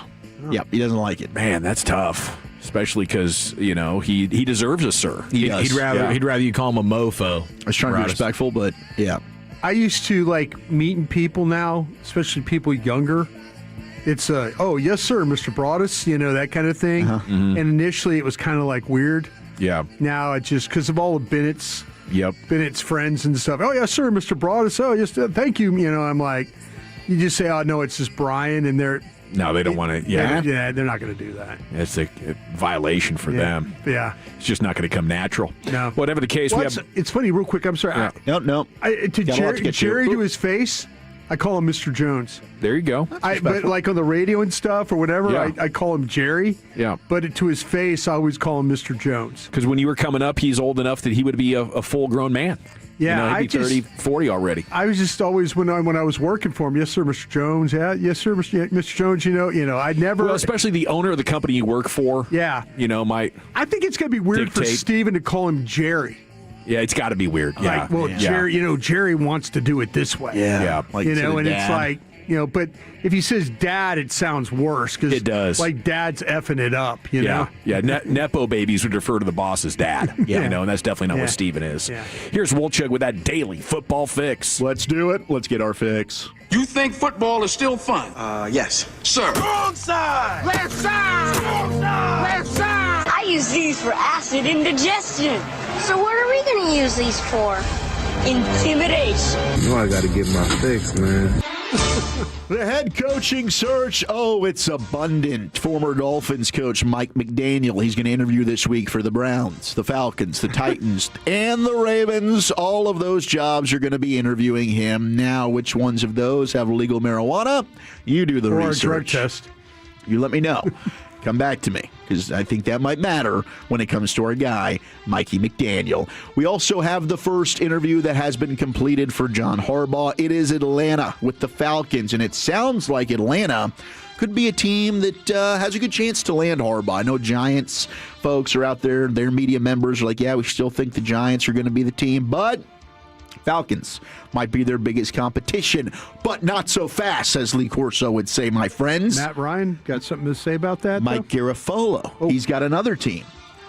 He says, as we wait for Harbaugh to finalize his interview, sources say he likes what he sees with the Titans. He likes Cam Ward.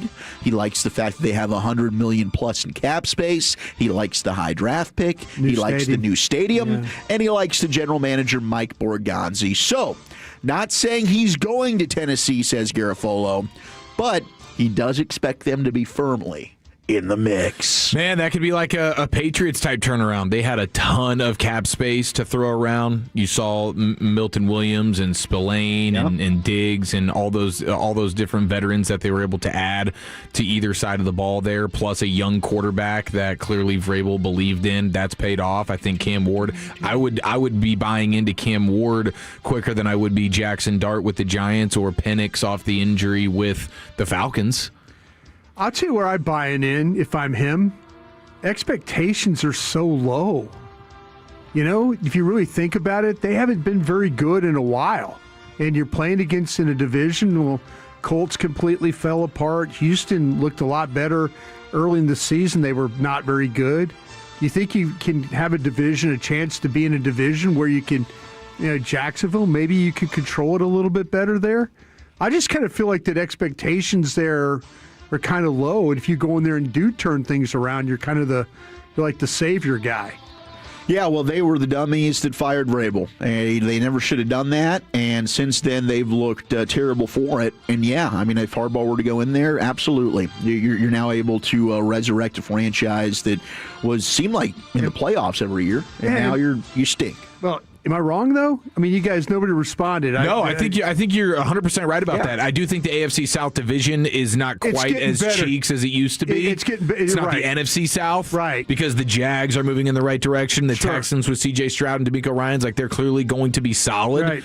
But yeah, it's not like you're talking about being in the NFC North or the NFC West right now. And yeah, expectations are super low. They are. So I would imagine that Harbaugh would get plenty of runway here to get this plane off the ground. But tying yourself to Cam Ward, I think, is a better play than tying yourself to Penix or to Jackson Dart. Yeah, I mean, I don't get the Dart stuff. I'm really still not a believer in Dart, but I'm happy if he proves me wrong. Actually, I wouldn't be. It'd suck if he did. You want him to have like a Sam Darnold type career. Yeah, go be good somewhere else. Don't be good with the Giants. Suck for the Giants, and then we can all laugh at the Giants for getting rid of him when he goes and plays for...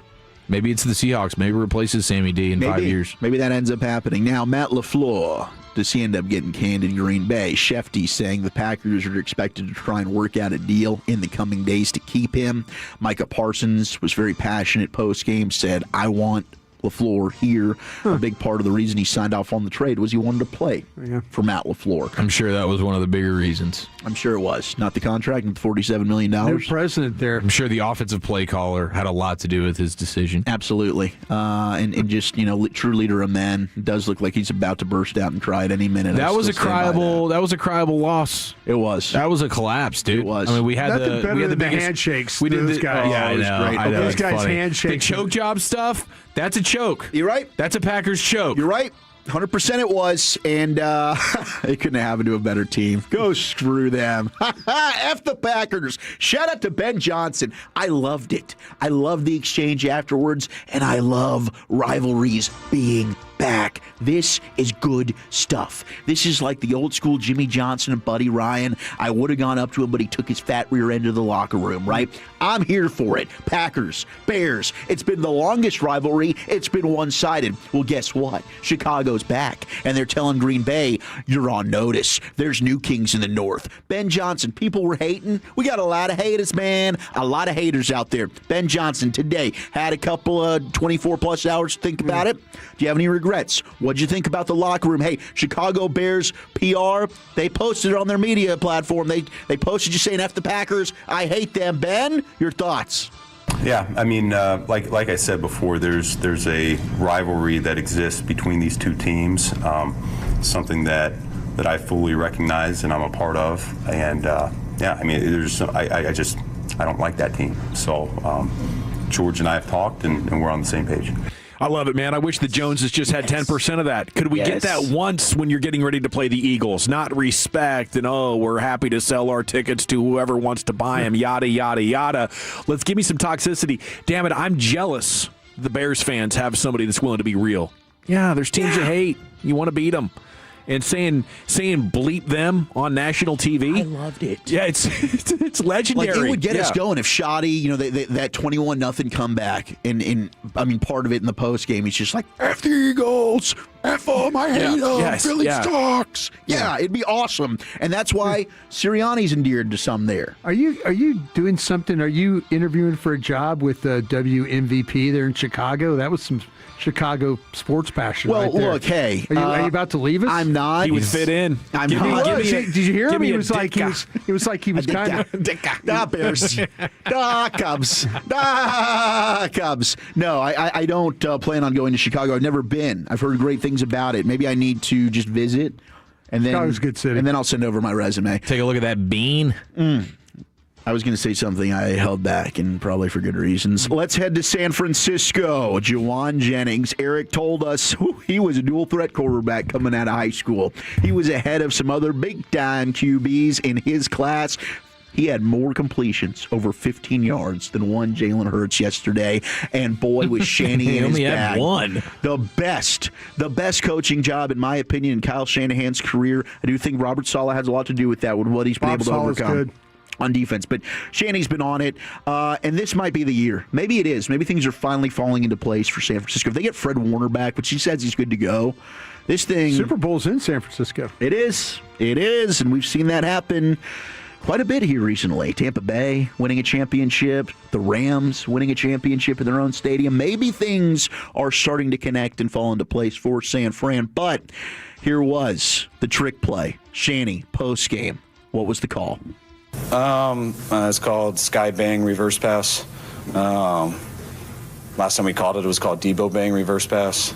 We ran it in New Orleans when Emmanuel threw to Raheem, kind of the same area of the field.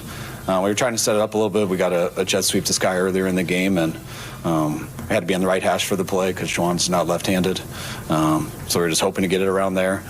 Clay suggested it. It was a hell of a suggestion, and Juwan threw a perfect ball, which made me a little scared. I thought he should just throw in a bad ball and put it on him. So I thought it was a hell of a catch by Christian, and I didn't see it, but knowing that he got roughed up and stuff just shows what a G Juwan is, high school quarterback. 3rd and Juwan. You know who's a free agent this year, boys? Juwan Jennings. That's a guy that'll block for you, too. I'm just, if you want to third receiver, guy, yeah. you just want to have like a little bit of, let's plan ahead. Let's tag the hell out of Pickens. Let's flip him. Get that pick. You go sign Juwan Jennings for half the price. I'm just trying to team You're my nailing balls it, off here, Chuck. boys. You're nailing it, man. Or you draft Mekhi Lemon out of USC, the best wide receiver in the draft at 12. Is that your number one guy? Yeah, hell yeah. Is he not yours? No, it's Jordan Tyson, and I like Tyson. Mekhi Lemon's the guy. He's the guy. He is a good player. Oh, my gosh. For his size, I freaking love the dude. I'm obsessed. 5'11", 190. Ooh, I'm telling you, that's the new trend now. That's Give me the that. trend. The Give me that. shifty, quick route runners. Give me a guy that runs some routes. That's kind of what we're moving towards now. All right, we got a new nominee in the laugh bracket here. Eric, we've been talking about doing a laugh bracket for, 10 years? 10 years. And it hasn't happened, but we do continue to monitor nominees for the bracket. Yes, we do. Tony Romo was doing weird things. And again, social media was not happy with Romo's performance. He was basically unlistenable and needed to be muted, and I don't disagree. After having Thanksgiving off and listening to Romo and Nance, I think Romo has totally gone downhill. I think it's clear that he's not preparing. He's just doing just weird things during the broadcast that I don't really find funny, but hey, that's still one of our quarterbacks, and we love you, 9. Here were 2 of the Romo laugh moments from yesterday. That's a first down. How strange. How did you know? He is a good one, though, Tony. Ha, ha, ha, ha, ha. Very Weird. penguin-like. Here was the second one.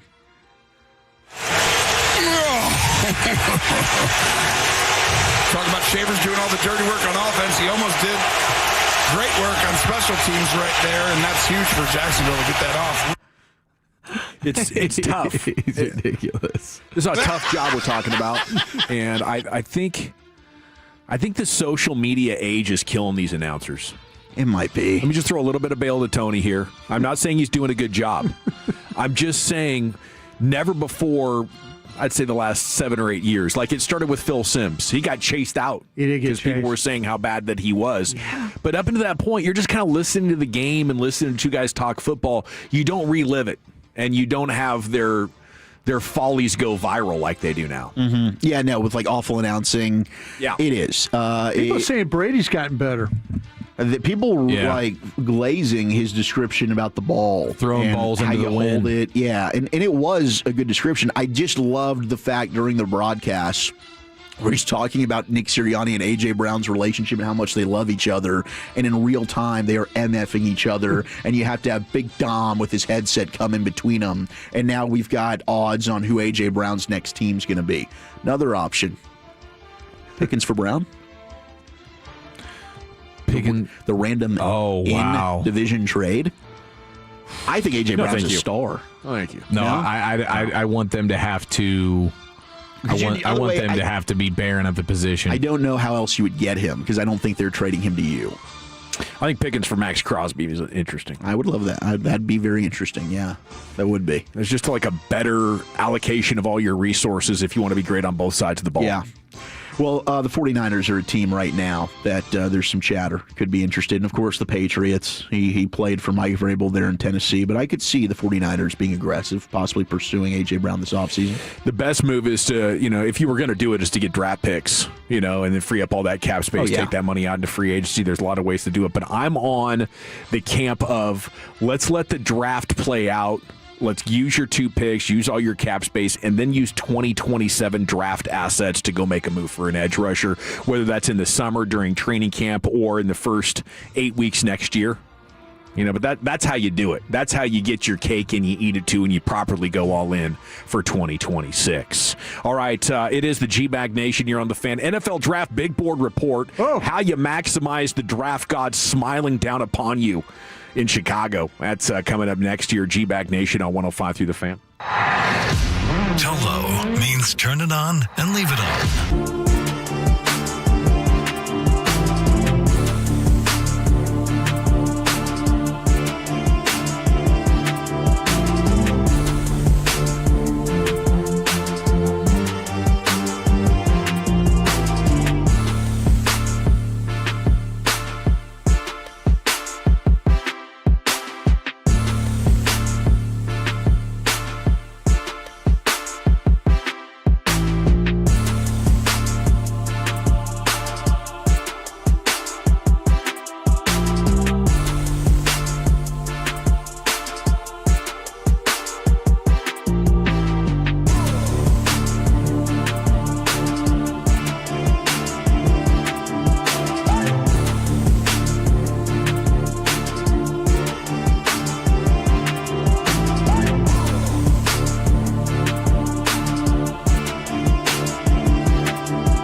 Use code FEN to get $20 when you trade 100. KALSHI. Kalshi. Trade on anything.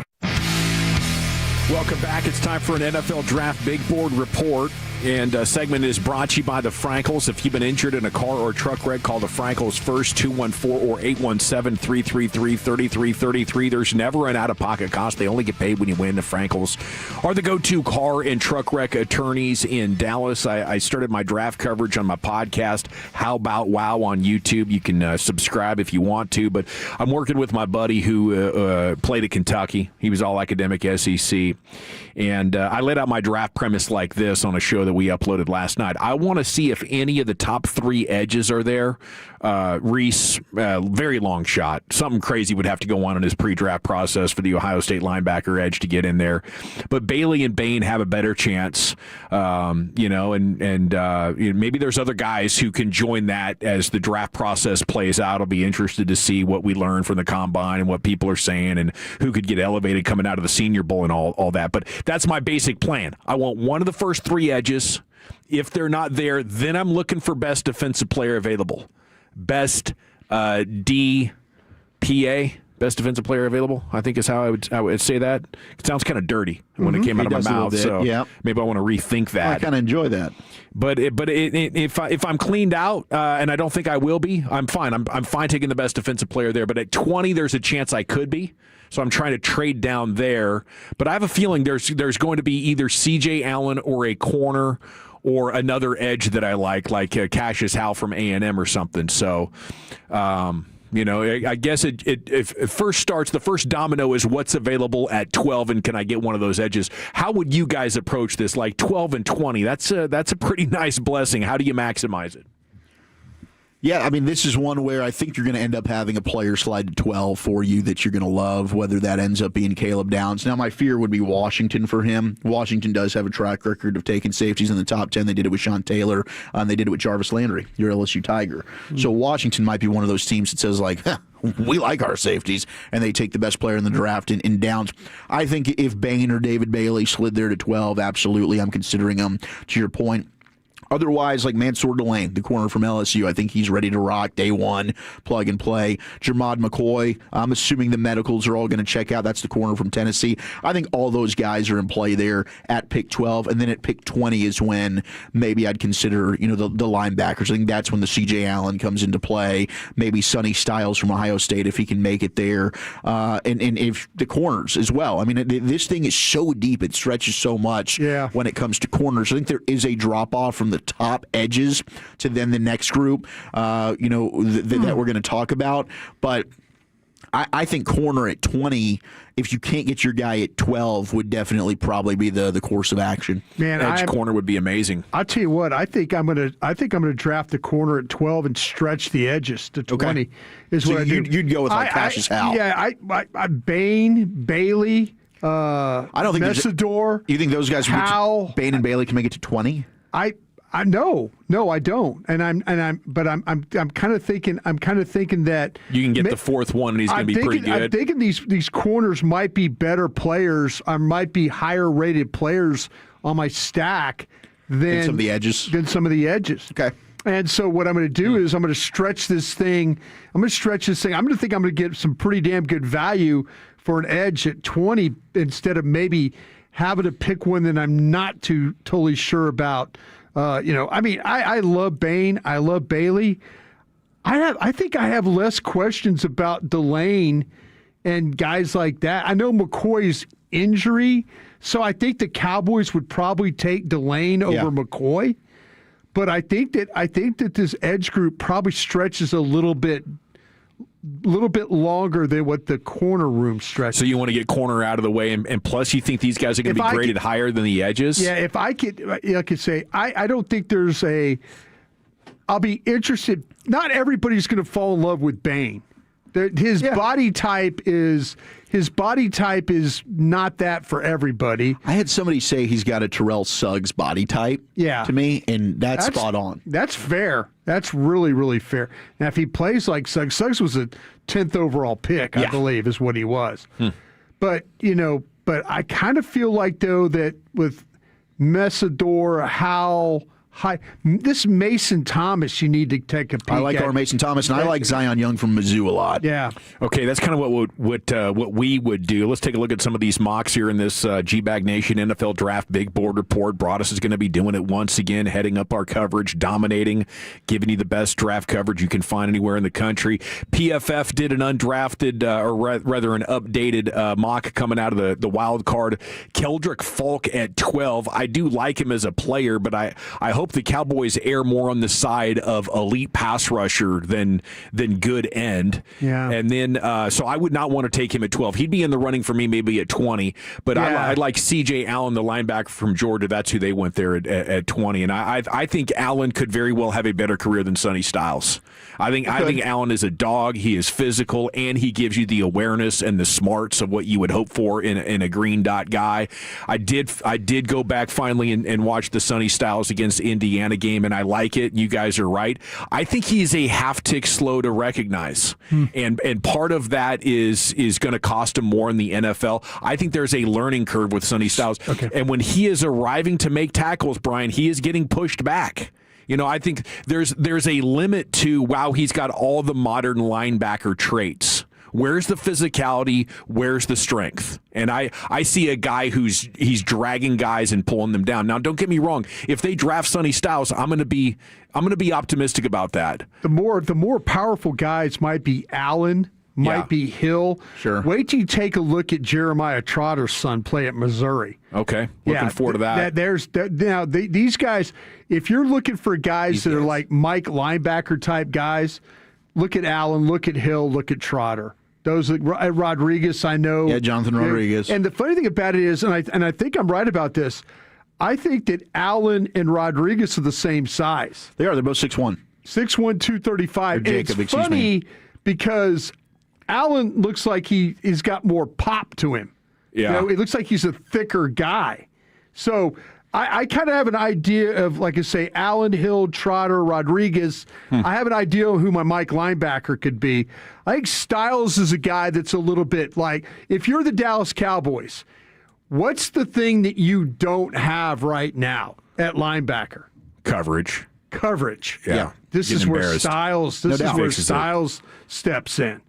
And if you were to say, hey, listen, but how do you feel about James and how do you feel about Overshown?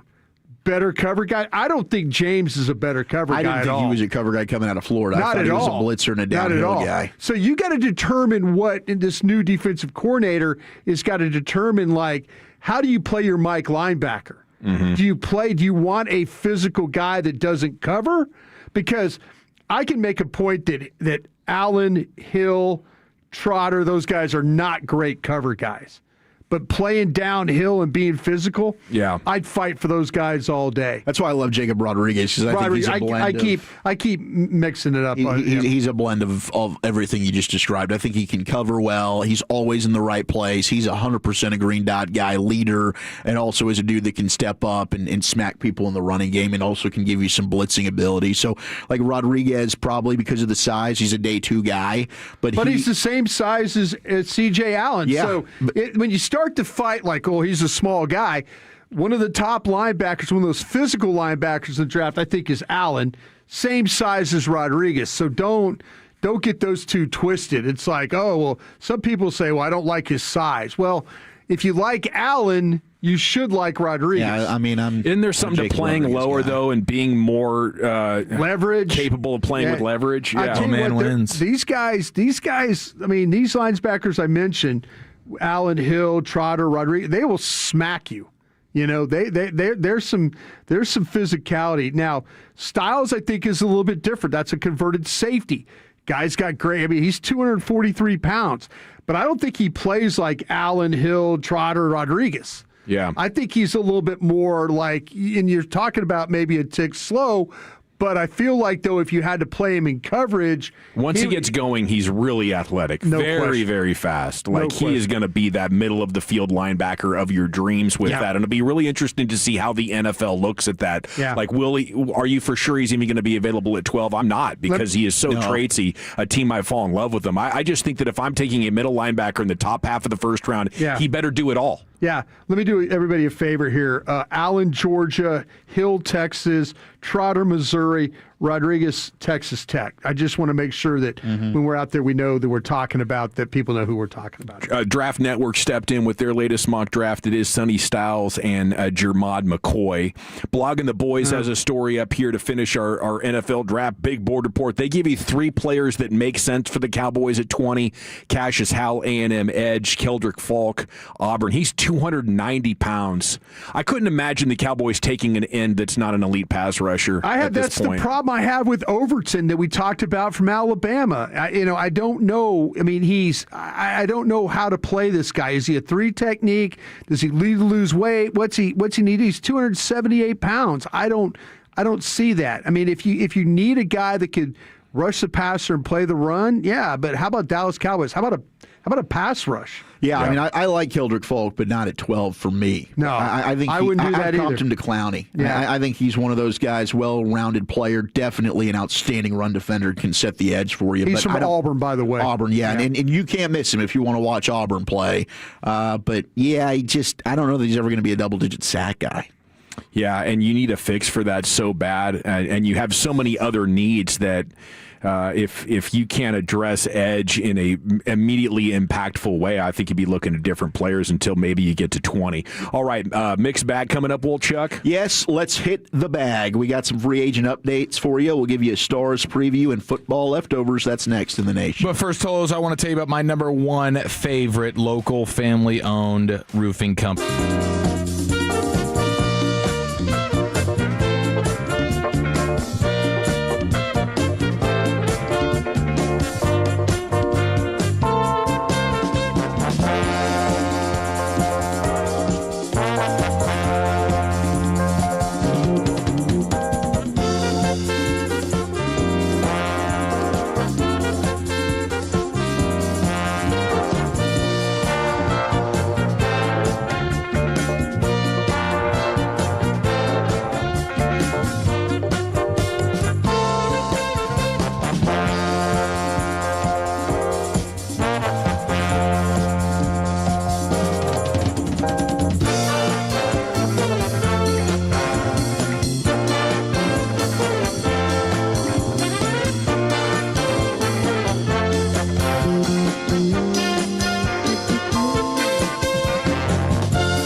rookie since Blake Griffin in 2011 to make it to the big game.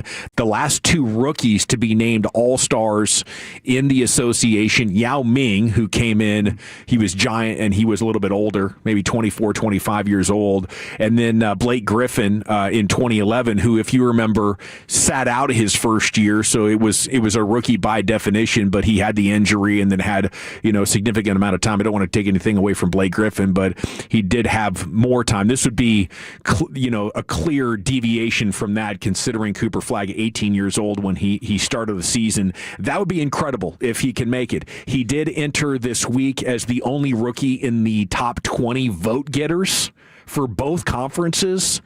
Wow. These are fan returns, so he ranked 16th in the West.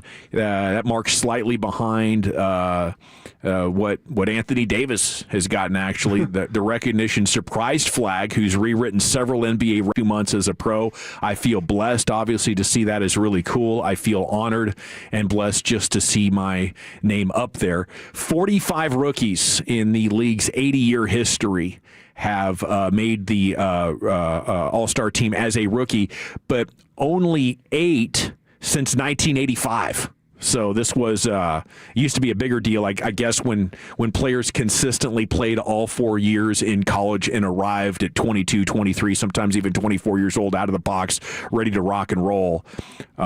So that would be quite an accomplishment for Cooper Flagg. And at this point, you'd have to say it'd be a surprise.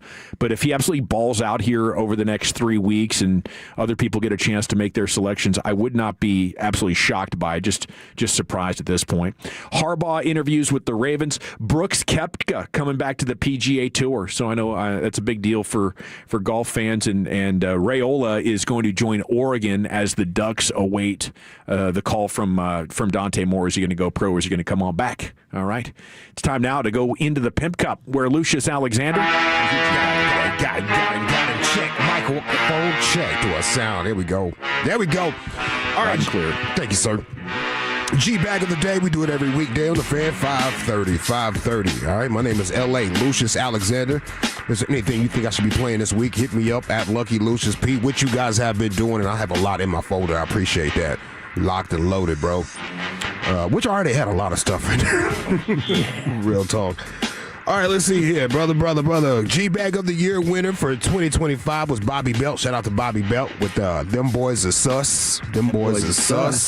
Mustard on the beat, ho. But our winner and champ right here comes from the nightcap. That is Ocho Cinco and Shannon Sharp. They were talking about North Carolina and everything, and then it just got kind of weird. I think there's some cap going on. Panthers in the playoffs. Hold on. Why you hopping up another team? You ain't even never been to Charlotte. What you talking about, man? I've been to Charlotte Motor Speedway. I done been to a Panthers game. I done played against the Panthers in Charlotte and gave them that work. What you talking about? Matter of fact, I used to date a girl. Good. In Charlotte. Yeah. Never forget, 2003. I wonder how she doing. I don't know. I've been to Raleigh. He's talking about me. I've been to Raleigh. You mean Raleigh? Raleigh. Oh, okay. Raleigh. Close enough. That's how you say it? How you say Raleigh. it again? You for real? But it's spelled R-A-L-E-I-G-H. Raleigh. That's Raleigh. Close enough. Don't worry about it. Close enough there, Ocho Cinco. I appreciate you. More on that later during LA Live. Oh, good. We have a follow-up to that little old story right there on LA Live. Whether it wins or not, I'm going to get to it. I do like this combination, everything going on here with Shannon and Ocho. Oh, yeah. Like the content's upgraded with it being independent. Yeah, I think that's what we're learning here. Good show. Yeah. All right, let's go to 6 ABC News in Philly. Those Bird fans, boy, they took a L yesterday. I got a whole lot of videos of them crashing out and everything. I'll probably play them tomorrow for Toxic Tuesday. But they spoke with the young Philly fan right here. Broke his little bird's heart. Yes, this was a huge letdown. This was my Christmas present, and I got a loss. Oh, no. You probably would have rather had Cole, huh? Yeah, probably. I'm feeling two of two things. A, I want A.J. Brown packing his bags, and I want him somewhere else that is not here. I love you, A.J., but, like, you can't make those drops in that game. And I also want Kevin Patullo flipping burgers at, like, the local McDonald's or something. I don't care. Why do you say that?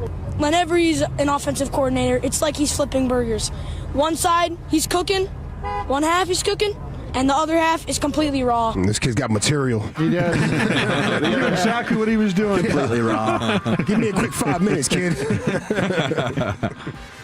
Yeah, I ain't mad at that right there. Whole lot of videos I got of those people's crashing out up there in Philly. Love that. Thought you were going to need more bleeps for that one, man. The kids down there, they learn the F word.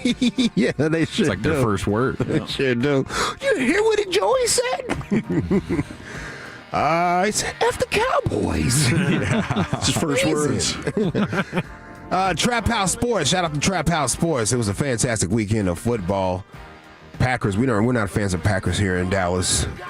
I mean, cool with the fans, but Packers always putting their foot in our behinds. Yeah, that type of vibe. Gotten old. They're packing us. Yeah, they are. Yeah. So shout out to Trap House Sports right here for making a little anthem. F them Packers. Let's play, winner stay, loser go home. Lost to a dude with a pink cell phone. Michael went to Green Bay, they gave him plenty cash. Tell them Packers team to spin their ass. Yes, them Packers. Yes, them Packers. Yes, them Packers. Yeah, yes, them Packers. We both in Cancun, so what y'all say don't matter. We both ain't win no ring, but I think your team is trash. Yes, them Packers. Yes, them Packers. Yes, them Packers. Yeah, yes, them Packers. Watching from home, so what y'all say don't matter. And my team may be ass, but I think your team is ass. First I bag back the Green Bay Pack. My CT tweaking, it's time to get crazy. Jordan Love got them braids from mindless behavior. Why you throw a screen pass to a lineman? Why the do y'all think y'all the line? My CT tweaking, I'm about to get wrecked. Why y'all going so hard for our sloppy seconds? My CT tweaking, it's time to get hazardous. Packers like Trap House. Nice. It just cuts it off too. Nice. Like I don't know how to end this. I'm gonna just cut it off. Yep. A loss from a Cowboys rival is not complete till Trap House touches it. Yep. Yeah. It's poetic. F the 49ers is great. Now we got F the Packers. I'm here for it. That might have been the greatest post-game show in the history of the NFL. Just everything that went along with that. The on-field interviews with the Bears fans chanting. I don't know. It was sick, dude. Like the grating of the cheese. It was all epic. Oh, the grating of the cheese was awesome. So I like good. that little bit right there. Ouch. I'm sorry that Micah is hurt, but there is a part of me that thinks it's poetic that it went the way that it Poetic did. justice? Then bringing in Trayvon Diggs, he plays one play. He's ass run over. Yeah. Your ass, my dude. Your ass, my dude. Your ass, my dude. Cheeks. Yeah, Cheeks. You see the Jaguars reporter? Yes. Talking very nice to the coach afterwards. You know, inspiring the man for the next she's season. making the rounds today. I've seen that, bro. I've seen that. The Black Free Press, is that what she's ahead of? She's going to be on Good Morning America pretty soon. Yeah. I don't know what she's ahead defending of. herself because people are, the crusties out there are like, that's not good journalism. Yeah, whatever. How dare you? That's not a question. My bad. Sorry. How you doing today? Lynn Jones, Jacksonville Free Press News. I just want to tell you congratulations on your success, young man. Thank you. Hold your head up, all right? You guys have had a most magnificent season. Thank you. You did a great job out there today. Appreciate so you it. just hold your head up, okay? Thank and you, ladies ma'am. and gentlemen, Duval, you the one, all right? you, ma'am. keep it going. We got another season, okay? I appreciate Take it. care and much continued success to you and the entire team. Thank you, ma'am. She's cheerleading. Yeah. She's a fan, bro. You don't get that a lot, man. Ever. I thought you were jealous, Wolchuk. I was. I was like, hell yeah. Go, Lynn Jones. Yeah. Go, She girl. had pom-poms and everything, man. Crush it. What publication you said she worked for, Broadus? She's Like 60 Minutes. My man said the Black Free Press. That's what it is. I think that's her company. I think there's like Okay, she you might be heads- right, bro, but that was hilarious. We had it mixed up with this. It's like there's numerous things she heads up. I think that's. You did your research on her. Yeah, no, she's legit. He scouted her. Absolutely legit. He was in here scouting. Yeah. How you doing today? Lynn Jones, I thought it was Jacksonville cool. Free Press News. Yeah. Jacksonville Free Press. Have you ever snuck in her DMs, Brian? No, I don't. I have not. I might if I had a He's Twitter. hacked. If I have a Twitter account, I might. Yeah, He's still hacked. He's still in Twitter jail. God, it's embarrassing. It really is. I didn't do anything Great wrong. work down there in Florida. Yeah, Great work down there. I used to live there. We've been keeping up with you for the past few years. Yeah, with the Pontevedra, probably would have been her friend. Yeah. I ain't mad at you, bro. Yesterday was a church day. I pray you got your blessings. Shout out to my Reverend Dr. Pastor Freddie Haynes over there at Friendship West Baptist Church. We got a young preacher right here that went viral. Went viral. The views expressed. You say that you're Christian, right? Say that you're a Christian. I want you to listen to me good. Right. You say you're a Christian, but you're gay. But you're gay. You married a woman, you married a man, but you say you're a Christian. Wait a minute, now that don't add up. Oh my gosh. I mean, go read Leviticus 18 and 22 and see what it says. Go read Romans 1:26 through 27 and see what it says. That's a little sassy. Be careful who you let in the chamber of your marriage. Now, is that a woman preacher, a munchkin preacher? Kid, bro. Little Zesty kid. bro. Little kid Calling the preacher. other gays out. But he's gay. He's blind. That's fantastic, this right here. Yeah, Eric says fantastic, dude. It's pretty good Schedule that stuff boy right for there. a guest appearance. At least he's... You say that you're a Christian, right? Right. Say that you're a Christian. I want you to listen to me good. You say you're a Christian, but you're gay. But you're gay. Terrible. But you're gay. Bro. That is terrible, bro. That's outstanding. All right, man, that's it. All righty, it is time to vote here for our G-Bag of the Day champion. Is it Ocho Cinco with Shannon Sharp? Is it Eagles fan analysis, young Eagles fan? Trap House Sports, bleep them Packers, your asser. Is it the Jags reporter giving Liam Cohen some love? Little pep talk there on the other side of it. Did a hell of a job there in year one, Liam. Brought some joy back to Jacksonville. Yeah. First time in a while. First time since Blake Bortles. Yeah. There's been excitement there with the Jags. Lynn Jones is here for you. Or you say you're a Christian. Somebody called him Theo Von Jr., bro. But you gay. Theo Von Jr. No. With the AI baby stuff, now they make them like babies. Yeah, those are hilarious. That's exactly Put the what voice on that. God. Okay, I am going to go with the Eagles fan analysis, Eric. How about you? Give me the church clip, man. All righty. Lucius? Trap House. We are tied at 1, Woolchuck. I'm going to go with the Trap House, too. Screw the Packers. Brian? I'm going to go with my reporter, Jacksonville. By a score of 2-1. Let's go, Lynn. Distribution across this, and the new G-Bag of the Day champion is Trap House Sports. Kaboom. Bleep them Packers, and with that, it's time to stay in the Pimp Cup, where Lucius has L.A. Live. Yes, it is a Monday, Friday edition of LA Live right after the great Rick J. Well, all right, you squares, it's time to smoke. Fire up this funk and let's have a show. It'll make you dance to some of everything. But you're gay. Yeah. I looked in your cup to see if you had enough. You looked in mine to check if I had more than you. That difference says everything. We are not the same. Pay attention to what people measure. There you go. I'm going to give you some motivation all through the new year, bro. Get that motivation in there. Get that motivation. This is LA Live for Monday, July 12th, 2026. It is a Monday, Friday edition of LA Live. Welcome in, folks. We're busting now, everybody come along. We're gonna dance on the funk and make love on the song. Shout out to the now disbanded Dallas hip-hop group PPT for naming today Monday, Friday. And shout out to Greystone Roofing and Construction for sponsoring LA Live. That's greystone-roofing.com. It was a great wild card weekend. Everybody agrees, right? Hell yeah. Overall, I believe so too. Incredible. Yes. And a great birthday weekend for Little Lucius. Everybody celebrating the birth of Little Lucius some odd years ago, way back in time. But this year's birthday, first of all, I want to say thank you, everybody, for sending me some love over the weekend and whatnot. It was definitely felt. I appreciate that, man. Starting off the new year, another trip around the sun. And this year's birthday set the tone for my year for sure.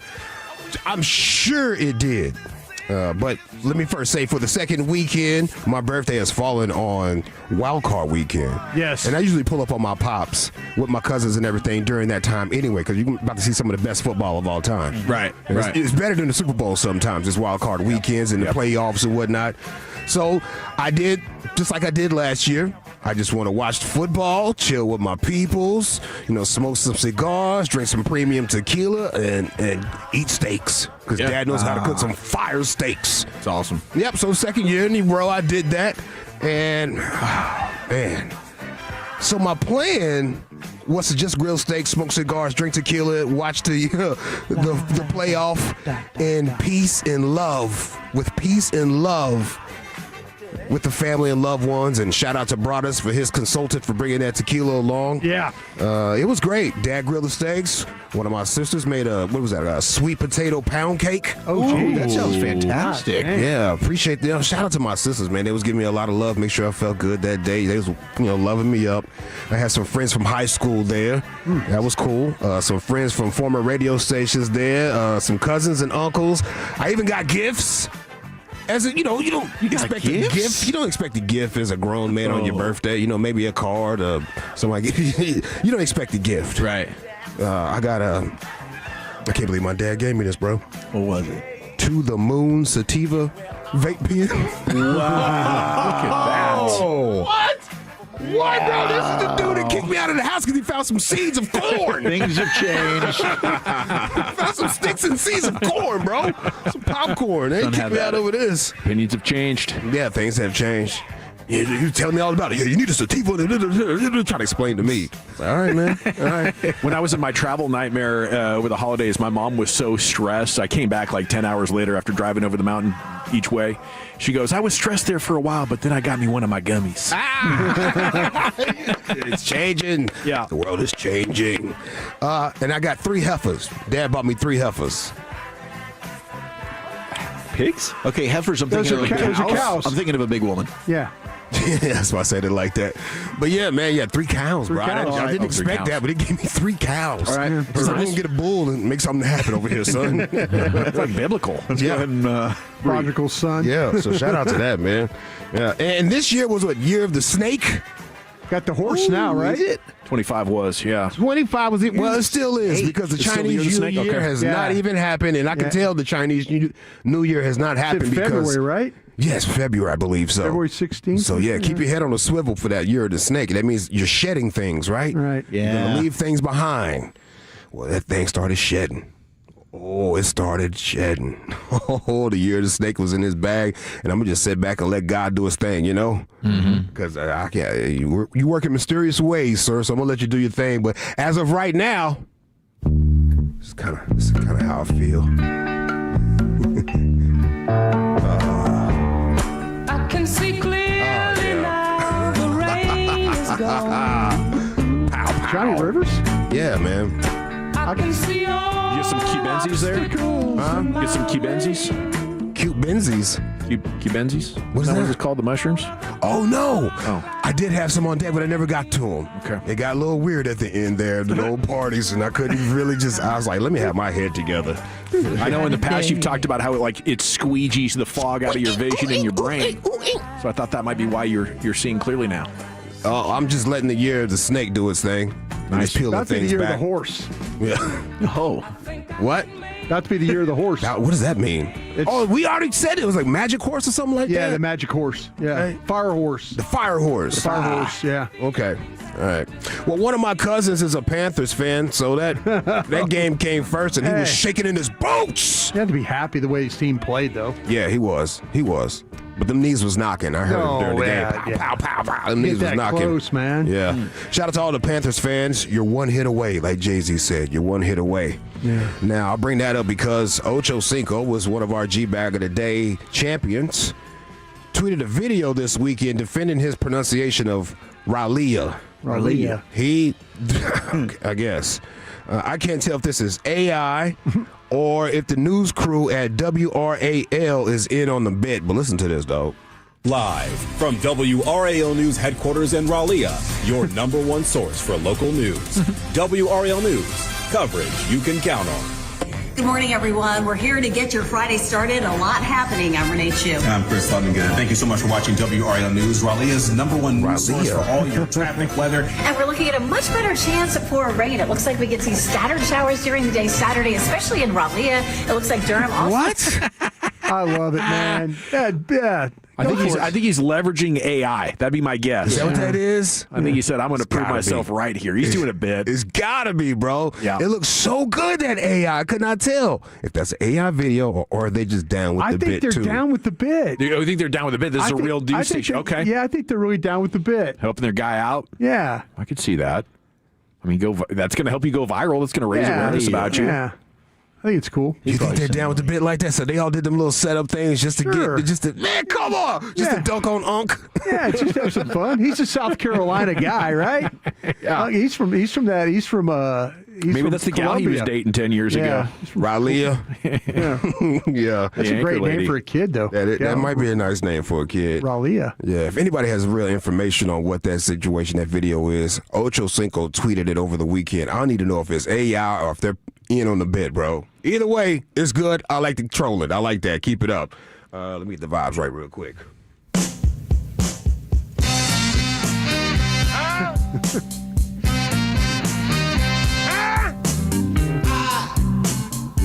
My.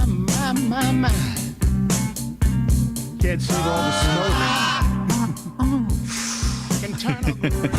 the smoke. I was tearing them cigars up the other day. Oh, man. Imagine that. And that tequila that you gave us, when you turn the bottle upside down, the top is like a shot thing, right? Yeah. So I asked my cousins, uncle, anybody who wants some, you want a shot? They're like, let me get some of that. And I'll turn it up and I'll look at them and I'll say, all right, say win.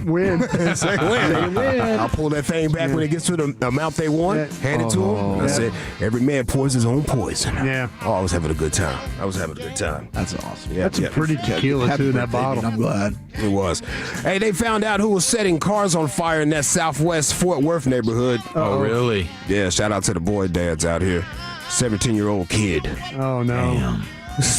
Set fire to 5 vehicles on Christmas and New Year's through that holiday. Dog, man, them boys be getting into stuff. That's the thing about being a boy dad. They get into the weirdest of things. Yeah, we went on a run. You know, right when you get that car and you don't really have anything to do, you're just hanging out with idiot friends, you know? Yes, I do. Doing hood rat things with friends. What happened to ringing doorbells and running? Now we're setting That's cars. dangerous. Do some of that. Yeah. That's dangerous. No, now. you can People get shot now. Yeah, You can get shot. You're With the absolutely right Ring about doorbell that. cams, you're screwed. Yeah. You're telling on yourself. I'm just saying, in the 70s, that's what we did. We weren't setting cars on fire. No. We were jumping over trash cans on our bikes and, like, breaking bones. I got and busted stuff. for throwing peaches. Yeah. There was a peach tree, throwing peaches at a car one time. They Yeah. weren't like the big peaches. They were real small, but everybody else couldn't hit it, and I hit the darn car. Boom. And I was like, I thought I was going to be champion. And everybody ran off and left me right there. Left me, bro. Yeah. You got to be ready to hot-foot it out of there. Yeah, champion. I think the dumbest thing we ever did was, for whatever reason, we thought it'd be funny to take apart the long wooden fences that are out there in the country. Yes. That might keep cows in, Yes, but not absolutely, horses. absolutely. Yeah, we're like, let's just take down a good, 100 yards of this. Oh, my God. And also, you got cattle all over You the got place? cows out in the road. That's mischief, no. man. Yeah. Oh, Malicious man. mischief. Malicious mischief, yeah. Yeah. That's the technical term. I saw the front of I saw that in a few front of a documents. mobile home. I saw in front of a mobile home that hit a hog. So I can imagine, like, hitting a cow. I mean, that's just bad. Yeah. Completely Just stupid. Yeah, tore up front end of that thing. It's like the bad. Macaulay Culkin movie, The Evil Son, whatever his name is. What was that, Will Chuck? Children of the Corn. Macaulay Culkin was like a bad kid. He threw like the fake body onto the highway, caused panic. I don't think I've seen this. Oh, yeah, look that up, man. Damn. Dad problems, bro. Boy dad problems. Reminds me of the angry dad that sounds like Batman. You guys remember him, right? Oh, Batman. Yeah. Oh, yeah. Where you at? I'm in North Liberty. Where you at? Oh, jeez. Is it the good son? The good son. Yeah, I said the bad son. That's 2 on the nose. Where you at? I'm in North Liberty. What? I'm at Asher's house. Ooh. You're